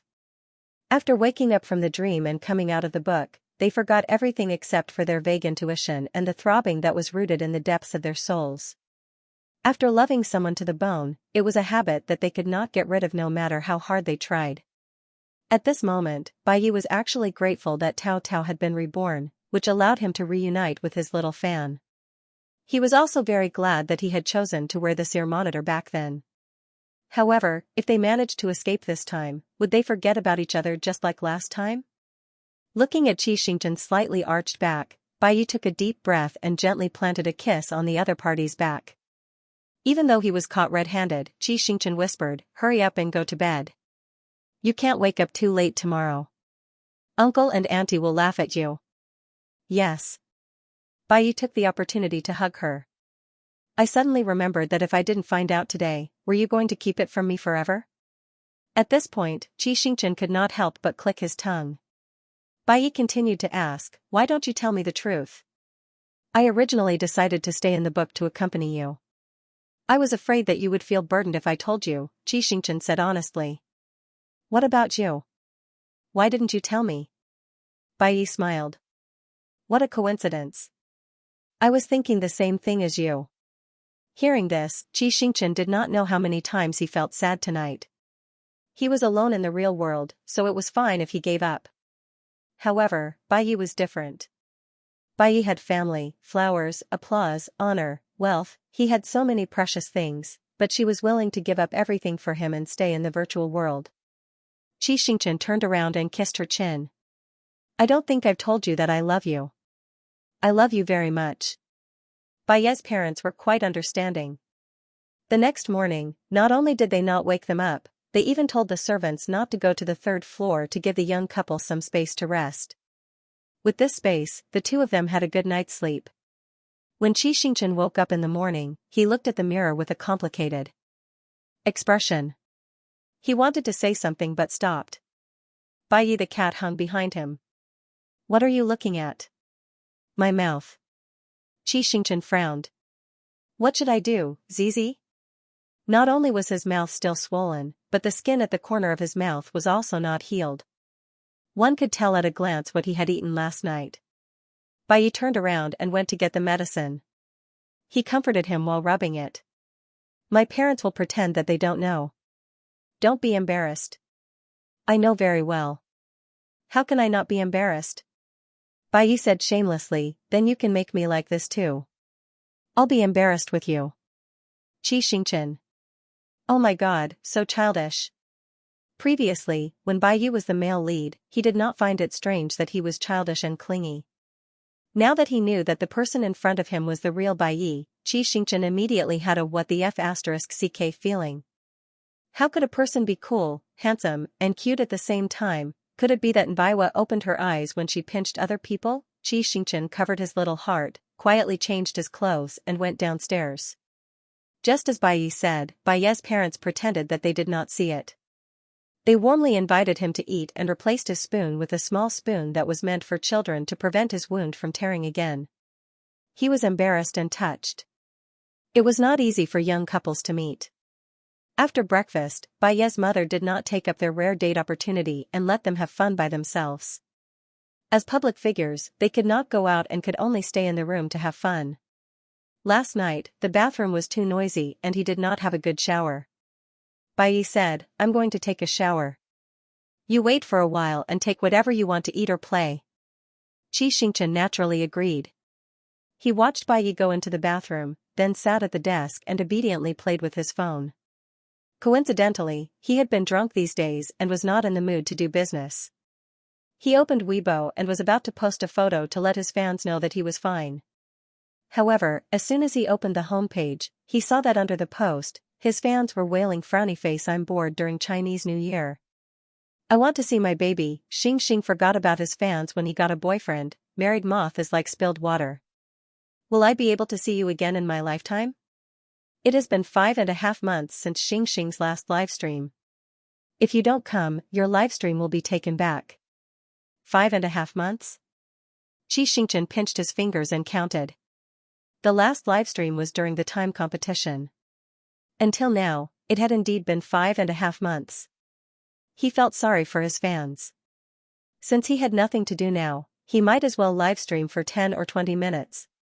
He chose an angle that faced the wall and could not see the decorations. He put on his headphones and opened the livestream. Xinguang and Yikong, who were at home during the holidays, rushed in and the screen was instantly filled with bullet screen comments. Xianxia was dazzled and could only reply with few words. I'm not on set. I'm home for the new year. Have you gained weight? Don't scare me.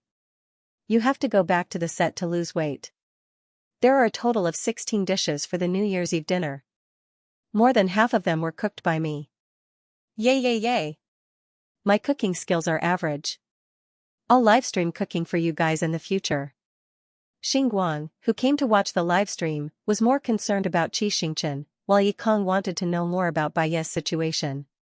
Xianxia wanted to pretend that he did not see it, but after a while, he realized that he could not avoid it. He said carefully, he's also home for the new year. The studio should be back soon. I didn't ask in detail. Okay, I'll tell him to take care of himself.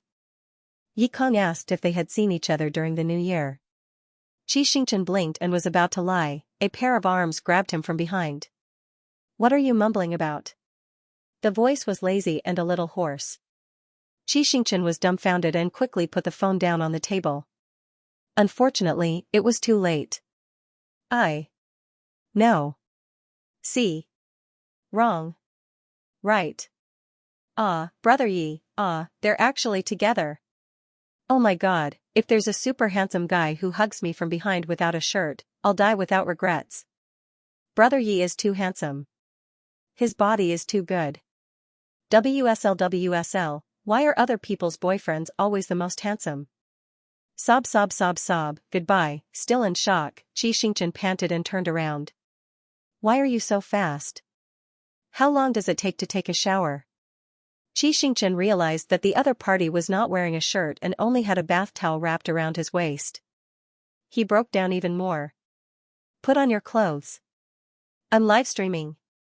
Bai let out a long "oh." No wonder you were chatting so happily on the phone. With that, Bai walked lazily towards the wardrobe. Seeing how unhurried he was, Xianxia was anxious for him. Hurry up, someone saw us just now.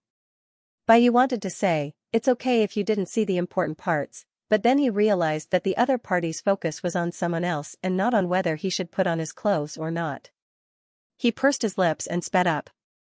Okay, I'll only show it to you in the future. Xianxia was speechless. The live comments, oh my god, you're spoiling him too much. Another livestream failure. Xianxia was a little used to it. He pretended to be calm and held up his phone. He planned to apologize to his fans and find time to make up for today's livestream when he got home. Without waiting for him to finish speaking, Bai quickly put on his clothes and pulled a stool over to sit beside him. Why, don't you want me to show my face? Xianxia was speechless. The live comments, make way. Bai said, I won't embarrass you, will I? The live comments, of course not. Brother Yi, come quickly. Xianxia was speechless. Seeing that Xianxia was silent, Bai took the initiative to turn the phone to face him and formally greeted, hello Xinguang. Yi Tian is here too. Hello Xingguang and Yi Tian, I'm Bai Yi. At this time, someone posted the news of Bai Yi's livestream on social media. The number of viewers in the livestream increased rapidly, and the live comments were packed into a huge pile. Bai Yi was not as patient as Xianxia. He was too lazy to explain in detail and answered whatever he saw. I always shower quickly. Where are we? We're at my house. Not my house, my parents' house. Well, I happen to have time during the new year, so I'll bring him to meet my parents. When they heard that he was going to meet his parents, the livestream exploded. Everyone asked if they would start thinking about marriage if his parents agreed. However, Bai Yi said, I don't need anyone's permission to be with whoever I want. I'm not bringing him home for my parents to decide. I'm just letting them know Xing so that they won't be able to tell me who their son-in-law is. As for marriage, I've considered it, but firstly, our Chinese citizenship won't allow us to go through the normal procedures. Secondly, our schedule is quite full this year, so we won't have much time to hold a wedding. I don't want to deal with him hastily, so a conservative estimate is that we'll have to wait until next year. Next year? Marriage? Did he lose his memory? Xianxia was confused. He couldn't remember this at all. He elbowed Bai Yi and asked softly, when did we say we were going to get married next year? Bai Yi said, we didn't say that. You don't want to get married? How could he not? Xianxia lowered his voice. I do. Okay, I'll settle our citizenship as soon as possible. Yes, I'll propose to you properly. I won't let you down. Hearing this, Xianxia almost flew into the sky. His face was burning. He didn't realize that the other party had fooled him into entering the Bai family's house. The fans didn't realize that little brother Qi had been tricked. They only cared about the two of them showing off their love, abusing single people, and so on. Some fans even urged them to kiss. Anyway, they had already swallowed a stomach full of dog food, so they didn't mind eating more. Bai Yi smiled and refused. He's thin-skinned. Don't make things difficult for him. Tisk, look at the sour smell of love. For Bai Yi, who had always been a man of few words, to be able to broadcast for so long was already beyond his limit. After chatting for a while and saying goodbye to the fans, Bai Yi turned off the livestream and hugged Xianxia. He called it a kiss at the fans' request. Xianxia was still in a state of bliss. He generously agreed to the fans' request. So the two kissed and kissed until they kissed on the bed. Young men at this age were the most likely to have an accident. In the end, of course, his arms were so sore that he couldn't lift them. Bai Yi carefully coaxed Xianxia, whose palms were red, and cleaned him up. Then, he returned to the usual place, the bathroom, and took a shower again. Xianxia lay on the bed helplessly and stretched out a finger to tap on Weibo. This was the first time he appeared in public after announcing his relationship. The livestream must have become a hot search. He had to observe the situation. As he expected, #Bai Yi and Xianxia's livestream together # not only became a hot search, but it was also at the top of the search. He secretly smiled for a while and looked down. The smile on the corner of his mouth suddenly froze. #Tiancheng shopping center under the Qi group suddenly caught fire, causing 6 deaths and 32 injuries. #Tiancheng shopping center was one of the main physical businesses under the Qi group. There were 21 chain shopping malls in 19 cities across the country. The annual revenue accounted for about 20% of the Qi group's total revenue. The shopping mall in T City that caught fire this time was one of the first to be built. It had been operating well for more than 10 years. In the past 10 years, there had been petty theft, and there had been financial tabloids due to competition in the industry. However, there had never been such a large number of deaths. 6 dead and 32 injured. According to the report, the fire had been put out, but the rescue was not complete. The number of casualties was still increasing. Just looking at the pictures sent back from the scene, Xianxia's vision couldn't help but turn black. With such a big thing happening at home, how could he be in the mood to play at his boyfriend's house? After carefully explaining to Mr. and Mrs. Bai Yi personally drove him back to the headquarters of the Qi group in each city. Before getting out of the car, Bai Yi patted his back comfortingly. Call me if you need anything. Sorry, I couldn't accompany you properly this time. It's okay. Family matters are more important. Go. Xianxia glanced at Bai Yi, gritted his teeth, and jumped out of the car. This was the first time he had come to his own company after transmigrating. The original owner probably didn't come to the company often either. When he scanned his face and entered, the security guard at the door and the receptionist at the front desk looked at each other and didn't react. When they recognized who he was, a large group of people escorted him to the chairman's office. Grandpa Qi had just put down the phone. When he saw him, he said in surprise, "Xing, why are you back?" "I saw the trending searches," Xianxia asked. "Is it serious?" "With so many lives lost, how can it not be serious?" "However, Xiao has already dealt with it. You don't have to worry." Although he said that he wasn't worried, the worry on Xiaoming's face was obvious. Xianxia suppressed the anxiety in his heart and made a cup of tea for his father. After staring at him and drinking a few mouthfuls, he continued to ask, "Did you find out the cause?" "According to the preliminary investigation, it was an electrical fire caused by the aging of the circuit," Xiaoming said. "The fire started in the warehouse of a clothing store on the first floor." Electric fire. Xianxia was puzzled. If it's a clothing warehouse fire, the smoke should be bigger. Didn't Tianqing install smoke alarms? Yes, and Tianqing checks the circuit and smoke alarms every month.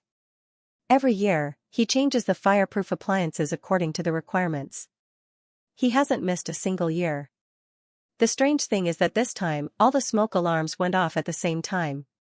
After the security department received the alarm, they immediately evacuated the people on different floors. Unfortunately. At this point, the strong-willed Grandpa Qi choked. After drinking a mouthful of water to calm himself down, he continued, "Unfortunately, the warehouse that caught fire was not far from the safety passage. Everyone retreated to the first floor, only to find that the door handle of the passage had been melted by the fire and couldn't be opened. At this time, the safe passage is full of smoke, and everyone is fighting to run back. The deadliest thing in a fire is not the fire, but the smoke and panic." There was no need for Xiaoming to say the rest. Xianxia could already guess it. When they ran back, the corridor was already full of smoke. In order to escape, everyone didn't care about modesty. They pushed and stepped on each other. Those who ran out survived, and those who were left there stayed there forever. Xianxia felt that things were a little strange, especially the smoke alarms. Unfortunately, more than half of the mall was burned down, and it was impossible to check one by one for the time being. He could only wait for the repair to be completed and check the recent videos to see if it was really an equipment failure or if it was man-made. His chest was tight, and his hands were trembling visibly. He opened his mouth and found that his voice was hoarse. "Dad, what are you going to do? Compensate?" "Of course, but this is not a problem that can be solved with money. This is a living human life. Xing, I don't even dare to blink now. I feel that if I do, I will see the victims' families crying in front of me." Xiaoming took a deep breath. "I will do my best to satisfy the requests of all the victims' families. If I can't repay the remaining debt in this life, I will continue to repay it in my next life after reincarnation. I hope they can forgive me, forgive me." In the end, the old man was choked with sobs. Xianxia wasn't any better. The father and son looked at each other in silence for a while, and then began to contact the best local burn department to minimize the loss of the injured. Xianxia went to T-City, leaving a lot of work undone. After the phone call, Xianxia stayed in the company and helped with whatever he could. Although it wasn't very useful, with his support, at least Father Qi wouldn't lose his appetite because of the guilt of the deceased. In the blink of an eye, it was the 10th day of the first lunar month. Xianxia finally returned, and he brought back some bad news. First, the fire casualties were 29 light injuries, 7 serious injuries, and 12 deaths. It was determined to be a major fire. Second, the mall's internal surveillance was damaged in the fire. After checking the external video, it was found that there were no suspicious people around the mall in the past 3 months. In the end, the cause of the fire was consistent with the preliminary investigation, and the safety and fire prevention measures were not in place. Tianqing Shopping Mall took full responsibility. Third, the general manager of Tianqing City in T-City was arrested for negligent fire. The fire department ordered all 21 shopping malls in Tianqing City to close for 15 days. They could only reopen after passing the inspection by the local public security department. They were also fined 2 million yuan. Fourth, the mall itself and the goods stored by the merchants in the mall lost nearly 10 million yuan. The outsourcing property and the mall management were jointly responsible. At the same time, the social impact of the fire was extremely bad. Under public opinion and the competition of peers, the Qi Corporation's stock fell for 2 days in a row and continued to fall for 3 days. Its market value shrank by 26%. The Qi family's business empire, which had always been stable, suffered a blow for the first time. Xianxia and the original owner of the body didn't have a business background, so it was useless for them to stay in the company. After the 15th day of the first lunar month, Xianxia returned to the set with a heavy heart under the urging of his family to continue filming Grey Track. As a public figure, his appeal was still an advantage. After the incident, many Stars Entertainment employees volunteered to set up volunteer teams to organize a series of activities such as mourning for the deceased, visiting the injured, and so on. Coupled with the Qi Corporation's sincere apology and quick and effective handling of the matter, the fire gradually faded from the public's view. Only a small number of people still remembered it. It had become a permanent pain in the hearts of the victims and the Qi family. In March, just before the filming of Grey Track was about to be completed, Ran took a stack of scripts and went to Xianxia's room to look for him. She probed, "Xing, what are your plans after filming Track? Do you want to continue taking jobs or take a break?" "Take jobs," Xianxia said. "Do you have the proposal and script in your hands?" "Let me see." Ran pushed all the scripts to him and counted with her fingers. "These are 2 endorsements, a magazine shoot, 2 variety shows, and 3 scripts. The endorsement is for the spring collection of a light luxury brand and the new product of an internationally famous cosmetics company. I've already accepted it. The magazine is one of the top 5 magazines. Their editor-in-chief said that he knew you. The variety show is a satellite TV show that's quite popular. The 5th season of Budget Travel is your old friend. The script includes the male lead of a star drama based on the anti-Japanese war theme, the male lead of a criminal investigation series, and the male lead of a movie." "The male lead of a movie?" Xianxia was surprised. "Which director trusts me so much?" "You probably don't know him. He's a not-so-famous director. He's filmed a few literary films, but he hasn't made much of a splash. However, you can just take a look at the script. It's meaningless. After the team and I evaluated it, we wanted to reject it directly. We thought that you might be interested, so we put it back for you to take a look." "He might be interested." Xianxia curiously took out the script and flipped through the outline. Immediately, he was attracted by the first sentence. "This movie tells the story of an acrobat's ordinary and extraordinary life." "You really know me." Xianxia was even more curious. "Why did you want to reject it? Is there a problem with the script?" Ran knew that he would ask this. She sighed. "You should ask what's wrong with it." Xianxia was speechless. "Why are there so many flaws? First of all, the script has been written for more than 2 years. In the past 2 years, the director and the screenwriter have approached countless film and television companies, but they were all unwilling to invest because the theme is too niche. This time, we're looking for you because we hope that you can act in it for free and invest a part of your money. This is the legendary getting something without risking anything. Secondly, the director and the screenwriter are from a professional class and have good skills. However, their team is too strict about the aesthetics and the language of the camera. There was once a joke that the actor tore the script and quit after 66 takes. We don't have that much time to waste with them. Thirdly, there's the problem with your current situation." Ran turned to Xianxia and said seriously, "After you and Bai Yi revealed your relationship, your popularity has increased, and so has the criticism. In any case, homosexuality is not a good label. Plus, your family was in trouble some time ago, and now you need a positive image to change your image in the public's mind. You should be able to understand, right?" "Yes." Xianxia nodded. So we suggest that you choose one of the anti-war dramas or the criminal investigation dramas. Both have a positive image and will definitely earn a wave of praise when they are broadcast. Okay, I got it. Xianxia threw out the two variety show proposals without hesitation and replied, I'll think about it tonight and give you an answer tomorrow. After a pause, Xianxia said, by the way, you came at the right time. There's something I want to discuss with you. He rarely used the word discuss. And Ran wanted to leave, but she sat back down and motioned for him to continue. Xianxia said, counting the time, you've been with me for a long time. In order to take care of me, you've been working as an assistant. I'm very grateful. And Ran frowned. What are you talking about? You don't have to be polite with me. I'm telling the truth, not being polite. So I've decided. Xianxia pulled open the drawer and took out 2 copies of the share transfer agreement. So, I've decided to give you 10% of Star's Asset Management's shares as a reward for taking care of me personally. Don't refuse. You know you can't convince me otherwise. And Ran, who wanted to refuse, was speechless. She had indeed never persuaded him. Be good and keep it, because I have something to ask of you. Xianxia opened one of the agreements. This is the power of attorney. I want to give you the remaining 90% of the shares for safekeeping and change the name of the legal person to you. In other words, when the agreement takes effect, the 90% of the shares on the company's charter will also be yours. You'll be the only boss of Star's Asset Management, and I'll be the actual controller in private. Are you willing to help me? And Ran looked at the power of attorney.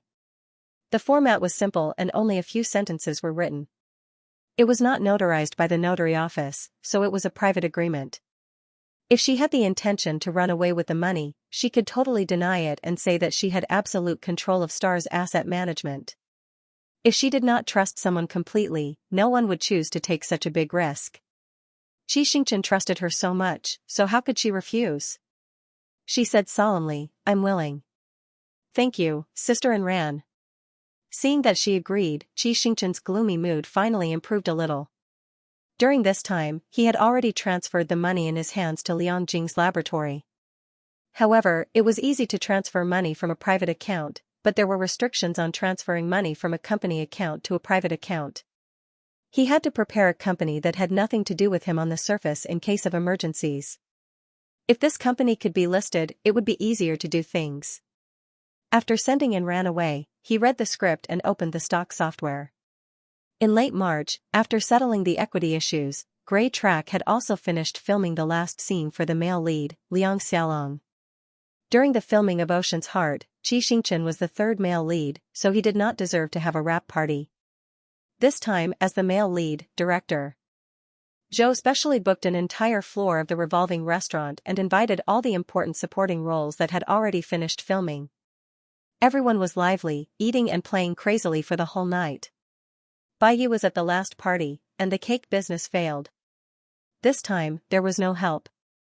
Xianxia's clothes were dirty, his face was smudged, and his hair was full of cream. Holding a few bouquets of flowers, he was in the middle of Yan Runan and director Zhou. He was weak, pitiful, and helpless, and took a few photos. When posting on Weibo, director Zhou did not forget to provoke Bai Yi, Vicky Cho. Bai Yi, life is full of ups and downs. What you did to me, I got back at little Chi. Picture, picture, picture. When Bai Yi saw the photo, he did not know whether to laugh or cry. He quickly went to the side and called Xianxia, were you bullied? How is that possible? With Xianxia's desire to win, he would never listen to such words. He tried to save his dignity, I accidentally got tricked by them. Okay. It's my fault that I didn't go, or you couldn't have been tricked. It's okay, let them be happy first, Xianxia said angrily. I'll find a chance to get back at them in the future. Not only did the little fan have a strong desire to win and lose, but he also had a strong desire for revenge. Bai Yi could not help but start to reflect on where he had offended him, so that he would not find a chance to get back at him in the future. In the end, he did not know if he did not reflect, but when he did, he was shocked. He seemed to have never stopped bullying people. It was not easy to make a phone call. Xianxia wanted to talk more, so he went to the side and asked in a low voice, "Have you decided where to hold the fan meeting?" Bai Yi was stunned. "How did you know I was going to hold a fan meeting?" How did he know? Of course, it was discovered by the fan club every day. April 3rd was the 8th anniversary of Bai Yi's debut. This year, due to announcing their relationship and preparing for the studio, there was no tour. Instead, it was changed to a small fan meeting. The location of the meeting had not been announced yet. Xianxia looked forward to it every day, but no matter how much he looked forward to it, he couldn't help but ask the Supreme Overlord today. Seeing that he did not answer, Bai Yi thought for a moment and said the name of a city with a smile. His tone was mysterious. "Do you know why I chose that place?" Xianxia, why? Bai Yi, I'm not telling you. Xianxia was speechless. God, her boyfriend's childish illness is acting up again. Since he was a little drunk, Xianxia boldly complained, "How old are you? Why are you still playing this kind of game? You don't like it?" Bai Yi asked seriously. How could he not like it? Xianxia liked everything about this person. He accepted his fate and said, "I like it." Hearing this, Bai Yi pursed his lips, lowered his head and coughed softly. Xiao Man, who happened to pass by, was so scared that her face turned pale. "Oh my God, why is the boss laughing so hard? It's so scary." Bai Yi glanced at her and stopped laughing. He explained to the phone, "I will tell you the reason, but not now." Xianxia was very curious, but he knew that he couldn't get anything out of him. After chatting with Bai Yi for a while, he reluctantly hung up the phone. A few days after the shooting, Xianxia was so busy that he wished he could cultivate 8 shadows. One for the magazine cover, one for the light luxury brand promotional video, one for the skincare product commercial, and one to negotiate with the crew. Unfortunately, he still wanted to do it himself when he woke up. He shuttled between the studios like a little flying man. He knew that Bai Yi was tired when he was chasing stars, but he didn't know how tired he was. After a week of training, he knew all about it now. After finishing the first 3 projects, he flew to a nearby city to discuss the script with the crew of the anti-Japanese war drama Red Sun. As Ayn Rand said, he needed to take on a positive role to change the public's view of him. It just so happened that the anti-Japanese war drama had a positive image, and the IP of Red Sun was more popular and valuable, so it met the requirements. The most important thing was that, unlike the endless drama in recent years, it seriously explored the national hatred during the anti-Japanese war era, hot-blooded children, helplessness and no regrets in the big picture, and the drifting love of the older generation that was purer than diamonds. In the end, Xianxia decided to take on the anti-Japanese war drama. He would start shooting on April 15th, which was more than 10 days from now. After choosing a partner, based on the basic principle of not competing, he could only regretfully reject the remaining criminal investigation dramas and movies. In fact, he liked the Acrobat script very much. In order to express his apology, he specially sent a text message to the film director to thank him for his favor. But now that the schedule was full, he really couldn't accept it. The director was probably used to being rejected, so he calmly replied, "Thank you for sending me a text message. It's okay, we'll work together again in the future." Xianxia was upset by his tone and the word "thank you" for a long time. He could imagine how the other investors and actors dealt with him. They definitely didn't even care about it, or felt that they didn't want to accept it and just threw it aside. Only then could the director humbly thank the person who rejected it. After everything was almost settled, Xianxia flew to City G at 7 o'clock in the evening on April 3rd, which was the location of Bai Yi's fan meeting for the 8th anniversary of his debut. City G was a beautiful coastal city with a clean environment, a comfortable climate, and a low population density, which was very suitable for living. Xianxia had never been to the south, so he looked around and found everything very new. Aluan, who was picking him up at the airport, saw that he was curious, so he played the role of a tour guide and explained to him non-stop. Xianxia listened and asked indirectly, "Why did Brother Yi set the venue in City G?" "I saw that in the past, the fan meeting was held in a big city." Aluan replied, "I think City G is quite big. This is not the provincial capital, at least find a provincial capital city. It's convenient for the foreign fans to come, and it's also less awkward if there are too few local fans and they can't fill the seats." Hey, how can it be awkward? Aluan shook his head proudly. There are a total of 500 seats for this year's fan meeting, and many local fans didn't get a number. Not to mention the foreign fans, they can't come even if they want to. Xianxia, okay, he had misunderstood his idol's popularity. The airport was not far from the venue where the fan meeting was held. At 7:40 p.m., Xianxia sneaked backstage under the lead of Aluan, and Xiao Man put on some simple makeup for him. At 8:20 p.m., Xianxia put on his clothes with great effort and stood behind the curtain, his heart pounding. The host at the front desk said loudly, "I'm very happy to be able to celebrate this memorable day with everyone. At the same time, there's a special fan here today. Brother Yi, do you want to see? A special fan?" Bai Yi raised his eyebrows. Yes. Okay, then let's invite this fan out. As soon as the host finished speaking, the lights in the hall dimmed. Suddenly, a yellow light flashed, and a round Pikachu suddenly jumped out from behind the curtain. It ran to the front of the stage and turned around to show off. Then, it swung its tail and danced to the colorful spotlights and lively cartoon music. Oh, it's so cute, sob sob. Oh my god, its short legs are so nimble. It's so cute. Don't snatch it from me when we're done here. I want to carry it home. TSK, making Pikachu dance is not Brother Yi's style. This isn't right. I'm guessing that Pikachu is someone Brother Yi knows. The night sky was filled with waves of screams from its cuteness. There were endless guesses and discussions. Soon after, the music ended and Pikachu stopped dancing. It held its tail in a very gentlemanly manner and bowed to the audience. It's so cute. Thank you for your performance, Pikachu. The host waved at Pikachu. Come here. Pikachu waddled over and stood to the left of the host. The host asked, "Are you here to celebrate Brother Yi's birthday?" Pikachu nodded furiously. Then what do you want to say to Brother Yi? Pikachu pressed its head to the microphone and said in a muffled voice, "Happy 8th anniversary of Brother Yi's debut. I hope we can still celebrate it with you at this time next year." After being filtered by the heavy headgear, its voice was actually a little distorted. However, Bai Yi instantly recognized who was inside. He rushed up and took off the doll's headgear. A young man's clear face was revealed. The headgear was too stuffy.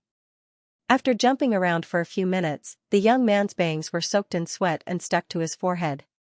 His red lips were slightly parted and he was panting heavily. The sweat on his fair neck glistened under the lights and slowly slid down his collar. The night sky identified him for a few seconds and then started screaming again. Amidst the deafening screams, Bai Yi grabbed Pikachu's hand and gently pulled it over. Is it stuffy? Xianxia smiled and said, "It's not stuffy." If it wasn't stuffy, why was it covered in sweat? Bai Yi kissed the corner of his lips lovingly.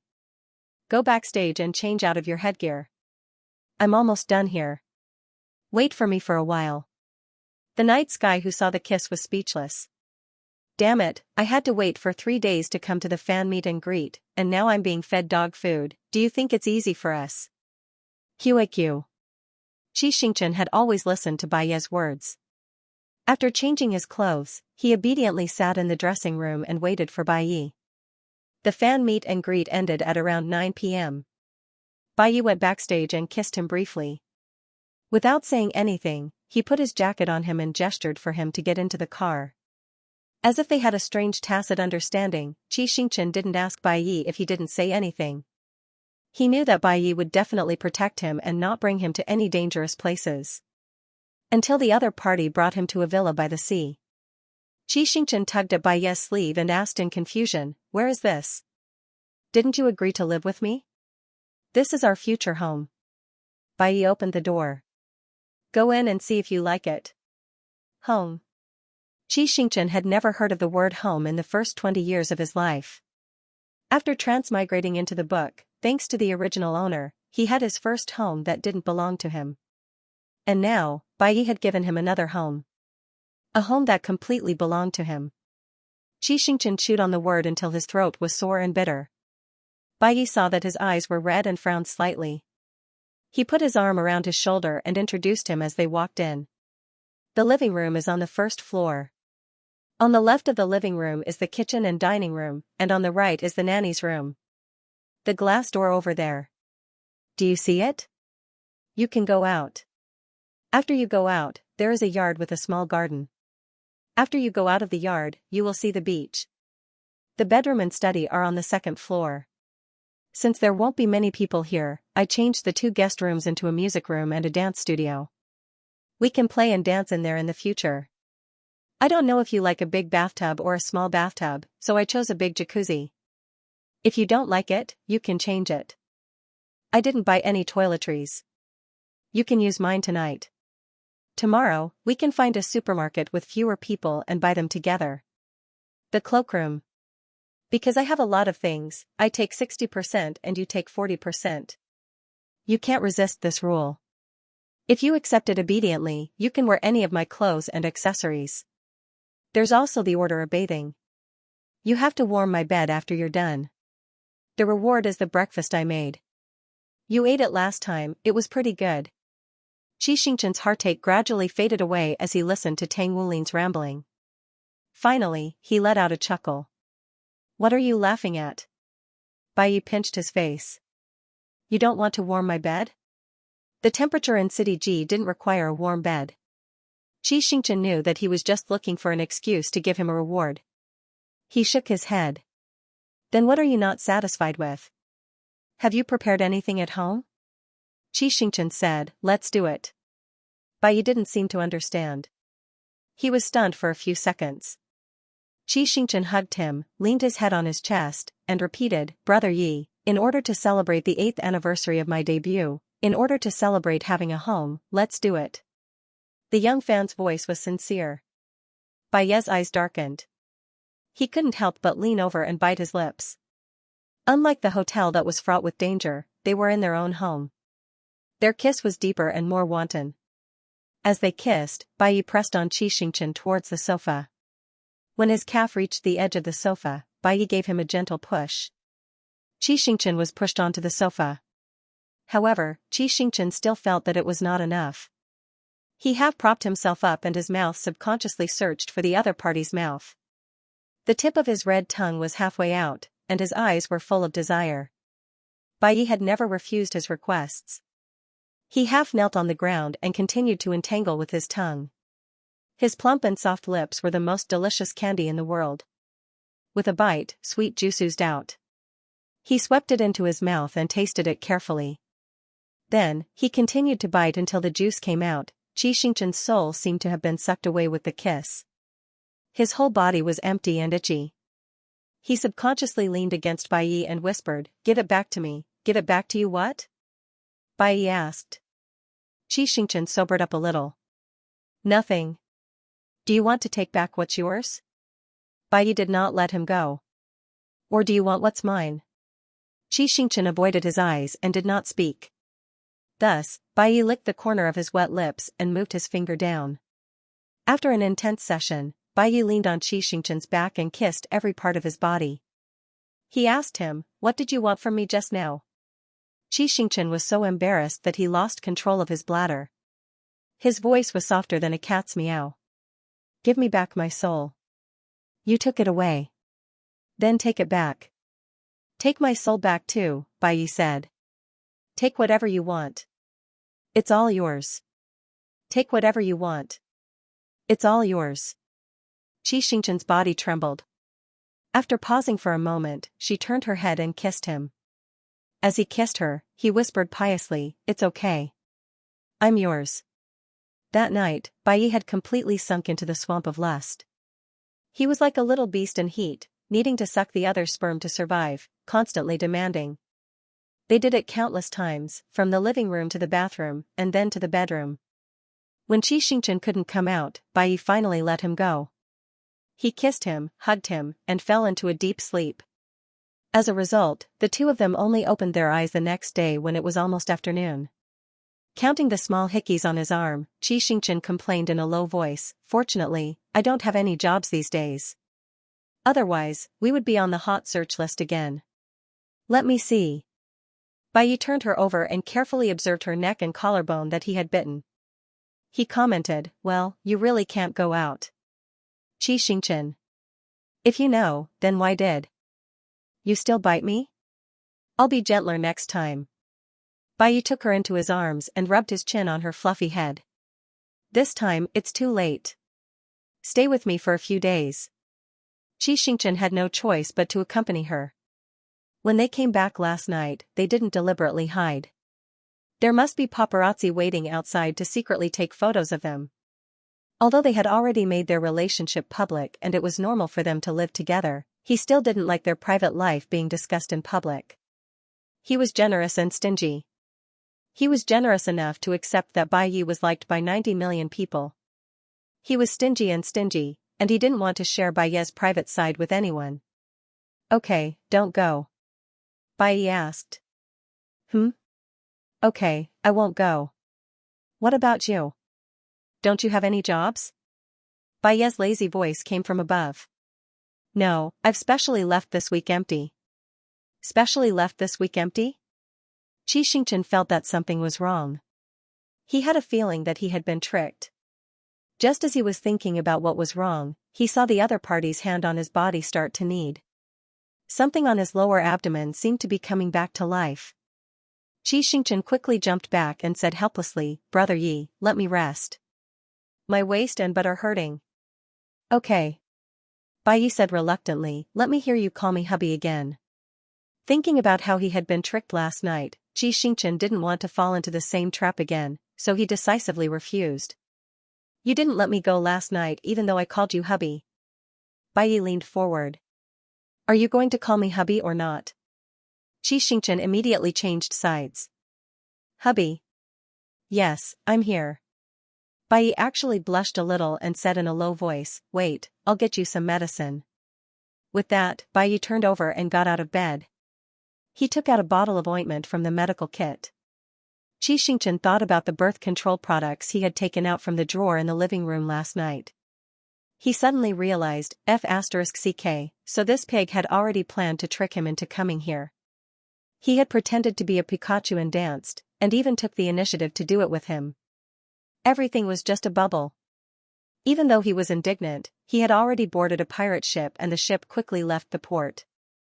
Xianxia could only choose to stay on the ship obediently. After applying the ointment and waiting for the red and swollen marks to subside, Bai Yi took care of him and took a shower.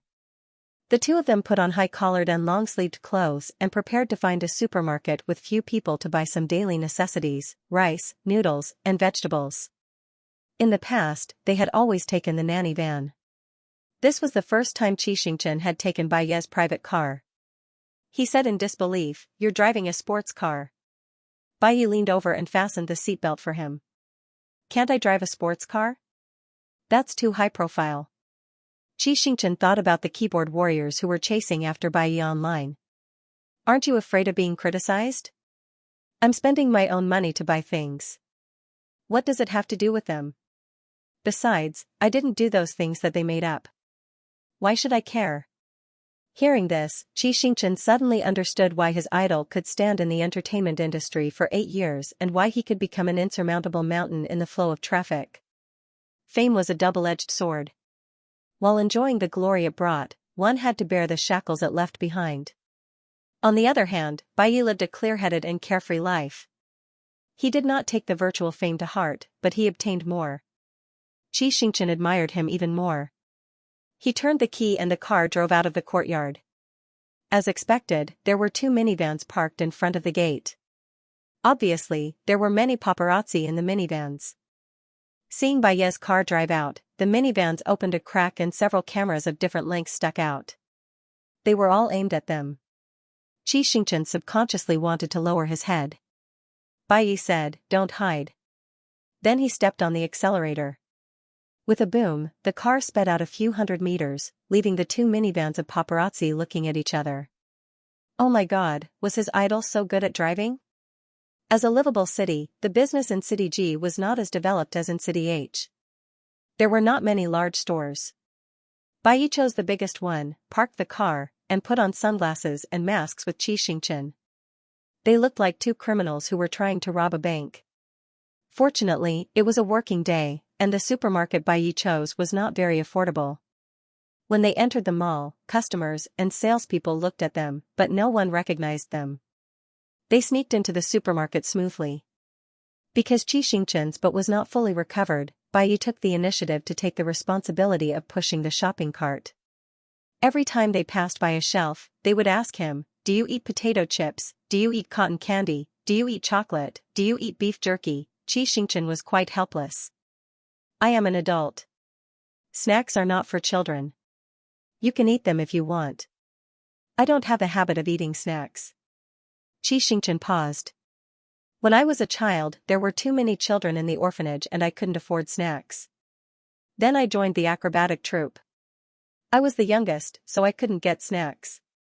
When I went to college and could earn money to buy snacks, I had already lost the idea of eating snacks." He couldn't help but laugh. "Speaking of which, the first ice cream I ate seriously was the one you bought for me in Poor Traveler." When they confessed last time, Bai was too excited and didn't carefully ask about his living environment. He only knew that it wasn't good, but he didn't expect it to be so bad. Bai's heart ached when he heard that. He touched his palm. "I'll take care of everything in the future." Bai didn't like eating snacks either. After circling around the snack section, they finally arrived at their destination today, the daily necessities section. Except for a toothbrush, Bai didn't prepare anything for Xianxia, such as towels and slippers. Xianxia threw things into the shopping cart and said, "Actually, I'm not picky. Next time, you can buy whatever you want." Bai refused. "No, you buy it yourself. I can accompany you." "Why?" "It's risky for us to come out. Because this is our home." Bai squeezed his palm. "You have to help. This is our home, so you have to take part in it. No matter how big or small the items are, you have to leave a mark on them." At this moment, looking at the small things in the shopping cart, Xianxia suddenly woke up. Yes, that villa wasn't anyone's house, but his home. It was a home where he could take root and where his heart was. At work, Bai basically had to rely on takeout for all 3 meals.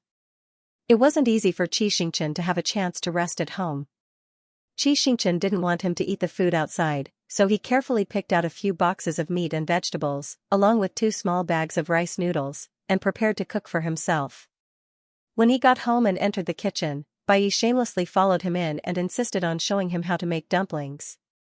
During the Chinese New Year, Bai had said that he would make dumplings for him. At that time, Xianxia didn't think much of it, but who would have thought that this young master would really learn and do it well? Except for the fact that he didn't know how to make the dough, mix the fillings, and fold the dumplings, the finished product was top-notch. The edges were very tight, and there was never a situation where the fillings separated and couldn't be eaten. So the sun set and the moon rose. They sat on both sides of the dining table. On the table was the signature dish of the best male newcomer, as well as the top-class dumplings.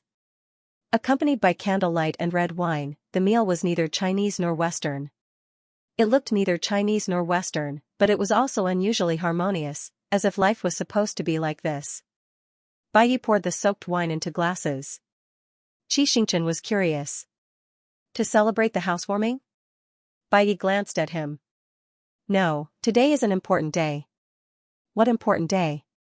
How could he not remember? Xianxia counted with his fingers. "Debut anniversary was yesterday. Your birthday will be in a few days. Debut anniversary will be in the second half of the year. There didn't seem to be any important events today." "Okay, stop counting." Bai handed him a glass of wine. "On this day last year, I went back to the company to look for something and saw you in the practice room. Today is the first anniversary of our meeting." At that time, neither of them expected to be together with each other. Fate was really strange. There are 6 billion people in the world. Thank you for being willing to come to me, who is 1 in 7. 6 billion. Bai clinked his glass. "I love you." April 8th was Bai's birthday. In the past, he would celebrate it with his friends or at work. This year, he declined all invitations. He didn't want to go anywhere. He just wanted to spend the day with Xianxia in his own home. They had been living in a mess for the past few days. during the day, they would sleep until noon. At night, they would be very energetic. As for why he was so energetic, it wasn't Xianxia's problem. He had always been very healthy. It was mainly because someone didn't let him sleep at all.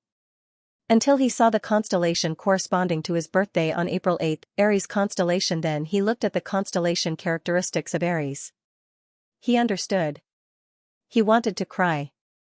It was okay to not celebrate a birthday, but there had to be a cake. After the sadness, Xianxia wiped his tears and followed the cake tutorial on the app. He got out of bed, baked the cake base, whipped the cream, chopped the fruit, and mixed it with the jam. He enjoyed the rare leisure time in the kitchen. Unfortunately, he didn't enjoy it for long before a certain devil came dragging his shoes. The t-shirt hung loosely on his body, revealing half of his cold white shoulders. The belt of his home pants wasn't tied. It was obvious that he had just gotten out of bed and didn't have time to take care of himself before coming to find him. Xianxia was on guard. I want to cook. What are you cooking? Cake? Bai glanced at the cream.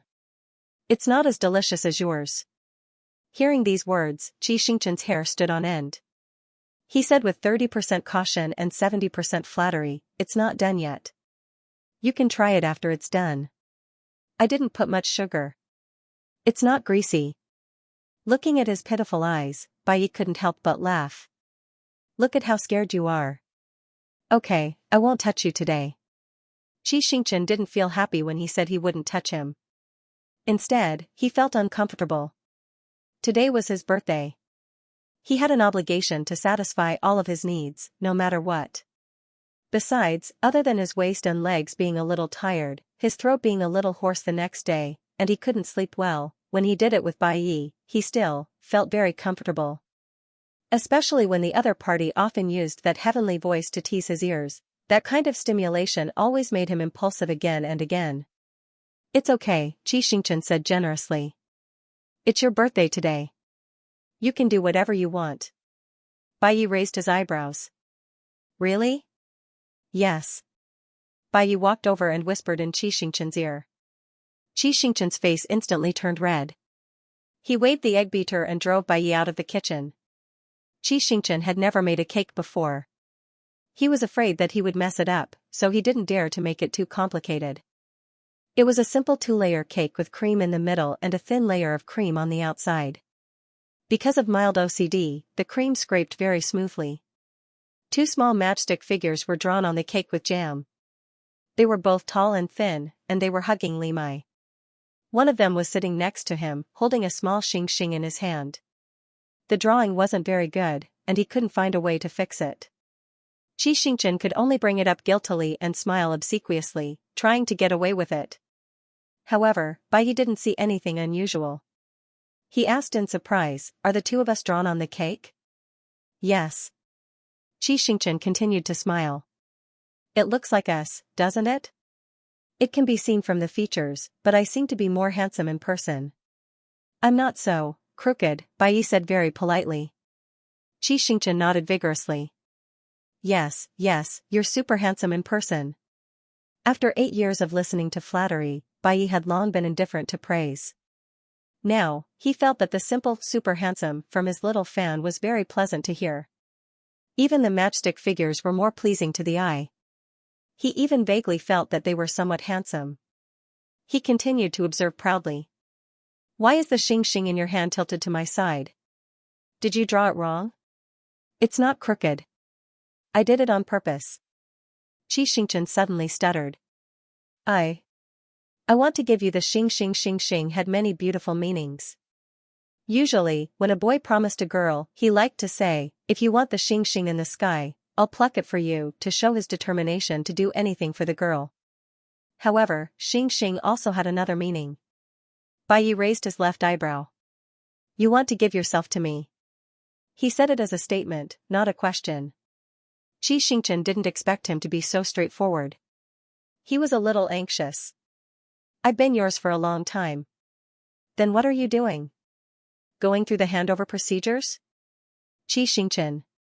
Did he get it or not? Seeing that he wasn't replying, Bai reached out and caressed his face. He then placed his hand over his heart and said seriously, "All right, I've received my Xing. I'm going to hide it." Xianxia was a little touched by his childishness. After being childish, Bai Yi took out his phone and took a bunch of photos of the cake. He then edited his Weibo, "Bai Yi, I'll keep it safe. Picture, picture, picture, picture, picture, picture, picture, picture, picture." When Night Sky saw the notification that his idol had come online, he immediately rushed over to the scene. When he saw the number of photos, he was shocked. F*ck, other than endorsements, my idol can actually post a 9-picture grid? He then clicked on the photos one by one. F*ck, all 9 photos of the cake were from different angles. What was it trying to express? Was it a mountain range from one side? He then looked at the pictures and content of the cake in detail. Yi Kong was speechless. So you haven't posted a 9-picture grid in 800 years, and now you're showing off your love? Don't you think about the lives of single people like us? This is too much. It was said that Bai Yi didn't like formalities. On the first anniversary of their meeting, he specially opened a bottle of red wine. However, if one were to say that he liked to go through the motions, then today's birthday was extremely simple. An ugly little cake, a candle with the number 25 written on it, a small yellow crown hand-drawn by Xianxia, and a pair of shadows snuggling up to each other. All of this made him so satisfied that the corners of his mouth were constantly curled up in a smile. After making a wish and eating the cake, he really didn't torture Xianxia like he said during the day. He chose a new movie that was recently released. The two sat on the carpet opposite the projector. They leaned their heads against each other and watched the movie while chatting. Unlike the warm scene here, in a dark corner of the restaurant, a woman swirled the red wine in her glass and said in a weak voice, "You did well last time. Next, I need you to do something for me." The man opposite her frowned. "Didn't you promise me that you'd get my son out immediately? Now I've changed my mind." The woman curled her red lips. "You can choose to refuse, but you should know that no one can retract your son's confession except for me. No one is qualified to fight against the Qi family like the mountain behind me." Hearing this, the veins on the man's forehead bulged. He hadn't been needed for a long time. He couldn't help but pound the table in anger. The cutlery clattered from his hammering, but the woman opposite him was still smiling. She didn't seem to be afraid of him. Or rather, she was sure that he would agree to her request. The result was as she expected. The man tried his best to suppress his trembling hands and gritted his teeth. "Tell me, what else do you want me to do?" The woman stood up and walked to the man's side. She leaned down and whispered a few words. She patted the man's shoulder and gave him an encouraging smile. Then, she turned around and walked out of the restaurant. She got into a car with a red license plate. They clearly felt that they could be together for a long time, but it passed in the blink of an eye. On April 13th, Ran came to pick up Xianxia as promised. At the same time, Bai Yi started the work that had been put on hold for 10 days. Red Sun started filming on the 15th and chose to leave on the 13th because the season was changing. Xianxia had to go home to pack some clothes for the season and spend time with his family. He was afraid that his family would miss him and he would miss home if he stayed for 3 or 4 months after joining the cast. Since the fire last time, Grandpa Qi had not been sleeping well. Xianxia ordered a pair of pillows for him to sleep. When he arrived in H City, he went to the store to get the pillows and went straight to the company. When he pushed open the door of the chairman's office, Xianxia was sitting opposite Xiaoming. The father and son were looking at a stack of paper and seemed to be discussing something. "Dad, brother," Xianxia said happily, "I'm back." Hearing his youngest son's voice, Xiaoming raised his head and immediately smiled. "Why didn't you tell us in advance? We could have picked you up at the airport." "He probably didn't dare to say it," Xianxia said bitterly. "Xianxia told me that he had finished his work long ago. He didn't go home and went to G City to fool around with Bai Yi for half a month." "Why did Xianxia snitch on him?" Xianxia hammered Xianxia in his heart and poured tea for his father and brother. "Not half a month, only less than 10 days, hee. Grandpa Qi suddenly felt a little depressed. He didn't expect that his son would be abducted after just a few months of dating. Was Bai Yi really that charming? Although he was sad, as a father, he had to remind him. Xiaoming said seriously, when you two live together, remember to close the curtains and protect your privacy. Xianxia nodded. I know. You should know when to stop. Don't go too far. That brat looks skinny, so his body must be weak. You can't always bully him. I know. Xianxia wanted to cry but had no tears. It had always been that skinny guy who bullied him. Okay, seeing that his son had obediently agreed, Father Qi waved his hand. Come here, let Dad take a look. You've become stronger. Looks like he's taking good care of you. Xianxia didn't know what to say anymore. He looked at his brother for help with a numb expression. Then, he noticed that his elder brother's gaze had landed on the stack of documents on the table. His brows were slightly furrowed, as if he was a little irritated. Brother, he asked curiously, is the company in trouble? Xianxia came back to his senses. A customer placed a big order at the beginning of the year. Now that the product is finished, I contacted him to check and pay the balance. However, I couldn't find him even after a few days. Can't find the customer who placed the order? Then, did you go to his company to take a look? Or did you ask the Industry and Commerce Department to intervene? I went to the company. Xianxia pinched the space between his eyebrows. Their company's finance department said that a few days ago, the chairman suddenly moved a large sum of money and never appeared again. After the investigation by the Public Security Department, their chairman's identity was registered at the customs. Xianxia put down his hand. The space between his eyebrows was red because of his pinching. Preliminary speculation is that the other party stole the company's and investors' money and absconded with it. Xianxia didn't understand business, but from Xianxia's expression, he could feel that this matter had a great impact on the company. Because ordinary small orders were not enough to make his brother frown. Brother, if we can't get the balance back, how much will we lose? Xianxia said, the branch company may not recover for 2 years. If the other party doesn't pay the balance, it's a breach of contract. Can we terminate the contract and sell the product to other companies? That's the difficult part. Xianxia's voice was low. The technology for this product was provided by the other party and they signed a confidentiality agreement. That's one thing. Secondly, even if the other party really goes bankrupt and the confidentiality agreement is invalid, no company in the country has such a big demand at this stage. And the foreign production capacity is self-sufficient and doesn't need us. This batch of goods is a waste. Hearing this, Xianxia was furious. He felt sorry for his family's money, but he also felt that this matter was too coincidental. Generally speaking, before choosing to cooperate with a company, one had to consider the company's qualifications, credibility, and reputation in the market. Xianxia had a business background and had taken over the Qi family's company for so long. It was impossible for him to forget the most basic things.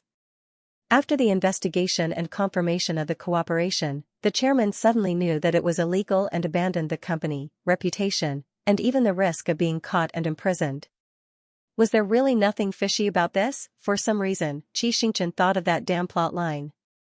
At this point, there was no other way but to wait for the results of the investigation by the Public Security Bureau. Moreover, the business world was like a battlefield. It was normal to suffer losses on the battlefield. Thinking too much would only make people more anxious. Xianxia was afraid that his father and brother would be anxious, so he didn't continue to ask. He read the script in the company for the whole afternoon and went home with them after work. At night, the more he thought about the order, the more uncomfortable he felt. He put down the script and knocked on Xianxia's door. Brother, I have a question to ask you. How will the company go public? Xianxia was reading a book. He didn't look up and asked, what kind of business? How's the financial report? How much is the financing requirement? How has the business been in recent years? With the current equity structure, can you quickly respond to long and short after going public? Yes, it can be operated. Faced with this series of question marks, Xianxia was stunned. Who wants to go public? Xianxia saw something. It can't be you, right? If you want to change your career back to the Qi Corporation, don't go out and start your own business. It's too tiring. It's not a career change. It was just in case and to leave a way out for his family. Xianxia pretended to be a playboy. I just want to play. If it was just for fun, there was no need to be so serious and invest too much. Xianxia thought for a moment. It's too difficult to apply for an IPO now. Why don't you go to the new board and buy a company that is not doing well and is on the verge of delisting? This way, you'll spend less money and save time waiting in line to go public. If the company can't do it or isn't willing to do it, you can sell the shell to recover some money. Xianxia remembered it in his heart. Do you have enough money now? Xianxia paused. If you don't, I'll let the securities department choose a company and give it to you directly after the acquisition. Xianxia didn't transfer all the money to Liangjing, so he still had some money. He quickly refused. No, help me choose a suitable company. Let me know when you choose and I'll transfer the money to you. After all, it was his family's money. Xianxia didn't say anything and nodded. Xianxia asked him some more financial knowledge, then went back to his room and counted sheep in bed. Then he found something sad. After sleeping with Bai Yi for a while, he went back to sleep on his own. He couldn't sleep. Wasn't this how he had lived for the past 20 years? Why wasn't Bai Yi hugging him now? His heart felt empty, as if he was missing something. Bai Yi was really a little devil. He thought angrily, this is too much. After tossing and turning all night, he finally fell asleep when it was almost dawn. He chatted with his family and packed the things he was going to bring to the set. It was a fulfilling and pleasant day. On the morning of the 15th, he said goodbye to his family like before and flew to the largest film studio in China to start filming Red Sunday. Red Sun told the story of military school students from school to the battlefield. The tone of the school part was relaxed and humorous. A large group of young boys and girls studied and played together. In their minds, there was only a vague idea of serving the motherland. The love between the male and female lead sprouted. With the first shot fired in the resistance war, the war was urgent and imminent. For the first time, the idea was materialized. Some people ran home after seeing the cruelty of war. Some became lackeys of the warlords. Some defected to the enemy under the temptation of money. There were also people, such as the male and female leads, who chose to enrich themselves on the front line of the battlefield and become the most ordinary but also the greatest warrior. Blood, broken limbs, and the eyes of comrades who died with grievances. The battlefield part was tragic, but at the same time, passionate and shocking. The characters grew rapidly at this stage, and human nature was shown incisively and vividly at this stage. All in all, this movie had a clear hierarchy and the psychological changes of the characters were simple. After practicing the role of Liang Xiaolong in Grey Tracks, Xianxia acted without any pressure. He was familiar with the rhythm and speed of his lines. The director and actors were full of praise. Wow, our Xiaoqi is indeed the winner of the Best Newcomer award. Xianxia smiled shyly and turned to show off to Bai Yi. Everyone is praising me for acting well. Bai Yi turned around and forwarded the behind-the-scenes footage from the official Weibo account of Red Sun, saying that he was looking forward to Xianxia's performance. Night Sky and Xing Wang's numb face, it's fine. Do whatever you want. We're used to it. There's no such thing as a stuffed dog in the world. There's only not enough dog food. With a new job and a new challenge, Xianxia didn't think much about Bai Yi for a long time. But after he gradually got used to the intensity of the filming and became more and more comfortable, he would go on his side account every night before going to bed and crazily browse through Bai Yi's photos, scenes, and variety shows. Even if he couldn't see him in person, it was good to see him on camera. If he still wasn't satisfied with the photos, he would ask his fans to read the novels. Since the two of them confirmed their relationship, there were more and more big names producing food, and the quality of the novels was getting better and better. When it came to the touching parts, he would often praise his and Bai Yi's immortal love under various identities. That night, he found an exquisite short story. Just as he was about to finish reading it, Bai Yi called. Have you finished filming? Yes, Xianxia replied. I'm playing with my phone. What's there to play with on your phone? Looking at my photos? No. Xianxia suspected that the other party had installed a surveillance camera in his room. I was reading a novel. I didn't miss you. Bai Yi clearly heard the little fan's tone suddenly weaken when she said didn't miss you. He couldn't help but chuckle. Oh, I see. I'll hang up then. Don't hang up. Xianxia had no choice. I miss you a little. Just a little? Okay. Xianxia gave up on lying. I miss you a lot. Hearing the little fan's aggrieved tone, Bai Yi was satisfied. He went on the official website and bought 2 clothes for her as a reward. After asking for the address and getting the clothes, Bai Yi continued to ask, which novel were you reading just now? Xianxia became excited. It's a novel about us. It's about an ancient general and an emperor. It's super well written. General and an emperor. Who's the general and who's the emperor? I'm the emperor, Xianxia replied. You're the arrogant and two-faced one. Bai Yi didn't understand the ecology of the novel at all, and he didn't know how to categorize it. He asked curiously, send it over. I'll learn it too. Thus, Xianxia looked for the document and clicked send. His phone notified him that it was sent successfully. Only then did he realize that he had accidentally sent another ancient text with the same title. He didn't have time to read the ancient text, so he didn't know if the plot was good. He quickly stopped Bai Yi. I sent the wrong one. It's not this one. Wait, I'll send you another one. However, Bai Yi had already opened it and saw some slightly strange words. He frowned as he read, Bai Yi has led his troops to attack the 9 Dragons Temple. At this moment, Xianxia has already evacuated all of his relatives and is sitting on the dragon throne, his white, jade-like fingers tightly gripping the armrest. His gaze went past Bai Yi and looked ahead. His indifferent behavior angered Bai Yi. It's probably a Quan Mao novel, Xianxia thought. Bai Yi held his sword and walked to Xianxia alone. Your Majesty, what are you looking at? Empress Lu, noble Lady Feng? There's a harem. Oh no, it must be a Quan Mao novel. Xianxia was a little unhappy. Xianxia still didn't speak. Bai Yi was angry. He exerted force with his left hand and drew a flower with his sword. His true qi turned into a sword and shredded Xianxia's clothes into pieces. Xianxia was speechless. He's going in the direction of cultivation, double quotes. Your Majesty, do you know that I seized the throne today for your sake? Bai Yi caressed Xianxia's cheek with one hand and held little star with the other. I don't want to see those women around you anymore. From now on, you'll only be my king, okay? Xianxia was shocked. What the hell is this?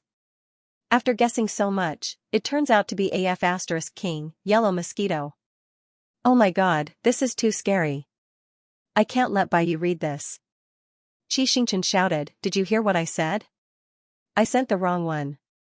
Stop reading, I'll send you the right one right away. Bai Yi ignored him completely and continued reading. The next content was obvious. The general had seized the throne for the emperor. It would be unreasonable if he didn't take it by force. The more Xianxia listened, the more frightened he became. Bai Yi didn't feel anything. It was like an electronic reading software. Other than the pleasant voice and the cadence of the intonation at key moments, he was no different from an emotionless reading machine. This torture lasted for a full 20 minutes. After 20 minutes, the general finally got the emperor.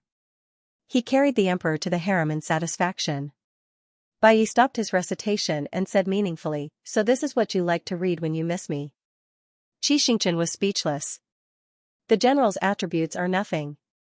I feel that I'm too stubborn and didn't consider the emperor's feelings. Xianxia was speechless. In fact, Bai Yi was deliberately teasing him. He wanted to use this as an excuse to make his little fan act coquettishly. After a while, he didn't hear a reply. He frowned and said, Xing? This time, there was a voice. Yes. I'm here. Why aren't you talking? I'll call you back later, okay? I need to go to the bathroom now. There was no conflict between going to the bathroom and calling. Bai Yi was about to tell the other party not to hang up when he thought of a possibility. Xing, he asked tentatively. Don't tell me you're having a reaction. Xianxia, who was already feeling very uncomfortable, was speechless. Why did you say it out loud? He wanted to cry but had no tears. He begged softly, Brother Yi, let me hang up first. Hearing his lover's forbearing voice, Bai Yi also felt uncomfortable. He took a deep breath and said, listen to me. Now put on your headphones and put your phone in the bedroom. Go to the bathroom. Xianxia didn't know what he was going to do. In order to be free as soon as possible, he obeyed. In the bathroom, Bai Yi asked him to close the door and whispered, have you done it yourself in the past month? No, no. The two of them had been apart for so long, but they hadn't done it even once. No wonder his reaction was so big. Bai Yi continued to ask, then do you know how to do it yourself? To be honest, Xianxia didn't really know how to do it. In the past, whether it was the acrobatic group dormitory or the school dormitory, everyone lived together. He couldn't bring himself to do it. Later, when he transmigrated into the book, one thing after another happened. He didn't have the mood to do anything else. Thinking about it, he didn't seem to have done it many times since he was young. There was a moment of silence on the other end of the phone. Bai Yi understood and said, baby, wash your hands first. Xianxia washed his hands obediently. Just like the last time I helped you, hold it and close your eyes. Can you hear my voice? I'm by your side now, opposite you. Xianxia was even more useless than he thought. He thought that his hands would take a little longer. However, under the influence of the other party's voice, he only spent less than $1 to wash his hands and leave the bathroom. Bai Yi listened to the sound of the water running and couldn't help but tease him, are you comfortable? Xianxia. Yes. You sounded good just now. Next time, louder. I can't teach you for free, right? Okay. Xianxia's face was so red that it was about to bleed. It was late. Bai Yi didn't want to disturb him and said, okay, go to sleep. Next time, if you need me, don't hold it in. Xianxia, but you have a lot of things to do. I can't delay, no buts, Bai Yi interrupted him. It's my fault. I didn't arrange the time well. I'll visit you in a few days. Before that, be good, okay? Okay. Remember to miss me. Xianxia finally told the truth. Actually, there's not a moment when I don't miss you. In late May, after more than a month of investigation, the chairman who had absconded with the money was extradited back to China. In order to meet him in person, Xianxia specially asked for leave to go home. It was not good for a public figure to appear in the Public Security Bureau, but Xianxia did not care so much. He was too lazy to disguise himself and walked in openly. What was more uncomfortable was that he had received news that the criminal had been caught, but the money had not been returned. In other words, the Qi family's goods had been destroyed. After greeting the police officers guarding the Municipal Public Security Bureau, he followed the procedure and entered the visiting room. A man in his 40s was already waiting inside. Xianxia sat down opposite him and said politely, Director Li, nice to meet you. Nice to meet you. Director Li's expression was a little numb. You're from the Qi family, right? Before he came, Xianxia had been here before. Xianxia couldn't deny the resemblance between the two brothers. He nodded. I'm sorry for causing you to suffer a loss. Director Li apologized. The court will decide what to do. I'll plead guilty.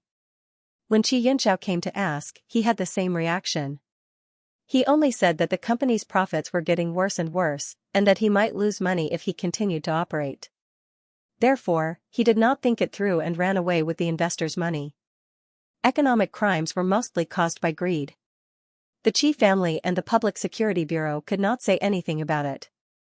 Xianxia also could not say anything. He guessed that there was something fishy going on, but unfortunately, he could not provide any concrete evidence. Well, since you said so, my family will admit defeat. Xianxia lowered his voice. Ah, what a pity. Director Li sneered. What's a pity? Pity my career? Pity that I'm in prison in the prime of my life? Your brother said this before. Thank you for your praise. No. Xianxia shook his head. I'm a famous actor. I don't know much about business. I just feel sorry for your family. At your age, your child should be in junior high school, right? Director Lee was silent. I have a younger brother too. My younger brother's classmate is my fan. He even asked for my autograph some time ago. Xianxia sighed. Nowadays, children are very competitive. After you go to prison, your child's status will drop from that of a rich second-generation heir. His classmates will definitely ostracize him. If his classmates find out that his father is a breadwinner and is serving a sentence in prison, they might even laugh at him. As he spoke, Xianxia carefully observed Director Lee's expression. When she mentioned that the child was ostracized, her expression froze for a moment. Xianxia knew that his guess was mostly correct. Director Lee had a child, and he loved his child very much. Xianxia pretended to be regretful as he stood up and said, "Then let's wait for the court's decision. I still have something to do, so I won't stay any longer. Goodbye." As soon as he finished speaking, he left the visiting room without waiting for Director Lee's reply. Xianxia had come to the Municipal Public Security Bureau to write Tao Xian's injury report. The director of the Municipal Public Security Bureau treated him very well and helped him a lot. Since he was already here, it would be rude not to greet him. Xianxia went to the top floor. As soon as he stepped into the director's office, the director saw him. "Hey, nephew." The director hurriedly greeted him. "Come and sit down." "When did you get here?" "Not long ago." Xianxia smiled. "I haven't seen you in a long time. You look even better." "Haha, don't laugh at me. I'm not as handsome as you young people." Xianxia chose some nice words to compliment him. The director was overjoyed and couldn't stop laughing.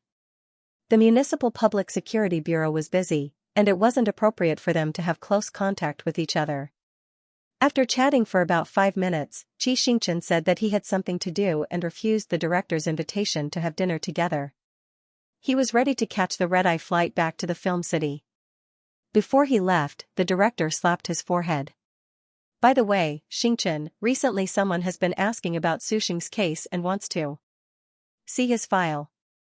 Is it someone from your side?" Su Xing, if the director hadn't mentioned him, Xianxia would have forgotten about this person. He shook his head. "No, my family stopped paying attention to his situation a long time ago." "Then it might be his father, Su Changlin, who wants to help him reduce his sentence and is trying to find connections with me. I'll check who it is." "It's okay. Be careful on the road." As a father, it was normal for him to want to reduce his son's sentence and let his son see the light of day earlier. Xianxia didn't think too much about it and rushed back to the film city that night. As he and the female lead's condition gradually improved, the filming of Red Sun was almost 10 days faster than the original plan. The day off he applied for didn't delay the progress. When he was doing his makeup in the morning, the director came to him. "Xiaoqi, I heard that you came back on the red-eye flight last night. You don't have to do it again next time. Have a good night's rest. A few hours won't make a difference." "It's okay, Director Zheng. I'm sorry enough for asking for a day off. I can't waste another half a day." Director Zheng smacked his lips. "The little fresh meat in my previous film left for half a month. Half a day is nothing. Oh, by the way, today's 36th scene is a guest star. You two know each other, so it should be smooth. Let's get it done quickly. She has to go back next door after filming, okay?" "Know each other?" Xianxia made an okay gesture. "Okay, then I'll read the script again." The 36th scene was the scene where the male lead, Wu Jingtong, was injured in the field hospital and acted with a nurse. There weren't many lines in the whole scene and it required a lot of emotions. In order to imitate the effect of a leg injury, Jiang cut a small hole in his trousers and sprinkled fake blood on it. After everything was done, Xianxia hypnotized himself in his heart. I'm a cripple now. He imitated the walking posture of an injured leg so that he could get used to it as soon as possible. He limped out of the lounge and saw who the acquaintance Director Zheng had mentioned was. It was Tao Tao. He and Tao Tao hadn't seen each other since Tao Xian's ward on the first day of the new year. Only now did he know that Tao Tao was filming in the crew next door. Director Zheng thought that they were quite familiar with each other, but in fact, it was a real plastic friendship. Okay, actors, get in position. Director Zhang's voice came from the loudspeaker. Xiaoqi, Tao Tao, let's try to get it done in one take. Xianxia glanced at Tao Tao and took the lead to lie in the middle of the bed. Tao Tao didn't say anything. She picked up the prop tray and stood outside the ward. The script clerk slapped the board. Red Sun, Scene 36, Scene 1, one take, action.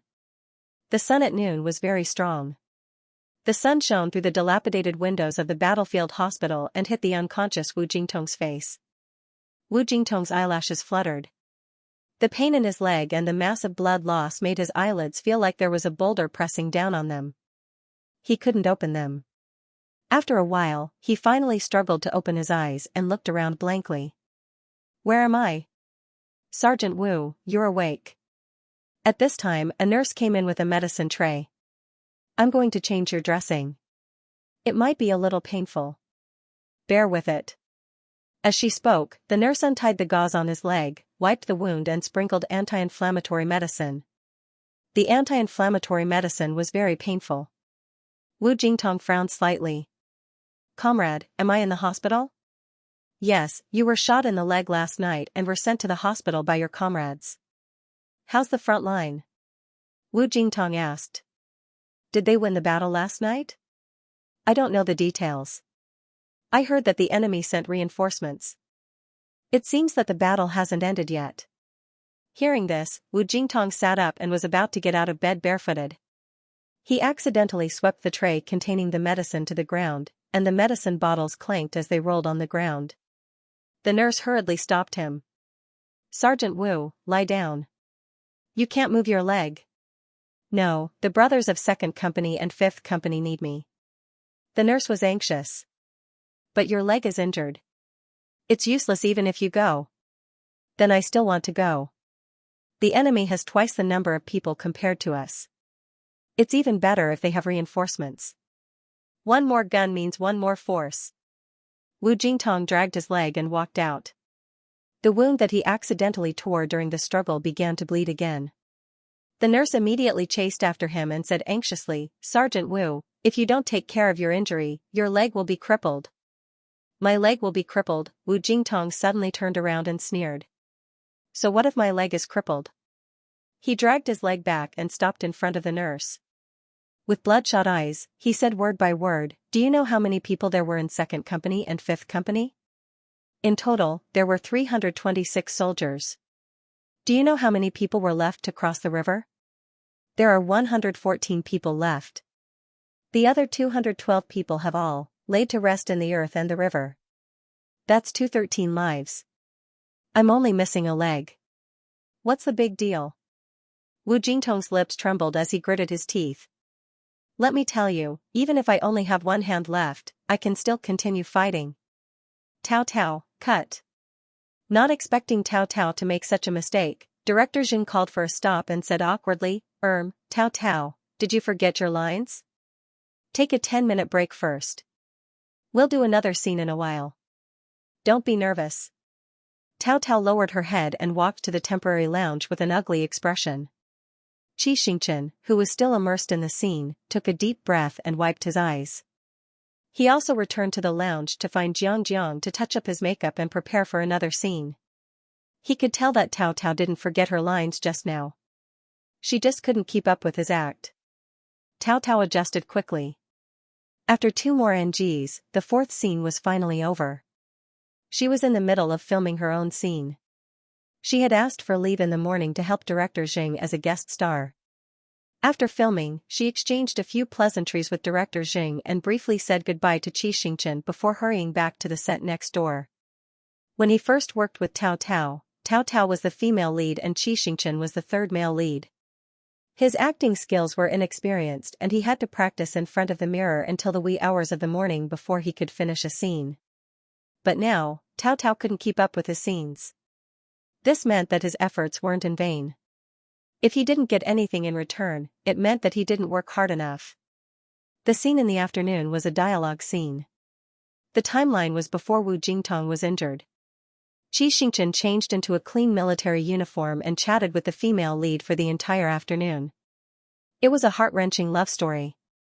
After a kiss scene, director Xiang gave him a thumbs up in satisfaction and raised his chin at Xianxia. Xiaoqi, she should be looking for you. The rest of the crew looked at him ambiguously. TSK.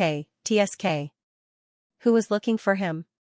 Why did everyone have such a reaction? Xianxia looked in the direction director Xiang was pointing at. Then, he saw Bai Yi, who was wearing sunglasses and a fisherman's hat at the side of the set. Xianxia's eyes flashed with two words, F***ck.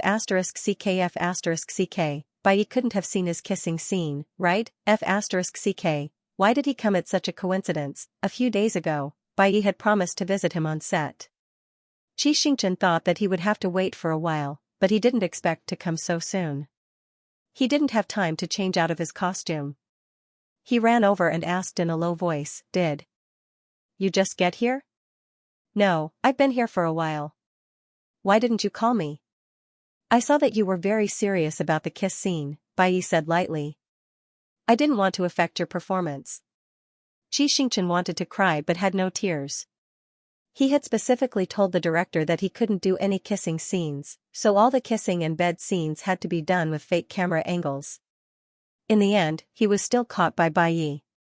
Looking at his sad little face, Bai Yi turned his head and said, Aluan, go buy some xiaolong prawns and crabs for the crew and some dishes. You decide. After giving his instructions, Bai Yi went up to chat with director Xiang for a while. Then, he came back to pick up Xianxia. He raised his eyebrows at him and said, Captain, take me to your place. F***ck. Xianxia felt a strong sense of crisis. His head drooped and he took Bai Yi to his nanny van. The hotel was not far from the film city. Along the way, Xianxia looked at Bai Yi's face and spoke in a lower voice than usual. After entering the hotel, he hurried to the kitchen to find water for Bai Yi. When he came out, he saw that Bai Yi had taken off his hat and sunglasses and was sitting on the sofa, reading the script that he had casually placed on the coffee table. That. Xianxia couldn't help but explain himself. The kissing scene just now was fake camera angles. It wasn't real. Bai Yi replied with a grunt. I told the director that I have a boyfriend and it's not convenient for me to do kissing in bed scenes. The director took good care of me and agreed.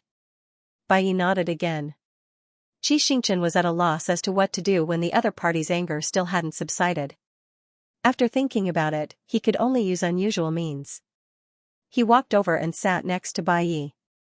He pulled Bai Yi's arm. Don't be angry. I was wrong. Bai Yi shook his head. No, you weren't wrong. I was the one who was wrong. Xianxia was puzzled. What did you do wrong? I know that it's inevitable to do an intimate scene.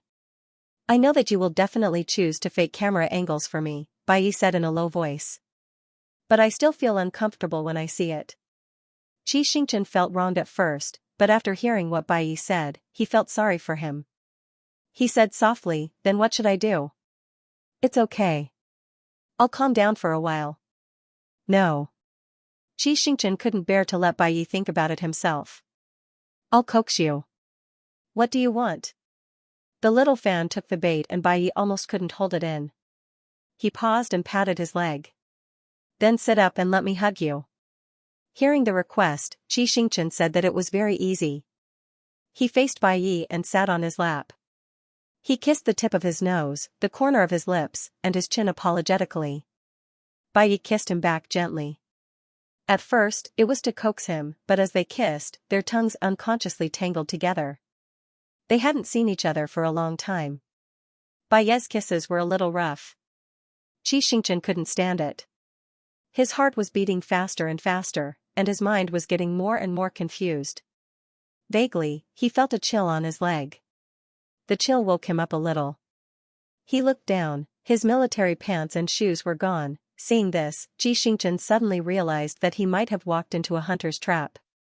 He raised his neck and wanted to denounce Bai Yi, but his ear was suddenly sucked. Bai Yi asked in his ear, have you checked the camera? Yes. Xianxia's body went limp when he spoke. It's checked with a far-infrared device.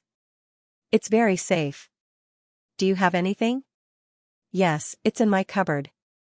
Xianxia bit his lower lip. There's a blue storage bag at the bottom left corner. Bai stood up with him in his arms. Xianxia was afraid that he would fall, so he quickly wrapped his legs around Bai's thin waist. The two of them walked to the cupboard. Xianxia was uncomfortable from being rubbed against, so he squirmed uncontrollably. Bai patted him on the back. Don't worry, wait for me to find something. You put it so deep. Do you want strawberry? Xianxia. Why did he say it out loud? If you don't answer, I'll take it as a yes. Xianxia was so embarrassed that he couldn't speak. Bai was also uncomfortable from being rubbed against, so he didn't want to continue teasing him. He carried him back to the sofa and stuffed the bottle into his hand. Can you prepare yourself? Xianxia. I'll try. I'll take off my shirt first. Don't take it off. Bai stopped him. I want to see you wearing it. Okay. Bai hadn't seen Xianxia for a long time. It was as if he wanted to spend all his energy on him. After fooling around for nearly 2 hours, he finally let him go. It wasn't even 6 o'clock in the evening when the two came back. It was almost 8 o'clock now. Xianxia lay on the bed, his voice so hoarse that it didn't sound like himself. Brother Yi, are you hungry? Bai, I'm okay. Then let's not do it today. Let's go out and eat something. It's not easy for you to come all the way here. I'll treat you well. Feeling his little boyfriend's desire to live, Bai held back his laughter and glanced at him. Aren't you treating me right now? That's nothing. Xianxia climbed off the bed with trembling legs. There are so many specialties here. I'll take you to taste them all. What do you think? Bai pretended to nod reluctantly. Xianxia breathed a sigh of relief, put on his slippers and ran away. After simply cleaning up the filth on his legs and body, Xianxia borrowed a private car from Director Xing and secretly got in with Bai and Aluan. There were a lot of paparazzi around the film city. He didn't dare to take Bai around, so he asked Aluan to drive slowly away from the city. He bumped Bai's shoulder and asked, Brother Yi, is there anything you want to eat? Bai had an idea. He didn't want to eat anything, but he wanted to take a walk with his little fan like an ordinary couple. He thought for a moment and asked, is there a night market? Yes, you want to eat at the night market? Bai nodded and said, let's walk around. Xianxia gave him an address. It was a university town, and the population was sparser than the city center. It was said that there was a huge night market with a wide variety of snacks. As public figures, they naturally didn't dare to walk around. When he arrived, he put on a hat, mask, and sunglasses, paired with a simple t-shirt and jeans.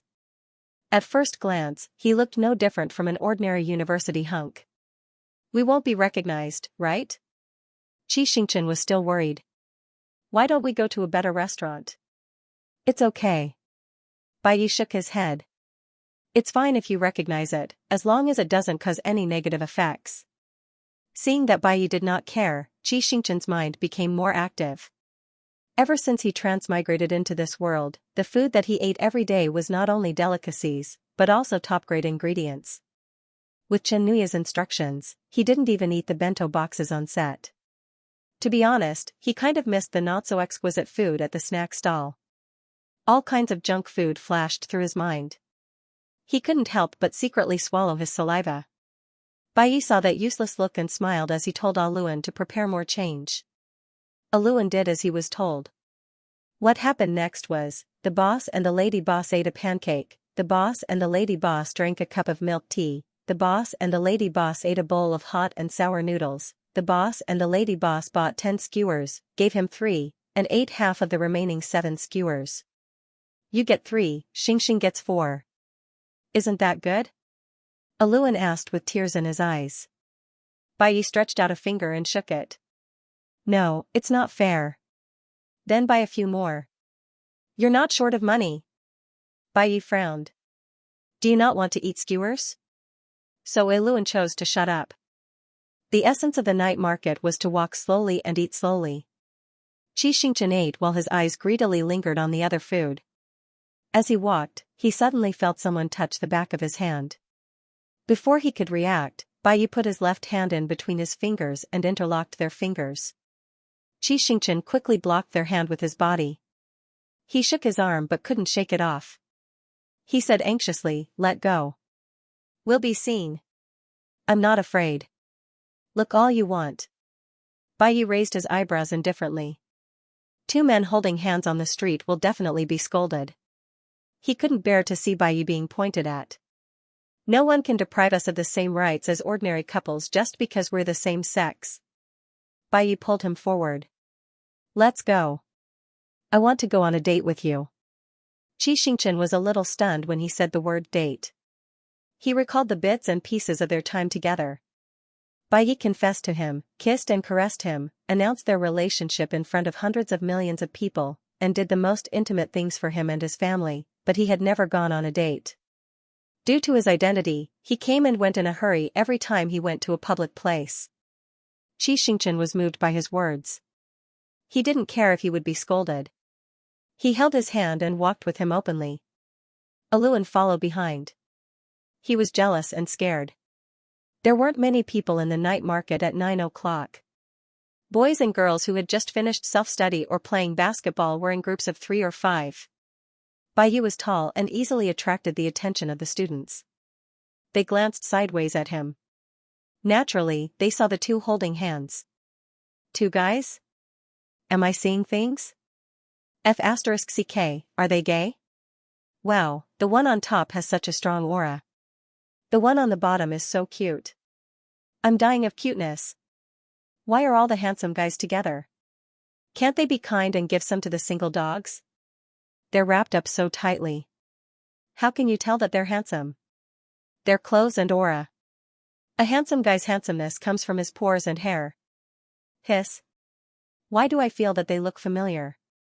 The three girls looked at them from head to toe a few times and muttered for a moment. Suddenly, they let out a scream in unison and ran in front of them while yelling. "Ah, you're Bai, right? I like you so much. Brother, did you come here to play? Oh my god, your faces are so small. I'm going to faint because of your handsomeness. I saw you guys in photos. I didn't expect you guys to be even more compatible in real life. You guys have to keep going, please, please." Yes, yes. All my beautiful fantasies about love started with you guys. Ah, immortal couple, please keep going. Xianxia thought that he would be ridiculed after being recognized. He didn't expect that other than the fans, the passers-by were supportive. He was very surprised. Other than the New Year's livestream, his attitude towards dating had always been to avoid it as much as possible. Most of the time, he was on his side account on Weibo. His main account would only appear when he needed to repost the brand's official announcement or the crew's official announcement. He didn't take the initiative to talk about relationships or talk about Bai with others. Subconsciously, he hoped that in everyone's hearts, Bai was still that clean young man, and not be labeled as gay, pervert who likes men, and so on. That was his god. He wouldn't allow even a speck of dust to cover his god. After signing autographs for the three girls and saying goodbye to them, Xianxia felt a lump in his throat. He continued to be led by Bai as they walked forward aimlessly. Like other ordinary people, they commented on the taste of a certain snack and whether it was too expensive for 2 yuan per skewer. When they passed by the periphery of the football field, they argued about which star player had the best shooting skills. When they walked to an empty corner, they kissed the person they loved the most under the dim light of the street lamps. After visiting the night market and the campus, before leaving, Xianxia looked at the shadow on the ground and pulled Bai reluctantly. "Brother Yi, let's take a photo together as a memento of our date." Bai naturally agreed. Okay. Xianxia didn't take a selfie, nor did he ask Aluan to take one for him. He raised their clasped hands, pointed the camera at the hand and the shadow on the ground, and took a photo. The best memory of their first date was all left in this photo. They still had filming tomorrow morning, so they couldn't sleep too late at night. The two of them hurried back to the hotel. Xianxia, who won the game of rock, paper, scissors to decide who would shower first. He threw his phone on the bed, swung his pajamas proudly, and walked happily into the bathroom. After taking off his clothes quickly, he suddenly remembered something. Since the passers-by weren't hostile to them, he could try to post something related to Bai Yi. After all, Bai Yi always reposted his things. If he didn't post anything, he would look cold. Besides, Xinguang was very concerned about his love life. He often asked Bai Yi if he treated him well and if they had a good time together. He could use this to reassure Xinguang. He did as he said. Coincidentally, there was a fresh photo in his phone. He opened the door and ran out of the bathroom. He picked up his phone from the bed and saw Bai Yi's expression change from the corner of his eye. Only then did he realize that he had run out naked. Facing Bai Yi in this state was no different from walking on a tightrope in the air. It was extremely dangerous. Xianxia's legs trembled. He quickly adjusted to level 1 alert state. While observing Bai Yi's movements, he opened the Weibo app, selected an emoji, added a picture, and pressed send. Then, he threw down his phone again and ran back to the bathroom naked. 20 minutes later, he came out feeling refreshed. He waved at Bai Yi and said, "Brother Yi, go, it's warm inside." Bai Yi sat in his seat and said in a notifying tone, "Your Weibo is exploding. Is it on the hot search list?" Xianxia took the phone from him. "I just want to show off my love secretly. There's no need to make such a big fuss. It's on the hot search list, but it's not because you're showing off your love. It's because you're using a secondary account to do so." Xianxia, huh? The moment he heard the news, Xianxia wanted to die on the spot. He wanted everyone to forget the existence of Xianxia. He wanted to be left at the edge of the world. No, then he shook his head. Could it be that Bai Yi was teasing him? Bai Yi often teased him. With a last glimmer of hope, Xianxia clicked on the red and yellow big eye icon with trembling hands. The default homepage was displayed. It was the secondary homepage. He clicked on it again with the last glimmer of hope. Yearning at dusk, heart, picture. In the picture was his and Bai Yi's hands tightly holding each other, and their shadows snuggling together. Xianxia, it's over, it's all over. He didn't care about what Bai Yi thought. He lay flat on the bed like a pancake and stared at the ceiling. Silence was the departing Xianxia, and silence was tonight's Smuff. After a moment of despair, he suddenly had an idea. There was no face in the picture, only a hand and a shadow. He could totally deny it. Grasping this slim chance of survival, he quickly got up and fiercely typed on his phone. Yearning at dusk, maybe you guys misunderstood my gender because I'm always chasing celebrities. I'm Bai Yi's male fan and also have a lover. I'm very sorry for the unnecessary misunderstanding caused by the last picture. You guys don't have to pay attention to my personal life. Just remember that I'm Yi Kong and continue to support Bai Yi. Thank you. Bai Yi had been watching his performance. Seeing him suddenly come back to life, he raised his eyebrows and asked, "What are you doing?" After sending it successfully, Xianxia was elated. This picture is amazing. Even if they have the same body shape as us, they can still say that we're gay. Bai Yi, but the ring on my hand is a new summer collection from the brand. It's not on sale yet. It's okay. Xianxia waved his hand. Nowadays, even internet celebrities can get unsold rings. It's easy to explain. Bai Yi, someone recognized us at the night market. Those 3 female students? It's okay. They're not fans, so they won't care about this news. Bai Yi shrugged. They've already posted the photo. Xianxia was speechless. Forget it. I don't want a social death. I'll just ask old Tai to carry his coffin. Fortunately, it hadn't been long since the post was posted, so he could delete the denial Weibo. After another round of fierce operations, the result of the deletion was, originally, #Xianxia's Smuff account exposed #Xianxia's Smuff account is actually Bai Yi's big fan #, and so on were trending on the real-time hot topics. Now, #Xianxia's Smuff account deleted # took the lead. They all rushed to the hot search list. Xianxia's hand trembled as he opened the entry. Xianxia, come out and claim your fan status. The account was registered on April 3 last year. Poor Traveler hadn't started filming yet. Before that, Xianxia had already become a Bai Yi fan? I think Xianxia's level of chat and enthusiasm doesn't look like a new fan. He's probably an old fan. TSK, look what I found. Screenshot. Xianxia opened the screenshot. Yearning at dusk. My husband's new style is awesome. I'm so happy. Xianxia at hashtag yen and % yen asterisk. That's not what he said. Definitely not. Seeing that this sister had found a treasure, the other girls who had just entered the melon field rushed to the account's homepage, trying to find the sweet melons. After browsing up and down, they smiled in surprise. Damn it, the field is full of melons. In the beginning, when God created heaven and earth, the world was chaotic and empty. God said that there must be light, so he created you. Oh my God, what kind of godly rainbow fart is this? Little Seven must be a rainbow fart spirit. Ha ha ha ha. If beauty can kill, then Bai Yi is unforgivable. 2333, I can see that Xianxia is obsessed with her boyfriend's face. He actually went out to fight the haters for 5 hours non-stop. Isn't he tired? Wow, look at his likes. There's a surprise. What kind of surprise could there be? Everyone nervously clicked on the likes of Yearning at Dusk. Ancient style mixed scissors, Night is the night of the stars, Abused to Shinjin, Noble blood by stubborn seal, BL/Western fantasy/ Last Night Stars CP/ Sweet clear water meatless, Last Night Stars tweets, a collection of strong tweets in the second half of 19. You have everything I like by Qi Ling, City/Chongchong/ Last Night Stars CP/Micro H. Xinguang, Night Sky, Passerby, why is he so happy to be a CP?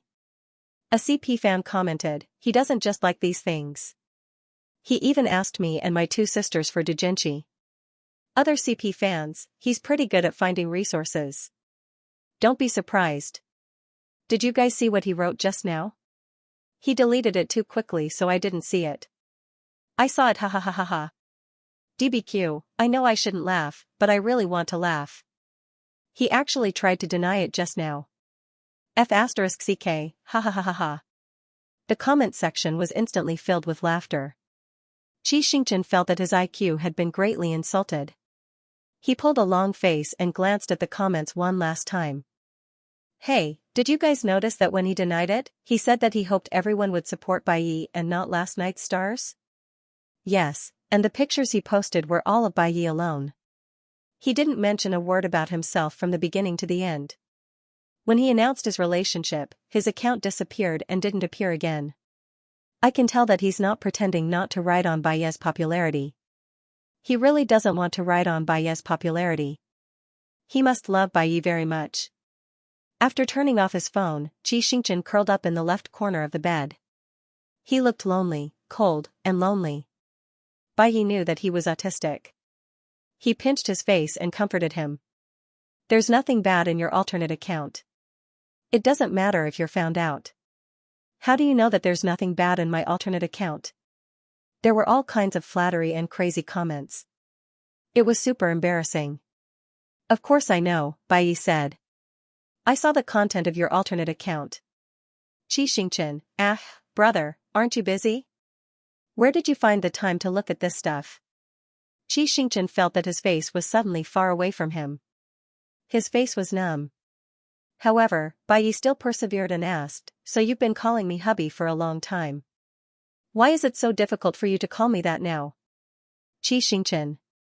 I pretended to be a girl and called you hubby in order to get into your fan club. I didn't call you that before. Oh. Bai Yi nodded and was even more puzzled. Why did you want to get into my fan club? Xianxia was stunned for a moment and remembered a sad story. To be honest, he was a little embarrassed to say. When I first transmigrated, I thought you were the male lead, so I wanted to get to know you by getting into your fan club. I wanted to look for dirt on you or something. At that time, I even made an oath. Bai Yi was curious. What oath? Xianxia said awkwardly, if I can't beat you, I'll take your surname. In the end, not only did he not beat him, but he was also beaten up by him. The sad story became a story that was even sadder than sad. It was hard to imagine that a little fan would make such an oath. Bai Yi couldn't help but laugh out loud. Xianxia looked at him numbly, his eyes full of despair. Looking at his lover's pitiful appearance, Bai Yi tried hard to hold back his laughter, but he couldn't hide the smile in his voice. I know, I'll do it as soon as possible. Do what as soon as possible? Xianxia was confused. Bai pulled up the back of his hand and pecked it a few times. Fulfill your wish of taking my surname as soon as possible. In order to comfort the little fan who had lost face, Bai, who had originally planned to stay for one day, stayed for another day. However, the outcome of the sub-account turning out to be a good one. Because of this incident, Xianxia gained a wave of fans. Many of Night Sky's fans, who were against their relationship and had a neutral attitude, also began to re-examine the purpose of Xianxia and Bai's relationship. To put it bluntly, most people thought that Xianxia was in a relationship with Bai regardless of gender because of Bai's resources and popularity. Now, they had changed their views. Xianxia really didn't want to take advantage of Bai's popularity. After sending off Bai, it happened to be 48 hours since the last time he saw Director Li. Feeling that Director Li was almost done, Xianxia dialed Xianxia's number. Brother, when you're free today, help me do something. Xianxia was never vague about his brother's request. Tell me, I'll arrange it in the afternoon. Brother, go to the Municipal Public Security Bureau and ask Director Li again who the mastermind behind his escape with the money is. If he's willing to tell the truth, I can help his children transfer schools, pay for all their living expenses and school fees, and tell the public that his children are collateral relatives of the Qi family. After he finished speaking, Xianxia thought for a moment and figured out the key points. He secretly praised his brother's intelligence. Xing, you've grown very fast in the past year. In the past, his brother would never have thought of this. Even he himself had to deal with too many things at the time. Actually, it's not that I've grown fast.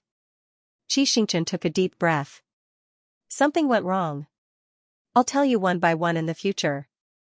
What happened? You didn't suffer, right? No, brother, don't worry.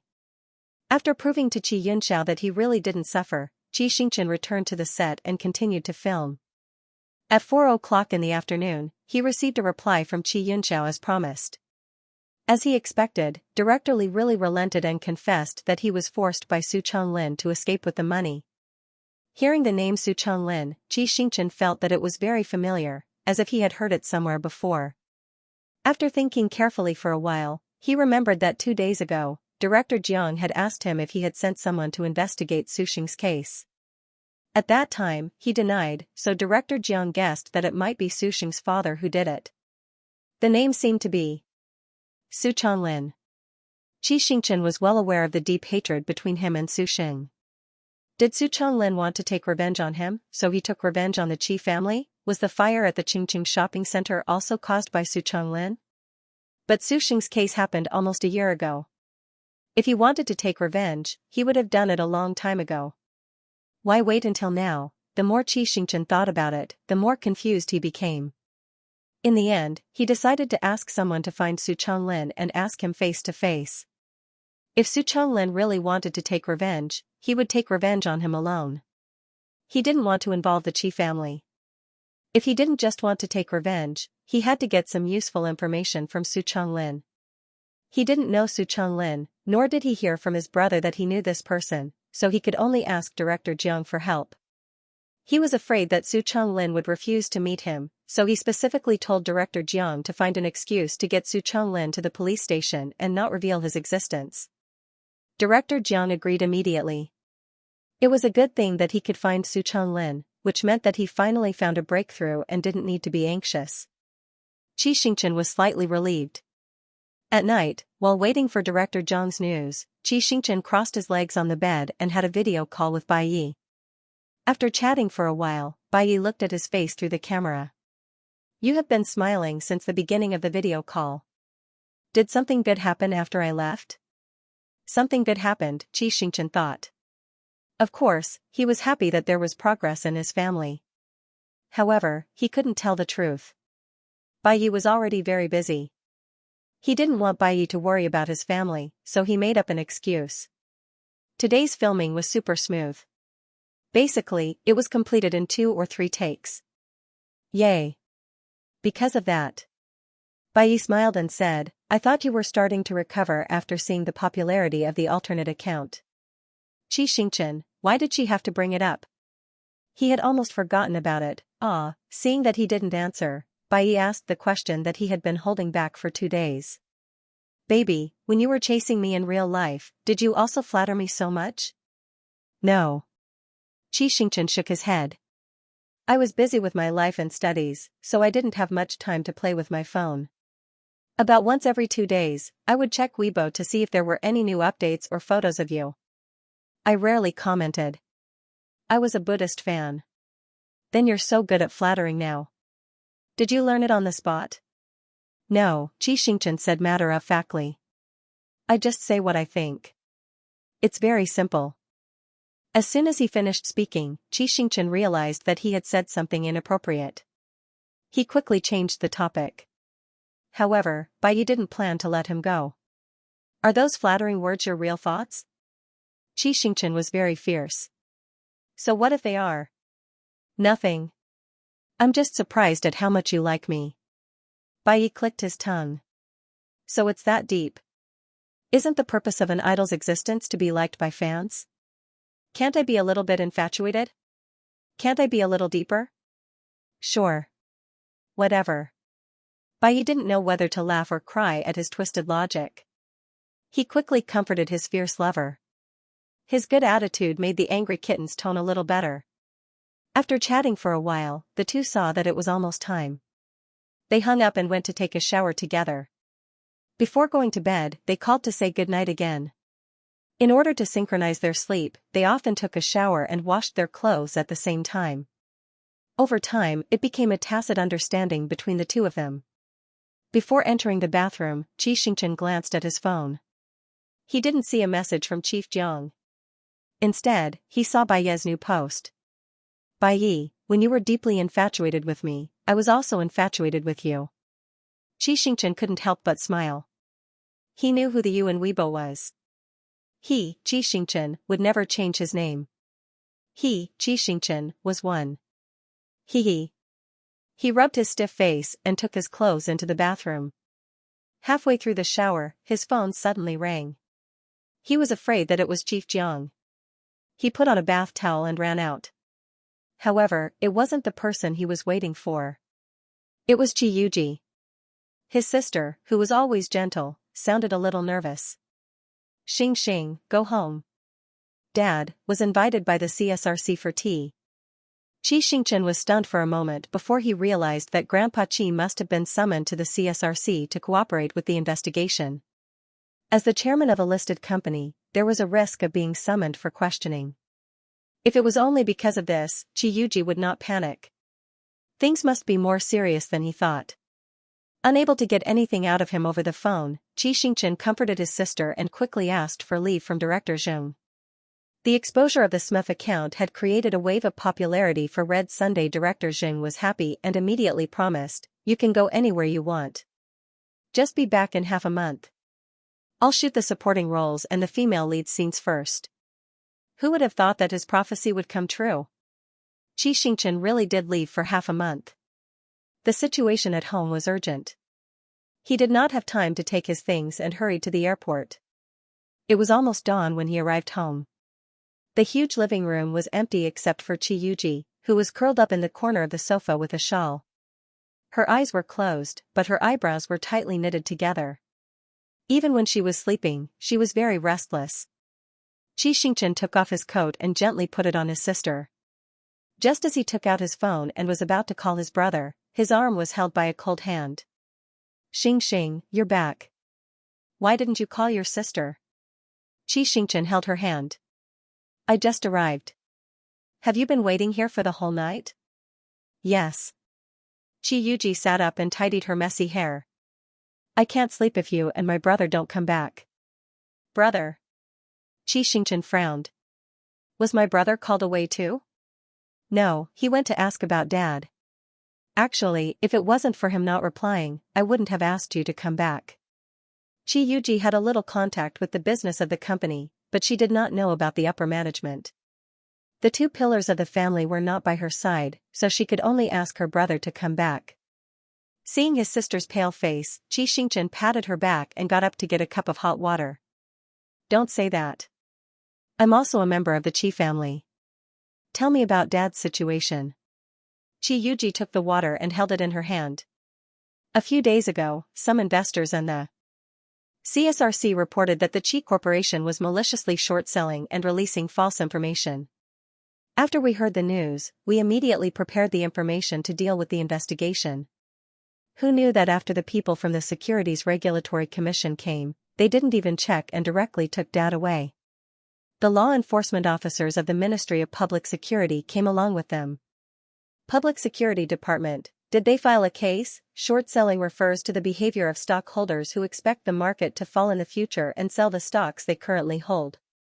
They wait for the market to fall and then buy the stocks again to earn profit from the price difference.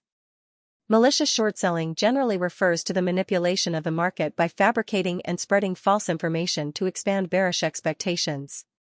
The only difference between short selling and malicious short selling was malicious. To determine whether it constituted malicious short selling, one had to determine the purpose of the short seller. But how do you determine the purpose of the person who is doing this? When there was evidence of fabricated information, it could be determined. When there was no evidence, it could only depend on the thoughts of the investigator. Xianxia asked again, what time was Dad taken away? 5 o'clock last night, before work ended. Nearly 12 hours had passed since then. Generally, a formal interrogation would be released in an hour or two. Grandpa Qi had been locked up for an entire night. Obviously, the other party had already suspected that the Qi Corporation was maliciously short-selling. Xianxia's heart immediately tightened. Grandpa Qi was old, and since the fire, he had suffered from a severe nervous breakdown. He couldn't sleep well at night, let alone in the cold interrogation room. No wonder Xianxia went out overnight to inquire about the news. With Xianxia's ability, it wouldn't be a problem for him to ask about the situation at the Securities Regulatory Commission. Xianxia helped Qi Yuji up. Sister, go back to your room and sleep for a while. I'll contact the Public Security Bureau to find out about the current situation. Qi Yuji shook her head. I can't sleep until Dad comes back. If Dad is fine, it's not worth it to make you sick. It's okay. Qi Yuji walked to the side. You contact the Public Security Bureau. I'll try contacting my friend at the Shenzhen Stock Exchange. In that case, Xianxia didn't force her to rest. The two of them split up to make calls. However, the strange thing was that Chief Jiang, who had been answering his calls instantly, couldn't get through to him. He dialed a few more times, but he still couldn't get through. Perhaps it was too early to sleep. Xianxia rubbed his temples. Like Xianxia, Qi Yuji's phone had been turned off.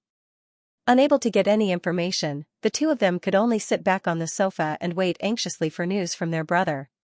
At 10 o'clock in the morning, Xianxia finally returned. Xianxia and Qi Yuji looked behind him, there was no sign of Grandpa Qi. Brother. Xianxia's heart sank. Is Dad still locked up? Xing, why are you back? Xianxia looked slightly tired. Did Yuji ask you to come back? Fortunately, sister told me. Otherwise, I wouldn't have known. Brother, what's the situation with Dad? It's a long story. Xianxia took off his suit and took a deep breath. I said that I wanted to go in and see Dad, but the staff in charge of contacting him kept finding all kinds of reasons to not let me in. I wanted to ask what was going on, but the other party kept finding excuses. I didn't see Dad until I came back. As the industry leader and the largest company in H province, the Qi Group had to provide a lot of manpower and material resources for the construction of H province every year. They had also donated money to build a few schools. The airport, square, and other buildings in H city were named after the Qi Group. It could be said that the Qi Group had maintained a good relationship with the local agencies over the years. If there was anything they needed help with, as long as it didn't violate the law, the agencies were willing to lend a helping hand. But now, she couldn't even look at old Master Qi. It was really strange and hard to explain in a few words. Qi Yuji's face turned pale when she heard this. Xianxia thought for a moment and stood up. Seeing his actions, Qi Yuji asked, Xing, where are you going? There's something wrong with this matter. I'm going to the Public Security Bureau. He was going to ask the bureau chief and find Su Chonglin quickly. The two incidents happened very close to each other, so they might be related. However, Xianxia said, "Don't go out yet." Xianxia stopped in his tracks. The photos of Dad being taken away have been released. Since last night, people have been spreading the news that the Qi group is under investigation on the media and public platforms. When I came back just now, there was a large group of reporters behind me. They should still be waiting outside. You should go later. Xianxia could only turn around and call Chief Jiang while observing TV, Weibo, Zhihu, Tuxiu, and other media and public platforms. Sure enough, just as Xianxia said, the photos of Father Qi being taken away were spreading everywhere, and some people had already started to criticize the Qi group. They kept posting comments like, "The Qi group is finished." Even some major financial bloggers and respondents began to say that they weren't optimistic about the Qi group's current situation. As someone in the entertainment industry, Xianxia instantly saw traces of the involvement of the Internet Water Army. Otherwise, it would be impossible for everyone to know about this matter in just one night. And now, they were helpless because they couldn't guess who had bought the Internet Water Army. After fighting in the business world for so many years, the Qi family had made countless enemies. Now that the opportunity to destroy the Qi group was right in front of them, everyone wanted to kick a man who was down. Who didn't want a piece of the pie? Trying to find the first instigator among so many people was tantamount to a fantasy. Xianxia rubbed his dry eyes. I'll ask and ran to find out which company took over the business of creating hype. No need, I've tried all these, Xianxia said calmly. The media doesn't charge hush money. The company that created the hype has been found out, but the promotion has already been done. It can't be recovered. Qi Yuji had a splitting headache. What's their purpose in doing all these things? Our family has done nothing wrong. We haven't done anything illegal. Wouldn't it be a waste of effort when Dad finds out the truth after the investigation? It's not a waste of effort, Xianxia said. The Qi Group's stock price fell by 6 points when we opened this morning, and it's still falling. It's estimated that it will fall before the close of business at noon. Xianxia and Qi Yuji were silent for a moment. They had a feeling that this disaster might not be so easy. In the afternoon, after half of the reporters outside had left, Xianxia slipped into the garage and chose the most low-key car. After turning left and right for more than an hour, he finally got rid of the flies following him and arrived at the municipal bureau. When he stepped into the bureau chief's office, Chief Jiang was stunned. "Xianxia, aren't you out of town?" The last time they met, the other party had enthusiastically called him Nephew Gu, but now it was Xianxia. Xianxia instantly thought of the reason why the phone could not be connected. It was not because he was sleeping or because there was no signal, but because he saw that the Qi family was in a bad situation and was afraid that he would be implicated, so he chose to protect himself. Xianxia couldn't help but sneer, but it was only a silent laugh. Then he returned to his normal expression and sat opposite Chief Jiang. "Xianxia, don't be afraid, I won't ask about my dad," Xianxia said. "I know it's not convenient to say. We're uncle and nephew, so I won't make things difficult for you. I'm here today to ask about Su Chonglin. Have you helped me find him?" Chief Jiang slapped his forehead. "Look at my brain. I was too busy last night and forgot. I'll think of something for you later." Xianxia knew that if he didn't settle it now, he might have to wait until his next life. His face immediately darkened. "Uncle, you're not willing to help me with such a small matter?" Seeing that he suddenly turned hostile, Chief Jiang's expression froze and he began to mutter in his heart. Doesn't this kid know the situation at home? How dare he turn hostile? Could it be that the Qi family is confident that they can get Grandpa Qi back? Seeing his eyes darting around, Xianxia knew that his trick had worked. His tone softened again. "Uncle, I said that I won't make things difficult for you. As long as you find an excuse to call him to the police station, I'll pretend that I met him by chance and won't implicate you." "I see." Since Xianxia gave in, Chief Jiang went with the flow. "Then I'll help you again. Don't talk nonsense when you go out." "I know. It won't do me any good to talk nonsense," Xianxia said.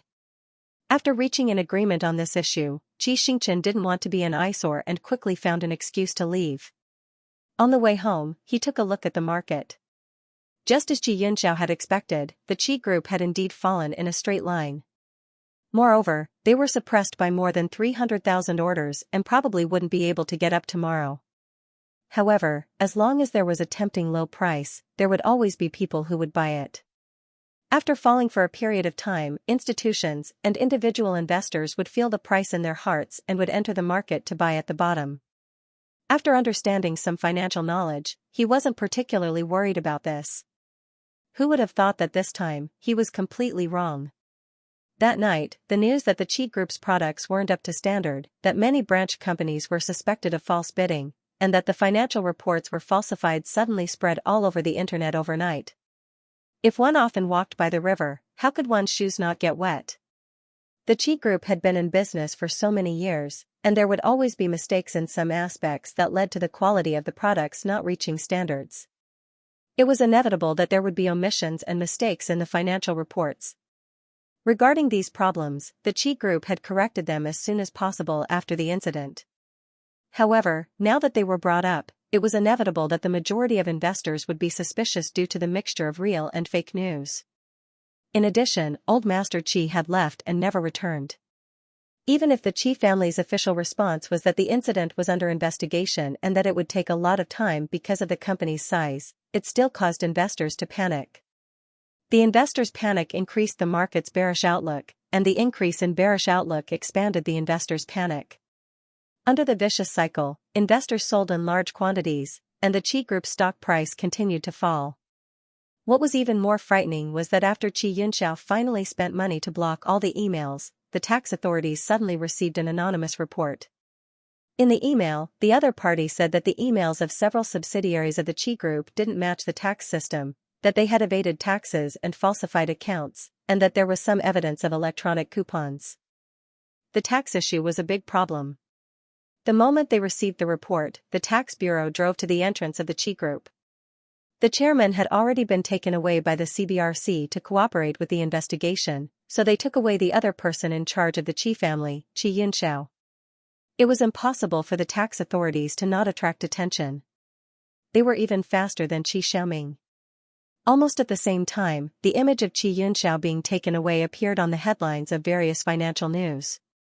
The establishment of a business empire took a long time, but the collapse happened in just a short season. It happened so suddenly that Qi Xingchen and Qi Yuji were caught off guard. Even the news that their elder brother was taken away for investigation came from the financial news. When they arrived at the Qi Corporation, except for a few onlookers at the door, Xianxia and the tax bureau had long disappeared. At this moment, they couldn't panic. If they panicked, they would only become more and more confused. Qi Xingchen forced himself to calm down and asked, "Sister, is our family's tax really not clean?" "There are reasonable tax avoidance situations," Qi Yuji's voice trembled a little. "But there are absolutely no illegal situations. The Qi family's target is too big. Once they find out, it will be a big deal. Elder brother and the others don't dare to do it. Opening more branches, appropriately increasing costs, registering the company overseas, and so on were all reasonable ways to avoid tax." Qi Xingchen frowned. "Then where did the receipt attached to the report letter come from?" "I don't know. It may have come from one of the branches. A large company was difficult to control. A remote branch did not keep the receipt well enough. It was very likely that it had been stolen. In that case, they had to find where the receipt came from before they could continue to investigate the reason. When the tax bureau came, they only said that someone had reported it with evidence. They did not bring the evidence to the Qi Corporation." Qi Xingchen thought for a moment. "I'll go to the tax bureau to see if I can get the so-called evidence of the crime. I'll also check on my brother's situation. You go home and wait for me." "No, the other party may make things difficult for you if they see that you're alone." Qi Yuji refused. "I'll go with you." It was not too late now. "Let's go together." Qi Xingchen immediately drove to the tax bureau. When he stopped at the entrance of the provincial bureau, he happened to catch a glimpse of an unusual car with a red license plate number. "Sister, look at the left corner." He pointed there. "Do the tax authorities need their cooperation in the investigation?" Qi Yuji looked over and also looked puzzled. Generally, if the tax authorities can't handle it themselves, they'll find the public security department. If the suspect gathers a crowd to resist, at most, they'll need to mobilize the armed police. I'm alone. There's no need for them to mobilize. Then why would this car appear here? It was more important to get the evidence and keep an eye on her brother. Xianxia got out of the car with Qiuji while feeling suspicious. What made him uncomfortable was that, just like his elder brother, the tax bureau did not allow him to see Xianxia at all. In the end, they managed to get a copy of the invoice after much persuasion. Even if the two of them were unwilling, they could only go back and think about it at length. Before he left, Xianxia looked at the left corner again. The car that shouldn't have been there had disappeared. Retracting his gaze, his phone suddenly rang. The caller was Chief Jiang. He told him that Su Chonglin would be heading to the city bureau in an hour and asked him to make the necessary arrangements. Xianxia thanked him. Since he hadn't gone home yet, he turned the car around and drove to the Municipal Public Security Bureau. It was already time to get off work. Other than the police officers on duty, there were only a few employees working overtime. Su Chonglin had not arrived yet. Xianxia and Qiuji waited at the corner of the elevator shaft. This was the only way to go upstairs. After waiting for about 10 minutes, the sound of leather shoes hitting the ground came from afar. Xianxia leaned forward. With just one glance, he recognized that this person was Su Chonglin. The father and son looked too much alike. Su Chonglin pressed the elevator button. Xianxia nodded at Qiuji. The two of them walked out from the corner and quickly squeezed into the elevator before the doors closed. Just like Xianxia, Su Chonglin recognized him at first glance. After his son was sent to the police station, Su Chonglin thought of countless ways to get him out. Unfortunately, there was nothing he could do under the Qi family's influence. He could only watch his delicate and pampered son waste his time in prison. What was even more hateful was, how could there be so many coincidences in the world? They were all smart people. Naturally, Su Chonglin could sense that Xianxia came with a purpose. He looked at the young man's reflection in the car door and said nothing. Xianxia also looked at his reflection in the car door and broke the silence first. Uncle Su, good afternoon. Oh? Su Chonglin said lightly, you know me? Yes, I worked with Sushin for more than a month. I heard him mention you. Su Chonglin couldn't help but snort. Sushin said that he didn't get along with Xianxia when they were on set. How could they be close enough to talk about family? This young man's ability to talk made him look at him in a new light. I didn't know you were so close. Su Chonglin put on a fake smile. So close that you sent him to prison. Xianxia shook his head. I didn't send him. He didn't respect himself. This junior definitely wanted to obtain something from him by coming to his doorstep. Su Chonglin's face darkened. I admit that it's wrong for Sushin to bully girls, but you've gone too far. Breaking the law deserves to be imprisoned. I think I did the right thing. You did the right thing? Su Chonglin was furious. He turned to Xianxia. You changed the charge? Xianxia was not afraid at all. For your son, any charge is better than attempted rape, right? Yes, yes, yes. Su Chonglin raised his voice. So you added 4 years to his sentence? Xianxia's voice trailed off as soon as he spoke. Wait. Did he hear it wrong? Xianxia frowned. What 4 years? Attempted rape is at most a year. You increased it to 5 years, Su Chonglin said disdainfully. Don't play dumb in front of me. Xianxia was not playing dumb. He really did not know where the 4 years came from. After the incident with Su Xing, Xianxia promised to change the sentence for Su Xing in order to make Director Shang apologize to Qijiaza and completely clear Qijiaza of suspicion. He never went back on his word. If he said he would change the sentence, then he would. Xianxia would not go against his wishes. Something was wrong. At this time, the elevator stopped at the corresponding floor. Su Chonglin stepped out angrily. Xianxia followed him out of the elevator and explained, I didn't do the 5 years. Su Chonglin obviously did not believe him. Since I can admit that I sent Sushin to prison, there is no need for me to lie. Su Chonglin's expression changed slightly. There was indeed no need for the Qi family to lie. Moreover, Qi Xingqian's attitude was neither servile nor overbearing. He did not look like someone who would lie. Seeing that he seemed to have changed his mind, Qi Xingqian continued, and it has only been less than a year. You can ask someone you know about the specific details of the case. Don't be afraid that the other party is not willing to say, with the current state of my family. Qi Xingqian smiled bitterly. With the current state of my family, the other party will definitely not be willing to offend you in order to protect us. Su Chonglin paused and glanced at Qi Xingqian. Then, he turned around and walked into the corridor. Qi Xingqian did not continue to argue with Su Chonglin. He walked out of the municipal bureau with his sister. Xing, Qi Yuji said worriedly. Should we wait for him to come out and explain everything to him before we leave?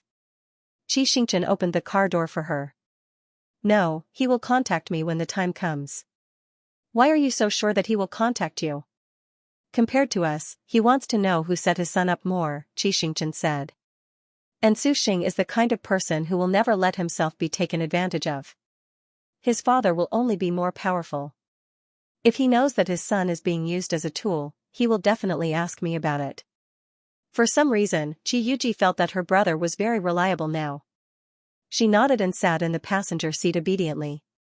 On the way home, they contacted the public relations and media they knew. They tried their best to suppress the news that Xianxia was also arrested. It would be better if the stock price did not fall by a penny. The scene of a bunch of flies at the door of the house last time was still vivid in his mind. In order to observe the situation, Qi Xingqian drove very slowly on the way home. Suddenly, he saw a familiar car in front of him. It seemed to be the car that Bai Yi drove at his house in City G. The more he looked at it, the more familiar it was. He could not help but drive to the side of the car. Before he stopped, Bai Yi called him. There are reporters at the door. I will lead the way. You follow me. With that, Bai Yi stepped on the accelerator hard. The car roared toward the two vans parked side by side. The reporters in the vans thought that the car was out of control. They were so scared that they quickly closed the door. Before they could react, Bai Yi drifted and changed direction. He took Qi Xingqian's car into the courtyard of the Qi family's house. Too many things had happened that day. When Bai Yi was brought into the house, Qi Xingqian did not have time to greet him. He contacted the public relations first and persuaded Qi Yuji to rest. Then, he took Bai Yi back to his room. After a busy day, Qi Xingqian was also tired. He fell heavily on the sofa and said apologetically, I'm sorry. I forgot to get you some water. Let me rest for a few minutes. He had not seen his fan for a few days. He had lost a lot of weight. Bai Yi could not hide the distress in his eyes. You don't have to worry about me. I'm not here for you to serve me. By the way, Qi Xingqian remembered to ask, why did you suddenly come here? I saw the news about your house. Bai Yi massaged his shoulders to relax his tight muscles. You know that I don't like to surf the internet. Why didn't you tell me? If I hadn't seen the financial news, I wouldn't have known that such a big thing had happened. Recently, there had been one incident after another, almost non-stop. Qi Xingqian didn't have the time to communicate with Bai Yi. Besides, he grew up alone and did not like to ask for help. His first thought when he encountered something was to solve it himself. Subconsciously, he did not ask Bai Yi for help. However, when Bai Yi found out about the incident, he did not say anything and directly came over. Qi Xingqian felt a warm feeling in his chest. He quietly thanked Bai Yi. With his lover by his side, his tense nerves could finally relax a little. After resting for a while, Bai Yi said, Tell me about the current situation. Qi Xingqian briefly described the important things to Bai Yi. When he heard the strange car in the tax bureau's parking lot, Bai Yi's reaction was as puzzled as Qi Xingqian's. Everyone knew that it was difficult to connect these two units. Bai Yi thought for a few seconds and said, Can you remember the license plate number? I have it on the dashcam. Qi Xingqian exported the dashcam video and fast-forwarded it. Bai Yi fast-forwarded to the tax bureau screen. He wrote down the license plate number and said, I'll ask for you. Qi Xingqian was surprised, You can ask for it? My dad might be able to help. Bai Yi's mother was in business and his father was in politics. However, in order to keep it a secret, he had not revealed the specific departments. Xianxia had not watched the second half of Peaches of the Night, so he naturally did not know how far the Bai family's relationship extended. When he heard Bai Yi say that he could help, Xianxia felt that he saw a glimmer of hope. However, when Bai Yi took out his phone, Xianxia hesitated again. Is this good for Uncle? It's okay. I told him before I came. He only asked me one question. Xianxia was curious. What did he ask? He asked me if the Qi family did these things. Xianxia said firmly, no. Then there's nothing wrong with it. Bai Yi rubbed his hair. Go take a hot shower and relax. I'll make the call. Xianxia went to take a shower. When he came out, Bai Yi had already finished. Mr. Bai said that he could check, but the system was shut down at night. He would have to wait until work tomorrow. No matter what time it was, as long as Xianxia could find out, he would be very happy.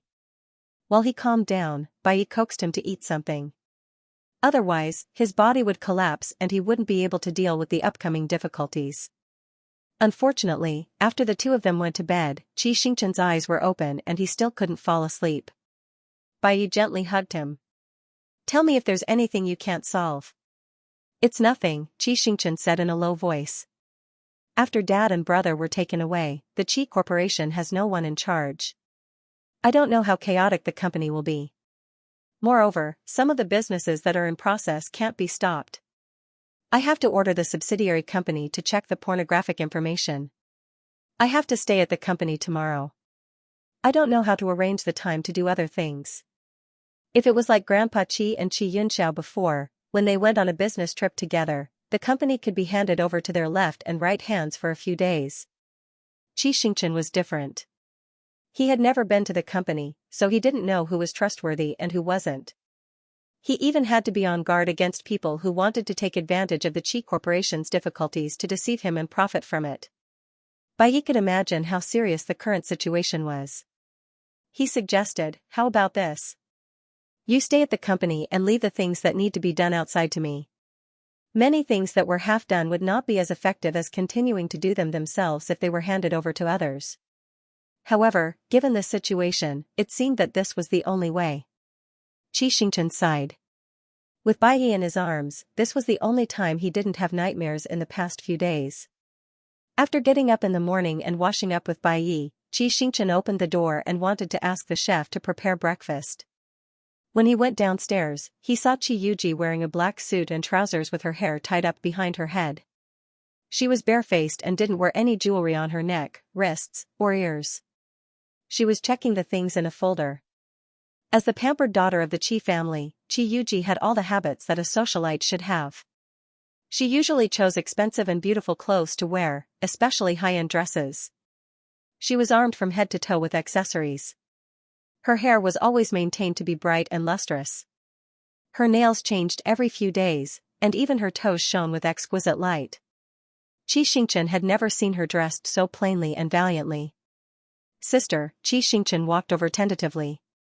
Where are you going? Qi Yuji stuffed the folder into her bag. I'm going to the company. The company can't be left unattended. But no buts, Qi Yuji interrupted him. Xing, there are no cowards in the Qi family. Leave the company to me. You can take care of Dad and brother. If there's anything, contact them by phone. After saying that, Qi Yuji patted Xianxia on the shoulder, turned around, and walked out of the door. Looking at her back, Xianxia suddenly understood why Father Qi named her Yuji. With Qi Yuji taking over the company, Xianxia no longer had to worry about time allocation. At 8:40 in the morning, Bai Yi received a call from Mr. Bai. They had already checked the car's license plate from yesterday. It was not forged and belonged to a neighboring province. Coming all the way to the tax bureau, it was even more bizarre. When he spoke to Mr. Bai, Bai Yi put it on speaker mode. Hearing the silence from the younger generation, Mr. Bai said, if you think it's strange, I'll get someone to check the car's phone records. Xianxia asked a particularly childish question. Can you find it? At your level, you definitely can't. Mr. Bai smiled. But I can. Wait for my news. Xianxia glanced at Bai Yi.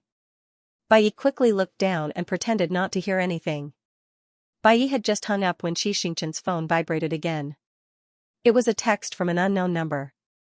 See you at Xiaohe Restaurant on Riverside Road at 10 a.m. Su Changlin.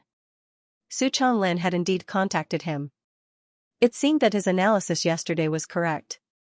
Xianxia looked at the time. It was already past 9 a.m. Riverside Road was quite far. He put on his clothes and left with Bai. On the way, Xianxia remembered that Bai had not eaten in the morning. Afraid that he would be hungry, Xianxia asked him to stop by the roadside. After choosing some milk and bread, Xianxia went to the cashier to pay. The lady boss counted the money and said suspiciously, "Young man, you and a celebrity, what's her name? She looks a lot like you." Really? Xianxia pulled up the payment pin and said, "A lot of people say that." It's true. Look at my brain, I can't think of the celebrity's name. Sigh, young man, your WeChat pin doesn't work. Xianxia changed his Alipay pin again, but he still couldn't swipe it. Fortunately, there was some change in his wallet. Otherwise, he would have to borrow money from Bai. Back in the car, he and Bai had a simple meal. While eating, she couldn't help but think, did Daddy and Big Brother have breakfast? What did he eat? The Chi family was used to eating delicate food, so how could they stand the coarse food from the big pot? When would she be able to see her father and brother? The more he thought about it, the more his nose turned sour. He suddenly remembered a dream he had last year. In the dream, the Chi family's company was seized, their house was auctioned off, their father and brother were taken away, and her sister kept running around for her family. At that time, he thought that it was a dream. Now that he thought about it, it was very likely what happened to the Chi family when he transmigrated. This time, no matter what method he used, he would not let the Chi family fall to the point of bankruptcy. After throwing away the garbage bags, the two of them continued to drive along the Riverside Road. At the door, Xianxia unbuckled his seatbelt, but Bai said, "Wait a minute." Xianxia didn't understand. "We still don't know which side Su Changlin is on. If you go in rashly now, you might fall into his trap. Observe for a while." After a pause, Bai continued, "Also, at this time, whoever arrives early will be more anxious. The anxious party will be easily manipulated. You don't have as much experience as him to begin with, so you must not be at a disadvantage." Bai's words made sense. Xianxia sat back down and carefully observed the surroundings with him. At 9:45, Su Changlin got out of the car and entered the restaurant alone. After observing for another 10 minutes and seeing that there were no abnormalities, Bai said, "It's about time. You can go. I'll wait here. Call me if you need anything." Xianxia nodded. Before getting out of the car, Bai held his hand. With the warmth of his lover's body, Xianxia suddenly felt that the road ahead might not be so difficult. The private room was on the second floor. After going up the stairs and closing the door, Xianxia sat down opposite Su Changlin and said politely, "Uncle Su, I'm here."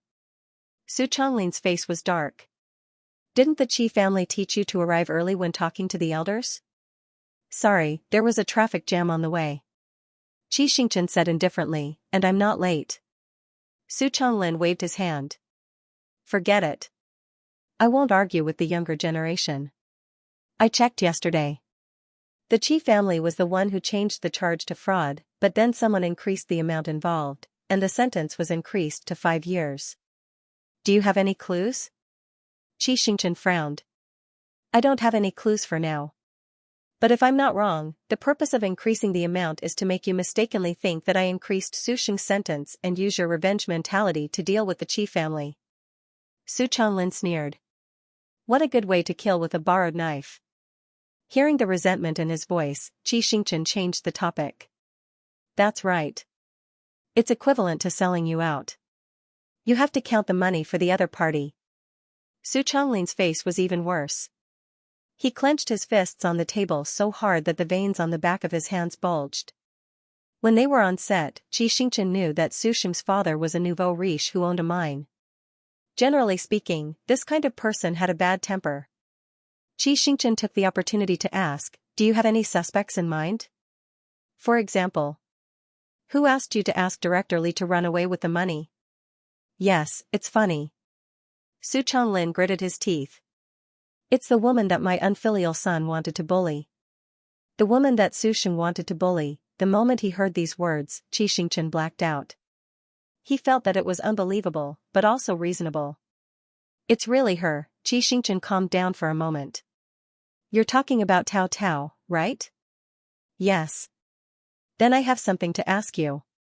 Please answer truthfully. Qi Xingchen said with difficulty, do you know about the fire in Xianxia? He didn't ask if Tao Tao asked Su Changlin to do it, because Su Changlin wouldn't admit it. Admitting it was equivalent to committing arson, and he would have to bear legal responsibility. Su Changlin said without hesitation, I made many engineer friends in the mine. After she found me, the first thing she asked me to do was to figure out the circuit layout of Tiancheng Shopping Center and the general plan of the fire prevention project. At that time I didn't understand why she asked this. I didn't know until something happened to your shopping center. In order to pull back the plot, he even did such a heartless thing. Qi Xingchen was so angry that his hands couldn't stop shaking. Or it could be said that it wasn't just to pull back the plot. As a Mary Sue romance novel, The Peach of the Night was going the wrong way. Tao Tao didn't just want to destroy the Qi family. How could any egg remain intact when the nest was overturned? If the Qi family collapsed, he wouldn't be any better. Perhaps Tao Tao wanted to get rid of him even more. Qi Xingchen was stunned for a moment, and an indescribable feeling rose in his heart. Perhaps it was because of his existence that his father and brother had suffered so much that they shouldn't have. Now was not the time to think about these things. Qi Xingchen took a deep breath. Uncle, what do you think now? What do I think? Su Changlin gritted his teeth. My son's revenge must be avenged. Then it would be easy. Qi Xingchen said, our goal is the same. You must have evidence of contact with Tao Tao, right? You can take it out, and we can discuss what to do next. Evidence. Su Changlin's face was even worse. I don't have any evidence. This was also one of the reasons why he was angry. No evidence? Qi Xingchen paused. You didn't contact each other? No, she was very vigilant. Not only did we not contact each other, but every time she called me, she also used a virtual number. If we met, she would choose the location. I asked later, there were no cameras near the places she chose.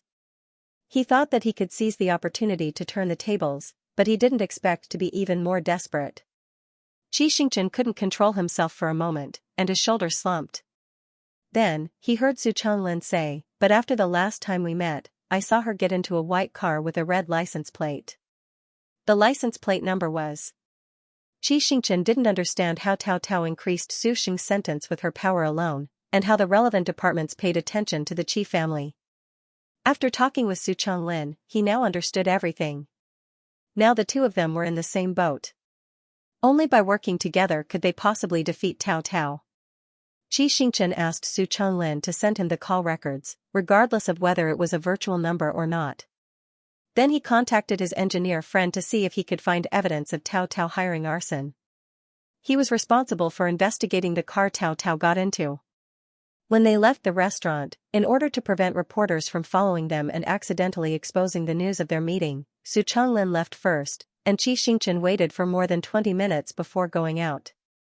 Bai Yu welcomed him into the car and asked, how was it? Did it go smoothly? Qi Xingchen, it went smoothly, but it didn't go smoothly. What went smoothly was. 5 minutes later, Bai Yi and Qi Xingchen were in disbelief. For the sake of a plot, she can sacrifice more than a dozen lives. Is she still human? Forget it, don't mention her. Brother Yi, accompany me to see my father. Bai Yi nodded and drove to the detention center as he was told. When he passed the restaurant's parking lot toll card, Qi Xingchen habitually took out his mobile phone and scanned the code. A few seconds later, the page showed that the payment failed. When he paid at the convenience store, the boss scanned his payment code, which might cause problems with a poor network connection or a bug in the payment code. However, when he scanned the parking lot's code and still couldn't pay, it meant that there was something wrong with his bank card. Embarrassed, he watched Bai Yi pay and walked to the detention center. On the way, Qi Xingchen called the bank's account manager, wanting to ask what was wrong with his bank card. After all, he couldn't do things without money. The account manager promised to help him check, and soon replied, "Mr. Qi, your account is in a state of judicial freeze. Now, the funds can only go in, but not out." Frozen by judicial freeze, Xianxia was stunned and was about to ask about his sister's situation. The next moment, Qi Yuji's call came first. Xing, two things. First, the tickets were leaked by a subsidiary company in S province. I've already informed the local person in charge to check the video. The results will be out in a day or two. Second, the company just received a penalty notice from the Securities Regulatory Commission. The CSRC believes that Qi Corporation is suspected of malicious short selling. Now, everyone's private accounts, securities accounts, fixed assets, and so on are frozen and fined 8.3 billion yuan. The available funds on the company's books and the money in our accounts have all been transferred. A total of 3.1 billion yuan, now. We still need 5.2 billion yuan. End of chapter 127. Don't forget to subscribe, like, and share the video to support the channel.